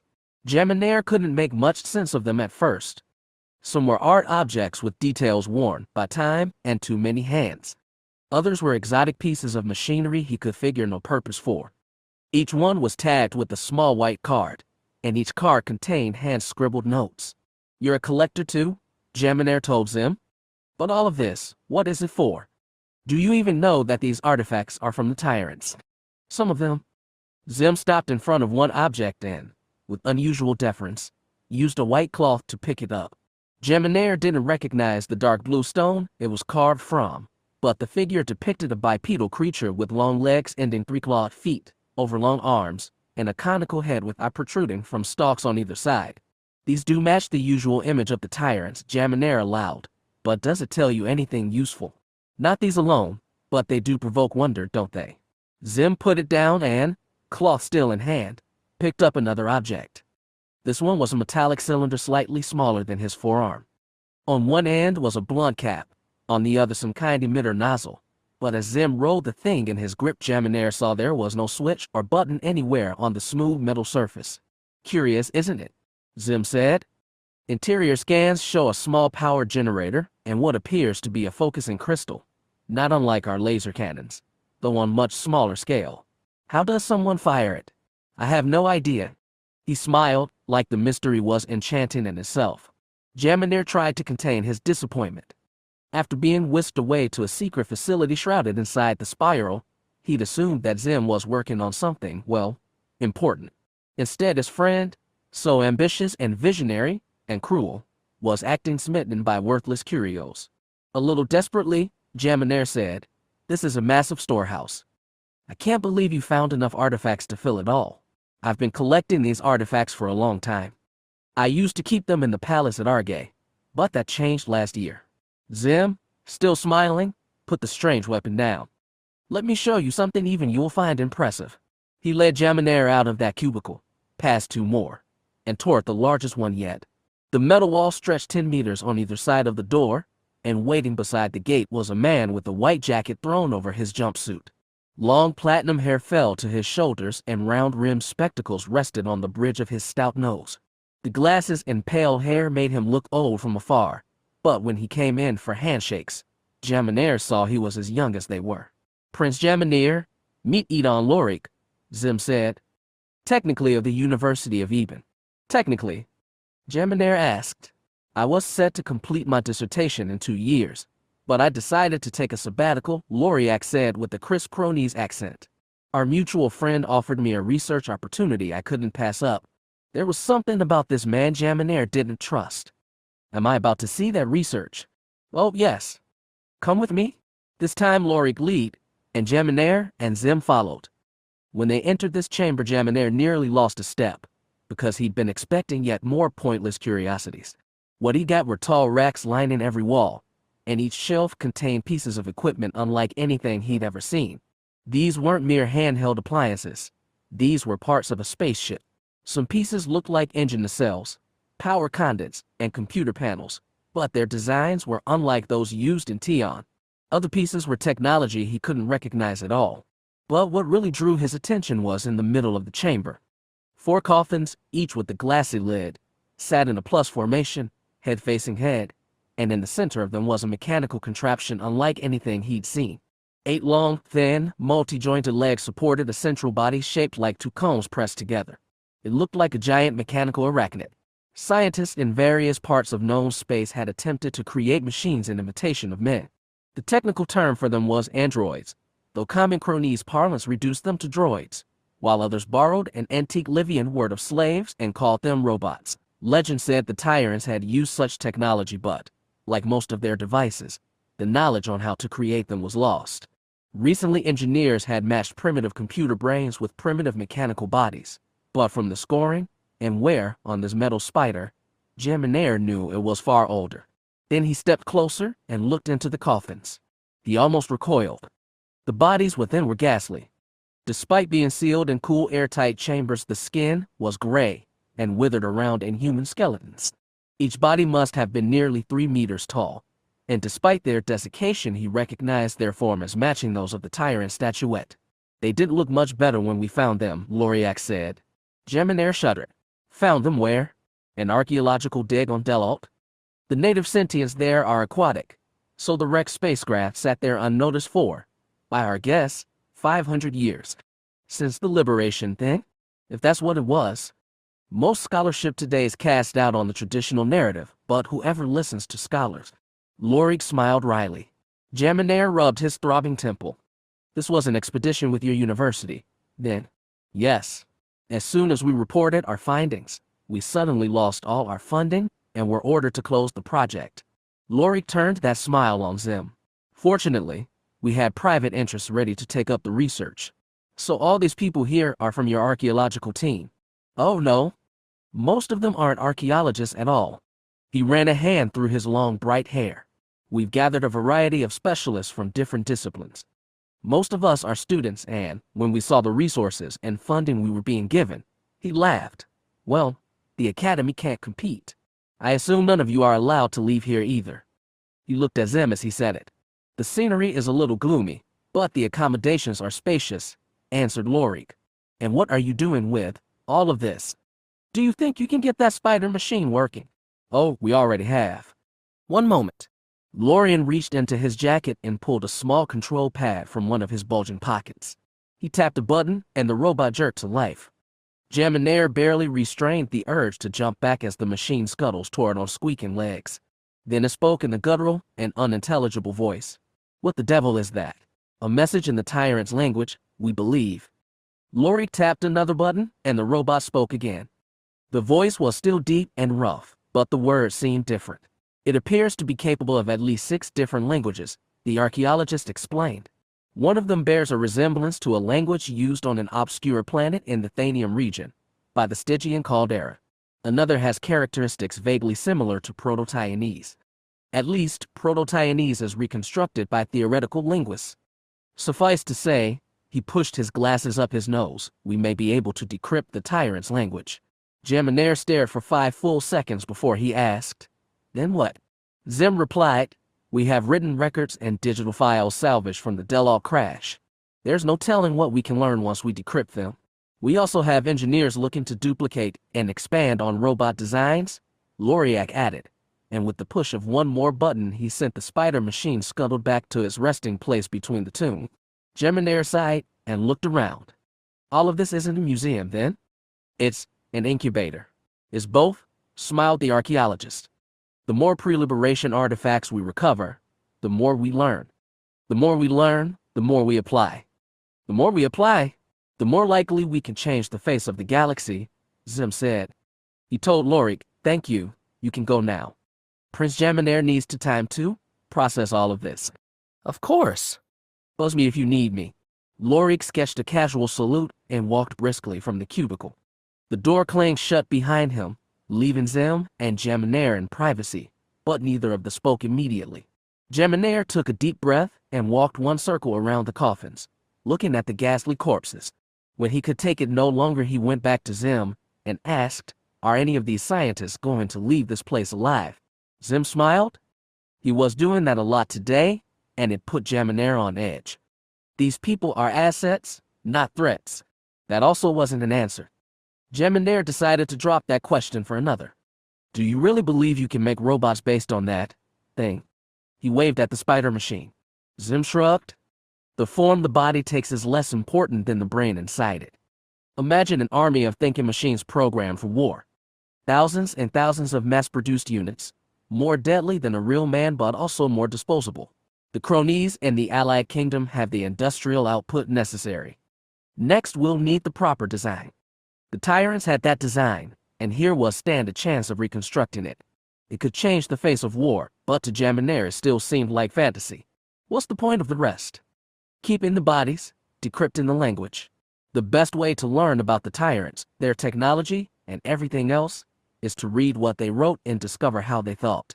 As for the bodies, we're learning things from those too. You're running genetic testing. That's right. Their DNA doesn't change, even in death. Their genome structure is unlike that of any race in known space, which means they clearly came from a distant part of the galaxy. We already knew that much. We assumed, Xim corrected. I'm hoping we can learn more. The pirate prince walked over to one of the coffins and peered into it. Jaminar lingered, keeping the corpses out of view. There are stories, Xim said thoughtfully, many stories, in fact, that attribute special powers to the tyrants. They could move objects with their minds, summon lightning from their hands, compel men to do their bidding with only a word. They were like gods to our ancestors. I never took those tales literally. He couldn't believe that Xim, cold, pragmatic Xim, would.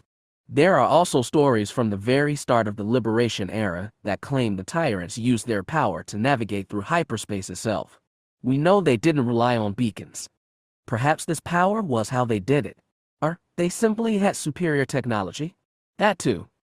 Xim smiled again. This time it had a hint of self-deprecation. Either way, we have things to investigate. If their powers were something encoded in their genes, I'd like to find out. And then what? He knew his friend had a fascination for the tyrants, but now he was indulging fancies that bordered on delusion. Jaminar asked, all of this, the droids, the bodies, the old magic, who do you plan to use them against? The Livians. Or someone else? Xim knew what he meant. Their frontline campaigns against the Livians had given them excellent cover, allowing them to hide their activities from their absent fathers. Neither Xim or Jaminar had said aloud where their path would end, though each knew it in his heart. Xim wouldn't say it together either. He shrugged and replied, I'll use anything I can against whoever tries to stop me. Just as I've always done. Chapter 7. Division. Popular history depicts the liberation as a mass uprising of oppressed humans against their alien conquerors, but there is little physical evidence to support this. Few of the tyrants' warships, buildings, or equipment were preserved, even in a ruined state. Further, there is no evidence for massive battles on any inhabited world during the supposed time of liberation. More likely something far less romantic happened. The tyrants, for reasons of their own, merely withdrew and left us to battle each other. Tython, before the Despot, a review of early Taiwanese history, 551 LE. Despite her shock, the force saber instantly blazed to life in Essen's hand. She hefted the blade and stepped in front of Ericus, interposing herself between the young human and the far Rakata who filled the corridor ahead of them. Then came another shock. 3 more luminous blades extended, this time from the fists of the Rakata. The creatures made striking poses but did not lurch forward. The one in the rear, whose withered blue-green hide seemed to indicate age, stared at the Jedi with narrowed eyes and empty hands. It was a standoff. Ericus froze behind her and she shouted his name, then realized all words were trapped inside the still-sealed helmet of her vac suit. Carefully, she shifted the force saber to a one-handed grip and tapped her wrist-mounted control panel. Then, over exterior speakers, she called, Ericus, get your sword. But he did not. Instead, he stepped to her shoulder, helmet hanging from his right hand, and with his left he touched the translation computer attached like a badge to his chest. He called to the Rakata, voice trembling, we didn't come here to harm you. We thought we were going to rescue you. As he spoke, the computer processed his words and relayed them as sinuous hisses. The lead Rakata barked back in a completely different, far more vicious-sounding language, and he took 2 steps forward. Essen stepped in front of the Ericus again. Her blade was nearly within striking range of the lead Rakata. She snapped at them. Step back. Put down your weapons. Behind her, Ericus muttered, damn, damn, damn, the setting. Wrong setting. As he fumbled with the computer, Essen's eyes locked on the nearest Rakata. She watched his feet, his shoulders. The second it tends to strike, she will spring ahead. 3 against 1 were poor odds, and 2 not much better, but she dared hope these ones would be weakened by the low oxygen. And if she fought them back, she and Ericus could retreat to the hand, and then. I've got it, Ericus said, and raised his voice. Listen, we didn't come here to harm you. We're friendly. This time the computer translated her words in that fierce and guttural tongue. The Rakata hesitated, but none put down their swords. However, the unarmed one in the back released a series of snaps and growls. The warriors hesitated again, and Ericus's computer said in a tinny, toneless voice, lower your weapons now. The warriors did not lower them. The old Rakata growled again and shouldered his way to stand beside the leader. It looked straight at Essen, opened a sharp-toothed mouth, and spoke in what was now a hesitant, halting voice. And it was speaking in Tython. You are with the Force. Essen's jaw dropped. She couldn't think of anything to say. Ericus said, yes, we have the Force. We're Jedi. As he talked, the computer translated his words into Rakatan, and they made the 3 warriors recoil. But the elder stood his ground. Holding up open hands, it said, dying, we are dying, we need help. Good, we can help you. Ericus. Essen snapped. What are you doing? What we came here for? He managed to keep his voice firm, but she could see in his eyes that he was as confused and terrified as her. The Rakata were nightmare monsters from the murky dawn of Jedi history. They were supposed to have disappeared from the galaxy, but these ones remained as a battered revenant, isolated, hunted, desperate, now dying on a forlorn rock in space. It was a Jedi's duty to help those in peril, and Essen would have done so without thought, were they not Rakata. She remembered the old tales of how these aliens had literally powered their galaxy-spanning empire with the dark side of the Force. Yet when she tried to examine those 3 warriors, she did not feel the Force's raw, angry energy flowing between them and their weapons as it flowed through her Force saber. Those glowing blades looked similar, but they didn't seem to be Force sabers at all. Then Ericus surprised her again. She heard him say, Master Talayak, do you hear me? Master. She looked back and saw him speaking into his suit's comm system. She could not hear the reply in his earpiece, but Ericus said, we found the survivors, Master. They need our help. I think. Hold on. He looked at the Rakata and asked, how many of you are there? The elder didn't wait for the computer to translate. It said, alive are 74. That was a lot of Rakata. It was a lot of anything. The hand could barely hold that many bodies. Its air recirculation system would be pressed to the limit. But Ericus didn't care. He said, 74, Master. I don't think we can do this by EV suit. Can we get the hand closer? Right, squeeze in the canyon. Set the airlock. We'll have to burn through the hole from the inside out. I'll feel where you are. Good. We'll see you soon. With that, he closed the connection and looked to Essen. The reckless panic was still in his eyes, but so was something else. Grim resolve. He'd vowed to come to the ship and rescue its inhabitants, and he was going to do just that, no matter who they were or what it cost him. His conviction might be the death of them all. Then he looked to the Rakata and pointed at the warriors. We're going to cut out of here with those weapons. You understand? We're going to cut through the hole and get all of you onto our ship. The warriors didn't look less confused after hearing the translation, but the elder asked, why you do this? Why? You are Jedi. Ericus swallowed. That's why. Because we're Jedi. There were things going on that Talayak did not understand. He sensed that much, but no more. Ericus and Essen had discovered something on that ship which had shocked them to the core, and it would probably shock Talayak soon enough. He found he didn't care. He was just glad to be doing something. During the long outbound ride from Tython, he'd become increasingly afraid that the Force was spread so thin in his galaxy as to be worthless. When they reached this Tython cluster and the Empire of Xim, his fears had been confirmed. Here was a despot who ruled over hundreds of worlds and billions of lives, and entire planets had been despoiled in his conflicts.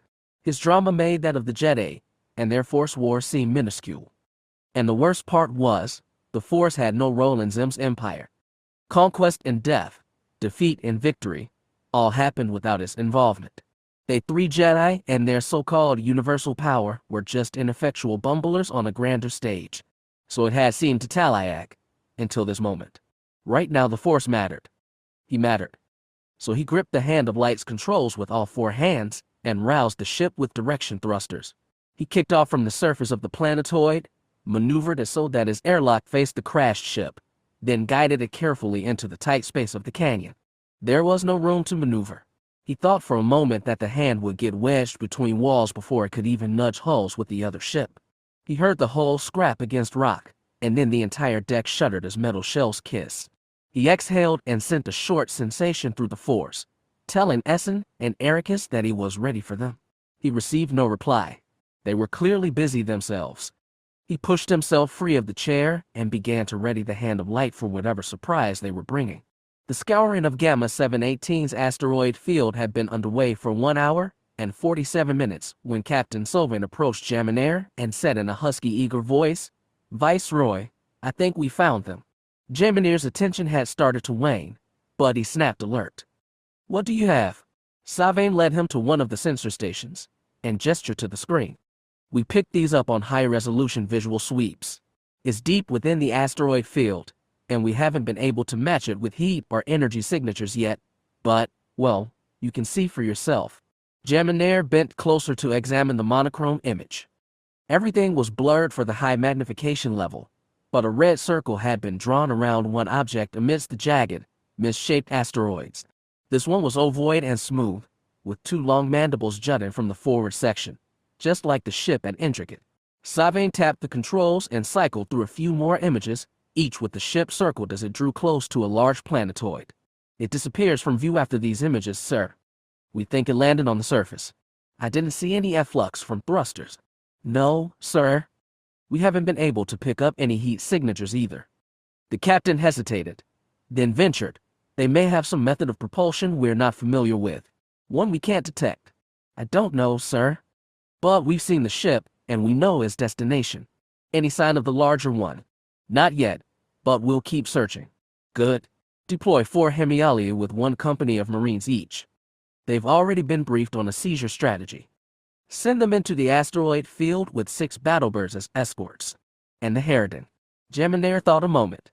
"Get me a line." "I'll tell Captain Felric to hang back but deploy his battlebirds in a broad formation. If we flush out anyone else, we need to be ready to catch them." "Very good, sir." Sylvain hurried off, and Jaminair stepped more smoothly toward the communication station. The second ship might be hiding elsewhere in the asteroid field, but that planetoid was an ideal shelter for a vessel so big. Maybe they seized both targets at once. Maybe this was just the first stage of a longer hunt. Either way, the wait was over, and things were finally moving. There they went, Crowler thought as he watched a group of Hemiali and battlebirds deploy from the dreadnought. The smaller ships began cutting slowly but surely into the asteroid field, winding their way around drifting rocks toward the large planetoid on which those 3 strangers had settled. He was actually a little surprised the search had only taken them 2 hours, but it had to end some time. The Imperials were relentless, and when they wanted their quarry, they were bound to get it, which meant it was time for self-preservation to rise to the top of his priorities list. He counted 10 Imperial ships moving into the belt, plus the dreadnought and polyreme holding outside it. The latter had moved over 200 kilometers away from his partner but had started edging back toward his former position. Clearly, the Imperials were convinced they found their prize. It was that prize which concerned Reyna. She moved quickly at her console to open a hail to the foreigner's ship. "Hey, can you hear us? This is Reyna Kroller on the Gravity Scorned. Is anyone listening?" "I hear," said the voice of that alien leader, Master Talayak. "I don't know if you can see this, but you've got incoming. I'm counting 10 hostile ships moving on your position." "I understand. We have people outside. Ericus. Essen. They are another ship. Well, you'd better get them out and make a run for it as soon as you can. We'll try to hold them off here." Reyna closed the connection and twisted in her seat to look at her father. "If we get deeper into the field, we can snipe at those Hemialia from behind, maybe get them to chase us. We can't take on 10 ships," Vada said. "Well, we have to do something, otherwise they're goners." You've seen what they can do with that ship. They can fight their way out of it. Not against 10 ships. They'll do what they can, Crawler said firmly. And so will we. He began to flip switches and warm engines.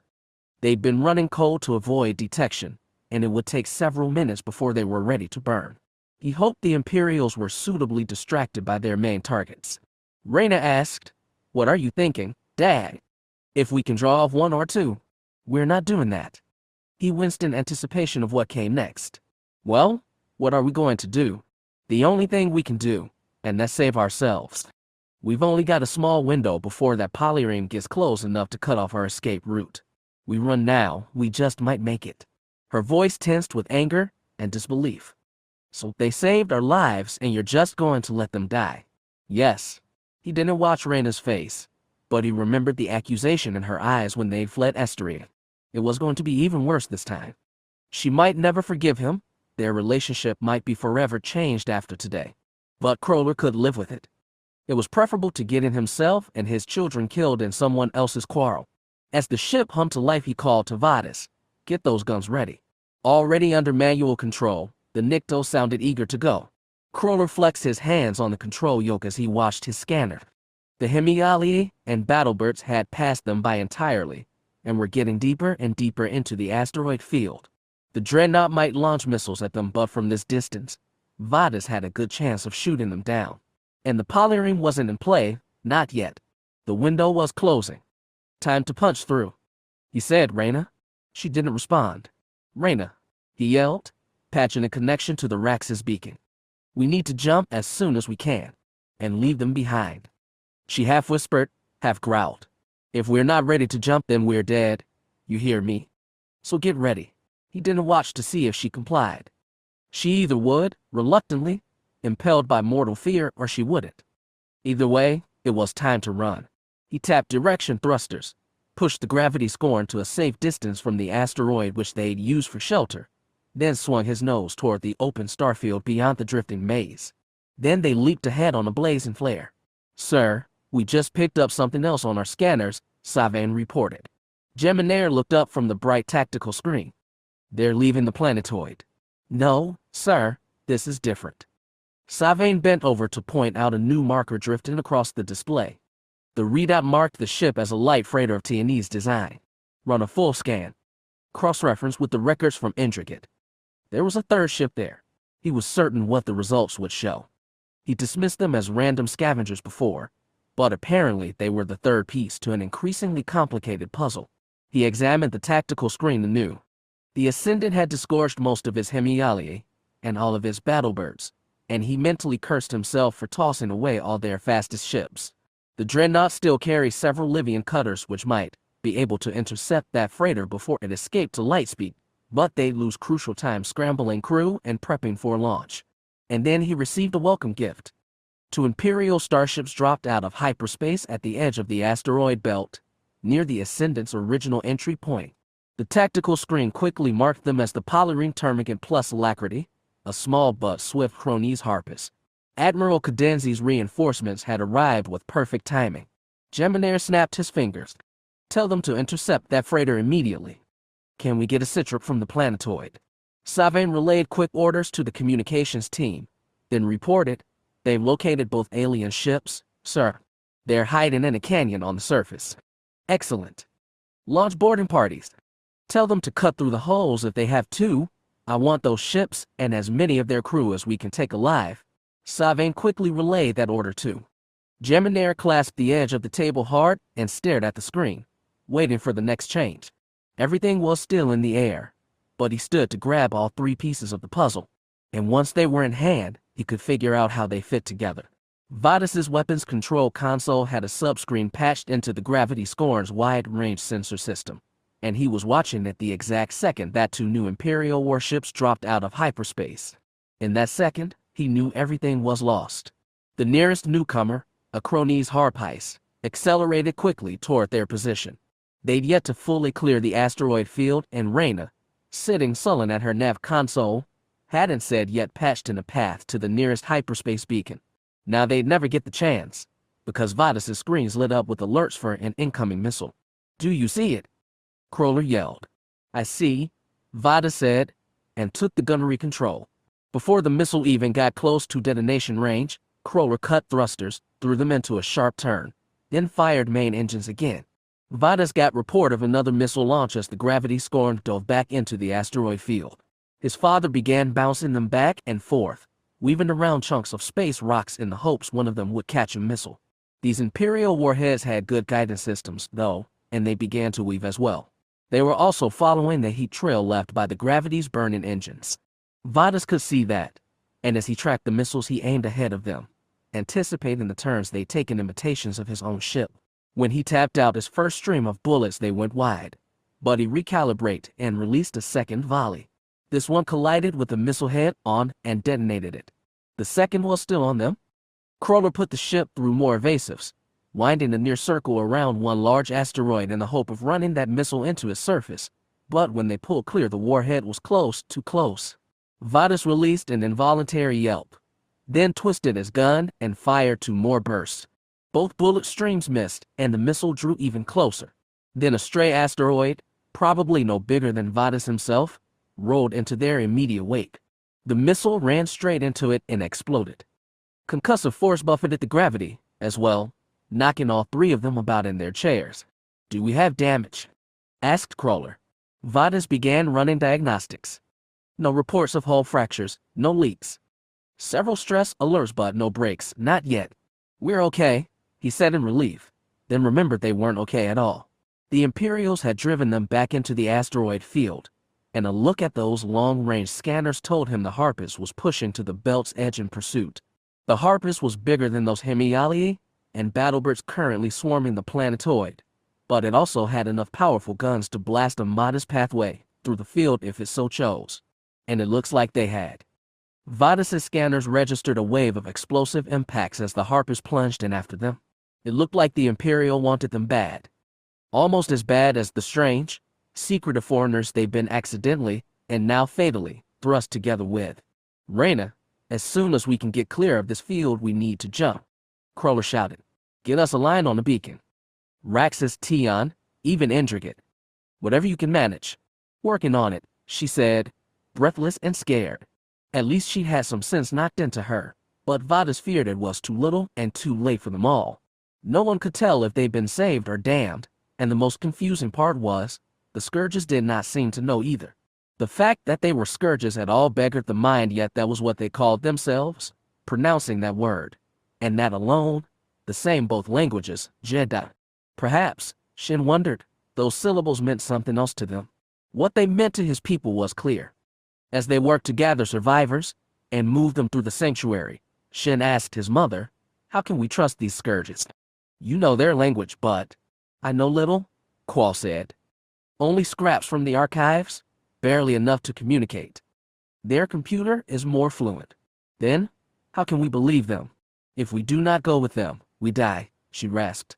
They'd been waving survivors down the halls, and the thin air left them quickly exhausted. She slumped against a bulkhead and said, "You felt them in the Force. That must mean something. But they are the Scourge. They destroyed our civilization." She wagged her head. "Our civilization fell when the Force left us. It was already leaving when we attacked the Scourges." "We attacked?" "But the other elders said, the elders are dead." Her chest heaved. Reading the scraps of history, I wondered what really happened, why the Force left us, whether we deserved it.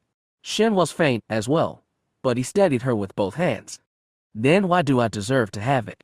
"Maybe you do not. You must prove yourself by saving his people."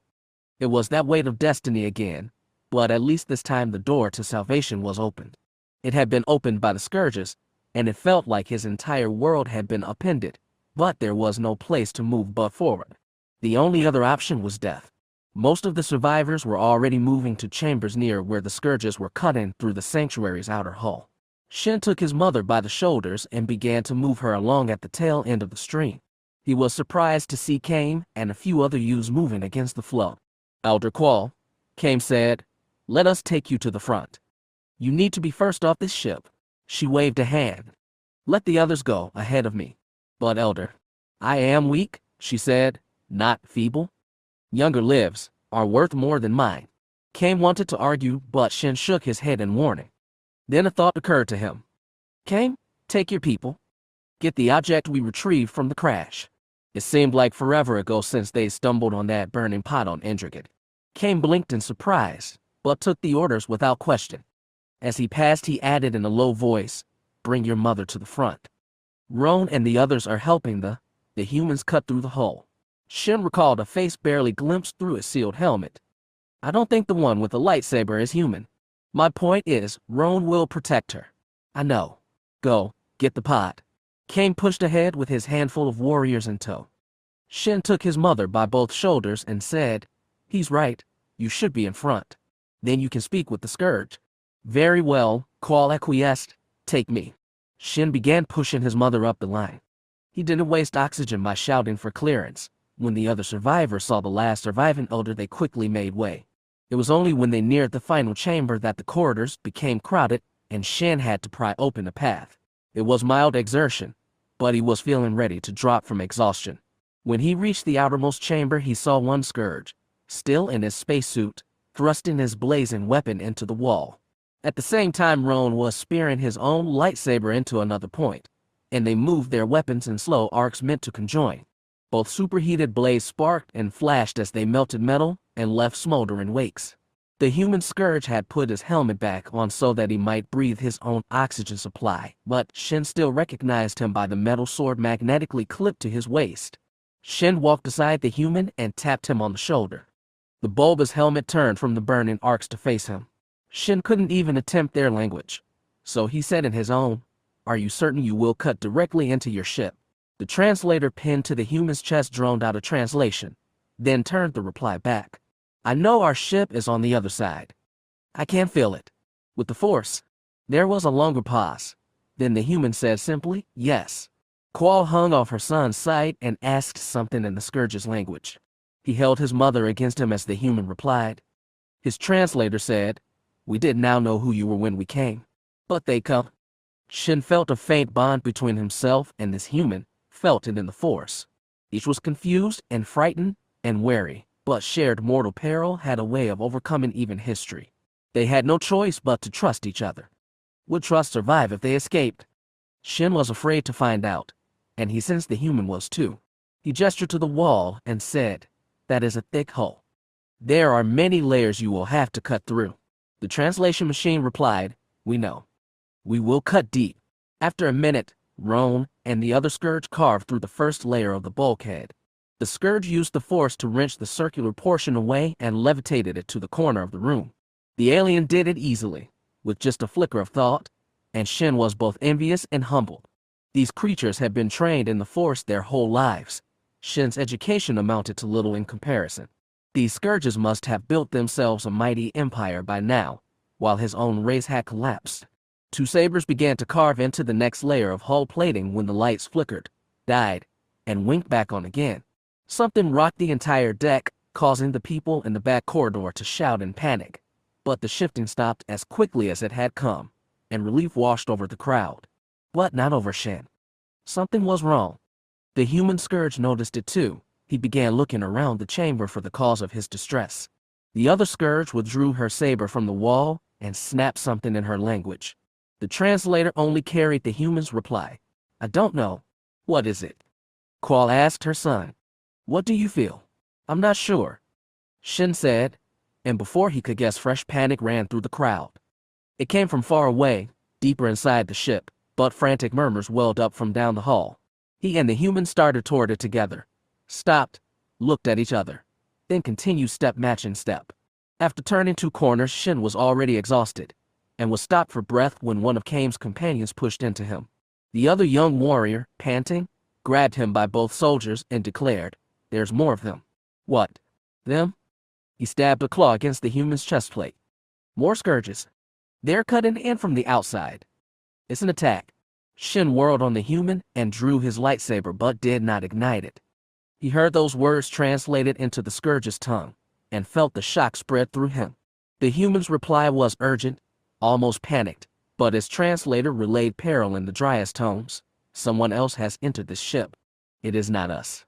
Talag knew the enemy was coming before they reached the Hand of Light. First he felt them in the forest as a cold nearing malice. Then he scampered back to the cockpit and checked sensors, which confirmed that a starship roughly the same size as his own had set down on the surface of the planetoid, just beyond the cusp of the canyon. His sensors did not mark the soldiers who departed that ship and strode across the rugged plain in their black armored, combat-specialized vacuum suits, but Talayak could feel them in the force, all 12 individual minds as they crawled down the canyon wall, walked across the hull of his ship, and prepared to break inside.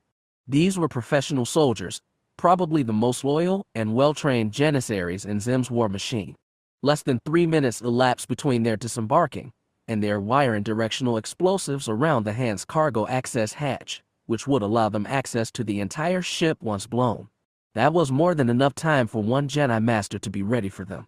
As soon as he sensed them, he'd hurried into his vacuum suit and had just sealed the helmet when he felt the troops outside the cargo door tense with anticipation of a localized explosion. Talayak preempted them by opening the door from the inside. As it swung outward, he sprung through the gap. The force and the planetoid's light gravity both worked to his advantage, and he arced over the heads of 3 stunned soldiers before dropping himself in the midst of them. The boots of his vac suit, 2 pairs of fists, and his thick insulated tail smacked hard against the hull before he reared onto 2 feet. Then the fight began in earnest. Every Jedi was trained to fight with blades. Outsiders questioned why they did not use firearms or other long-range, more advanced weapons, but no Jedi ever did. They understood that to wield a sword required you to wield your body, and to wield your body most effectively, you had to master the Force. Thus the blade became an extension of your very being, as natural as your own arms and eyes and lungs. Malobotalayak was not fond of violence, and did not pick up his 4 blades often. But when he did, he demonstrated what mastery truly meant. He pivoted on 1 foot, lifted his tail, and smacked it hard into the nearest man. The impact knocked 2 soldiers together, but the third hefted his rifle and aimed. Talayak could see it was not a slug thrower that relied on internal combustion to propel his weapon. Rather, this was a miniaturized railgun that flung magnetized razor discs as fast as any bullet but did not require oxygen to spark. At this range, it could punch through Talayak's suit and kill him instantly. So he swept 2 of his sabers upward, caught the barrel between them, and shoved it away. The soldier tried to wrestle his gun back down, but Talayak drove 2 more sword tips into the soft joints along the sides of that armored abdomen. Essence Force saber would have burned through these men's armor and killed them instantly, but Talayak was not willing to dance so close to Bogan's shadow, so his strikes required extra precision. Each blade slipped between plates, tore fabric, and then flesh. When Talayak jerked them out, liquid marbles of maroon blood spun into the airless void. 11 more. They were all moving toward him, and Talayak sensed the next 2 razor discs as they were fired. With precise slashes of his sabers, he knocked them away, then used his lower arms to spear through the 2 soldiers struggling to their feet. As he pulled those blades loose, 2 more jumped over the gap of the left open cargo hatch and charged Talayak with electrified lances. Before they could get close enough to shock him, he threw the swords from his upper hands. They speared through the vacuum, and, with force, strength, and impact, smashed through the soldiers' helmets, exposing their faces to the vacuum, killing them within seconds. There were still 7 left, and they were coming for him on all sides. Talayak couldn't afford to be encircled, so after pulling back his 2 sabers, so he used a force-propelled leap to throw himself out of the canyon and onto the rocky plain. Another touch of the Force begged the soldiers to follow, and so they did, using miniature rocket boosters on their armored suits to leap out of the chasm. Talayak was waiting for that too. He used the Force to pluck 2 small space rocks drifting above the planetoid and drew them in. They slammed hard into the nearest soldiers, cracking open their helms and tearing open their vac suits. The other 5 soldiers had already landed, and he found himself slashing all 4 swords at once to bat away their razor discs. They moved to encircle him once more, and he didn't know how he could last against all 5. In the corner of his eye, he caught the soldier's ship, an Imperial Hemialia, parked on the rocky surface. He felt more souls inside of it hurrying to deploy and join their comrades in this capture. Against so many, not even the Force could avail him. And then the Hemialia trembled. It jerked on his landing struts like it had been punched, and when Talayak dared look closer, he saw holes bursting across its hull, each a geyser of oxygen and sparks into the vacuum. Entry marks, he realized, from a hail of bullets. One of those bullets struck deep. Something inside the Hemialia exploded. The fireball launched the damaged gunship away from the planetoid, and it tumbled frantically toward the field of small and lethal asteroids. Then Talaiak saw a blaze of the engines, and the familiar form of the gravity scorn. The freighter pulled a sharp turn, veered low over the planetoid, and released another spray of bullets. Two of the Imperial soldiers seemed to explode into black armor fragments and splotches of blood. Talaiak lurched toward a stunned remainder and pushed two sword tips through his helmet, shattering it. The other two fired razor discs to him, but he ducked low, then called on the Force one more time to pick both men up, sweep them off their feet, and fling them far upward, clear of the planetoid's weak gravity, until their fast-shrinking forms tumbled helplessly through the void. He spared one short look at the gravity scorned, still flying low overhead, then turned back to the canyon and the Hand of Light. His fellow Jedi needed him now more than ever. Reyna had no idea what she'd just seen, but it had been amazing. Twisting nearly free of her crash webbing to see through the cockpit porthole, she'd watched as the gravity scorn's guns blasted away two of Xim's soldiers, after which that six-limbed Master Talaiak had crushed one's armor with his swords. Then, and this was the truly incredible part, he tossed the other two clear of the planetoid entirely. He didn't even touch them. He wasn't standing nearly close enough for that. She just saw him raise all four of those saber-tipped arms, and suddenly the soldiers just took off, flailing their limbs pathetically as they went careening into space. Master of what she didn't know, but was definitely master of something special. Unfortunately, that something wasn't enough to solve all their problems. That Cronies Harpus was still blasting his way through the asteroid field as it inexorably chased them. 4 battlebirds were swarming close by, and any one of these tumbling space rocks could cause the gravity irreparable harm. Vadis was currently swinging his gun toward the nearest Imperial ship while her father wrestled the controls furiously, and was muttered a constant stream of under-the-breath profanity. Reyna couldn't help either of them from her station, but maybe she could do something just as useful. Despite what the rest of her family thought, they weren't in this alone. She tapped the comm system and patched in a hail to the foreigner's ship. "This is Gravity Scorn," she called. "Master Talaiak, can you hear me? Are you there?" After a moment, the alien's voice scratched over her comm. "I am here. Thank to you. Just, trying to help," she lied. "Did you pick up those survivors? Can you take off?" "Not yet. We will gather them. Soon." "How soon is soon?" "I do not know." "What about your ship? Is it damaged?" "No." "And your guns?" "Not at right position." "Not yet. But they work, right?" "Yes." "Good. Then we can blast our way out together. See you soon." She closed the line and called to her father. "You hear that? We can punch out together?" Crawler was too busy with his stream of consciousness swears to reply, but Vadis snapped. "We're gonna get punched first." Incoming missile. Crawler snapped them into another series of tight maneuvers, winding around a smaller asteroid before diving down to the planetoid. G-force pinned Reyna to her chair, slapped her against its restraints, and nearly snapped her head into her console. Her vision wavered toward blackout until she heard the muffled crack of the gravity's turret gun. "Got it," Vada said, more relieved than triumphant. Crawler tipped the gravity back into a level flight. It felt like 100-pound weight lifting off her chest. Her father called, "Everyone okay?" "For now," she panted. "One battlebird coming in from behind us, and others angling in from topside," Vadas reported. "We'll be in their missile range soon." "Then we keep running," Crawler grunted, and with another hard twist he pushed them away from the planetoid, away from the only friends they had in this place. Reyna wanted to protest, but acceleration pumped out all her breath. Like it or not, she was just along for the ride. The invasion of their sanctuary was the greatest disgrace yet. The winding halls of the clan's ancient stronghold had become a maze of combat. The enemy must have burned through the sanctuary's hull at 2 different points, because the line of survivors was quickly cut in half by a pincer movement. When Shin joined the battle, the corridors echoed with screams and electric crackles. The thin air was rank with ozone and ash. He ignited his lightsaber and pushed against his fleeing clanmates. Roan and a handful of warriors followed, blaze lit. And, still to Shin's surprise, the human scourge followed, holding his metal sword in both hands. He had neither the words nor the time to ask why this one didn't use a lightsaber like his comrade. He was merely grateful for the help. But there was only so much they could do. Shin first glimpsed the enemy from the distance of a long dark hall. They were encased in gleaming black armor and faceless, Some held long lances with electrified tips, while others sported thick-barreled slug throwers in 2 hands. He'd heard the humans had weapons that could spew bolts of plasma, beam tubes, they were called, but when he drew close he saw they launched something else entirely. Thunder cracked from the rifle mouths, projectiles burst free, and immediately expanded into electrified nets. He watched as his fleeing clanmates were caught by those nets and collapsed, twitching and helpless, to the deck. Shin, Roan, and the other warriors threw themselves over their prone comrades and swept wildly with their lightsabers. They carved through the first rank of enemies, but more appeared from down the hall. They fired another volley of nets, which caught 2 of Shin's comrades and dropped them. Then one of the faceless black warriors tossed a small black sphere. Shin had no time to react.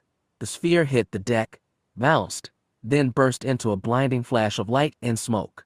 He felt something yanking him hard, pulling him back. His clawed feet dragged across the deck, and he opened his eyes only when he'd come to a halt. The scourge stood over him. Shin was exhausted, too weak to stand, but the human made a small gesture with his hand, and arms of the force brought him to his feet. The human spoke frantically, but his translator was still placid when it said, "You must go to our ship. Now." Shin turned instead to run back into the fray, but Roan emerged from the battlefield corridor and shoved Shin back. "Get out of here. Get to your mother. But we cannot save everyone. But we can save you." Shin wanted to protest, but Roan and the human both took him by the shoulders and pulled him away from the battle, down the crowded corridor where escape waited. One more twist and it was done. Essen grunted and pushed her force saber through the final centimeters of outer hull, then released her mental grip on the weapon. Force energy still crackled through her body as he pulled the inert saber back.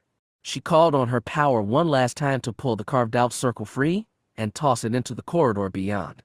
She knew in an instant that they connected with the Hand of Light's airlock. The initial burst of oxygen was so strong it almost knocked her back, and the Rakata nearest to her sucked in deep breaths. Light spilled into the dark ship as well, and she peered into the Hand's bright interior to see Master Talayak's long, furred face. Essen wrenched her helmet off, tossed it up to him, and said, "Take as many as you can." She felt the Rakata behind her surge toward the hole, and felt shock stagger Talayak. The Talat sent her a soft question in the Force, "Are you sure?" Her answer, "No. But these are the ones we came here for." She sent more feeling about that. "I will go help Ericus." Then she turned and left her master to deal with the Rakata. As the creatures clambered through the burned-out hole, they didn't look like nightmare monsters, just dirty, tired, frantic refugees. Maybe they were the former, maybe the latter, maybe both. Maybe the Jedi were spelling their own doom through this act of heroism. Essen simply didn't know. But Ericus needed help. She felt that clearly.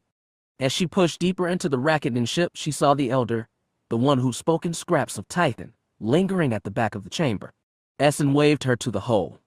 "Get aboard," she said. "Go." But the old Rakata shook his head and rasped, "My son. Could monsters have family?" Essen gave up asking and charged deeper into the ship, following Ericus's force signal. He was engaged in battle and, after a few sharp turns, she found him and a few younger Rakata battling a wave of black-shelled Taiwanese soldiers. No, not battling.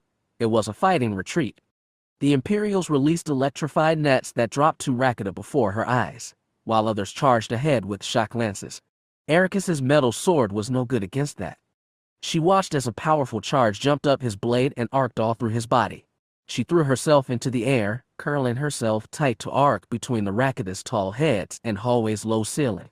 When she landed, the force saber blazed to life and she cut through the nearest soldier. Head flew from shoulders but more tact. A grenade sailed through the air, and she was barely able to turn it back to its thrower before it exploded in light and smoke. Electricity still jolted through Ericus's nerves. His movement was jerky, his steps halting. She yelled at him, "Go," pushed him away with the force, then turned to battle the enemy. And the enemy kept coming. They surged up the corridor like a storm, a black cloud. Essen stood before them, force saber blazing, desperate to hold them back, but they were too many, they were too strong. She was just one Jedi, and there were some things not even a Jedi could hold back. As they surged toward her, she saw Corax standing against the ravages of Tython. She saw herself, failing all the time. In that moment, all her angry determination faltered. A weariness overtook her, and the force saber sputtered, and died in her grip. Appalled, she tried to find her rage and return the weapon to life, but it was too late. The Imperials were on her. Shock lances stabbed chest and abdomen. The insulation of her vac suit meant nothing. Pain overwhelmed her and she lost control of her body. She did not feel herself fall to the deck. The last thing she knew before her blackout was the force saber tumbling from her hand. Ericus felt it when Essen fell. He turned and looked down the hall but could see nothing in the flickering darkness except the surge of black-armored soldiers. Behind him he felt Master Talayak beckon. Come now. But Essen. Now. In that moment he was a young and frightened Padawan again, and he obeyed the word of his master. Ericus and the remaining Rakata staggered for the exit chamber. Their wounds and faint breath made them sluggish, but they moved faster when they saw the light from the hand's interior breaking through the carved porthole. As they moved, one Rakata came to meet them. It was that elder who spoke in Tython to them, and it fell against one of the younger warriors, looking his blue-skinned body over. Let's go. Ericus called, and his translator relayed his cry tonelessly. Then he heard the clink of a grenade, and then the room exploded. Smoke and light swirled around, his vision turned into a sheet of red. He heard the whir of burning blades, and the crackle of shock lances, but the only thing he felt clearly was Master Talayak beckoning to him in the force. He followed that signal and staggered ahead. His hands found the rough burned-through edges of the porthole and looked back. Through fading red he saw bodies falling, spears thrusting, the crackle of electric bolts, the swing of blazing swords. He dropped his own metal blade somewhere down the hall. He'd forced it under Master Soar's instruction, and he'd never get it back. Then the body fell into his. One young, blue-skinned Rakata slammed into him back first. The creature was dazed and struggled to pull away, but an invisible hand dragged them both. They scraped through the porthole, over his rough edge, over the smooth frame of the Hand of Light's airlock, into the luminous heart of his own ship. Then the door slammed shut. Master Talayak, looming over them both, said, "We are out of time. Come." Then he rushed to the cockpit. Ericus, dazed and panting, pushed himself from his knees to his feet and lurched to follow.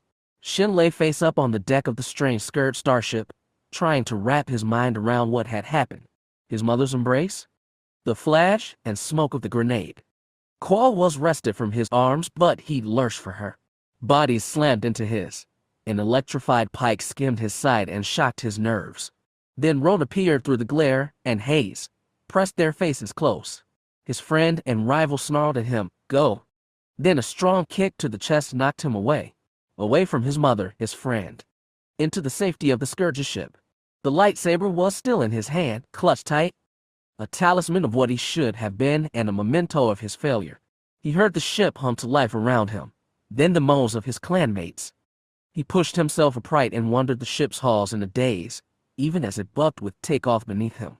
He counted them huddled in the corridors, as dirty and dazed as he was, 5, 6, 7, 10, 11, 12, 14, 15. 15, plus him, out of over 100 who'd been on the sanctuary. His mother was not among them, nor Roan, or Kame, nor Vash. No, Vash was dead. Gone. And Roan, and Kame, and Qual. He couldn't bear it.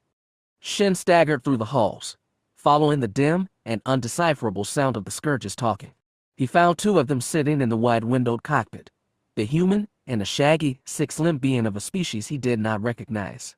4 hands worked a flurry over the ship's controls, and the viewport panned across a field of swirling asteroids and blazing thruster trail. He did not understand anything, but he clutched the doorframe and watched the dance of light and fire, stone and space, not really caring if they survived at all. Crawler wanted to live, damn it. It shouldn't have been this hard. Everything kept getting worse, and really, the appearance of 2 more Imperial ships when they'd been ready to run was just overkill. Like the universe kicking you while you were down and pissing in your face for good measure. He'd managed to shake off missiles. Then he'd managed to shake the battlebirds by finding a cranny in a mid-sized asteroid. Not that they wouldn't find him eventually, but it gave them a chance to catch their breaths. Then, of course, that big blazing Harpers caught up with them.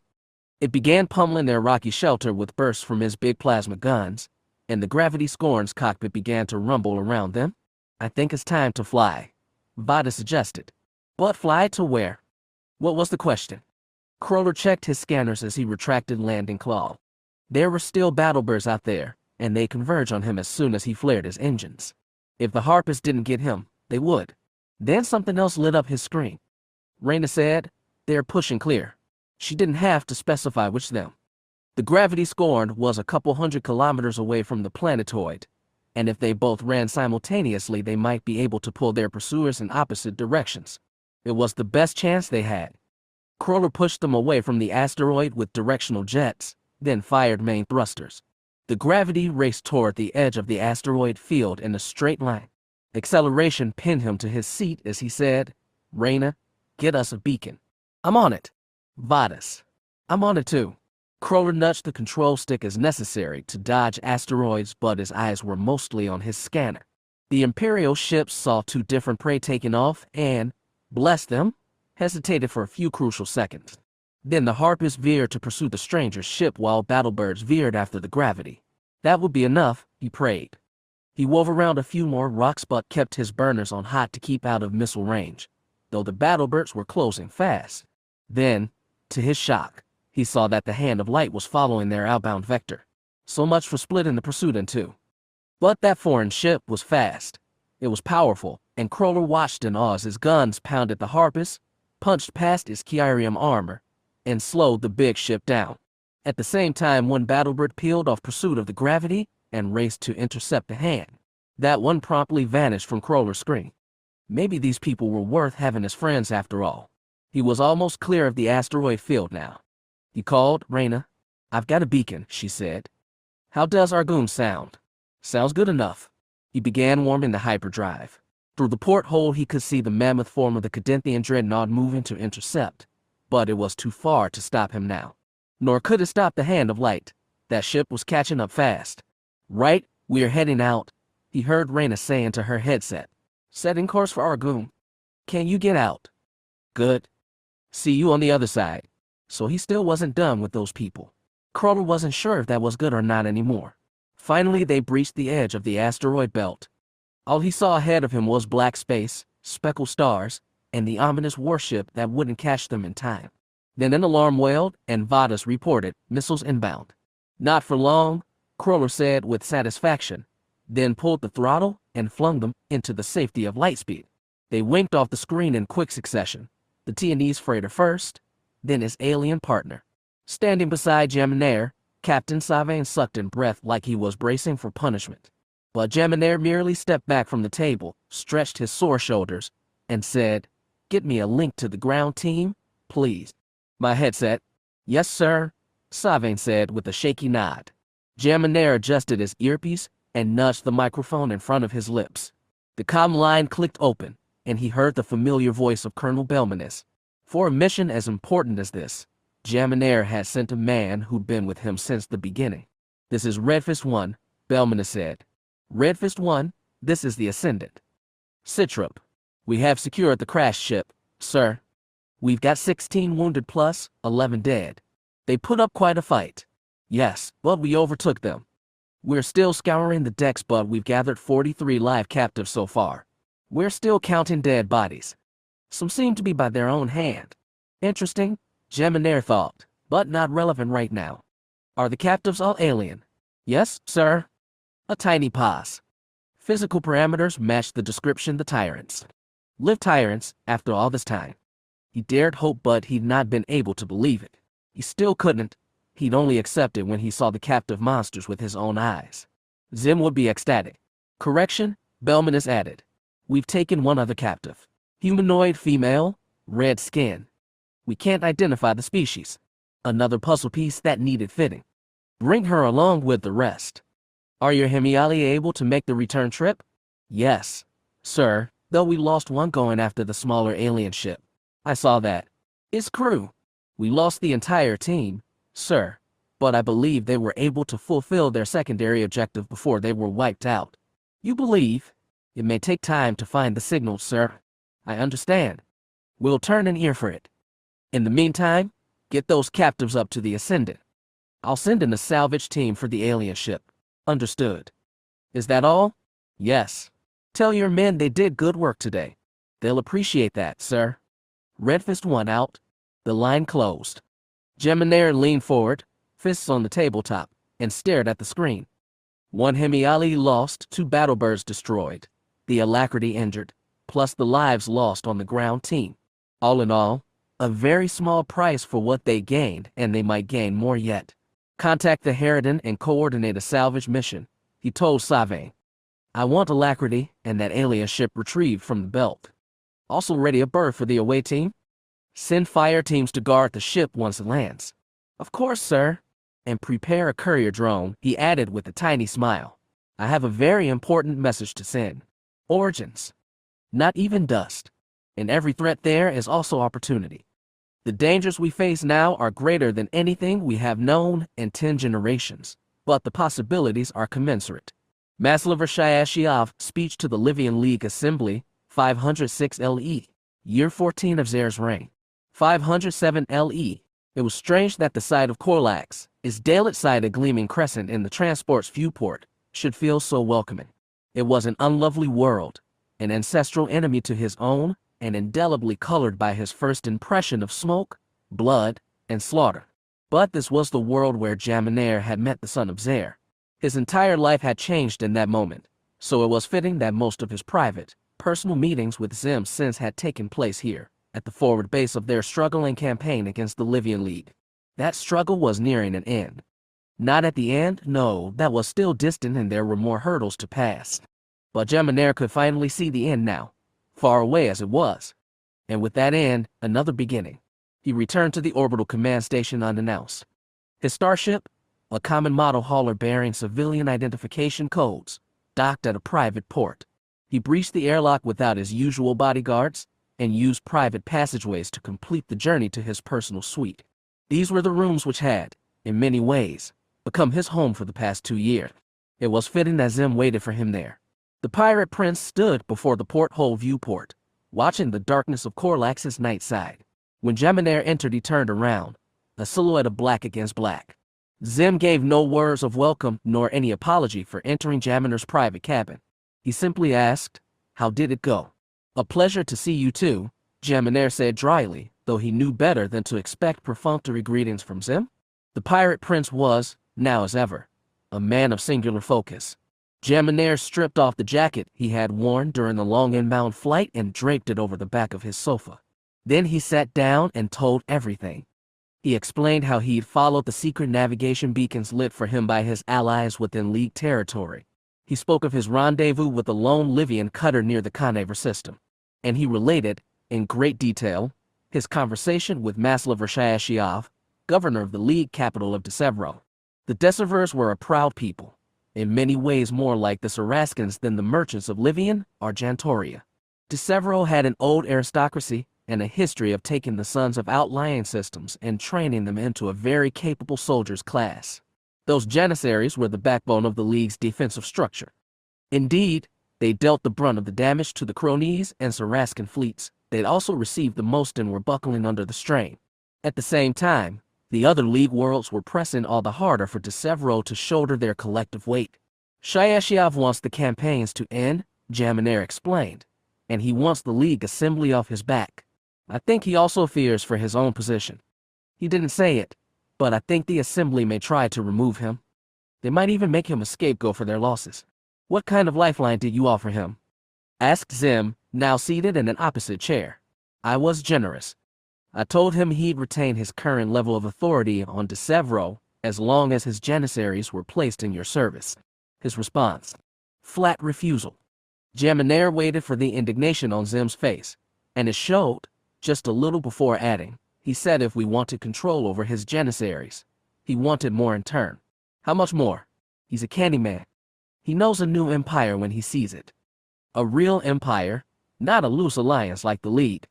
And he wants a powerful role within that empire, such as... Jaminair smirked. He suggested that neither the Cronese, nor the allied kingdoms, and certainly not the Arge pirates, were properly equipped to manage the kind of large, diverse economic enterprise an empire would contain. He suggested he could serve as your Minister of Finance. Mine. Xim raised a brow. Or my father's. They part we both left vague. Xim exhaled and leaned back in his chair, slumped against the soft cushions. Then he blessed Jaminair with a smile. It went exactly as planned, then. Shayashiav is everything my contact said he would be. Independent. Ambitious. Sick of the old ways doing things. Young. For a planetary governor, yes. Then he'll have good company. Xim pushed off his chair. You must have a drink cabinet, don't you? Naturally. Jaminar rose too, and a minute later both men, independent, ambitious, and young, clinked glasses of Lyannan whiskey. It was so strong going down even Xim made a face. As the alcohol warmed him inside, Jaminar felt a blessed release of tension.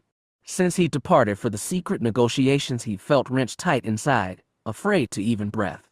His heart had pounded like a fast drum during his entire talk with Shayashiav, and even during the careful return to Corax. Now, standing face to face with Xim, he could admit that the mission had been a success. Their desired end was no longer a dream. It was reality waiting to be born. After their second swallows of whiskey, they returned to their seats, Jaminar to his sofa, and Xim to the chair. The pirate prince swirled amber liquid in his glass and considered. Once we have Severos Janissaries, the livings will collapse. Cadenzi and I will lead the final thrust into their territory. Once we declare victory, all that's left will be to secure our new positions.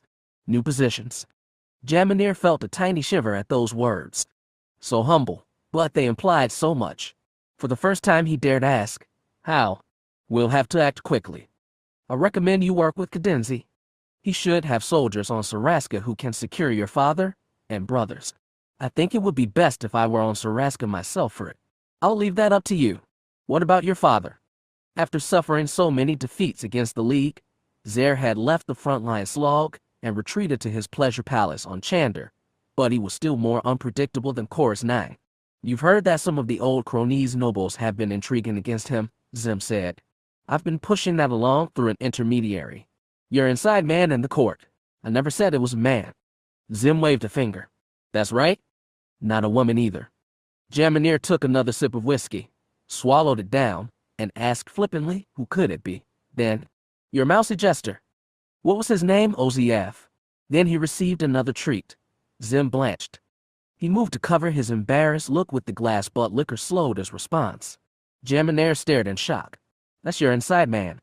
That furry little rat. Xim shook his head. OZF is a creature of many talents. I remember seeing a few of them, but we're going to need more than song and dance to get rid of your father. OZF is clever, Xim said defensively. The fact that everyone, even you, underestimates him plays to our advantage. Jaminar tried to imagine the minuscule creature was some kind of master spy but could not. Even more baffling was the trust Xim seemed to place in him. And it was trust. When he regained his habitually serious expression, Xim said, I've known OZF since I was a child. He was generous to me where others were not. He deserves to be rewarded for his service. Jaminar felt something new but familiar twist his chest. He recognized it this time as envy. He deeply wanted to know what could have bound the pirate prince and his alien jester so deeply.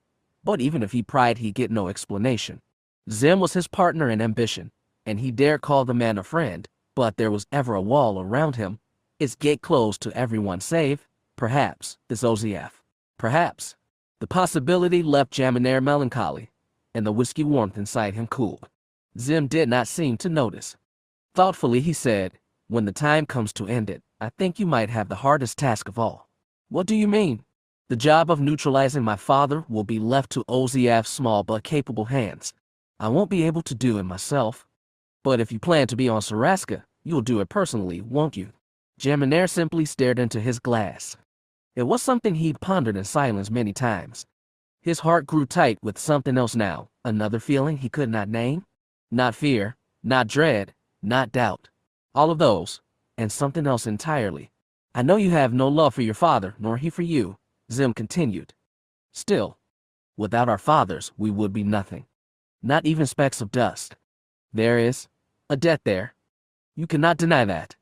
Jaminar couldn't.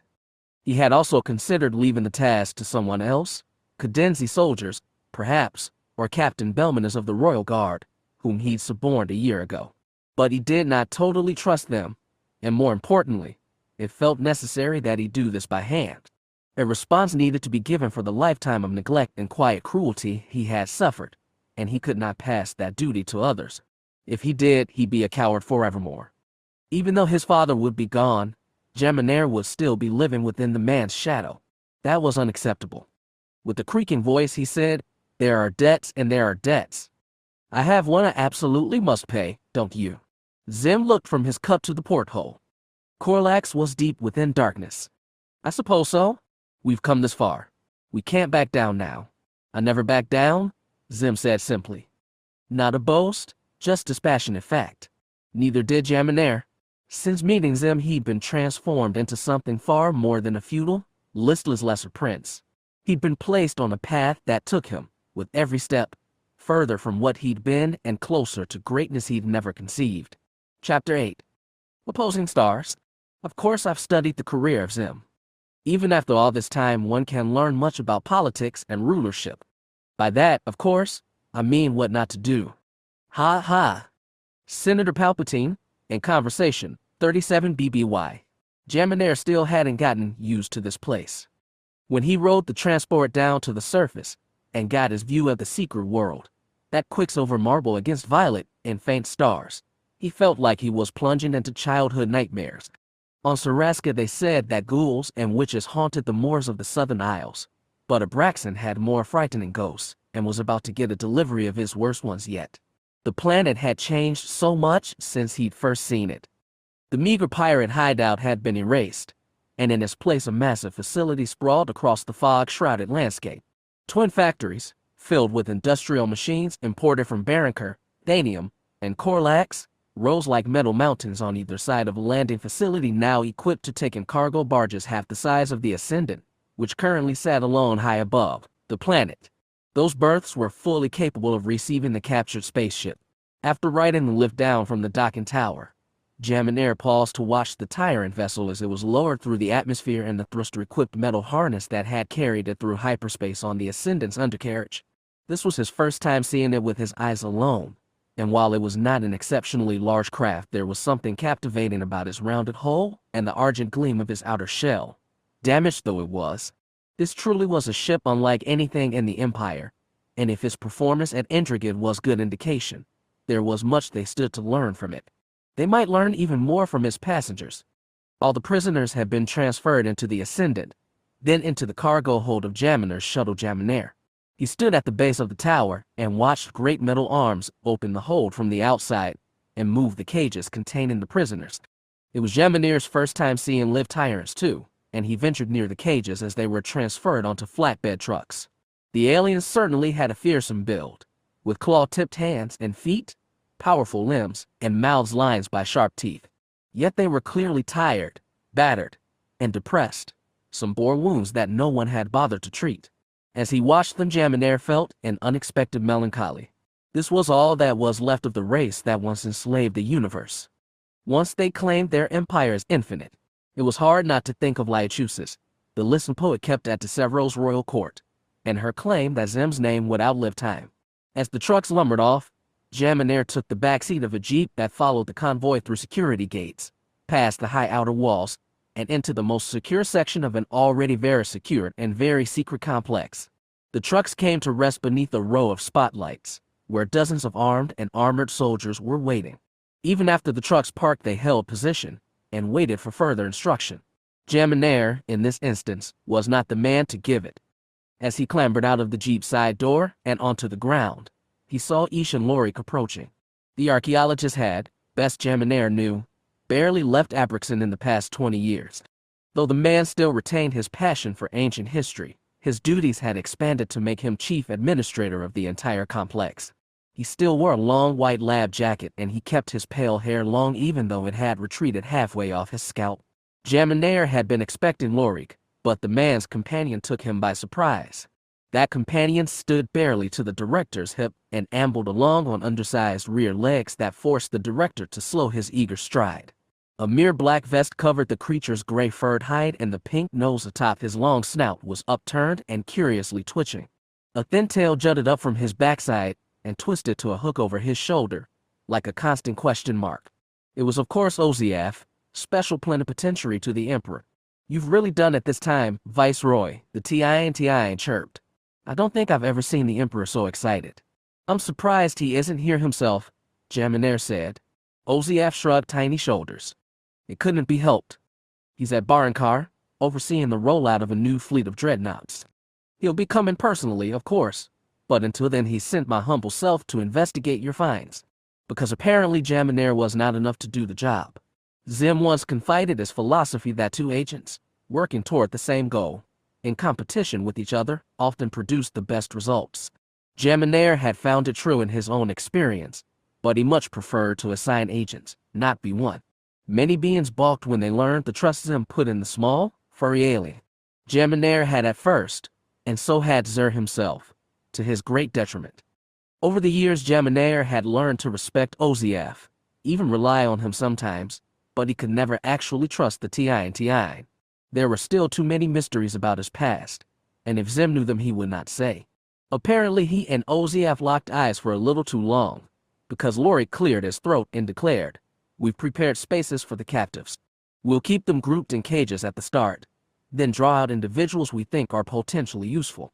Jaminair looked to the director. "Useful for what?" "Well, we've taken apart bodies of dead tyrants before, but never live ones. We can't get much more from these creatures than vivisections. You've developed a translation matrix for their language, correct? It's time to test it. We'll try, but there's no telling how linguistic drift they've undergone, or how accurate the translation really is. There's only one way to find out, isn't there?" Oziaf sauntered toward the cages. "What about that spaceship of theirs?" "Teams are looking at it now," said Lorik. "I still have a few of the researchers who worked on the Delalt find all those years ago. Despite its exterior damage, the ship is mostly intact, so there's no telling what we might be able to rever-engineer from their technology. Better weapons, more efficient anti-grav. We won't know until we take a deeper look. Do you suppose some of them might be helpful?" Oziaf tilted his snout toward the forlorn tyrants slumped in their cages. Jaminair and Lorik hesitated, so the Tython added, "They may be childhood monsters to you, but they are sentient beings, and what do sentients all want? Survival, and escape from pain." Jaminair eyed the creature warily. "Are you suggesting torture or negotiation? The whip or the treat? Are there only two options?" Oziaf tugged his whiskers. "No, we need to be creative. Don't just pluck one at random and turn the screws. Observe them and try to discern their authority figures. Dangle a few microphones where they can't see them, and try your translation program on whatever they say to each other. After that, we can cajole, threaten, bribe, or just plain lie. The possibilities are endless. Or annoy them with pointless prattle until they tired and drop their guard." Oziaf was very skilled at that tactic. He'd used to bring down Xur himself. Jaminair told them, "If you've read the summaries I sent the Emperor, you'll know that not every captive is a tyrant. There's one outlier." He walked up to the cages and waved them to follow. He circled the trucks, peering up at the tyrants, and they huddled against the reinforced metal mesh of their prisons. He completed half of a full arc when he finally spotted her, one humanoid female with long black hair, scarlet skin, and small horns jutting from the brows of her face, which was currently pressed against the mesh. Through the gaps, her dark eyes peered down at her captors. Jaminair felt uncomfortable under that gaze, and though it took effort he turned away. "She does not belong to any species I have known," he said. "I'd need a better look at her." Lorik stroked his chin thoughtfully. "I might discover some similarities between her race and other humanoids." "Contain your enthusiasm, Director. We shouldn't take that one apart. She's a rare and valuable commodity," Oziaf tisked. "Incidentally, despite being more well-traveled than either of you, I don't recognize her species either. She is quite striking." All three kept watching the alien woman. Something about her was captivating, too captivating. Jaminair walked briskly away to the other side of the cage, and with reluctance the others followed. "Colonel Belmanus's boarding party captured her aboard the crashed vessel," he said. "She and the tyrants were fighting with energy blade weapons similar to some of your past discoveries, Director. I'd like to get a look at the fresh samples." "You will." "I should note that, per reports, there was at least one human fighting alongside them who was not accounted for afterward. He must have gotten on the ship that escaped," said Lorik. "Ships," Oziaf corrected. "According to those reports, there was one foreign vessel, possibly also of tyrant make, and one Taiwanese medium freighter. Both, alas, escaped our viceroy's grip." "Don't be premature," Geminair warned. I've not given up on those yet. All the same, those 3 ships appeared at both Intricate and Gamma 718. I must say, I'm very curious as to what inspired that team up, as am I, which is why we're going to focus our efforts on the Red Woman. Geminair looked at their attentive faces but hesitated before his next words. He'd been meaning to bring it up, and this was the right time, but it seemed almost ludicrous. There's something else we should consider, he told them. My people who encountered these outsiders, both in the ship and in space, report instances where they performed actions which have no rational explanation. Oziaf's whiskers twitched. As opposed to an irrational one. Possibly. Geminair held out his hands helplessly. They talk of ships making maneuvers without thrust. Acrobatic feats that defy physics. The ability to move objects without actually touching them. Ludicrous, said the TI. But Loriak considered. There have always been stories about the tyrants possessing abilities beyond humans, and we can't assume this was mere exaggeration by our ancestors. We've recovered texts that speak of some universal force that fuels their godlike powers, one they drew on for energy and strength. Geminair remembered those stories well. He remembered how uncharacteristically enthused Xim had been about them. He never believed in them himself, and he still didn't, but the inexplicable events of the past few days had him looking at old assumptions anew. The great researcher, a mystic at heart. Oziaf sounded both skeptical and amused. You surprise me, Director. I'm not a mystic. I'm an empiricist, Loriak insisted. Which is why I plan to take the possibility seriously and subject it to rigorous testing. Fair enough. Oziaf lifted his eyes to the cage they just left. I suppose you've already marked your prime subject. Yes, the director agreed. I suppose I have. The planet Mullen was the kind that got easily overlooked. It sat outside the edge of Xim's empire but exported its foodstuffs cheaply and was connected via the hyperspace beacon network. Its native alien population kept to itself and didn't bother with Taiwanese politics, and the Empire saw no reason to conquer such an unglorious, out-of-the-way planet. It was not a typical locale fugitive spacers sought for hideaways, but it worked just fine today. After escaping the asteroid field, both the gravity scorned and the Hand of Light skipped through multiple beacon points until they cleared Imperial territory. Then and only then did they feel safe enough to set down, and even then only the gravity docked at Mullen's sole ground-sized spaceport. The Hand, needing no such infrastructure to set down or launch, settled itself neatly into the woods that sprawled south of the port. It was a strange convergence. When the Gravity's crew arrived, they found the ship parked on landing struts in a forest clearing. At its base stood a cluster of aliens unlike anything they'd seen before. Nearly 3 meters tall, clawed hands and feet, cone-topped heads, eyes like stalks from the side, hairless hides colored blue, green, brown, or dull red. To Reyna they looked very lost. Ericus and Master Talayak were welcome sights, though they too seemed in a daze. Reyna skipped past Vadis and her father and approached Ericus directly. What happened down there? Did everyone make it out okay? He shook his head. We lost Essen. Most of the Rakata were captured too. This explained the long looks. Reyna fumbled for consolation. Well, Essen's tough, right? She can't handle whatever they have in store for her. Ericus didn't seem to believe it. Neither did she. When Kroller and Vadis caught up, they exchanged stiff handshakes with Ericus, then Talayak.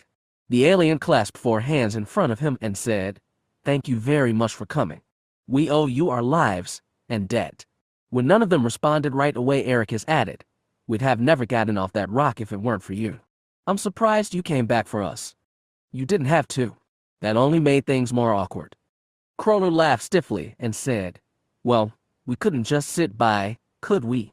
Besides, together we managed to punch out pretty good. This ship of yours, well, it was good to have it on our wing.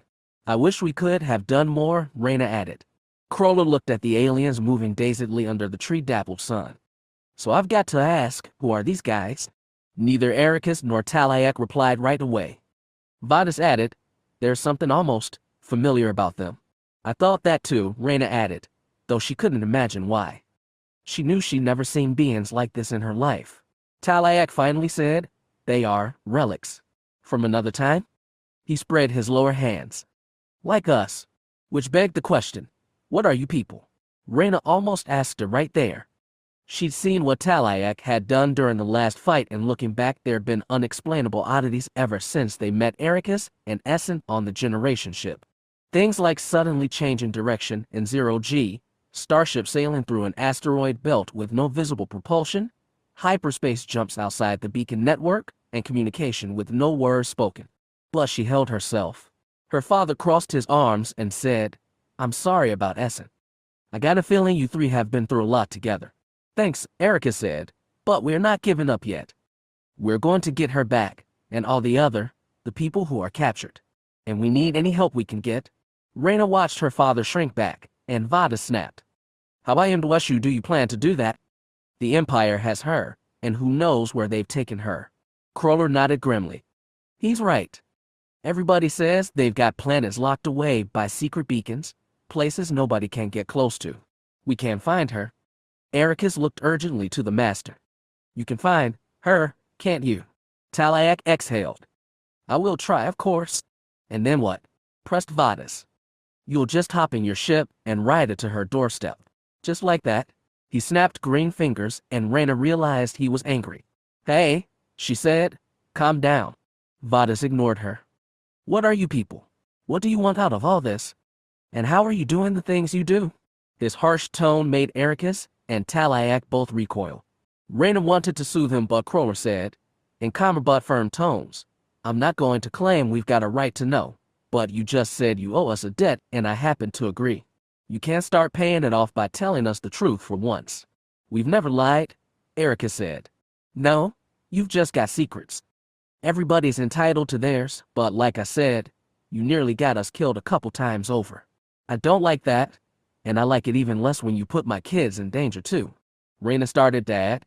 Talayak raised his upper hands. "He is right." "Yes, he is." Yet neither he nor Ericus hurried to explain. The young man planted hands on his hips, looked down, gave a long sigh. Finally he said, "We come from far away. The center of the galaxy." Vadas asked, "How do you do these things that you do?" "It's hard to explain. There's more to this universe than what you see. There's a power underlying everything. It's born from life and connects all life. And even though you can't see or feel it, it's there. But we can feel it, and we've learned to control it sometimes. We call it the Force." "I knew it," Vada sighed. "I knew it would be something like this. You're magicians, priests.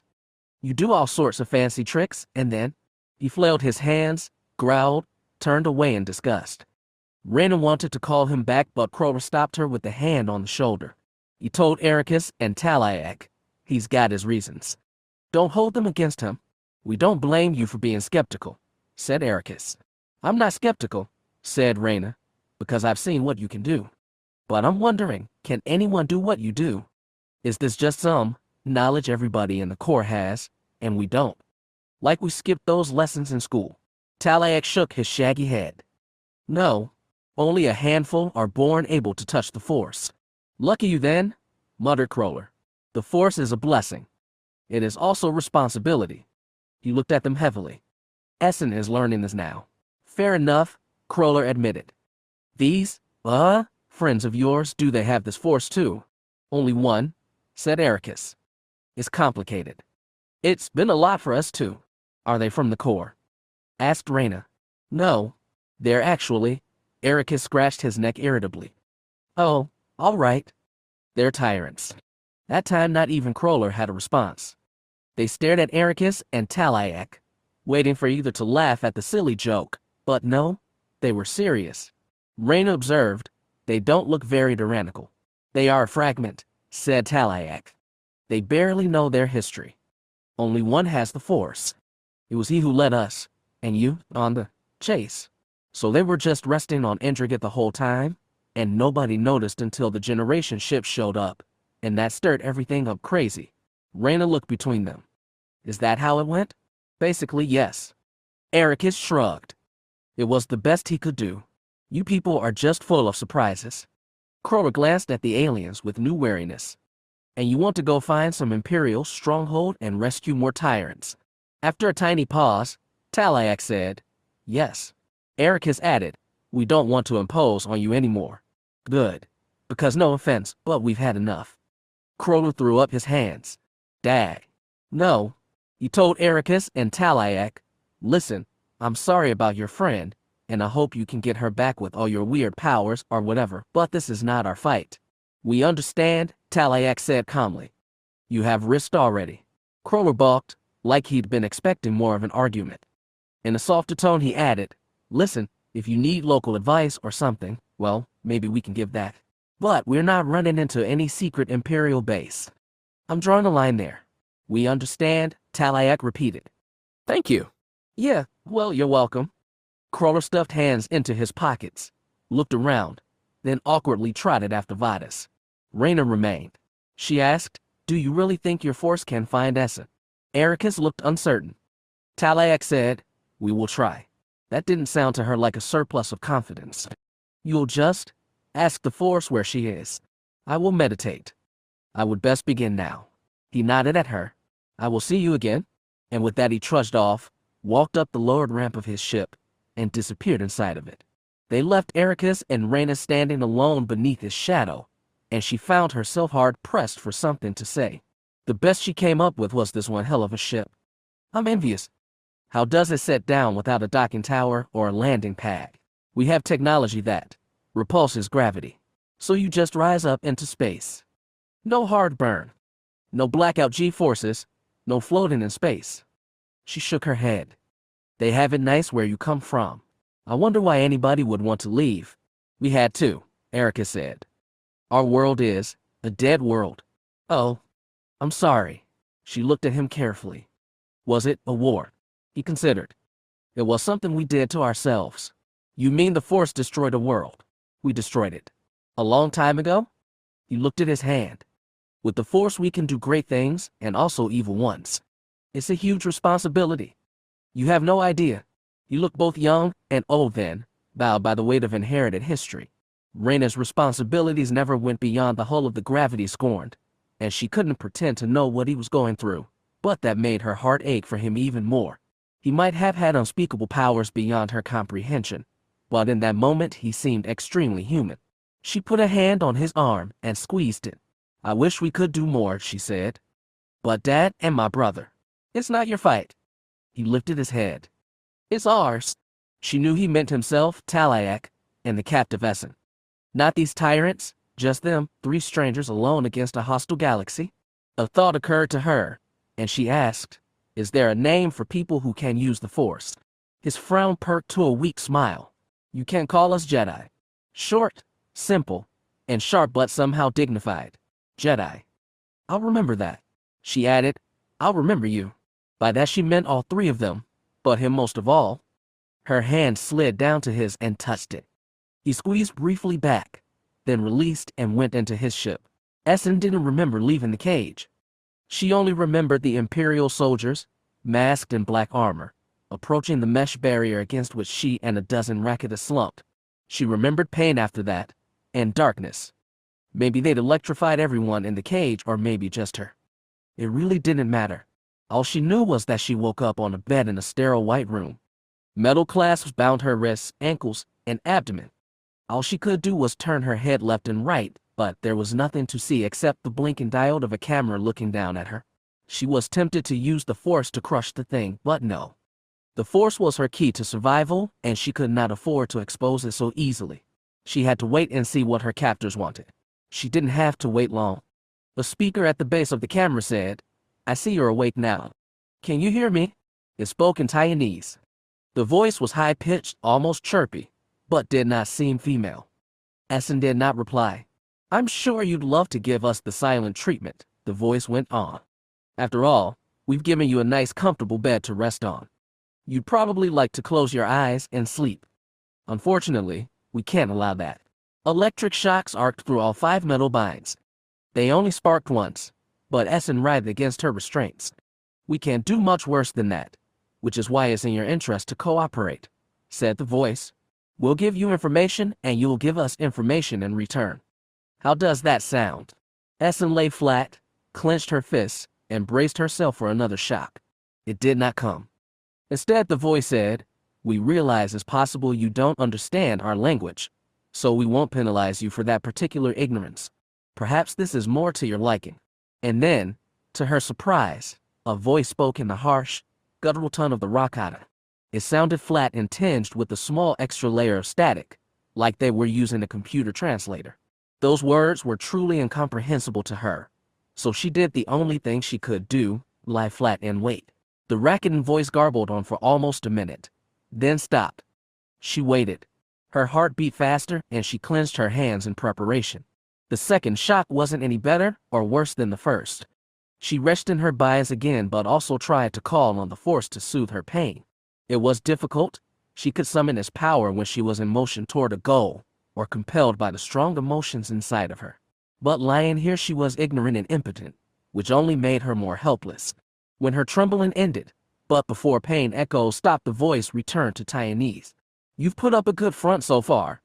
Perhaps you really can't understand our words, which is a shame, because we thought we'd give you some of our information before we ask anything from you. A favor for a favor, you understand. He waited, then gave a little sigh. Ah, well, I thought you'd be interested in knowing how about your friends on the ships. I'm afraid we weren't able to capture all of them alive. Would you like to know which of your comrades are dead? Essence's chest tightened. She couldn't help it. She'd wondered whether Ericus and Talayak had escaped, but when she tried to stretch her awareness across the stars to find them, the Force had not availed her. She believed she might sense it when they died, even if it was just a faint echo of the pain she'd felt on Korea's death. When the voice spoke again, it was smug. Aha! Unless your race's facial expressions are markedly different from baseline humans, I'd say we touched a nerve. In that case, we'll stick to Taiwanese for now. So I repeat the question. Do you want to know which of your friends are alive, and which are dead? She stared resolutely and silently at the ceiling. The voice said, we have plenty of questions we'd like to ask you, but we're willing to offer you the first round. You can ask us anything at all, and we'll answer. A part of her yearned to know, but what would be the point? She continued to stare at the ceiling and braced herself for what came next. The subsequent shock lasted longer than the others, and so did the shuddering after effects. When the voice came next, it was gentle. We gave you a good offer. You shouldn't have taken our generosity for granted, because you won't get it again. She wanted to snap back a response, but she held herself. The little voice sighed. All right, then, we'll be asking the questions next. We'll start with simple ones. All we need is a yes or a no. You don't even have to speak. First, have you always lived in the region we call the Tython cluster, or did you come from elsewhere? She said nothing and braced herself for another shock. I'm not from here, believe it or not, that voice said. I came from far, far away, and not by my own choice, which made it worse. I was an outsider, with no friends or allies, and I had to work very hard to reach the position I hold now. You could become powerful too, if you really wanted. I think our dear Emperor would even welcome you as an asset. Were they asking her to turn traitor and join Xim's forces? She couldn't imagine who was on the other end of that speaker, but she told herself it didn't matter. She had to hold firm. Another sigh. It sounded honestly regretful.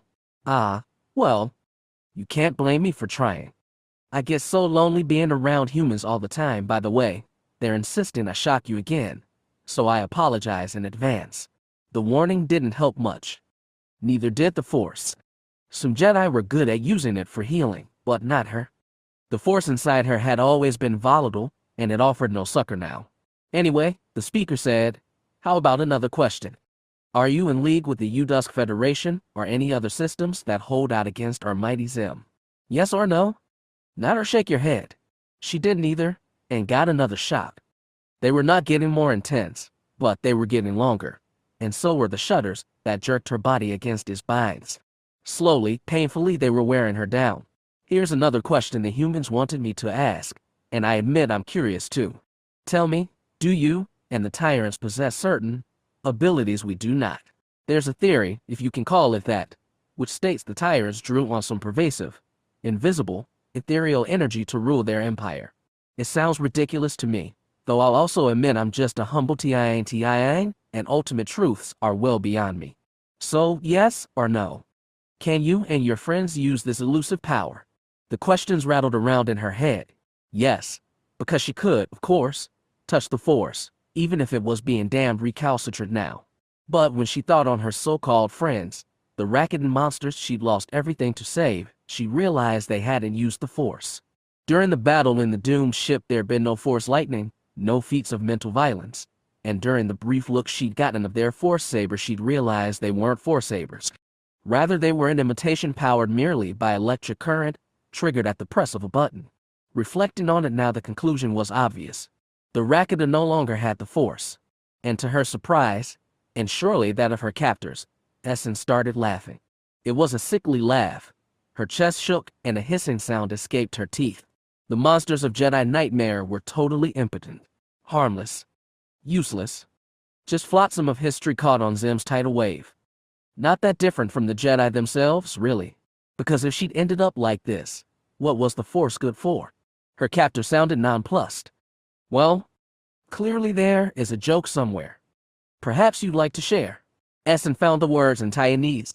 Even she knew these. Yes, she said. And no. Yes, and no. Yes, she repeated, and no. I don't suppose you'd like to elucidate on that. To that, Essen defiantly shook her head. I thought not. Well, in exchange for that half answer I'll give you an extra warning. This one is really going to hurt. And it did. It hurt and kept hurting as electric current ran through her body, erasing her thoughts, and even the memory of the revelation she just had. It was pain, pain, pain as energy crackled through her body, burning cells, killing her slowly. And this time it would not stop. Essen tried desperately to call on the Force. Talayak and her original master had both told her that through it one could escape the worst pain. But she found no refuge now. The agony just kept coming, and she had barely enough mind to bite hard on her lip to keep from crying out. Her sharp front teeth drew blood, but she didn't notice. That pain was too minuscule. As she suffered, new realization bloomed in her addled brain. She was alone, with no one to help her. After Korea's death, she thought she'd found a perfect solitude, and even when she traveled across the galaxy with Ericus and Talayak, she thought herself a woman alone, separated from them by her unorthodox use of the Force and by her past sins. But the separation had been her imagining. Now she was truly alone, worlds apart from other Jedi for the first time in her life, with only the Force to help her. And the Force would not come. She tried to call on her frustration, her anger. Yes, she realized it now, her self-hate, and converted to power, but the raw shades of the Force did not help. Nothing helped. Essen finally gave in, opened her bloody lips, and screamed aloud. And then, only then, did the Force flow through her. The bed trembled beneath her. The walls creaked. The camera sparked, twisted off its perch, and was thrown into the opposite wall. Supernatural strength filled her, and she managed to wrench both wrists free of the metal binds before electricity shot through the other three. Pain sprung from her ankles and abdomen and raced across the rest of her body. She fell back onto the bed, panting, and tried to summon the Force's violence once more. But nothing came. She felt tired, empty, cold, like she'd emptied all of herself out in one flare. One short, impotent fire. The Force had deserted her, it seemed for good. Then she heard a hissing sound. She pushed herself into a sitting position and looked around but saw nothing. Yet there was a new smell in the air, and with every breath she felt numbness spread through her body. She might have been able to break free of metal binds, but now they'd turned breath itself against her. A pointless precaution. She couldn't have fought them if she wanted to. Essen sunk into the bed and let darkness reclaim her. Shin felt as though he were on trial. He was inside the ship, seated in a small bare cabin and facing the two scourges. The human named himself Ericus, the four-armed creature Talayak. He could feel them in the Force, reaching out to him with concern, curiosity, and skepticism, very much like how he felt toward them. The similarity did not make their conversation easier. Ericus held the translation machine in his hands and fidgeted with it nervously as they talked. Shin explained what he could, his clan's life on Interrogate, the pod which crash-landed from space, the pursuit and the capture of so many of his people, his mother and friends among them. He did not hide anything. There seemed no point in lies. And the Scourges told him their tale. They had departed from their homeworld and sailed across half the galaxy in pursuit of a generation arc, only to lose it and find Shin's clan instead. But most of his clan was lost, and they had lost one of their people in turn. And it seemed that was the end of it. We haven't given up on our people. Any of our people?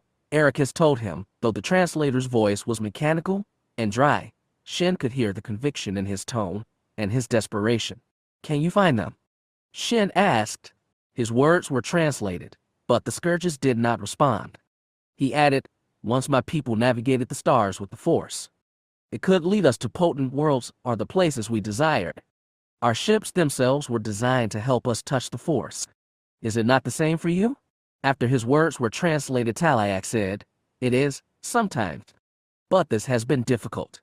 We have both tried meditating, but we cannot reach Essen or find where she is on all these stars. Then, is there no hope? The scourges did not look at each other, but Shin could feel their shared shame and, yes, embarrassment. They were embarrassed that the Force was not giving them what they badly needed. It was a situation Shin was well familiar with. It surprised him that ones with far better training than he could be victim to the same failure. We will search as long as it takes, Ericus said. Shin regarded their alien faces. Do you know if your comrade is alive? Can the Force tell you? Ericus hesitated. Talayak said, we would know if she died, but his voice wavered with slight doubt. Shin took any hope he could. The humans who'd taken his mother and the rest of his clan would keep them captive for questioning and experimentation. They would not kill prisoners right away. There was some time left to find them. He told the scourges, if you find them, I want to be with you. I will fight beside you again. Thank you, Ericus said. If it comes to that, will others in your clan fight? Yes. We will lend our weapons to you. Those weapons, said Talayak, are very curious. They resemble the old Force sabers, but they are not the same. We created substitutes when we lost the Force. The blade, I am told, is just as powerful. It seemed that way when we fought in the ship, said Ericus. I lost my sword there. Could I possibly use one of your weapons? Several were brought aboard this ship. You can't have any you like. Then I guess I'd better get practicing, the human said with a tiny smile. Shin offered, I can teach you, if you need it. Ericus hesitated. We'll see. Then perhaps you can teach me about the Force. Both scourges stared at him. It was Talayak who said, that is something to consider later. We must focus on rescuing our friends. Of course, Shin said, though it was impossible to mistake the flicker of revulsion from both of them. Perhaps his mother was right, and their ancestors really had committed a great crime against the scourges, rather than the other way around. But there was no malice in them nor hate. What strange creatures they were. He would work with them against their common enemy, because it was necessary. And for the first time in his life, Shin could see how the Force was meant to be used. Before this whole mess had started, right before, in fact, during a meal on Esteria rudely interrupted by Xim's invasion fleet, Reyna had asked Vadis where he'd like to burn money on a vacation. She'd been aboard for beaches and relaxation, but Vadis had expressed a desire to see the jungles and vine-wrapped ruins of Saurus again. The last time he'd been there, the place had called to him, and though he'd not admitted it at first, he knew why. The dense humid forest had reminded him of the jungles of Kenton, which he'd abandoned long ago. He told himself he didn't miss that world, and there were many things he was glad to be free of, but sometimes he really did long for what he'd known in childhood: trees like pillars, sunlit leaves like a roof overhead, the softness of damp dirt underfoot, and the constant smell of decay and growth. Mullen was cooler and drier than Kenton or Saurus, but it was still good to be in the woods. After the conversation by the ship, he'd taken a long walk to calm himself down. Eventually, he trudged back and hoped to find Kroller and Reyna ready to leave. Instead, as he neared the light patch that marked the clearing, he found Talayak waiting for him. Though he was loath to admit it, his first reaction was fear. He forced himself to stop and stand his ground 3 meters away from the so-called master. The four-armed creature stood beneath a patch of shadow that made his expression even harder to discern. In that slow, accented voice, Talayak asked, "What reason is it you revile us?" Vadis really did not want to have this conversation.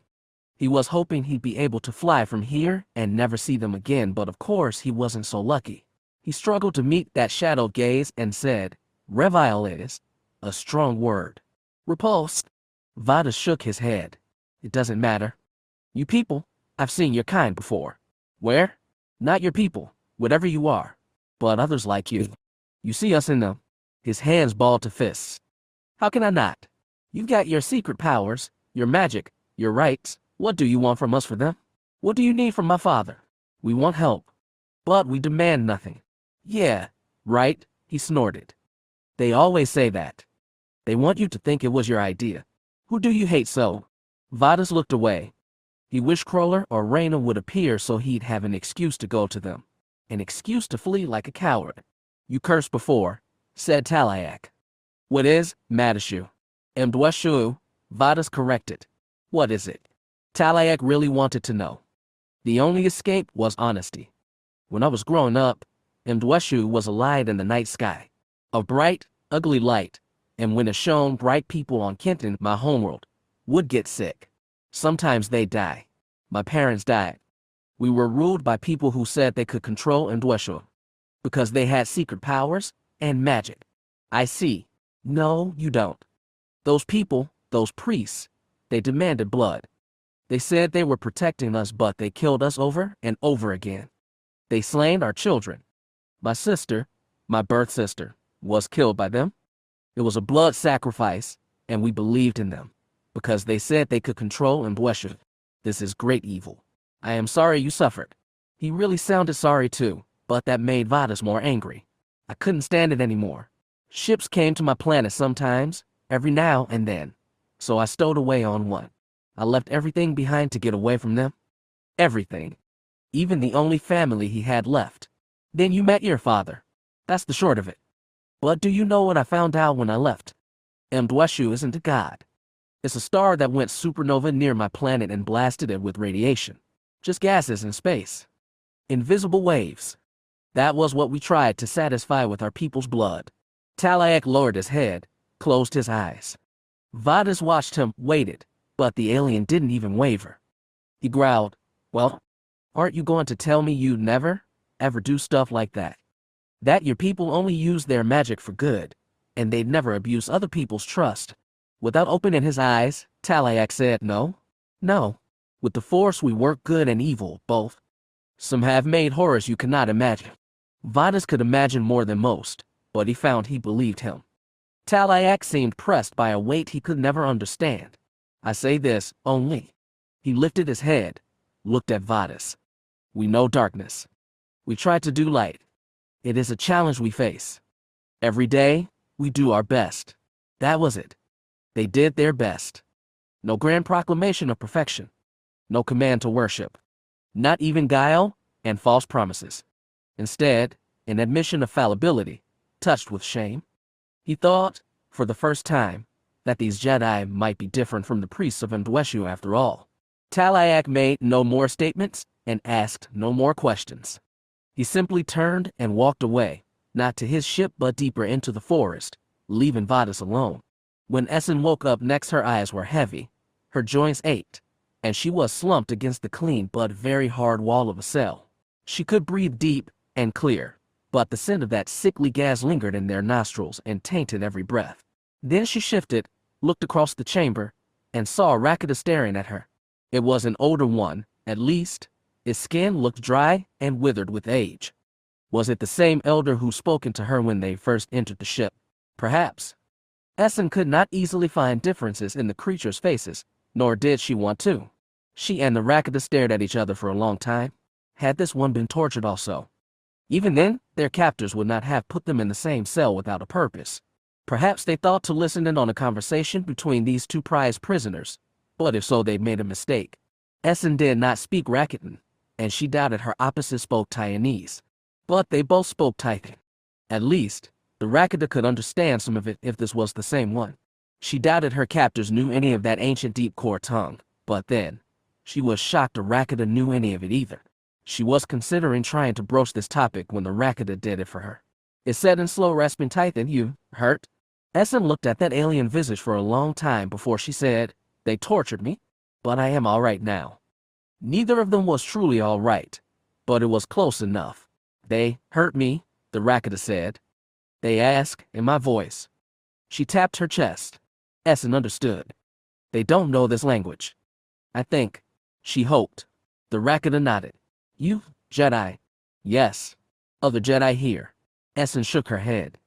They may be dead or far away, but I don't think they're here. The Rakata exhaled. They escaped into other ship. Essen perked up. Which ones? Did you see them? Before capture? Yes. Human escape. And my son. It had never occurred to her that Rakata cared for their children. She said, I hope their ship got away. I am, mother. The Rakata tapped her chest. Name is Qual. The other woman stared at her a long time, then said, I am Essen, son of Shin. Shin is like you. Essen frowned. He's not a Jedi. Not Jedi. Yes. No, he is. Touch Force. Essen thought a long time before she replied. Can you use the Force? No. Force left us. All, except Shin? That was it then? When Ericus had first felt a Force user on the fleeing Rakatan ship, he'd found one blessed alien of an ancient race whose kin had long ago lost touch with the Force. It was no wonder he'd chased him madly. He thought he'd found his master sword again. She tried to understand the implications. These Rakata were a pathetic shadow of the monsters the ancient Jedi had fought. But just as chance or the Force had blessed Sor, so it had blessed Shin. Did that mean Shin, a Rakata, might with training become a Jedi Master? Essa revolted from the thought. The Jedi taught that any being was capable of moving in sync with the Force's light side. But it was too hard for her to imagine goodness coming from an individual whose race was synonymous with evil. Right now, she told herself, Shin did not matter. If he survived, he was far away with Ericus and Master Talayak, and whatever fate held for them, it did not likely involve her. Not that she expected her comrades to abandon her. After all, they were Jedi, and they understood, better than her, that Jedi must stand together. But what could 3 Force users do against the might of an entire empire? On all practical levels, the closest thing Essen had to a comrade now was the old Rakata who patiently watched her from the other side of the cell. Eventually she told Qual, I saw the weapons your warriors used. They were like my Force saber, but there was no Force as them. Was there? They were just machines. We make them after fall. Without Force she groped for a word. Improvised. Essen offered. Made a substitute. Qual didn't know those words either. We make what we could. You have? Real Force saber. She held out her empty palms. I got it from a friend. It was very old. Force, saber, Qual repeated the words. All now is light, saber. Maybe that's enough, Essen said consolingly. If she understood Qual correctly, the Force saber had originally been a Rakatan invention. All this time she thought it forged by the Jedi of old, and she'd felt a small pride to carry on the legacy of the ancient order. Now it seemed she'd been carrying another legacy entirely, she and Correa both. Qual looked down and thought. Essen watched for a long time before she asked, do you have any idea why your son could touch the Force? No. And, do you know why your people lost the Force to begin with? No, Qual said again, then hesitated. Perhaps, a fault. In us. She tapped her chest again with the 3-clawed hand. Force, left us. Or we left Force. Essen thought she understood what Qual was saying. I don't know if that's possible. I can't say either way. But this place, this empire. There's no Force here. And Shin, the Rakata said. And you? Essen looked at her scarlet hand. The skin around her wrist was faintly darkened by electric singe. We're just ghosts, she said, of a long time ago.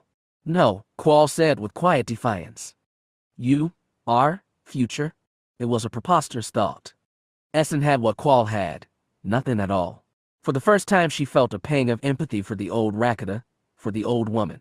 Qual's long life and Essen's short one, each originating from opposing civilizations and opposing stars, had converged on the same bitter end. She couldn't say who'd drawn the worst straw. And because neither had anything else to say, Jedi and Rakata stayed where they were, watching each other across the short distance of the cell and waiting for their captor's latest winning. If you're going to fly this thing into a nest of razor snakes, you'd better make sure it's in top shape, Reyna said with a cheery voice and serious eyes. They walked in the shade beneath the hand of light, making slow circles to examine the battle scratches left on its exterior. Reyna stepped eagerly and edgily, followed by Ericus. Kroller and Talayak lingered behind them. At that moment he felt like they were both parents watching over kids who'd grown too much and wanted to fly too far.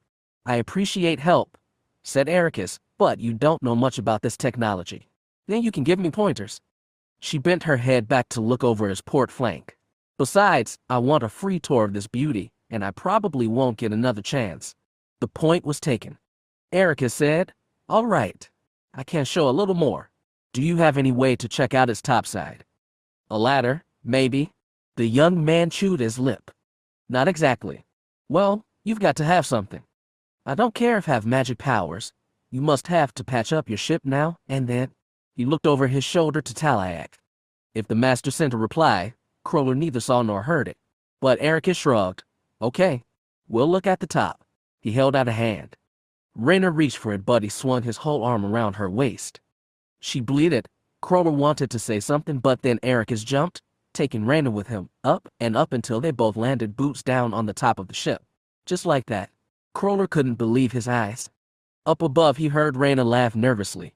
Then with relief, and Ericus laughed too. Crawler exhaled hard and shook his head. To Talayak he said, "Youth." "Youth," Talayak agreed. They stood beside each other, listening to boots twisting on metal overhead and voices muffled by wind and unseen birds' song. To fill the silence, Crawler asked, "You and him have been together for a while, I bet." "No," said Talayak. "Only since we left home." He looked sideways at the alien. "Really?" "Yes. So you three were just stuck together?" "At random. Mostly."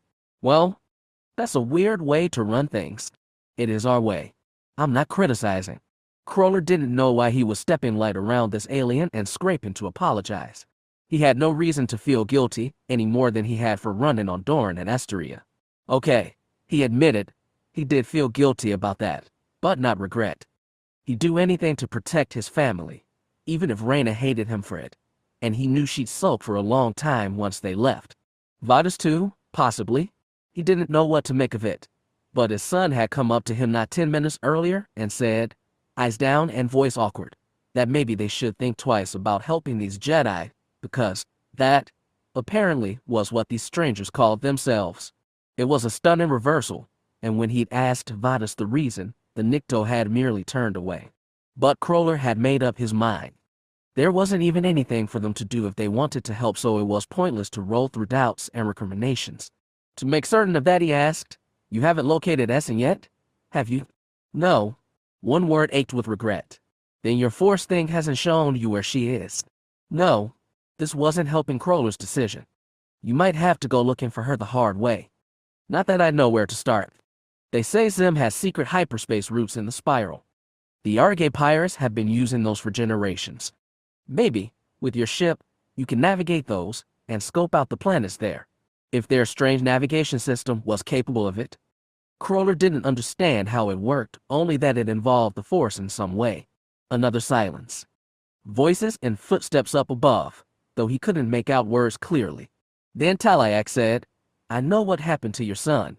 "He told you?" "Yes." "I wonder what happened to Raina's mother." Crawler supposed that after they'd unloaded their strange secrets, he could unburden too, just a little. "We were doing a cargo transfer to another hauler over Rudrick. It was just me and her then. Raina was small, and we hadn't found Vadis yet. She had to secure something manually, so she went EV. Then this pressure seal on one of the crates blew.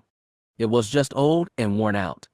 She got a face full of debris, and it cracked her helmet, tore her suit in 4 places. By the time I got her back inside, she was too far gone. And that was it. Nothing extraordinary, nothing dramatic. Nobody to swear revenge against. Just the kind of normal equipment failure that claimed the lives of spacers every day. All these years later, and he didn't know if that made it hurt less or more. After a long wind-stroked pause, Talayak asked, "Was it your fault?" Crawler jerked, looked away. "No, it was just a stupid accident. You know it, you don't believe it." He snorted. "Your powers extend to mind reading." "Yes," Talayak said plainly, "but I do not need them.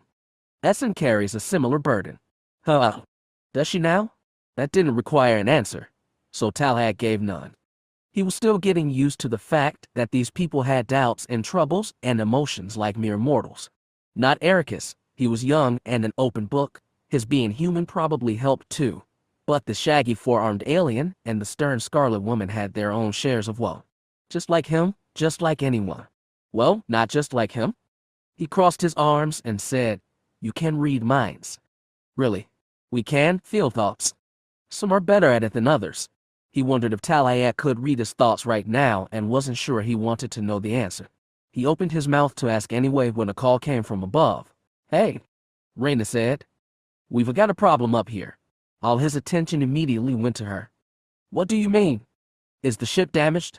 "Not exactly," said Ericus. "We found something at the base of the port nacelle that does not belong. It's flesh welded to the pylon," Raina clarified. "And Ericus says it's not something any of his people made. We can probably pry it off, but I'm not sure what'll happen." "Do you know what the object is?" Talayak asked. "Not exactly," Raina said. But, sight unseen, Crawler had a pretty good idea what it was, and it meant all his vacillation and doubts had come down to nothing after all. "You wanted to test things empirically," Jaminair told Lorik. "So tell me, what have we learned?" Personally, he didn't have a clue. The director sunk into his high-backed chair and looked at the printouts laid across his desk. "Well," he said, "if it's the tyrant's physiology you're interested in, we've made all sorts of interesting observations. After taking apart several, we've mapped their cardiovascular and intestinal systems very well and are currently analyzing their neural structures. We've also identified multiple compounds that can alternately sedate or neutralize them after aerial exposure. Useful if we run into more of them. It's a shame we haven't found a compound that makes them more amenable to questioning." "Yes, that would be helpful," Lorik said dryly. He picked up a folder of reports of various interrogations, flipped through the pages, and tossed it down. Jaminair well knew what it read. The tyrants were quite resistant to pain, and several had allowed themselves to die before giving in. None had responded to entreaties. Even in their meager state, racial loyalty ran strong. But Jaminair found himself less interested in the tyrants than the woman. When they put her under interrogation, something had happened, something that defied all the dozens of quantitative instruments Lorik had been using to monitor her. Somehow she was capable of actions that confounded modern science, and the director was visibly frustrated.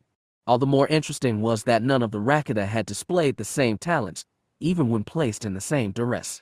On Oziav's suggestion, they tried the same torture on an elder tyrant female, on the flimsy supposition she might be a matriarch of some kind. She'd endured the torture stoically but summoned no magic powers. It had also been Oziav's idea to place both women in the same cell to see what transpired between them. The result had been a confounding conversation in a language none of Loriak's translation matrices could identify. Still so many mysteries, and no way to decipher them. Lorik steepled his fingers and said, "Fortunately, our investigation of the captured ship have been more elucidating. My engineers are taking apart the artificial gravity generator, and will try to rever-engineer it. They've also discovered interesting new compounds in the hull. The trick will be synthesizing these metals for our own ships." "What about that strange computer you found?" That." His forehead wrinkled. "We're still trying to decipher it. The structure is totally foreign to our own. Even the circuitry uses different metals than our computers. Curiously, nothing on the tyrant ship matches that design either.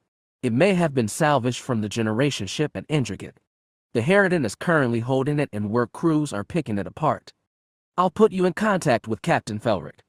You may be looking at pieces of the same puzzle." "I suspect you're right." Jaminair looked past him, though the office window at the massive factory complex rearing out of the fog. "Will anything be helpful in our primary project?" "Perhaps. If we can reproduce that hull alloy, it might make very effective armor. The material is heavier than Kirum but seems to withstand physical impact better." "Haven't you already begun fitting them with duranium?" "Yes, but most of the units haven't been completed beyond the skeletal phase. We've only rolled out several prototype variants." "Well, hopefully you'll be putting out superior models very soon." "Yes, hopefully." Loriak pivoted his chair away from the window and looked back at Jaminair. "We've made good progress, but I really do wish you'd captured that second ship as well. It would have made a fascinating comparative study." Jaminair smirked. "Wish for something badly enough, and you just might get it." "What are you talking about?" "I told you I haven't given up on catching the ones that got away. I meant it." Jaminair put fists on the desk and leaned forward. "If you read my report fully, you'll remember I sent a boarding team to take the other ship. The boarding team failed in their primary objective but not the secondary one." The director's brow furrowed. "Meaning, before attempting entry, they placed a tracking beacon on the ship's hull.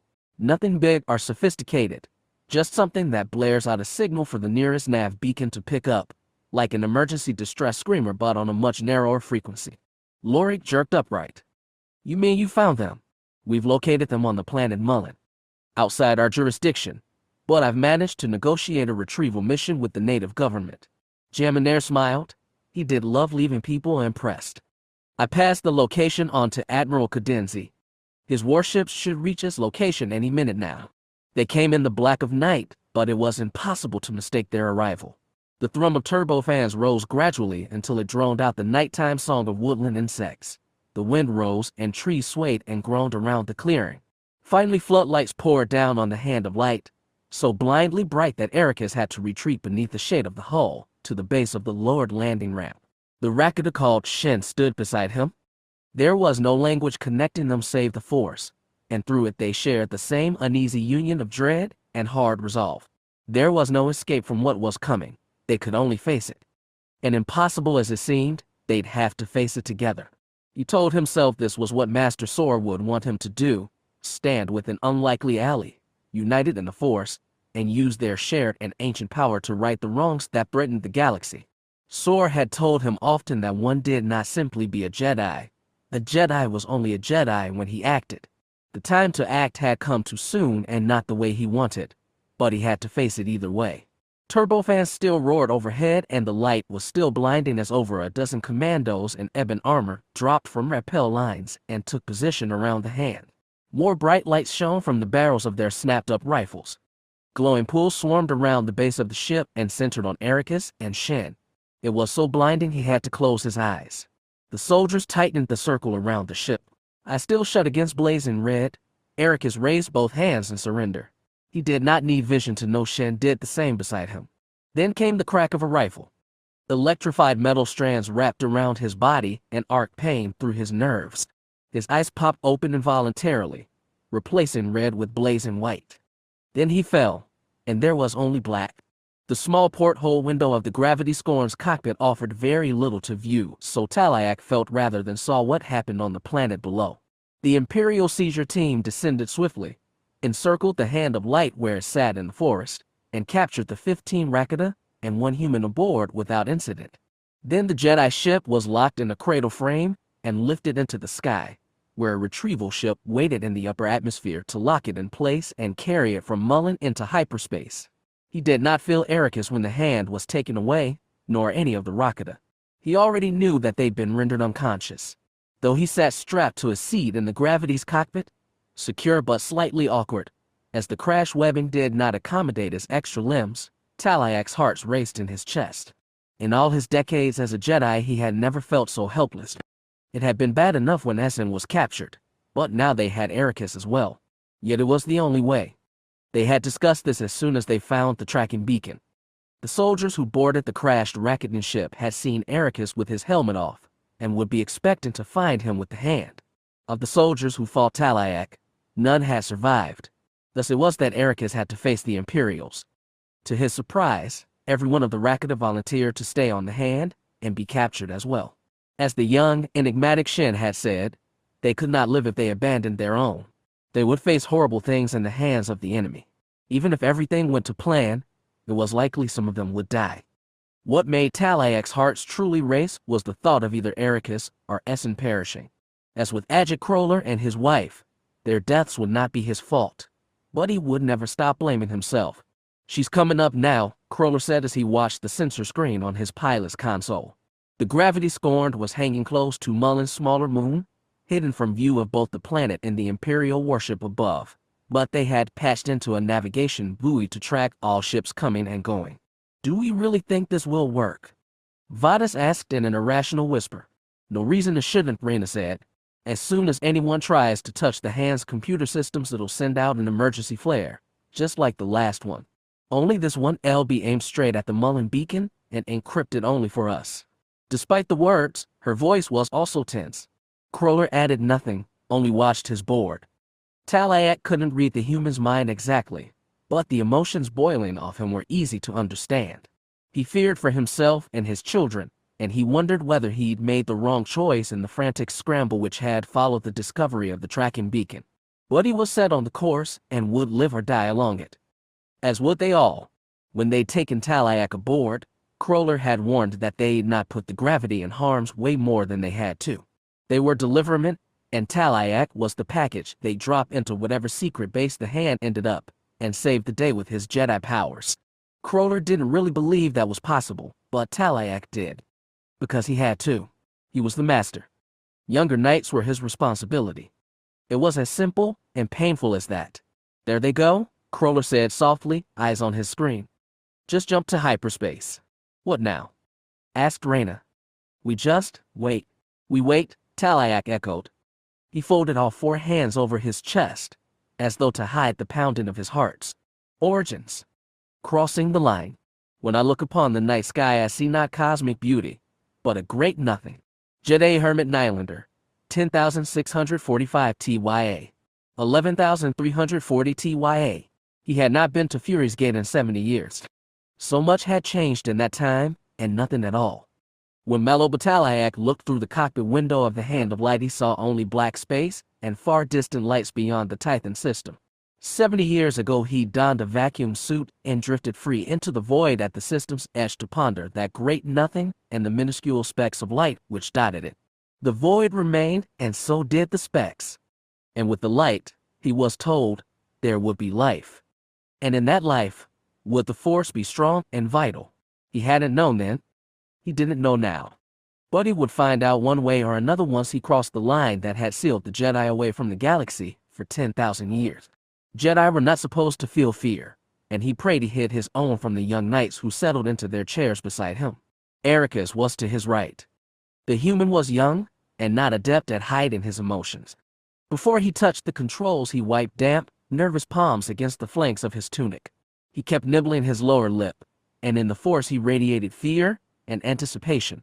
He wanted to be ready for what lay beyond. He needed to believe he was ready. To the left, Essen. The Sith woman was more outwardly calm, and when Talayak peered within her, he found her resolve so hard it became almost brittle. Small bruises and cuts, all fresh from her voyage to Tython, pocked her face as visible reminders of the turmoil within. She had, to her credit, told him about her return to the old city and the four sabers she had retrieved from its depths. Talayak was not comfortable around such devices, fueled as they were by the Force's most dangerous shades. He also knew that Essen carried a deep interior burden over the line, and it would just as easily harm as help her. These were the Jedi he was meant to ward, though he barely knew them. That was how the other master had decided it should be when sending out expeditions into the greater galaxy. In discovering the universe, they would discover each other. But what, he still wondered, would they discover of the Force? Like young Essen and younger Ericus, the old Jedi Master could only wait and find out. They prepared the Hand of Light for pre-flight with few words. The starship had been newly built at the shipyards of Shikakwa. It combined elements of Racket and Qua and native Tython technology to make something wholly unique, and, he hoped, a match for anything they'd encounter in the worlds beyond. Soon the engines were warmed, the hyperdrive ready. All systems were checked, all cargo stowed, all crew alert. After decades of waiting and preparation, they were going to leave the Tython system forever and begin the history of the Jedi anew. Anyone not nervous about such a task, Talayak thought, would be a deficient Jedi indeed. Ericus's console lit up, and he said, "It's flight control. Calling to send us off," Essen said. Talayak gave the human a nod, and Ericus opened the connection. "This is the Hand of Light," he said with admirable firmness. "All systems are go, and all crew standing by. We are ready to depart. You have our permission to leave," said the voice on the other end. It took Ericus by surprise, and the human's mouth curved to a grin. "Thank you, Master Sor," he said. "I'm glad you could see us off. I have seen you as far as I could," the Qua told him. "Now I leave everything in your hands. I have no doubt my faith is well placed." Ericus swallowed. Talayak could sense all the emotion of a short, vital life welling inside him, and from Essen he felt a touch of something surprising, envy. Ericus said simply, "I'll see you again, Master. On the worlds beyond. I hope that is true. May the Force be with you all." "And with you," Talayak said. "Goodbye, Master Sor." "Goodbye, Master," Ericus added. And Essen whispered, very softly, "Goodbye, Tython." Ericus closed the connection. He pressed himself into his chair, took a deep breath, swallowed his emotions, then calmly worked his station.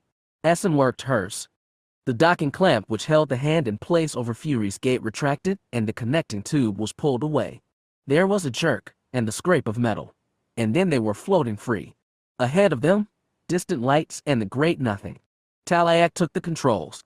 He set their course to follow the one left by the ancient generation ship, the first one recorded to have left the Tython system many millennia ago. Would they find it somewhere among all those stars? Perhaps, but Talayak knew that was not the real goal of their mission. Their true aim was to discover the galaxy, each other, themselves, the Force. He spoke no words as he crossed the line, but in his heart Talayak repeated Master Sor's farewell words, not as a bland salutation but as his most fervent, aching prayer. May the Force be with us. Then he pushed the hand of light forward, over the line, into hyperspace and the waiting beyond. Chapter 9. Against emptiness. What measure a man who rises with joy, sets eyes on distance, and lusts for secret horizons? What measure a man who suffers unyielding years, turns bitter with anger, and bends to an inescapable fate? What measure a man who explodes with violence and fatal life, burns fast and brief, and scatters ashes across the stars? What a measure a man before Xim, Liachusis. Compared to the other creatures now held in the secret fortress at Abrixon, this new arrival seemed quite mundane. Just a human male, 20 to 25 years of age, hair too long for a soldier, but otherwise there was nothing outwardly different from him and hundreds of other young men stationed at the facility. Yet he was the key to everything. While the second captured starship was settled into his berth, the captives were offloaded from a second transport. The 12 tyrants were loaded into a new cage and placed alongside their comrades. While separated by mesh frames, they were put close enough to converse in the hope that they'd speak and let slip something important.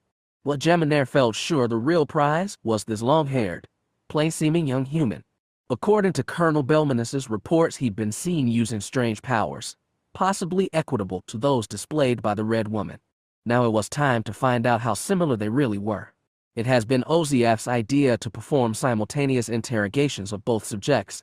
The Tython had returned the Red Woman to the same room where she'd been tortured earlier, in the north wing of the compound, while a similar chamber had been hastily set up in the south wing to interrogate the young man. If they had any sort of mental connection with one another, Ozief said, it would be observable by placing them in alternating duress. Perhaps. Geminaire was also interested in seeing if this man responded to torture so violently. Most of all, though, he wanted to have a conversation. Recent events had become a puzzle, and solving it might unlock seismic changes in the Empire and Taiwanese civilization that he'd invested so much effort in chasing, and collecting these pieces only heightened his enthusiasm. Finally, he was starting to understand what enthralled Xim about the tyrants and their ancient mysteries. During the previous interrogation, Ozief had been alternately generous, coy, and cruel. Geminaire was not so mercurial, so once the human stirred to alertness while strapped down in his bed, he tapped a simple red button that sent 10 seconds of painful electric shocks through his body. The human twitched and retched for another 30 seconds after the shocks ended. When he stilled, Geminaire bent close to the observation chamber's microphone and said, "That is a sample of the punishment we will deal if you do not cooperate. You should be aware of that before we proceed with the interrogation." The man said nothing, but Geminaire hadn't expected him to. He went on, "You should also be aware that we know you can understand Taiwanese. I'll also assume you can speak it. Now, for my first question, were you born on any planet inside the Tion cluster?" The man held his tongue, just like the woman. So it was going to be like this, then? Geminaire gave a small, annoyed sigh when he tapped the button. He watched on the camera feed as the human twitched, spasmed, and bit his tongue to keep from crying out. In a bored tone, Geminaire said, "We can make this a test of your endurance, but that serves neither of our interests. So again, I'll ask an anodyne question. Please answer yes or no, or not, and shake your head. Are you native to this region of space?" That time the young man said, "No, I am not." "And where are you from?" "Very far away." Geminaire was inclined to believe him. He couldn't place the man's accent, and in his travels he'd heard many. "Why did you come to Taiwanese space?" There was a long pause, and just when Geminaire was ready to press the shock button, the man said, "We were chasing a generation ship, and this ship was from your region of space." The man hesitated again, then nodded. After reviewing the whole sequence of events, Jaminair was inclined to believe it him so far. He moved on to the next stage. Describe the companions you came here with. He waited, but the man did not respond. Jaminair tapped the button and sent 5 more seconds of painful shocks through his system. After the electricity died down and the man was panting hard under his binds, Jaminair asked, "What is your relationship with the tyrants? How did you come to be in league with them?" He waited, watching the man's sweating face on the view screen. He was tempted to give another shock but instead asked, "Are you from a world still subject to their rule?" The man exhaled. "No." "Then why are you working with them?" He waited patiently, but the man did not answer. Jaminair tapped the button and subjected him to 10 seconds more agony. While the prisoner groaned in his cell, Jaminair changed audio channels and hailed the observation room on the other side of the facility. Oziaf's voice was annoyingly chipper. "You called? Viceroy. I'm performing the first round of interrogation on the prisoner. Have you observed any reaction in the woman?"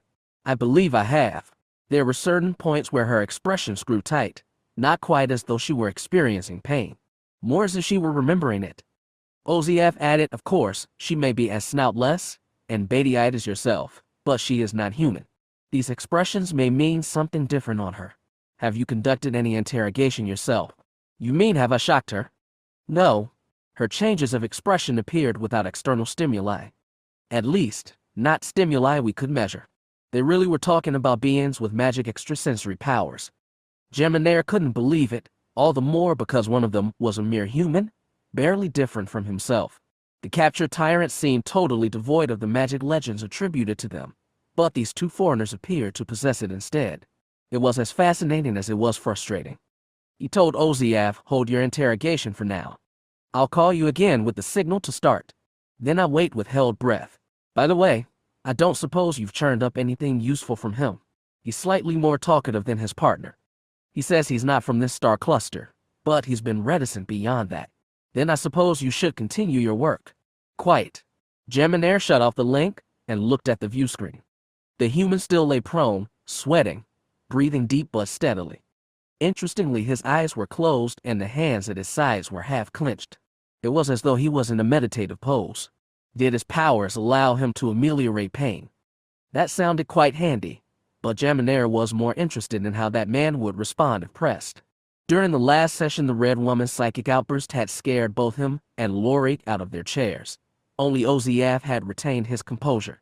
This time Jaminair knew what to expect. He hoped so anyway. He had more questions to ask, but that man had been recuperating for too long. The press of a button pulled him quite nastily from his meditative state, and when the shocks were done, Jaminair leaned close to his microphone and began the interrogation anew. The new batch of captives was placed in one large cage walled with a metallic mesh, then moved via truck to a massive warehouse-like chamber in which 4 other cages were also located. They were placed close enough to speak with the other prisoners, and Shen could not keep the others in his cage from speaking to their comrades, but he prayed they obeyed the rules he'd laid down before they'd allowed themselves to be captured. They had to act as though the humans could overhear and understand their words, which meant nothing could be shared that would indicate help was on the way. There was plenty to talk of besides, and Shen couldn't keep himself from joining those pressed against the cage's long wall. He did his best to peer through the densely woven metal strands and recognize who was in the cage beyond. He caught a green hide on a lean body and snapped, "Kame, is that you?" "Kame." The figure turned at the name.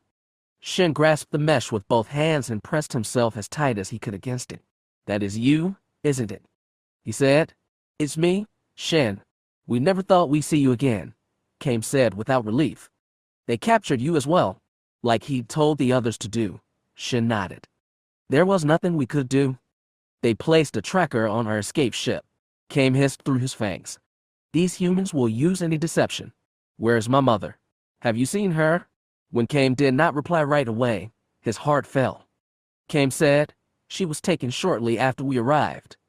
Others have been too. They've taken 13 of us, I think. None have come back." His tone made it clear. Kame believed they were all dead. Yet he asked, "Can you feel if she is alive? Would you know?" Before he asked any question too revealing, Shen said, "I think so." He hoped so, desperately, because in his heart he felt she was. He needed to believe that, because he'd come here to save her above all else. If his force powers could not save his mother, then he might as well die here. Xim gave his friend too much credence. He sighed in relief. I am glad. All of us have been worried. She is our only elder left. I know. What about the scourges? Where are they? I was going to ask you. I thought one was captured with you, the red human-like woman. We have not seen her either. Their captors must have separated out the scourges for interrogation or testing. He wondered what suffering they'd received, and wondered more about his mother. Where's Rome? He thought to ask. Did they take him away too? No. He is in a different cage. And all of you here, he gestured to the other cages, you are unhurt. They haven't touched us yet, Xim said bitterly. They only take us one at a time. What about the machine we took from Interrogate? We were trying to move it, as you requested, when they ambushed us. Xim bent his head in shame. I was too slow to defend myself. It is all right, Shin told him, and dared wonder what would have happened if he just ignored that blasted thing when it crashed into Interrogate. That world's dusty plain seemed an idol from which they'd been calamitously expelled. Bleak thoughts were interrupted by a burst of electricity through the mesh walls of the cage. Shin and the others leaning against it jerked back in pain. More power sparked through Xim's cage, forcing him and the others back. Words in incomprehensible Taiwanese boomed over a loudspeaker as the captives nursed their pains. Maybe the shocks were a warning, or maybe these humans had heard all they wanted from the newcomers. Shin hoped this was not so, but it was out of his hands. Everything was out of his grasp now except the Force. It was to that strange and frustrating power that he turned now. Separating himself from the others, Shin sat on the floor of the cage, closed his eyes, and tried to reach out with it. He was never much good at this part. His mother had taught him that the Force was something you compelled to obey your will, but now he forced himself to sit placid and feel things. He sensed aggravation, fear, and boredom brewing all around him, which might have come from his fellow captives or just from himself. Shin tried to reach beyond that and find something alien, something new. There was pain beyond. He sensed that. Other minds writhing in agony, each reaching out desperately to the Force for succor. It had to be the other scourges. He thought on that young human called Ericus, and how brave he was. When they realized they'd been tracked, and that the enemy could swarm them any minute, Ericus had not rushed off with the other humans to save himself. He had stood his ground and offered himself to the enemy in the hope of saving one friend and dozens of strangers he'd been taught to despise. These scourges were made of something truly amazing. Could Shin himself be so strong? It was time to find out. He concentrated and reached beyond their pain. He stretched his awareness as far as he could up and out and up, until he thought his mind was touching the cold void of space. But space was not a void. There was one bright beacon of life there, more powerful than any he'd ever known. Shin reached out for it in his feeble, ignorant way, reached and reached and reached. And with a tiny gasp, he felt a touch back. Mellow Bataliac floated in the empty space of the gravity scorn's expansive cargo hold, eyes closed, reaching out to the world below. The emergency screamer on the hand of light had led them true, and now they drifted high above a quicksilver marble nestled close to the misty veils of the Ihla spiral. They were clinging to its sole moon for camouflage, and had not yet been spotted.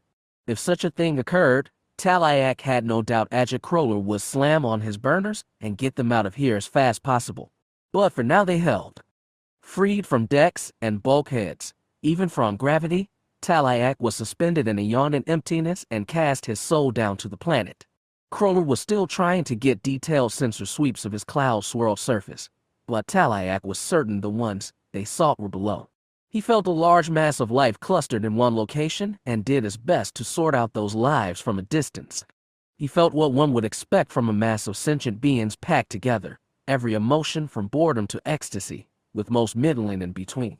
Determinedly, a little desperately, he sought out the young knights whom he'd allowed, yes, allowed, to be captured. He chased the remembered flavor of Ericus's earnest heart and Essan's self-torturing determination. When he found them, he shuddered with the echo of their pain. They were being subjected to torture, both of them. Taliac was not easily roused to anger, but his heart smoldered then. He suppressed his dark feelings as best he could and tried to send them some succor across the distance. What he could effect was meager, but he sensed that they felt his presence and took some tiny strength from it. He also sensed that they were being kept far apart by their captors, which meant they'd be so much harder to rescue. His spirits wilted. Then, astonishingly, a mind probed his. The touch was faltering and hesitant, and that was how he recognized it as Shen's. He still strained to wrap his mind around the young Rakata, as ignorant of his own potential as he was of his race's hideous past. Talayak thought himself free of prejudice, but the prospect of a Rakata learning the path of the light side strained his credulity. Yet if he was going to liberate Essen and Ericus from the grasp of this evil empire, he would have to put his faith in the Rakata. How strange the ways of the Force! In all his decades of theory, in all his apprehensive imagining prior leaving Tython, he'd never imagined a situation like this. Was this not proof that the Force shone eternally against the great nothing? Talayak hoped, and with hope he touched Shen back.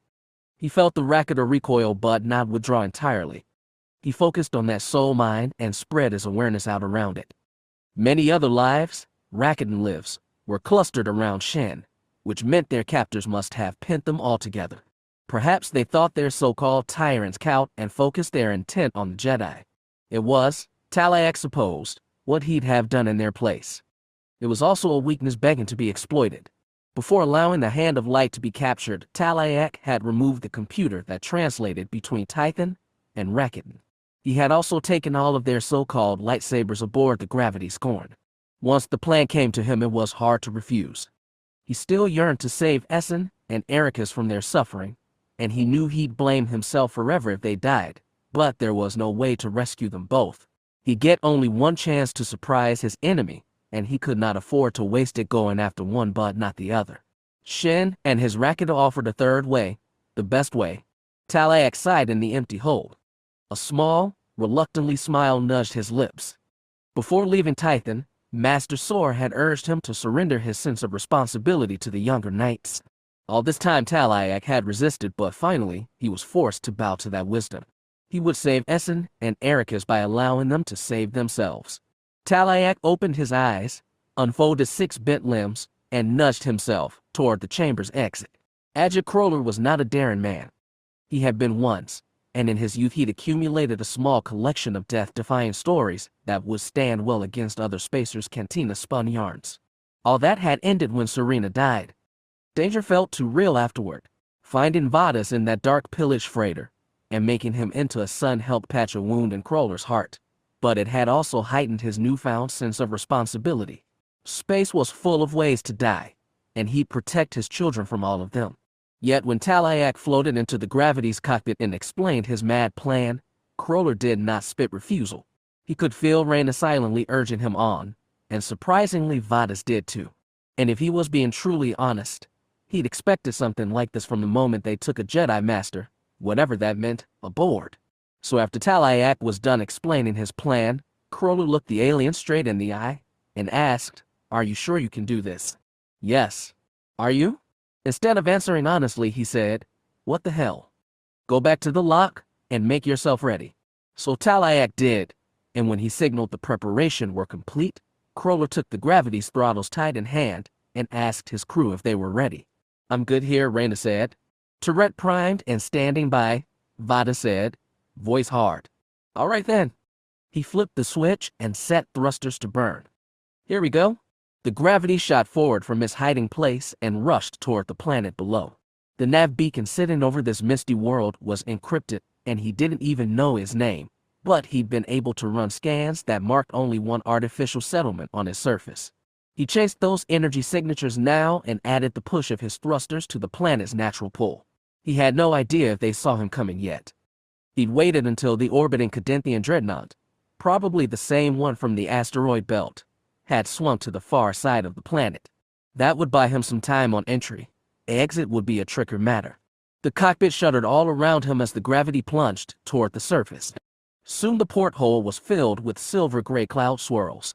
It was highly unusual, not to mention unsettling, to have a face a planet.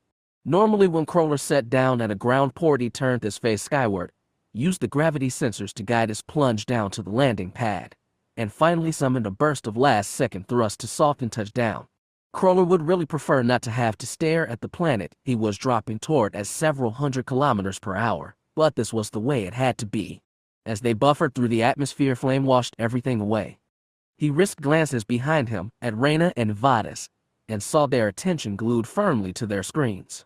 They fell straight from fire into mist. It rolled against his window, and he prayed to every god that the altimeter on his instrument board was correct, because once there'd be no room to pull up after he breached the low cloud cover. Instead, he pulled back on his control yoke, then cut main engines, and used direction thrusters to tip the gravity from a daring plunge into a level position, holding 5,000 meters over the surface. So his instrument said, anyway, the clouds were too opaque to tell anything.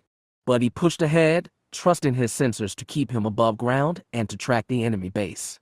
His energy output was like a bonfire on Crawler's thermal sensors, and he had to wonder what Xim's people were doing down on their secret hideaway.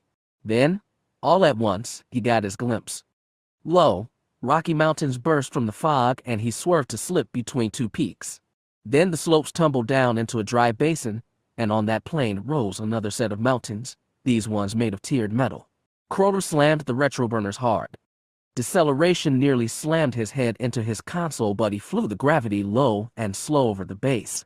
He'd been to enough industrial worlds to recognize factories when he saw them, and the highest metal peaks were tipped with smokestacks and fuel injectors to match the biggest ones on Barracker or Lorad.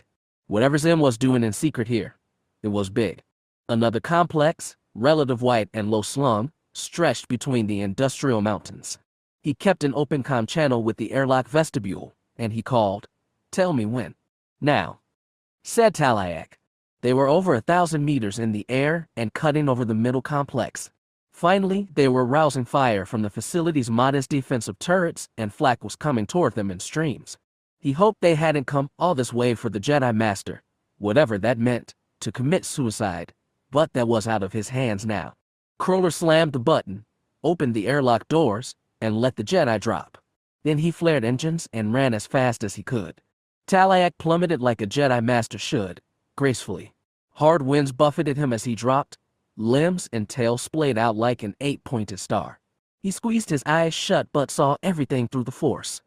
He nudged himself against the powerful gusts, directing his fall to the center of the Imperial complex. Like a missile, he was locked and homing in. And so he fell directly to the place where the Rakata were being held prisoner. As he plunged, he squinted through the harsh wind and spotted a collection of docking bays like honeycombs spreading between the factory towers. Most were empty, but the wrecked Rakatan vessel, as well as the intact Hand of Light, were easy to spot. In the last seconds before he hit the roof, he felt the upper altitude winds recede and called on the force for the final favor of deceleration. He still landed hard but used all 6 limbs to spread the pain of impact across his body. For a moment, everything was still and quiet. The gravity scorn had soared away, and the facility's anti-air guns had gone silent. At ground level, the wind was soft, almost gentle. When Talayak rose on 2 feet and looked around, fog shrouded every distance. Even the peaks of the nearby factories were half faded. He felt the Rakata beneath him. Shin was reaching out for him, asking what to do. "Be ready," Talayak sent. Then swung the pack off his back and retrieved 2 of the Rakatan weapons. Lightsabers, the translation computer called them. A technically accurate term, but it felt fitting on a deeper level. Unlike the Force sabers of old, these ones did not force a Jedi to summon his darker instincts to power it. Here he could wield a weapon of weightless blade yet remain fully in the light. Ironic that the Rakata of all people would develop them. Talayak ignited sabers in his lower hands and stabbed them into the roof. They burned smoothly through the metal, and he worked quickly to carve a circular hole through the ceiling. Then, less elegantly than before, he dropped. The fall was shorter than expected. His feet jangled the top of a large cage made of intermesh metal. The Rakata held captive immediately stirred in excitement. Talayak knew he didn't have much time, so he acted quickly to cut through the mesh and drop into the cage itself. "I have come here to free you," he called, and hoped the translator strapped to his chest was doing its job. The Rakata were frozen in shock, so he opened his pack and threw it to the ground. 4 more lightsabers spilled into view. "For you," he said. "We fight." They understood that much. As a pack of young Rakata scrambled for the weapon, Talayak spun on the cage's size and quickly slashed an opening through. By now, human guards, all armored in black and hefting powerful rifles, were rushing to stop them. While the Rakata freed their comrades in other cages, Talaiak bought them time. He used the force to knock the first wave of guards into the second, then threw himself into the third. By then they'd raised their rifles and were firing bursts of bullets. Metal slugs winged his shoulders and flanks, tearing through his clothes, cutting through his fur, and streaking bloodily through his skin. Minor wounds so far. When Talaiak reached the first patch of guards, he swung both sabers in alternating arcs. They passed so smoothly through the men's armor, it was like cutting through air. Bodies collapsed around him. Talaiak was stunned. It had never been so easy to kill. It shouldn't be so easy. The Rakata, however, had no such complaints. The ones with lightsabers threw themselves at the remaining guards and hacked them down. Others grabbed rifles awkwardly in three-clawed hands. The youth called Shin trotted up to Talaiak and began speaking in his native tongue. Talaiak adjusted the translator to process his words. The mechanical voice relayed, "Most of us are free, but there are prisoners in other places. The Jedi are not here. My mother is not here. We will go find them," Talaiak said. Now that the guards had been disposed of, he reached out to touch Essen and Ericus. He found them already alert to what was going on elsewhere in the facility, but he could discern no more than that. "I must find my mother," Shin told him. "But the others must find a ship. The only ship that would fly them out of here was the Hand of Light. Only the Jedi knew how to pilot it, and the Imperials would surely be scrambling to lock it down before the prisoners got near, which meant they had to move quickly." Talaiak ached to rescue Essen and Ericus, but they do things these Rakata could not. They were Jedi and could, he desperately prayed, take care of themselves. They would have too. Talaiak handed one lightsaber to Shin. "Take this. I will get your people to my ship. Find our mother. Find my people." The Rakata grasped a cool lightsaber in either hand. "I will try." "You will do," Talaiak said, and hoped the words came out encouraging. It seemed to work. Shin hurried away and called to a group of comrades, all seemingly young and grasping either lightsaber or rifles. At the same time, Talaiak heard heavy doors open and felt a wave of danger rushing toward them. A large portal opened and more soldiers rushed through. Instead of charging the escaped prisoners head-on, they threw up riot shields and tossed grenades through the air. Talaiak stood his ground, raised 4 hands, and pushed back. The grenades reversed arcs and landed behind the soldiers. Light flashed, the ground shook, and smoke flooded the chamber. Rakata threw out ancient battle cries and rushed their stunned and injured enemies. The Jedi Master took his place alongside them. When the emergency call interrupted his transmission, Jaminar could barely comprehend what he was hearing. "What do you mean they've escaped?" "How?" "They had help," said Colonel Belmanis. "A starship dropped out of orbit and deployed. An alien, and it cut the prisoners free." "What? Why didn't you call me?" "It happened fast, sir, and now they're out of control. Lock down their ships and use any force necessary to stop them. That means lethal force. Get any fires teams you have down there. Now." "I'm already on it. I promise we'll contain them." "You'd better." Jaminar literally punched the comm link closed, scraping his knuckles against the console so hard they cracked to bleeding. He tried to get his emotions under control. The Abrixon facility had only a modest security force. Most of the troopers set to guard the prisoners had come from the Ascendant itself. Likewise, his air defenses were minimal, because there should never have been a reason to need them.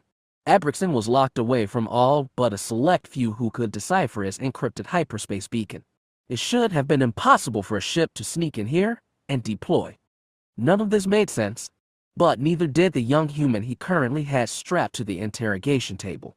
The youth had not demonstrated any telekinetic abilities, like the Scarlet Partner, at least not yet, but he did seem to react, however faintly, to Oziaf's administrations on the woman.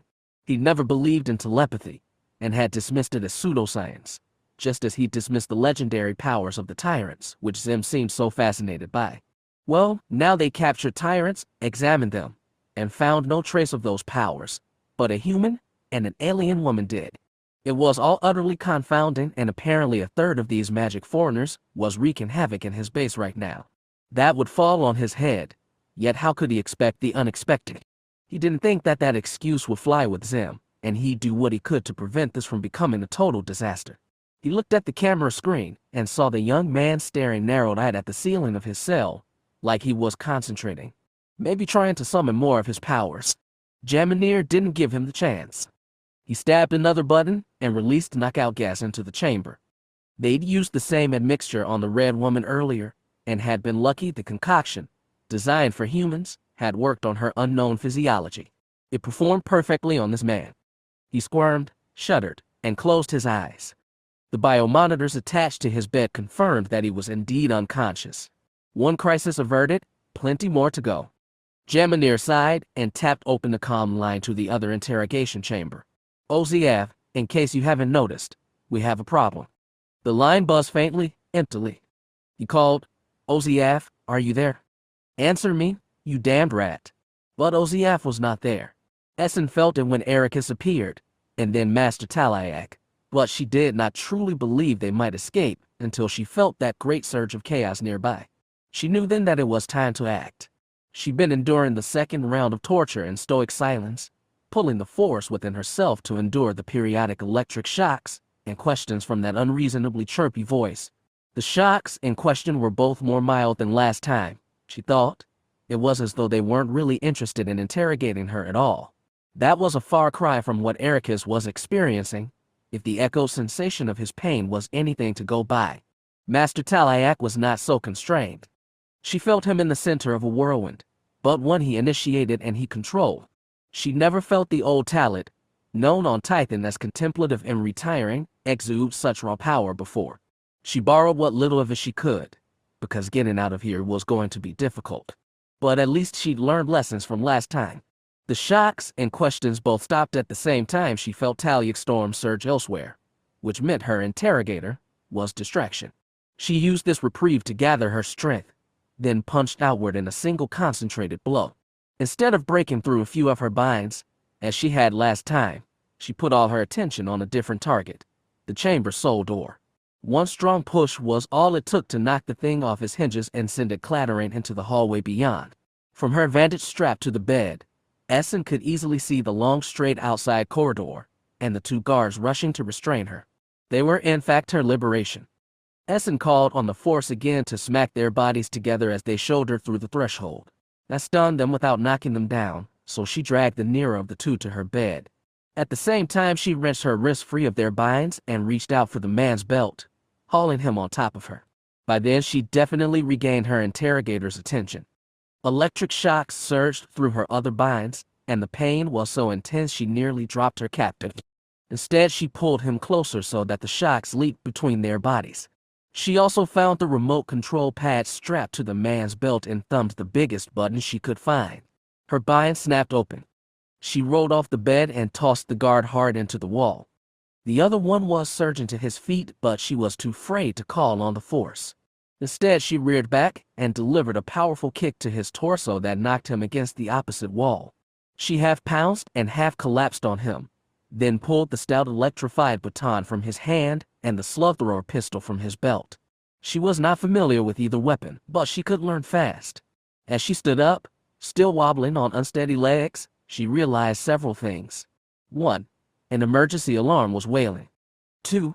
Air hissed beneath it, and she knew the chamber was being pumped full of knockout gas. 3. The chaos down below was growing. The Rakata were fighting fiercely, and Talaiak was leading them on. The facility was throwing as many people as it could against the prisoner insurrection. Whether that would make her escape easier or harder remained to be seen. Weapon in either hand, Essen rushed down the corridor, back bent, peeking around each corner. The maelstrom below was like a beacon, and she tried to follow it, though the interior of this place was an unfamiliar maze. She found a stairwell and hurried down 2 flights. If Talaiak was here, it meant the Hand of Light was too, and the Master would be leading the charge to the ship. If she could meet up with them, a door 1 flight below swung open. Boots clapped and echoed up the stairwell. She ducked up 1 flight and threw herself into the nearest door, and the blank corridor beyond. Her heart pounded fast and she prayed they would pass her by. They didn't. The door swung open. She knew her only hope was to charge them while they tried to pass through the doorway, so she attacked, first with the push of the force to knock them back into the stairwell, then using the stun baton to shock them. Yet something in their armor proved resistant to the electrification, and her meager tunic was no insulation at all. The first soldier through the door swung his own baton into her stomach. Pain doubled her over and spasms ran through her body. Then came the punch to the face that nearly knocked her off her feet. She defended herself madly, frantically.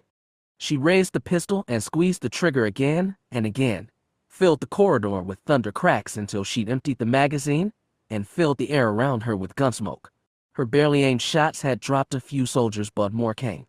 They surged around her like a black storm and began to rain down blows with their electrified batons. She begged the force to help withstand the storm, but there was only blow after blow. She dropped to her knees, and still the attacks came. She had a vision of herself standing alone before the storms of Tython, force saber in hand, brave and resilient against anything the ancient world could throw at her. Vanity, she thought. It had nearly killed her then, and it would doom her now. She curled up on the floor, hands over head and knees to chest, pain overwhelming her, darkness clouding her vision and her thoughts. Use a bullet, she urged her attackers. Better to end like this than beat her back into her cell. Then a new storm came. Billowing clouds of determination and rage swelled up the corridor from the far end and collided with the first set. They clashed and thundered against each other, creating a hailstorm of body blows and cracking guns, falling blades and crackling batons. That was how she felt it in the Force. When she opened her eyes and lifted her head, she couldn't believe what was happening all around her. A mob of Rakata, wielding captured guns and blades of pure light, cut down her attackers one by one. Those fierce swords, not force sabers but something else, made quick work of the soldier's armor. A heavy body fell atop hers, but a Rakata swooped down, grabbed both her legs, and pulled her free. The battle was over in moments, and only one storm remained.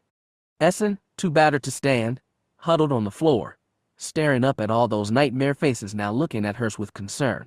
One of them, a saber wielder with blue skin, crouched to his haunches and looked her closely. His mouth worked soundlessly before he forced out a word in Tython. Just one word, but it was enough. He said, "Mother, we have them pinned down inside their ship, sir," reported Colonel Belmanus. "All exterior guns have been trained on the berth. As soon as they fly up and try to run, we can shoot them out of the sky." That was no comfort to Jaminair. The tyrants should have been stopped before they reached their ship, and while he'd rather shoot it down than let them escape, he'd have much rather preferred to keep that ship intact. The limited surveys Loric's engineers had been able to perform suggested there was much more they could learn from it. "Do everything you can to keep them from taking off," he told Belmanus. "Do you know why they haven't already?" "No, sir," admitted the colonel. "It's possible they'd waited for more of their own." Jaminair hoped so, because they'd be waiting an extra long time for their young compatriot. He looked to the other side of the room. He'd hastily moved both himself and the captive too. The youth lay face down and unconscious on a firm examination bed, hands trussed behind his back, and a second set of fiber cables tied around his ankles. This was no interrogation chamber, but a medical examination room in the administration tower of the South Factory. Jaminair had only wanted to get the prisoner, and himself, as far away from the mob of tyrants as possible. They'd already lost control of the woman, and couldn't afford to lose this one too. He'd seen neither whisker nor tail of Oziath. If that Scarlet which had killed him on her rampaging escape, nobody had reported his body. Yet Jaminair doubted that Xim Special Plenipotentiary was dead. That Candy Tiin was the ultimate survivor. He'd often supposed Oziath would outlive them all. When the door to the medical room swung open, he half expected to see the rat scampering in on all fours. But instead it was Loric, looking as frazzled as Jaminair had ever seen him. His long hair was tangled and his spectacles exaggerated the wildness in his eyes. "Have they corralled the tyrants yet?" the director asked. "Yes, corralled them inside their own ship. But they haven't tried to run yet." Loric frowned. "We'd have to shoot them down, wouldn't we? A pity to wreck that ship. We'll do what we have to." He glanced warily at their captive, wondering when he'd come out of his sleep and what he might do. A part of him wanted to kill the youth right now to avoid the risk, but no, he was too valuable alive. He turned his attention full to Loric. "We have all manpower focused on the tyrants, but I still want this man under guard." "I'm leaving that to you." "You mean I'll?" His eyes got even wider.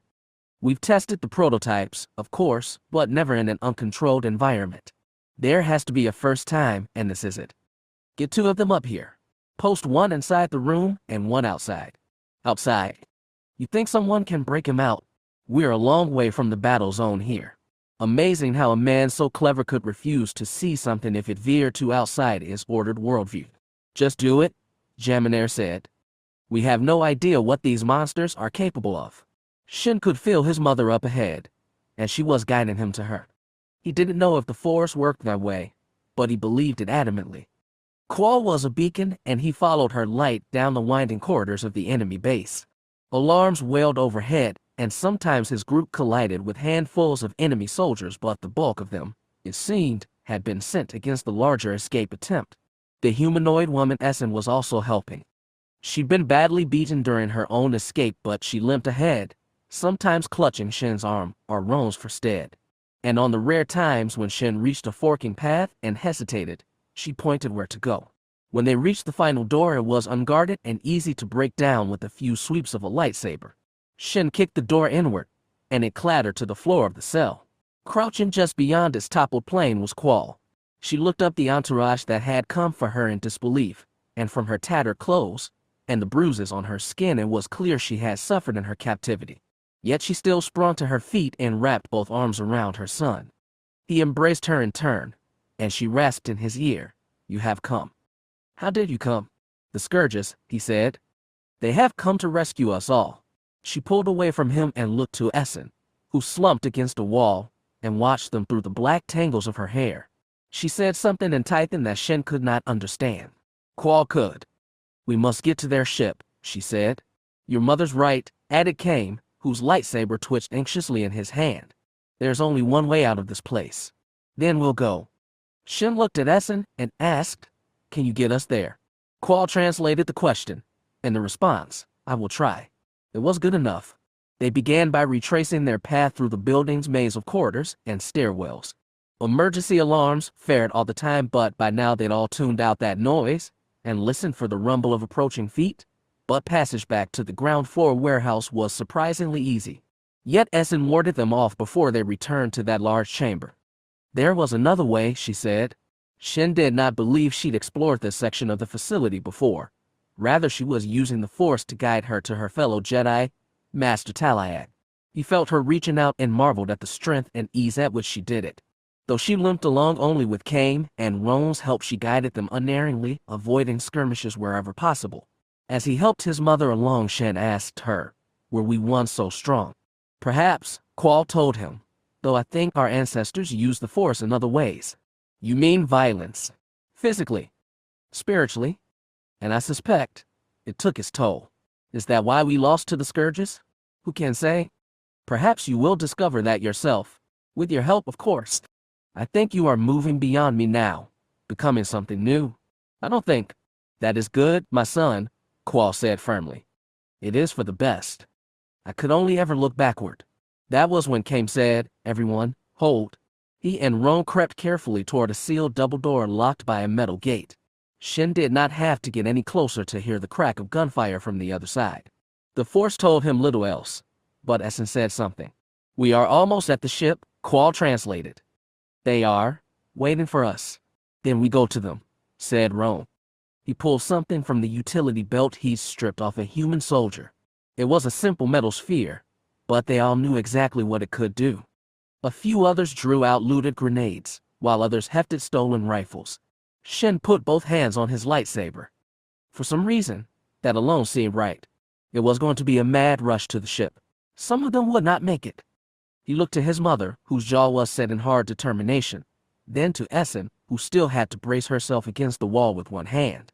He gestured to Kame and said, "Take care of her. Get her to her ship." Kame glanced at the woman, then nodded. If Essen sensed they were talking about her, she did not interject. Roan, meanwhile, primed the grenade and asked, "Are we ready?" "As we can ever be," said Qual. Her authority was all they needed. Roan pounded the control panel, and the metal gate creaked up into the ceiling. Then they pushed through the double doors. Shin had expected a frenzy, but it was something else to dive into that maelstrom of whistling bullets, gunfire, shouts, and screams. The Hand of Light sat within a cradle beneath the planet's misty skies, but was surrounded by humans shooting at it with handheld rifles from behind whatever cover they could find. This was actually a good sign. It meant that Talayak and the escaped prisoners had retaken the ship itself. Figures half shrouded by smoke returned fire from beneath the hand, using the lowered ramp and landing struts for meager protection. The entrance of Shen's group turned the whole battle. Their arrival clearly took the humans by surprise, as did the grenades Roan and 2 others hurled at the largest nest of soldiers. The landing pad thundered, flame and smoke filled the air. Shen ignited his lightsaber but did not slow to fight. He grabbed his mother by the arm and pulled her along as he sprinted for the hand of light. No one bodily tried to stop him. The soldiers recovered from their shock by scampering for further cover and pumping out more fire from their rifles. Shen heard bullets sing close, then heard a grunt from behind and felt his mother stumble. He pulled her toward the so-closed entrance, though she staggered and bled from a shot to her leg. When they reached the ramp, a few others were hurrying up the metal slope. Shen lowered his mother onto it, handed her his lightsaber, and said, "Get inside. Hurry." Then turned and scoured the smoke-filled scene for Essen.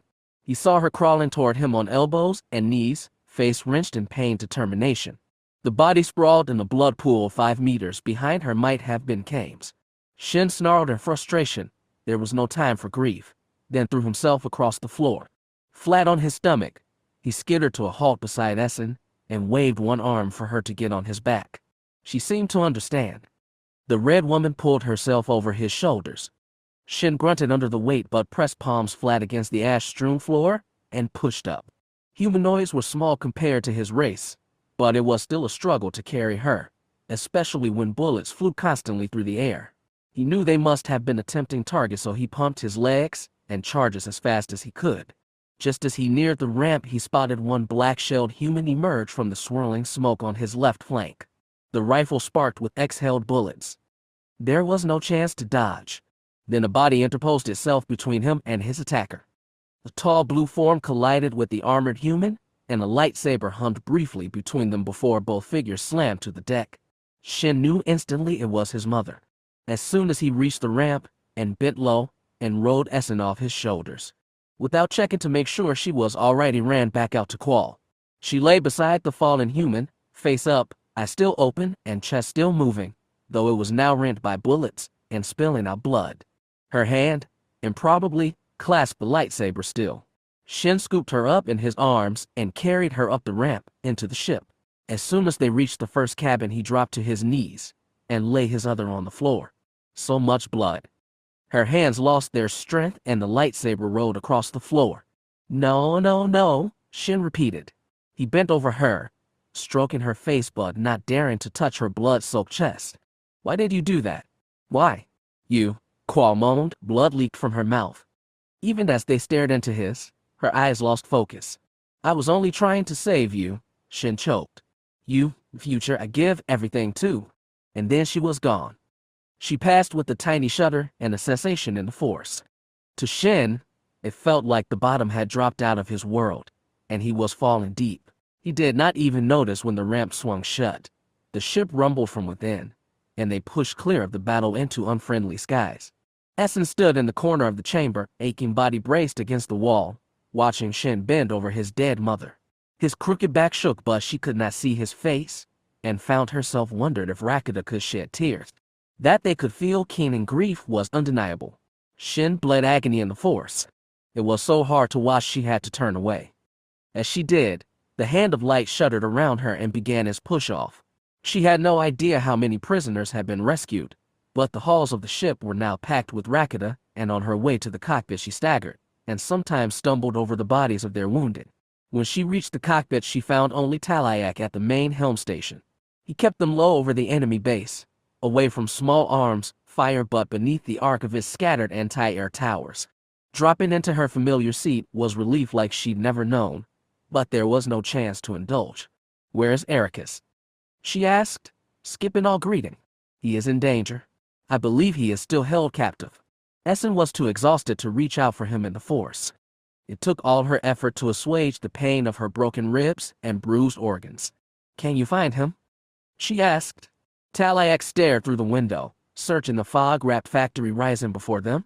After a drawn-out second, he said, "Yes," then urged the ship forward.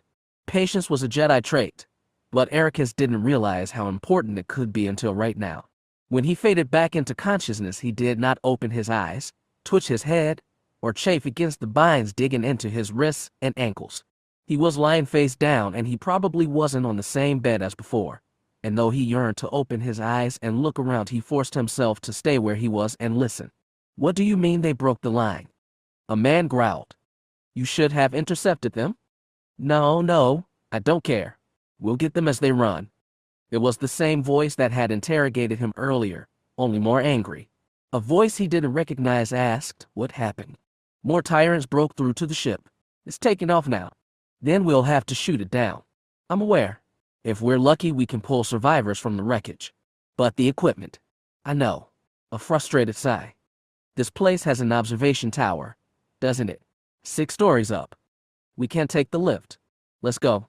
Ericus heard boots slapping fast, just shy of a run, the opening of a door, and then its closing. And then there was silence. He didn't move even then. He waited and reached out with the force. His mind and body were still groggy from whatever knockout gas they'd used, but he forced his mind to reach through the haze. He felt desperate minds blazing not far away. Essen and Master Talayak were the brightest among them. It was true. They'd broken free, recovered the Hand of Light, and stood ready to escape to the stars. He wanted to urge them to go on and run while they could, but he felt them reaching out for him, zeroing in on his location, and surging in his direction. Ericus decided he didn't want to lay around and wait for rescue. He reeled his awareness back and felt the space immediately around him. There was nobody in the room, not even guards outside. His 2 captors from a minute ago were far away.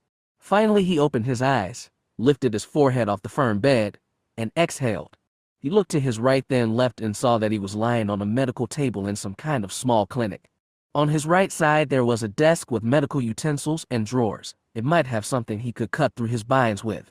With a twist of hips and collar, he rolled himself onto one shoulder, then onto his back, and prepared to drop off the bed. Standing in front of the door, so tall his head nearly scraped the ceiling, was a massive metal automaton. Its proportions were roughly humanoid, with double-jointed arms and legs, plus broad shoulders and square-topped head atop a thick metal neck. The head was faceless, but twin lights shone side by side like eyes staring directly at him. "Oh," he said. The machine didn't move at first, and he wondered if he dared risk it. Its arms, each 3 times thicker than his own, ended in grasping 5-fingered hands, and weapon emplacements jutted out from either wrist. Ericus sat upright slowly, arms still awkwardly pinioned behind his back. It still didn't budge. Still slowly, he tried swinging his legs over the edge of the bed. Then the machine's move. 3 stomping strides were enough to bring it to the bedside, and it pinned Ericus back with one powerful hand against his chest.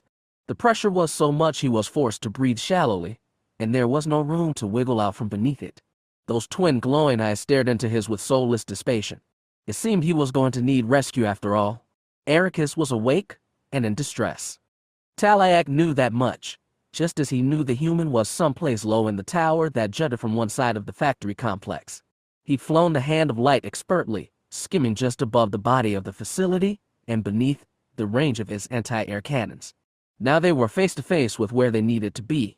He could see that Essen was in no condition for a fight. He told the Sith woman, "Please handle the controls. Be ready to run as soon as I return with Ericus. You'll get him alone. I'll do what I must." Because he'd done the proper thing, as Master Sor had urged him back on Tython. He put aside his feelings, concentrated on the most important part of the mission, and fulfilled it. But Ericus was still in danger, and Talayak was the one only who could help him. Essen tapped her controls. The hands-forward plasma cannons fired, and the building face in front of them exploded. Smoke rose, rubble fell, and when debris cleared, a portion of the exterior had been gouged open, displaying the twisted remnants of a lift tube and several exposed layers of hallway. He looked at Essen. She said, "Whenever you are ready." Talayak nodded once, then sprung from his chair. He hadn't felt this light in decades. Sureness and the force had returned to him the agility of youth. He moved down the ship's corridors as best he could, sometimes going around and other times over strewn racket escapees. When he got to the airlock vestibule, he immediately opened the portal. Essen had pivoted the ship to give him a clear jump into the damaged building, and he reached out to sense Ericus. Then something hard tapped his shoulder. He turned around to see Shin holding a lightsaber out for him to take. Another one was grasped in his other set of claws. Talayak's eyes darted to the offered saber, the Rakata's unreadable face, the saber again. Shin said something. The translator pinned to Talayak's chest. He'd forgotten he'd worn it. Said, "I will come with you." The Rakata added, "I must save someone." For the first time Talayak felt the young being's keen grief. So he nodded, took the offered saber in his upper right hand, and drew another in his lower left. Then, together, they leaped into the fray. Except there was no fray, no battle, no waiting soldiers. They'd all been pulled down to the landing complex, and it would take them time to get here, especially with the lift disabled. Talayak guided them both to the lowermost of the exposed levels, and they advanced quickly through a long straight hall now empty of everything except wind-blown debris.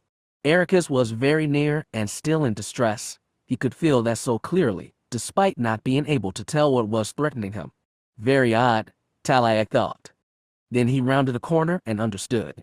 It stood like silver-skinned statue nearly 3 meters high, with glowing dual eyes and arms raised.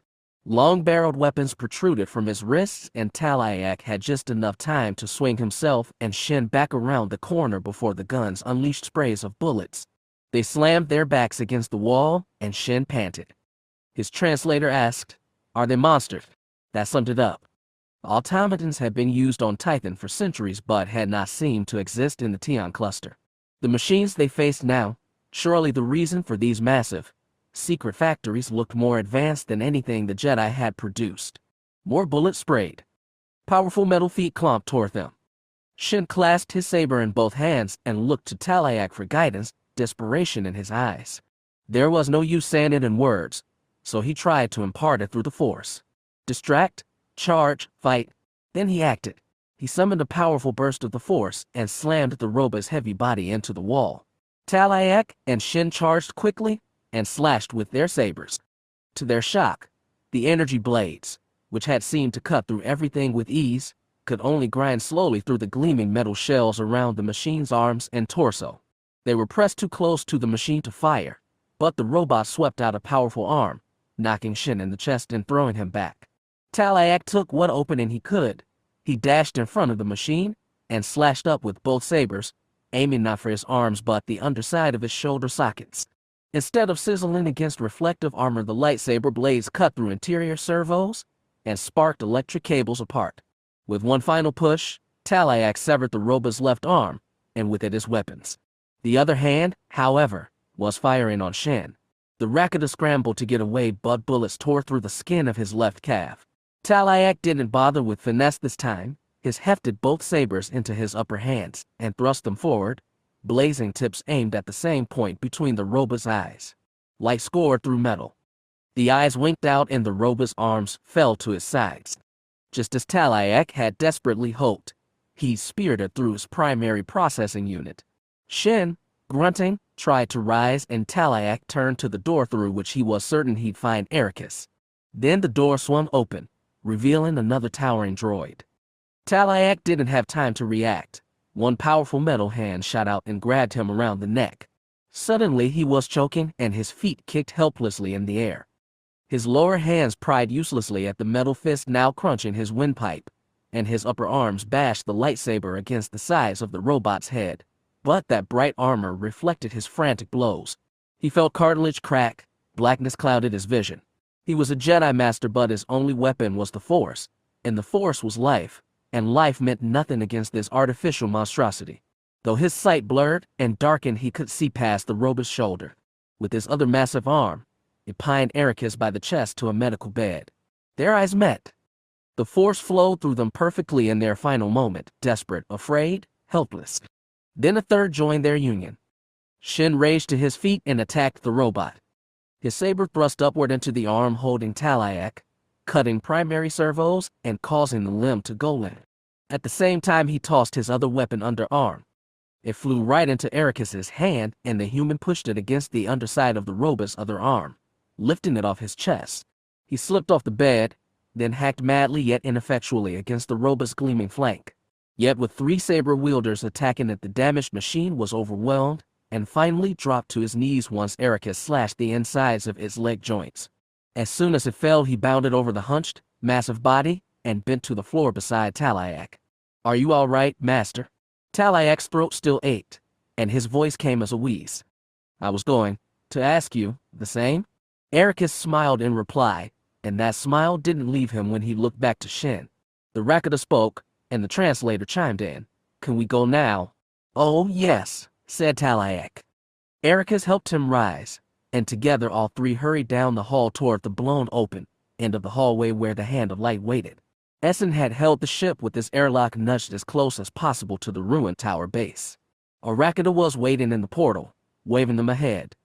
Yet as they drew near, Talayak saw what looked like surprise on that alien face. Soon it began to wave its auburn limbs in alarm.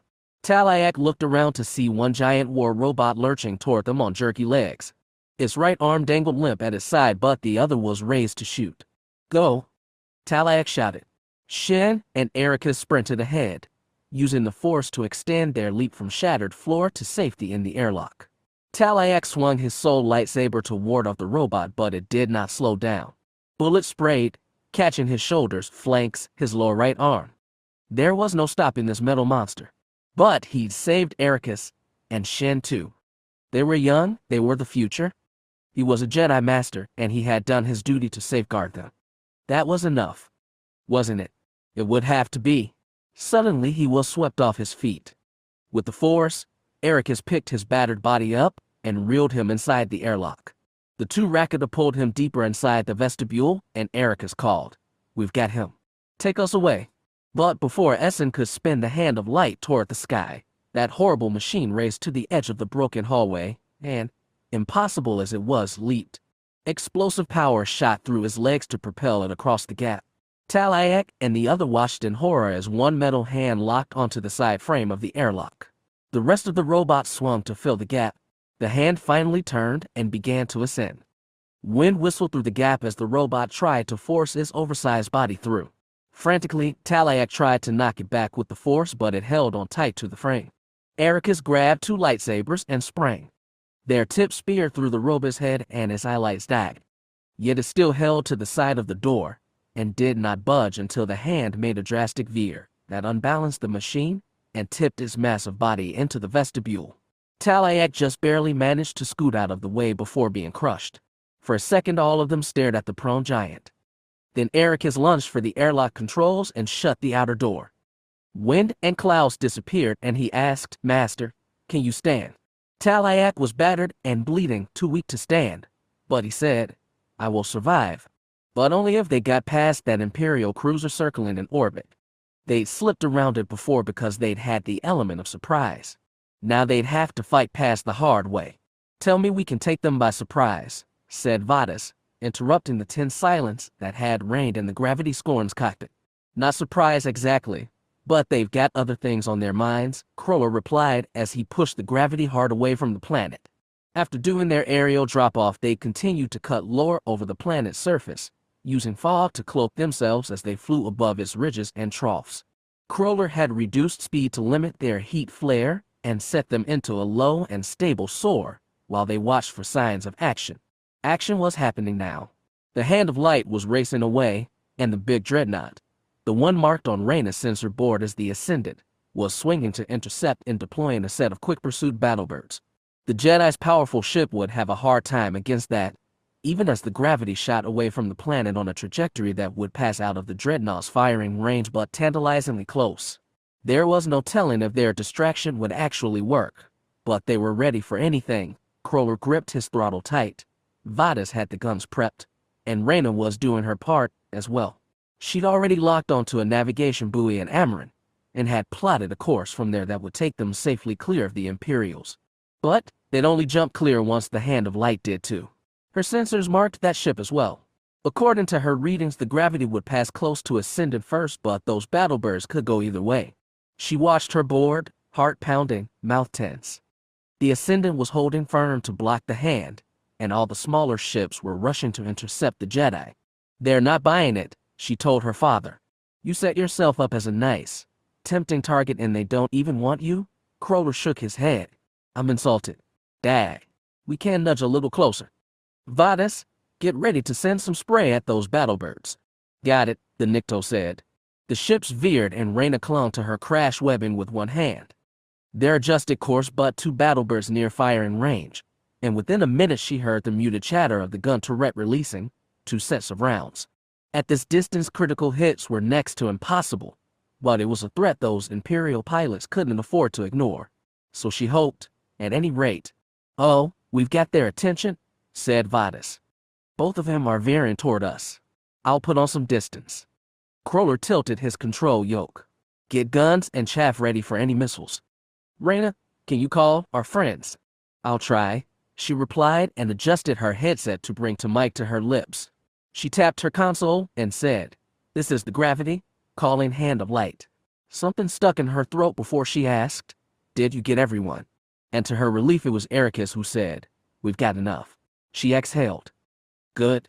We've got a lock on the jump beacon. Can you receive my signal?" "One moment."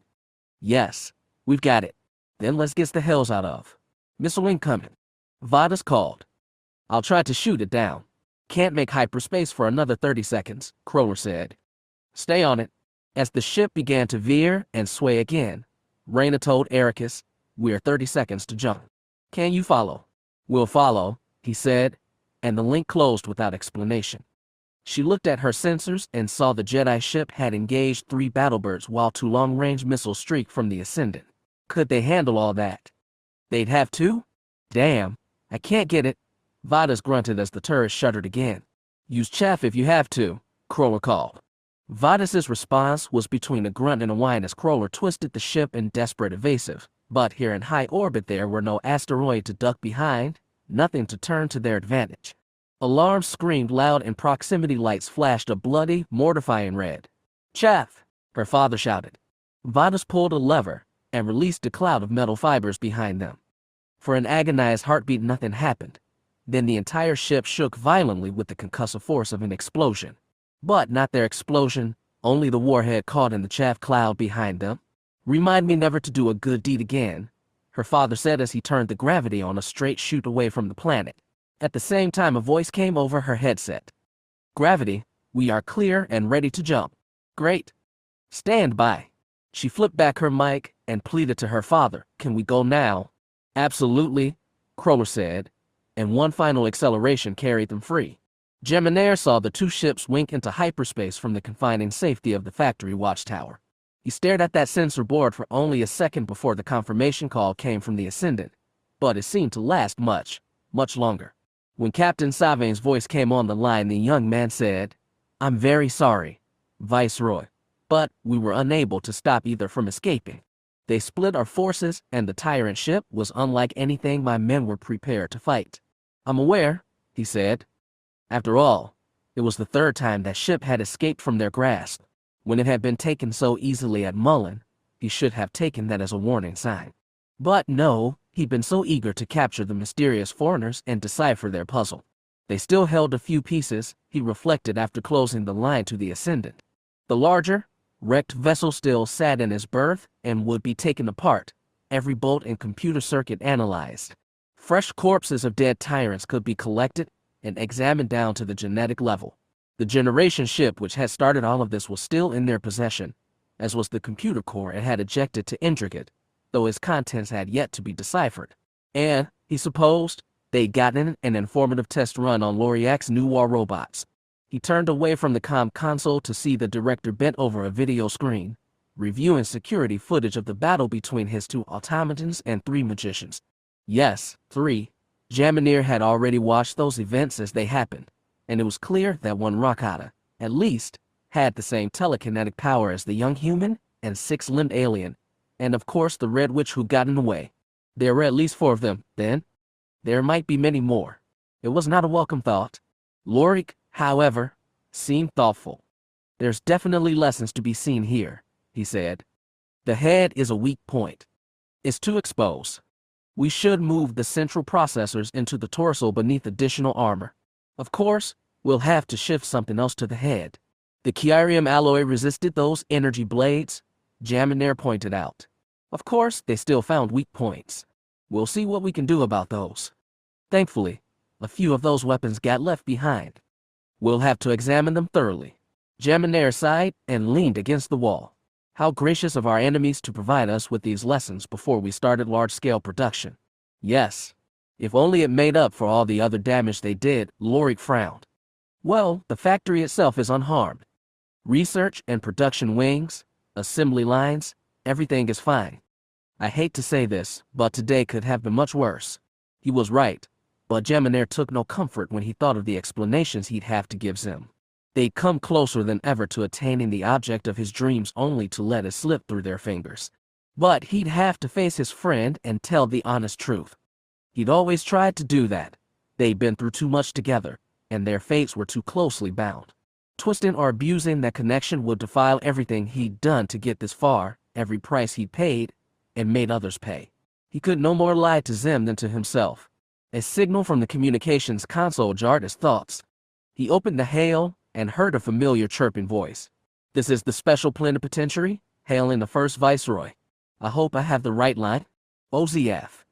I was beginning to think something had happened to you. Your concern is touching, Viceroy, but I got out with all my fur intact.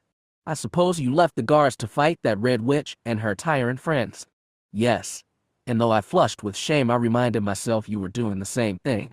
"That is what you did, isn't it, Viceroy?" Geminair sighed. "So it was. You know what this means, of course. We'll both have to answer for what happened today." "I know," Oziaf said soberly, "and I'm already drafting my response. If there's nothing else to say for now, I'll leave you to prepare yours." "Very well, though I'd like to compare notes before we face judgment. I'll make sure it's arranged. Until then, Viceroy." The channel clicked off. He looked at Lorik, who was still engrossed with the footage of his robots. Geminair felt a tinge of envy toward a man untainted by the complications of politics. But he'd face them all the same, and he'd tell the truth because he owed it to Xim and himself. And then he'd face whatever judgment Xim dealt out, and he'd survive, and they continued together on a path that had already been paved by so many bodies. And at the end of the path, he did not know. He thought he had once, but that was so long ago he couldn't imagine what his life might be beyond war and service. Those was the path he had chosen. Xim had led him along, but every step had been his. Every step and every choice. Origins. 2 kings. I am my father's son. I stand with my brothers against the universe. Sarascan proverb. Year 15 of Zair's reign. 508 LE. When Geminair was notified of the incoming message from Jantoria, his heart beat fast and he hurried to the communication station in his father's palace. When he arrived, stood before the screen, and saw that the missive was from Xim himself, his pulse was nearly roaring in his ears. The message was only text. Geminair bent close, shadow occluding the screen, to read what it said. White text against black flashed clear before him. The words were simple but said everything. Mission accomplished. League forces have surrendered. Proceed immediately. Everything had gone according to plan. With the Janissaries of Decisive on their side, Xim's forces had pummeled the Livian League's remaining armies and cornered their leaders at Jantoria. Xim, Admiral Cadenzi, and Governor Shayashiov had all brought their best men for the climactic battle. Their triumph, really, was never in doubt, but seeing those words sent a shiver down Geminair's body. An identical message, he knew, had been sent to Chandar, where Oziaf and Xim's other allies were waiting to spring into action. Here on Saraska, Geminair had his own help, most of them soldiers whom Cadenzi had gradually and surreptitiously transferred to the palace guard over the past 2 years. After all their planning, all their waiting, all the anticipation and doubt and sleepless nights, they'd finally reached it, the end and the beginning. Using the same console on which he'd read Xim's message, Geminair crafted one of his own. It was just as short and simple, and instead of being flung across the stars through hypercom relays, it was routed in an instant through the palace's encrypted internal systems. Its destination, the portable comm badge of Captain Belmanus of the Palace Guard, with whom Geminair had already spent many hours discussing what was to come. This message read, "Interdict targets to designated area. Will join shortly." A tap on the board, and off the message went. Geminair had no doubt what happened next would also go as planned. In the next few minutes, some 3 dozen guards throughout the palace would move from their assigned places and converge on King Corax 9, Princes Leto and Porton, and Admiral Adolphus. Key communications nodes would also be seized, and the King Cirial placed under lockdown with his concubines inside. Geminair had provided them with his personal security codes, allowing them utmost access to every part of the palace. Now that things were in motion, Jaminar felt the tension drain from his body. His heartbeat slowed, his breaths became shallow. As he walked out of the comm station and down the halls of the palace, he actually felt a smile spread on his face. A few passers-by noticed and stared, and though he tried to wrestle that grin under control, he could not. Like all proper coups, it would be completed before the populace knew what had happened. Everything had changed. Everything. All that was left was to see the results of his efforts. Jaminar made his way to his destination deliberately, without undue haste.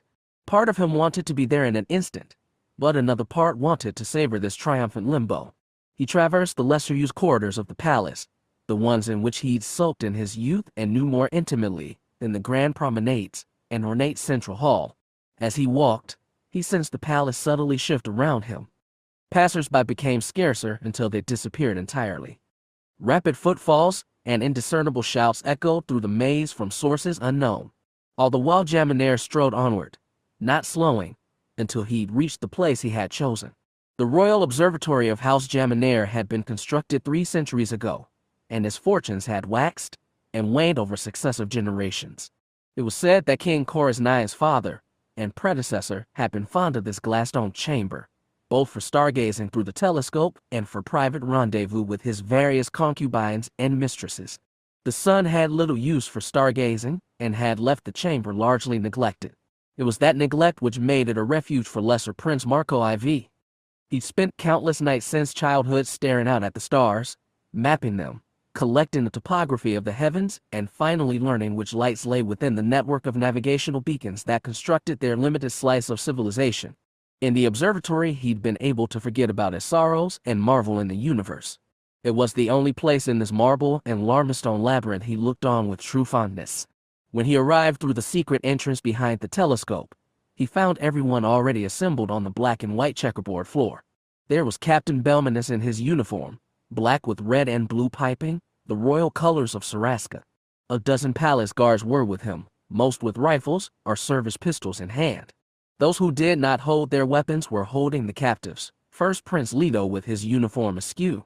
Second Prince Portal in his disheveled night clothes. Admiral Edelfus with a darkening bruise over his right eye. He must have put up a fight. And most important of all, King Corax IX, looking old with white and sweat-smudged hair in his face. All of them were bound with hands behind their backs and gags in their mouths. All their eyes glared shock and murder. "It is done, Lord Jaminar," Belmanus said. The big, black-haired man stepped up proudly, chest thrust out, hands clasped behind his back, pistol at his belt. "All the palace is now under your control." "Our control?" Jaminar said softly, and Belmanus smiled. Let him think that included him. Leto thrashed against the arms of his captors. The gag choked his angry shouts, but he still jerked violently to free himself. Jaminar saw what his proud, pretty half-brother had been reduced to, and it returned the smile to his lips. "Have you decided what is to be done with them?" Belmanus asked. Leto kept mumbling into his gag, but it was Corax who surprised his captors by jerking halfway free. He lurched 2 steps toward Jaminar before they grabbed him by the shoulders and dragged him back. Corax stopped struggling, but his eyes stared wide and imploring at his son. Jaminar stared back. It struck him for the first time, after all these years, that he and his father had the same eyes. Something moved inside him. He said, "Take out his gag." The guards obeyed quickly. As soon as they'd pulled the cloth from his mouth, Corax rasped, "I should have seen it all along. I should have known what you were capable of." "You're not going to ask me to change my mind?" Jaminar asked, honestly curious. He'd never seen his father brought low before, and had long wondered how the man would react. With spite, pleading. Would he retain his dignity or throw it away in desperation? "You've had it made up all along, haven't you?" The deposed king sneered. "Treason runs in your blood. I should have seen it." "You didn't," Jaminar said with pride. "And why was that, father? I'm only what you made me. I didn't make you. All I did for you was let you live. And you regret that now." Corax growled, "I should have had you strangled along with your traitor whore mother." Before he could think, before he could understand himself, Jaminar plucked the pistol from Belmanus's holster and fired. The thunder crack reverberated off the observatory's glass walls. Gunsmoke drifted past his face.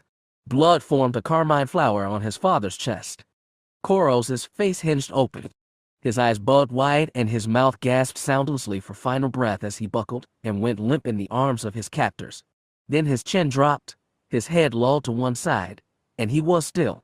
Jamineer stared. He hadn't even lowered the gun. Leto screamed through his gag.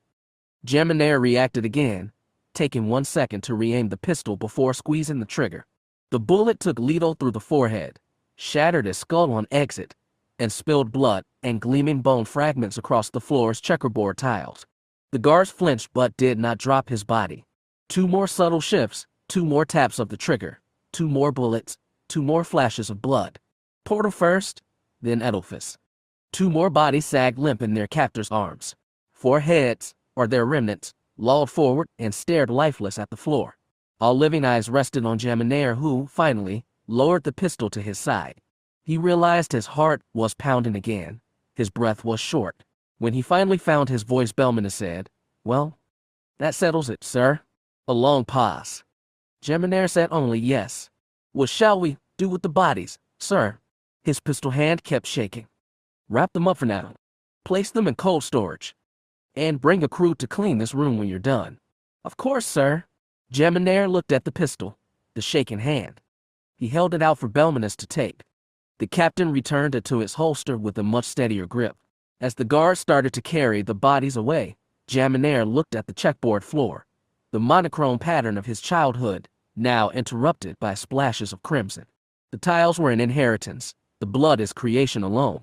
His first thought had been to put his father and half-brothers on trial, then execute them on a trumped-up pretense. To do it officially, properly, with dignity. But as his hands and heart steadied, he understood why he had done what he'd done. For all the hurt he'd been given, he'd repaid the debt with his own hands. It had been a personal act of suddenness and savagery. Yes, savagery?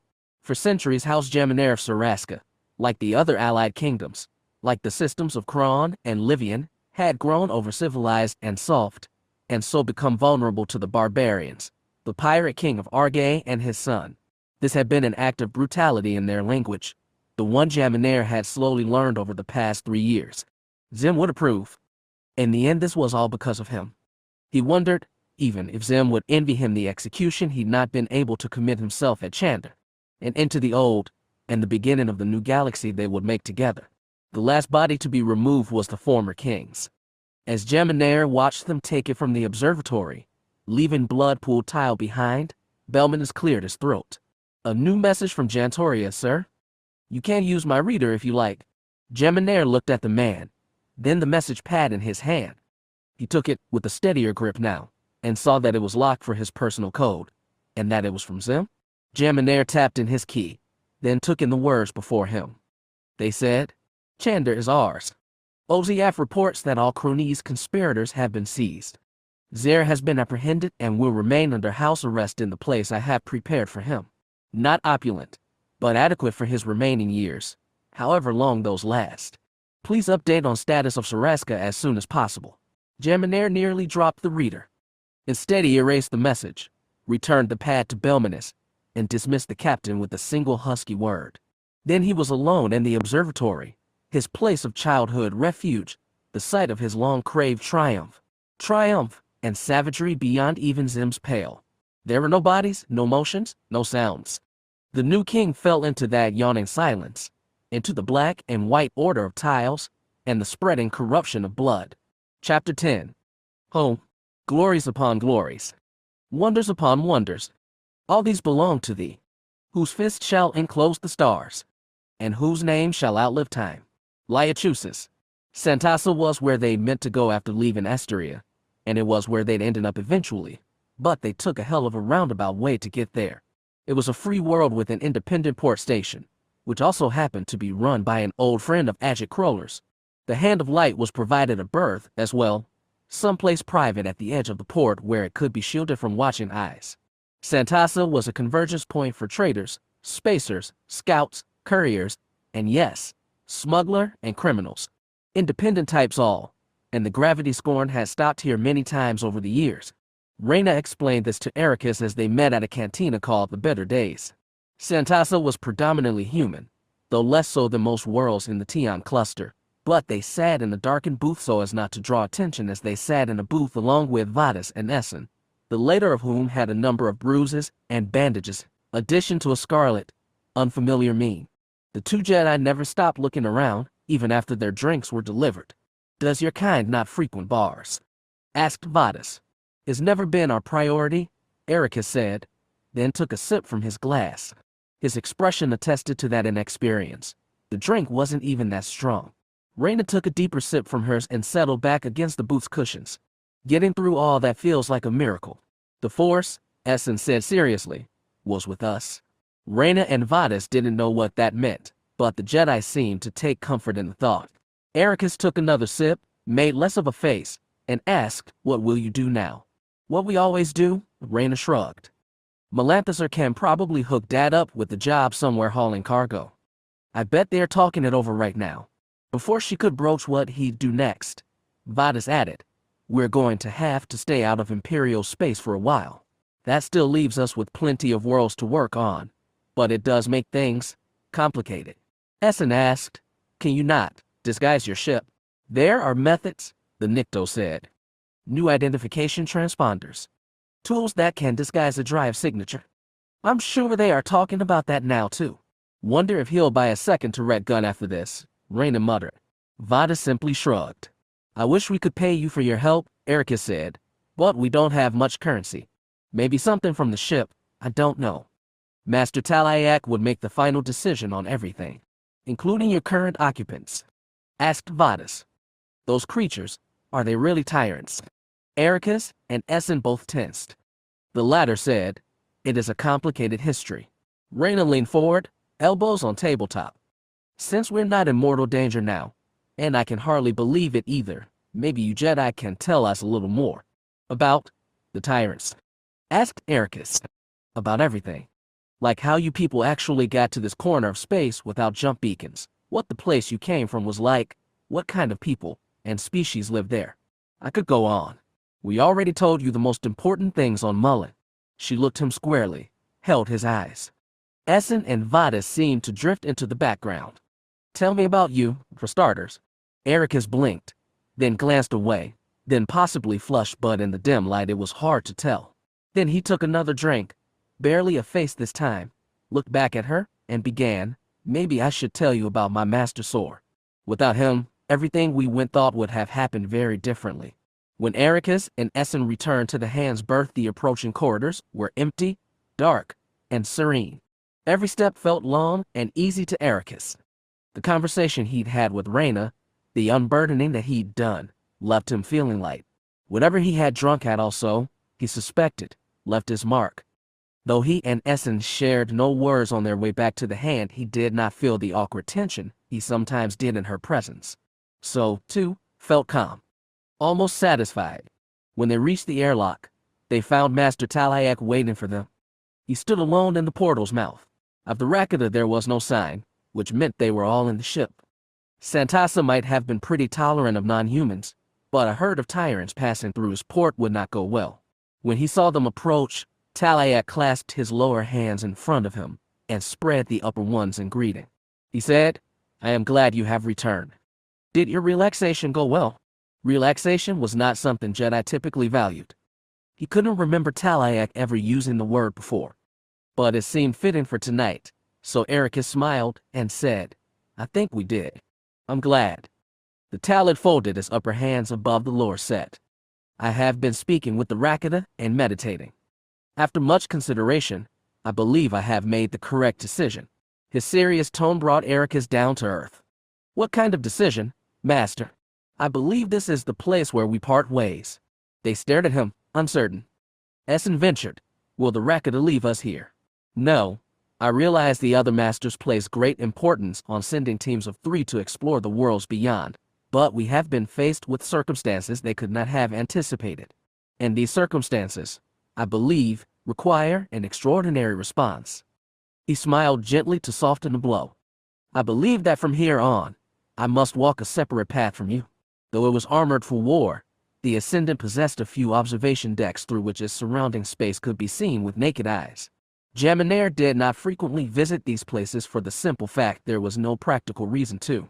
But when the Ascendant exited hyperspace over Decisive, the launch base staff reported a technical issue that would delay his transit down to the planet by at least 30 minutes. So, with nothing else to do, Jaminair went to the foremost viewing deck. The broad window of reinforced glass looked down on the planet's mottled greens and blues and cloudy whites, as well as the gray city sprawls that spread from river mouths and coastal ports. Decisive was the former capital of the Livian League and the richest, most populous planet in known space. It was all the fourth throne of Xim son of Zer, and for all intents the administrative capital of his still expanding empire. It was here that Xim had built his grandest palace, though his initial one on Argay remained close second, and to hear that his courtiers flocked from every conquered world.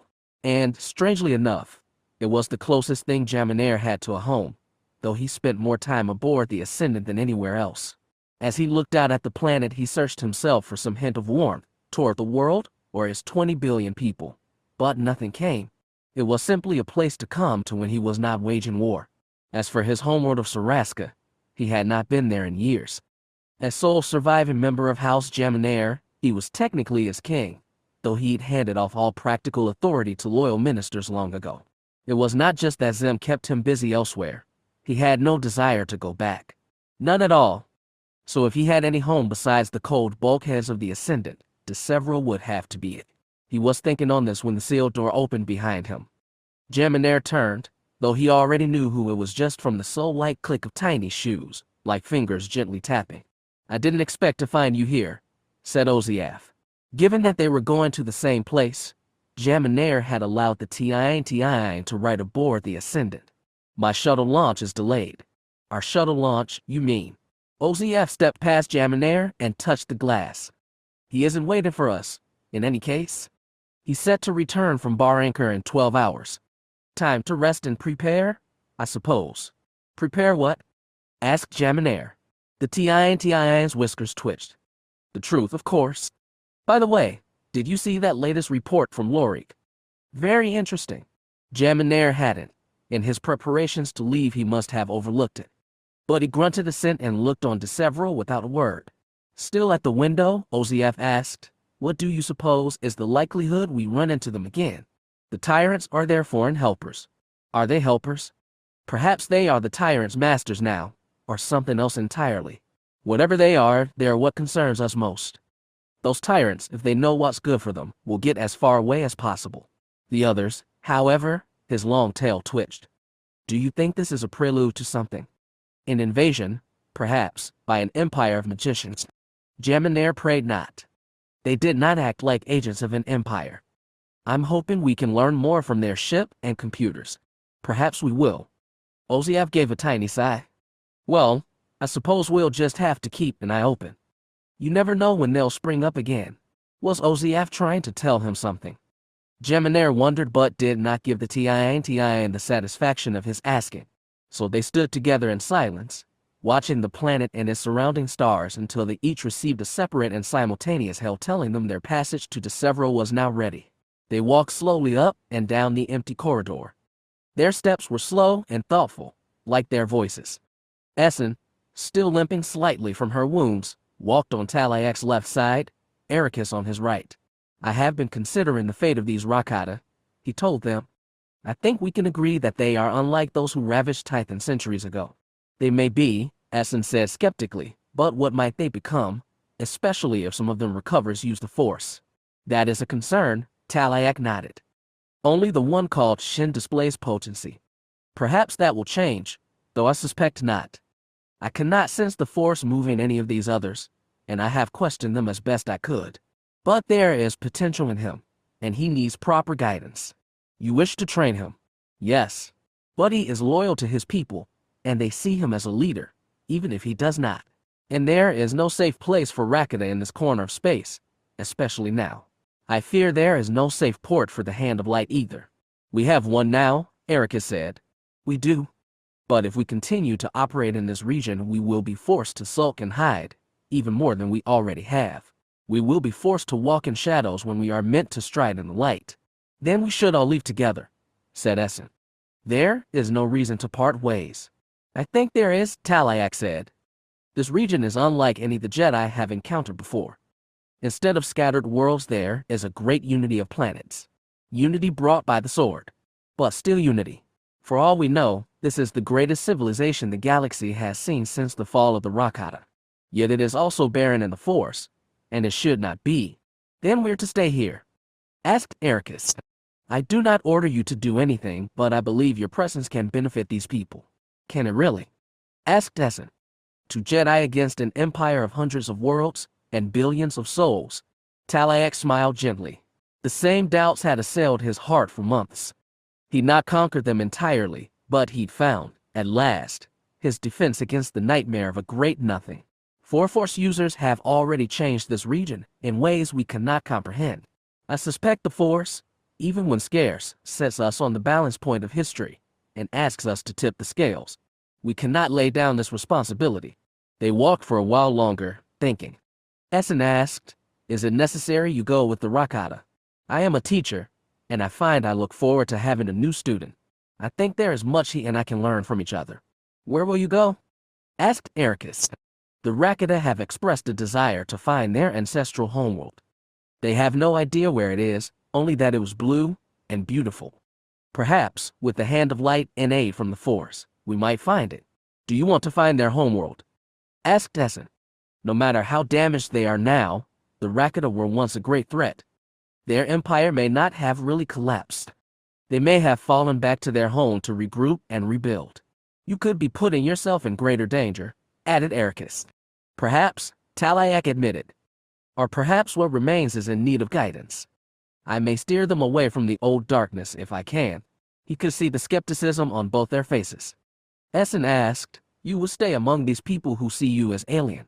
Your situation is the same. It's different if I have another Jedi beside me. She glanced at Ericus. The human was staring at his feet and did not notice her look. Master, you said you're giving us a choice. To stay here, or go with you? Yes. You are both strong Jedi Knights, and you are responsible for your own fates.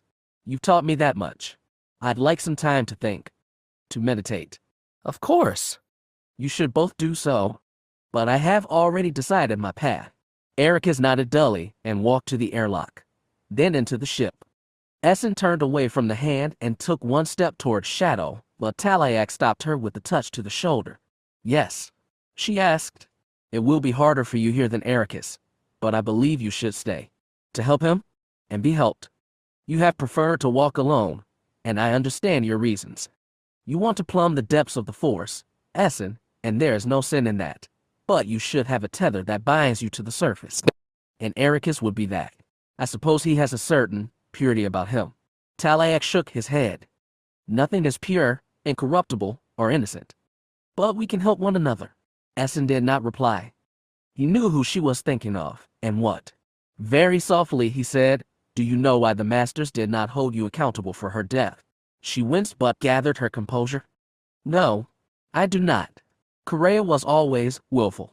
She defied her master, searched out secret knowledge, even stole the Force saber. She had a reputation for making trouble, far more than you. Essen shook her head. Correa was not innocent, but she was not at fault. Of course she was, Talayak said firmly. As you were responsible for your fate, so she was for hers. She tempted the storm and lost her life because of it. If you had not gone to the old city with her, she would have found another companion, or gone, and died alone. That isn't true. She sounded less certain. That is what the Masters believed after studying her career closely. Hers was a tragic story of ambition that outstripped ability, but it is hers alone.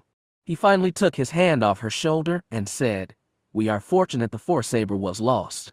Mastering the replacement weapon should give you a new view of the Force. Perhaps, what do the Rakata call them? I believe it translates as lightsabers.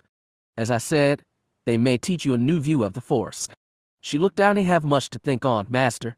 Then do so. But I am not your master anymore. She looked at him hard, then nodded and walked away.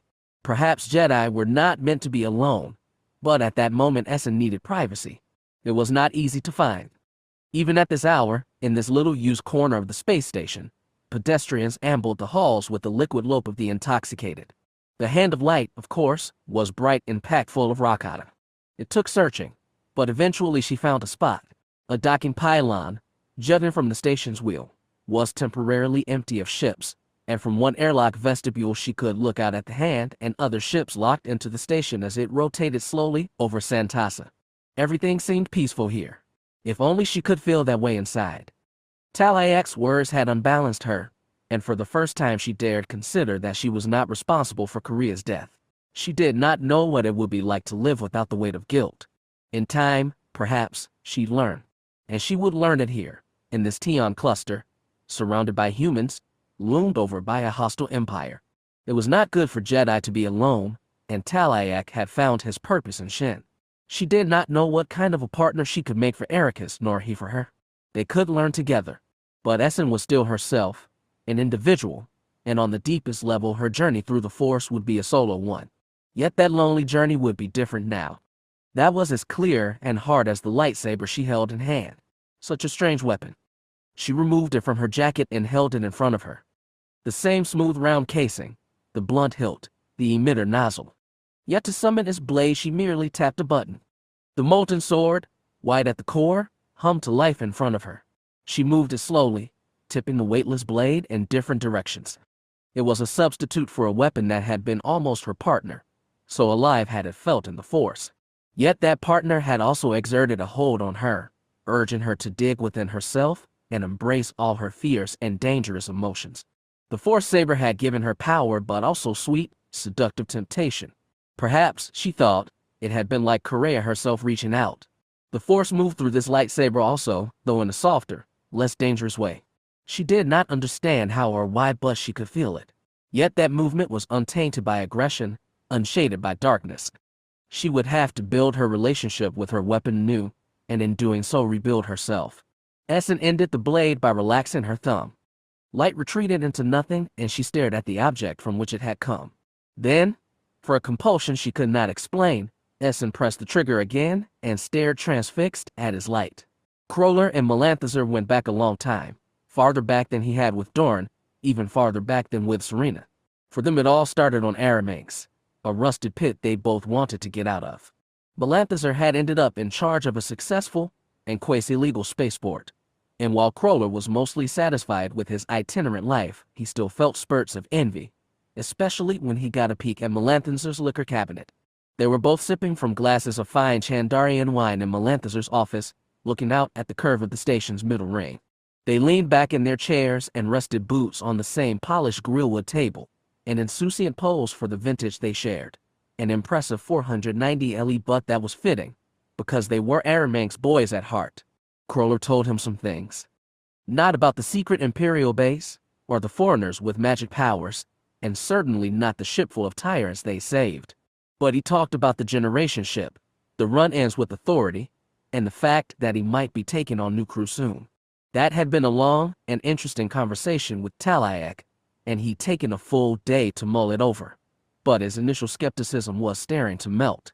He'd seen only some of what those so-called Jedi could do, and it was impressive, very impressive, and despite their strangeness they seemed moral and trustworthy at the core, more so than Kroller himself. There were certainly worse people he could bring aboard his ship. Never thought you'd open up to anyone besides your kids, Melanthazar said over the rim of his glass. I'm not opening up to anybody. But the ship, we've got space, and these two seem talented.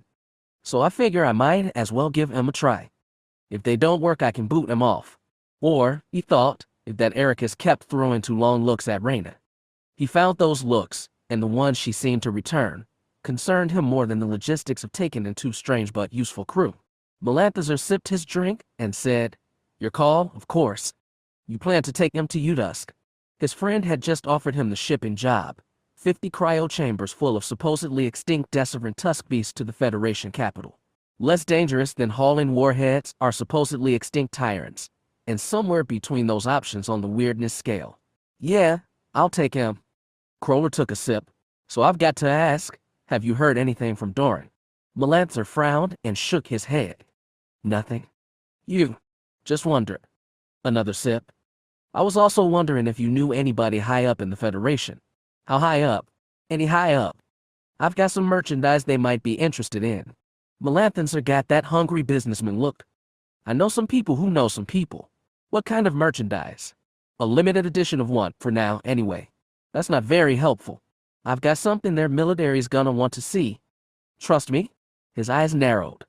You pick up something special when you tangled with Xim's boys. You could say that. The Jedi had no use for a giant, brain-damaged war robot. But Crawler had a feeling the Federation, and anybody else who might go against Xim, would like a good look at the Emperor's new weapon. Given how hard those things were to kill, they'd need a good look before facing them in battle. Melanthazar stroked his red beard. So, how much are you planning to ask for this thing? Sounds like it might fetch something good. I'll have to see what they offer. You plan to gouge him, Melanthazar said admiringly. But Crawler shrugged. I don't know. I might be generous. The thing I've got, well, it might let some people punch Xim in the nose one day. I figure if I can help that along, well, that's part of my payment. And maybe, he thought Dorn might rest a little easier wherever he was now. Melanthazar stared. You're not gonna give it away, are you? Hells no. If I get more crew, I'll have more mouths to feed, which means I'll need to turn more profit. No, I'll let them name their price and take it from there. Huh. Well, good. I was starting to worry you were going all soft on me. Never. Except where his family was concerned, anyway. Crawler finished his wine and reached for the bottle. You know me, Mal. I never change. Melanthazar chuckled and tipped his empty glass in a toast. Jaiminir's home on Decisive was not technically his own.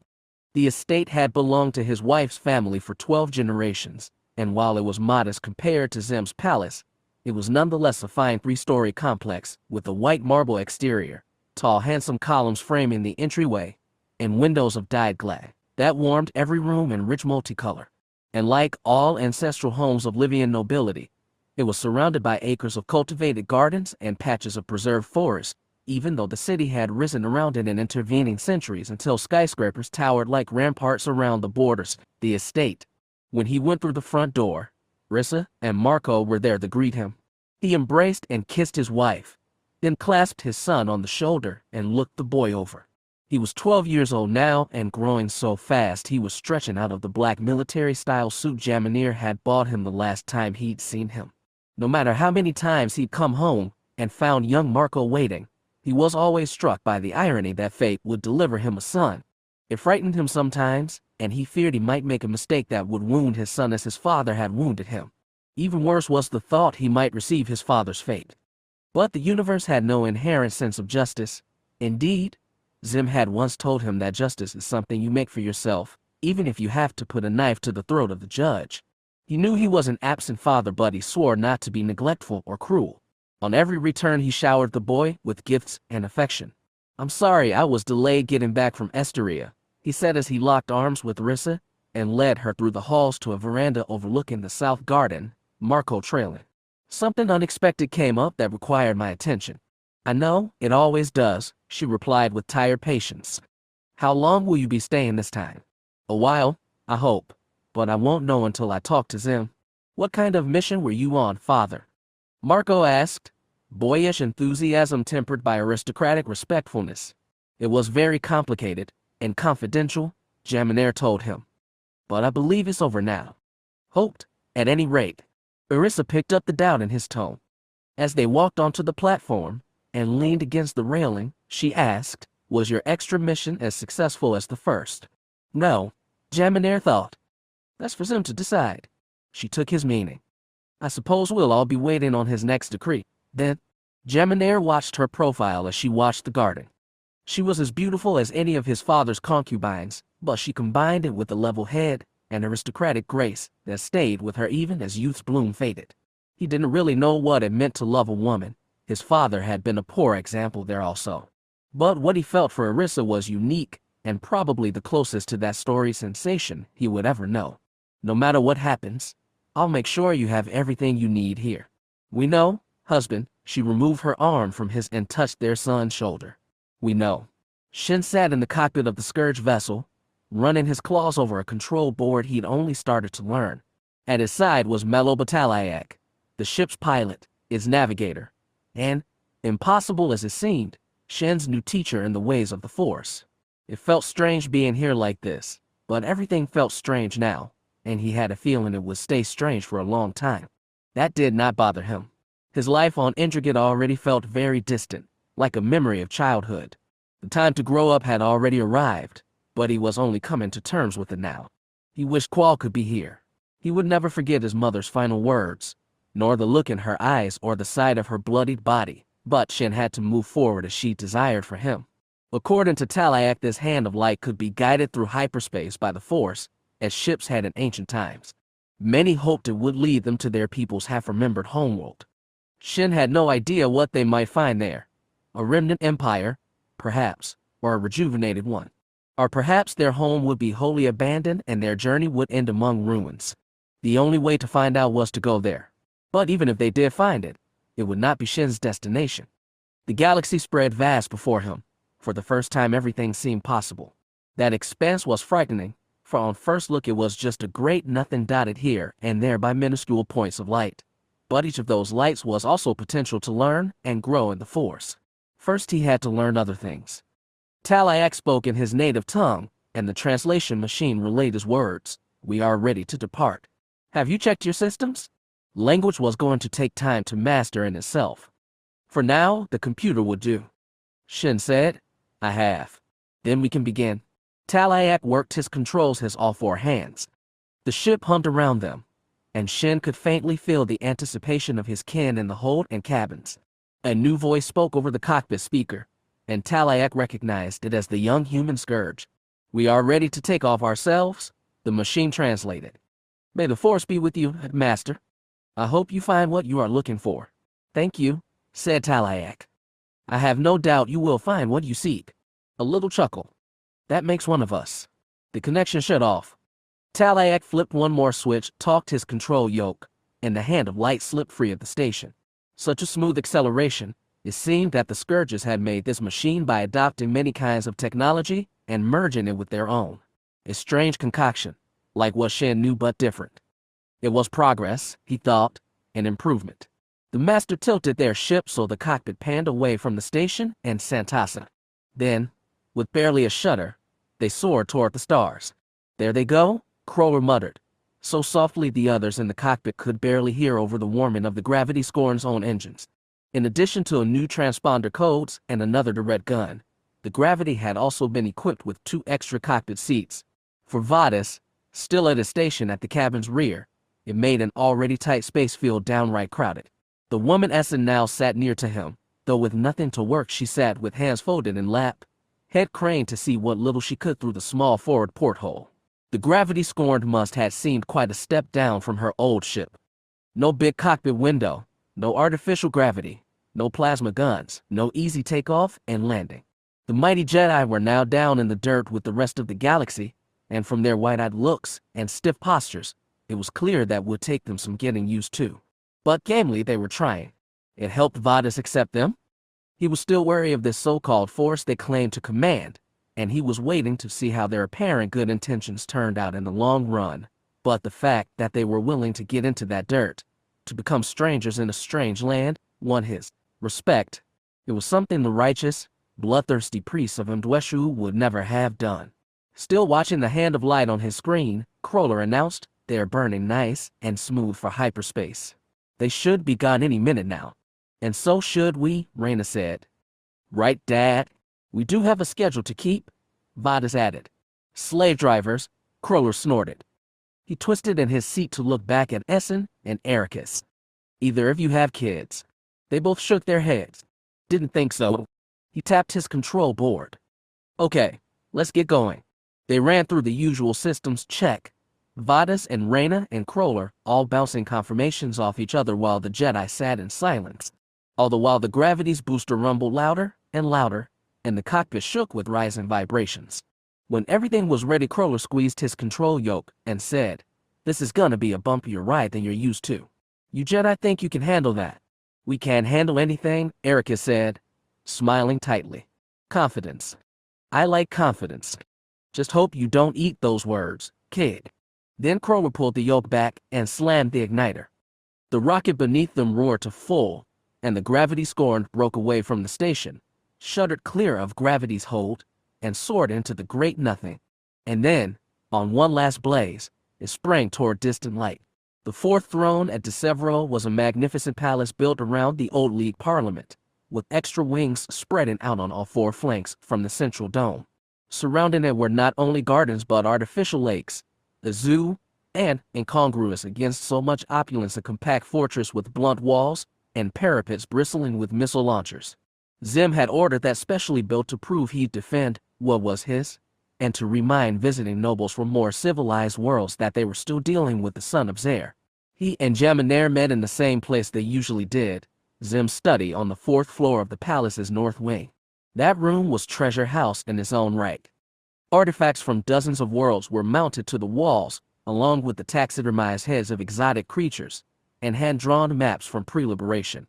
Xim liked to rearrange this room from time to time, and when he entered that afternoon, Jamener couldn't help but notice the half-meter figure carved from ebon stone, sitting by the window and basking in afternoon light. Its long head and side-mounted eye stalks were made in unmistakable form of a tyrant. Xim himself looked the same since they last met. In some ways, he'd changed very little from the young man encountered in that bombed-out factory on Corax over 20 years ago. His face had more lines, not to mention a scar beneath his right eye, earned in the jungles of Galach, but his body was still lanky like a teenager's. Compare that to Jamener, who was getting thick at the middle, or Cadenzi with his all-gray beard. Even Oziath was getting a little pale at the snout. But that was not for Xim, lean and agile after all these years. A lifetime of war had aged the rest of them prematurely, but somehow constant battle kept Xim young. What no, Jamener thought. On their first meeting, Xim had seemed older than his years. Now he seemed younger. The Emperor might not outlast time, as his pet poet Liachusis claimed, but in a mild mortal way he seemed to exist outside it, neither old nor young, simply himself. As they often did, they began by choosing a bottle of spirits, today, even brandy, and poured separate glasses before sitting down in soft opposing chairs in pools of red slanting light. They watched each other, and they sipped, and finally Xim said, "I wish I could have been there myself. If I'd known what would happen, I'd have left Barankar early. I'm sure things would have worked out better if you had." "Perhaps," Xim shrugged. "At the very least I would have been able to see them with my own eyes. Lorik is preserving some of the tyrant corpses for study. They're not as good as live subjects, of course, but still. That's not what I mean. I wanted to see the old magic they wielded." It sounded like that, of all things, was his biggest regret. There's no way to tell if there was the old magic. Of course it is. Only it's not old magic, is it? The magicians are still out there, Xim said lustily. I've already passed identification information for that ship to every vessel in the Empire, every outpost and every nav buoy. He saw Jamener's surprise and added, "Oh, I didn't explain what it is. Only that it should be apprehended at all costs." "Ah," Jamener replied, and covered his relief with a swig of brandy. Xim was restless now, hunched forward with elbows on knees. "I have a feeling we've only scratched the surface of their powers. If we could find a way to instill those within our troops, well," he grinned, "the Federation will stand no chance. I thought that was what the war robots were for." "Yes, but you've seen how 2 robots fared against 3 magicians. Astonishing, absolutely astonishing." Xim shook his head, but his words were thick with admiration, even awe. "The robots should still excel against standard troopers," Jamener said. "Lorik is drawing up modifications for the next batch of prototypes. He plans to use the new tyrant technology as much as possible." He added, "All things considered, we should plan the offensive with them as the centerpiece, not these specious magicians." "Oh, I know." Xim leaned back and sipped his drink. "I'm not impractical, Marco. I'm only dreaming large." Xim excelled at those large, voracious, relentless dreams, the kind that swallowed men, families, and planets whole. The Emperor took another drink, and his expression softened. "My father always said I was foolish, chasing artifacts from the tyrants. He thought the old magic was nonsense, an absolute fantasy." He smirked. "I can't wait to hear what he has to say about this." The words twisted Jamener's chest and he looked away. Few had seen Zer 8 since his so-called retirement 18 years ago. His son kept him locked away somewhere secret, supposedly within that labyrinthine Arge palace which had been mostly built by Zer himself. Was that mercy on Xim's part? Reluctant affection? or a more sophisticated form of vengeance than what Geminair had wrought on his own family? He didn't know. After all this time, the Emperor could still be an enigma. They sat in silence and drank.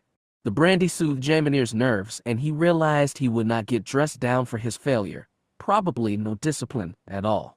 Xim believed those foreigners wielded power like gods, and who could be accountable for an act of God.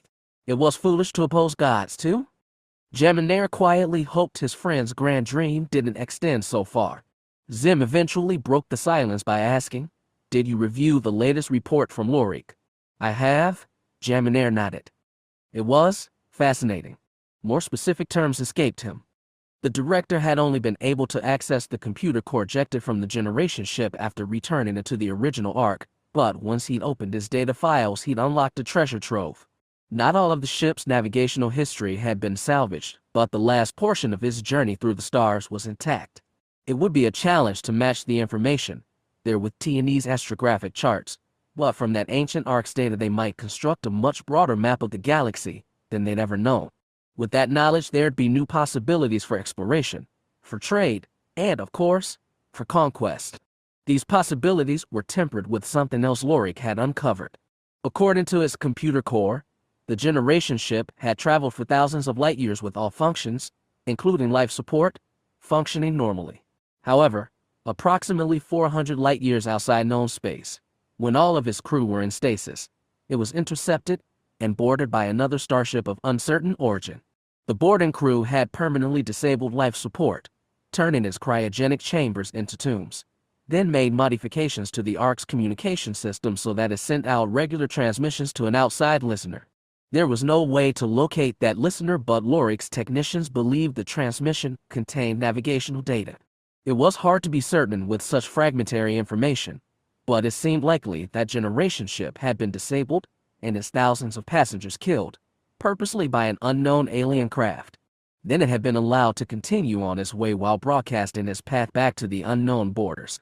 In effect, they had turned the colony ship into an unmanned probe, beaming back an incrementally detailed map of the galaxy. It was brilliant, and it was brutal. Even Geminair, who dealt out countless deaths in the heat of battle, flinched at such cold-blooded mass murder. He had to wonder who would do such a thing. After seeing the sorry state of those tyrant refugees, he doubted their kind was responsible. Something else was at work, perhaps even an empire as sprawling and advanced as their own, one which defended its borders with ruthless efficiency. Xim, however, was undeterred. He finished his glass and leaned forward again. "What we have in our hands is a bounty. We couldn't contain the magicians, not yet, but look at what else we have. Tyrant technology we can match with our own, alien bodies to analyze, and that Generation ship's data. If we can construct a proper star map, we can start expanding the beacon network to hundreds of new worlds. We can double the size of our territory." Geminair swallowed. "What of the Federation? That campaign will proceed once we've perfected our war robots and produced them in mass. Expect a full offensive in 2 years, I think. We can't afford to let them sit on our flank, defying us. It makes us look weak. They'll be brought under our banner, the banner of a unified humanity, whether they like it or not. But these new worlds, imagine all there is to discover." Xim's ability to veer between brutal pragmatism and starry-eyed romanticism could still surprise.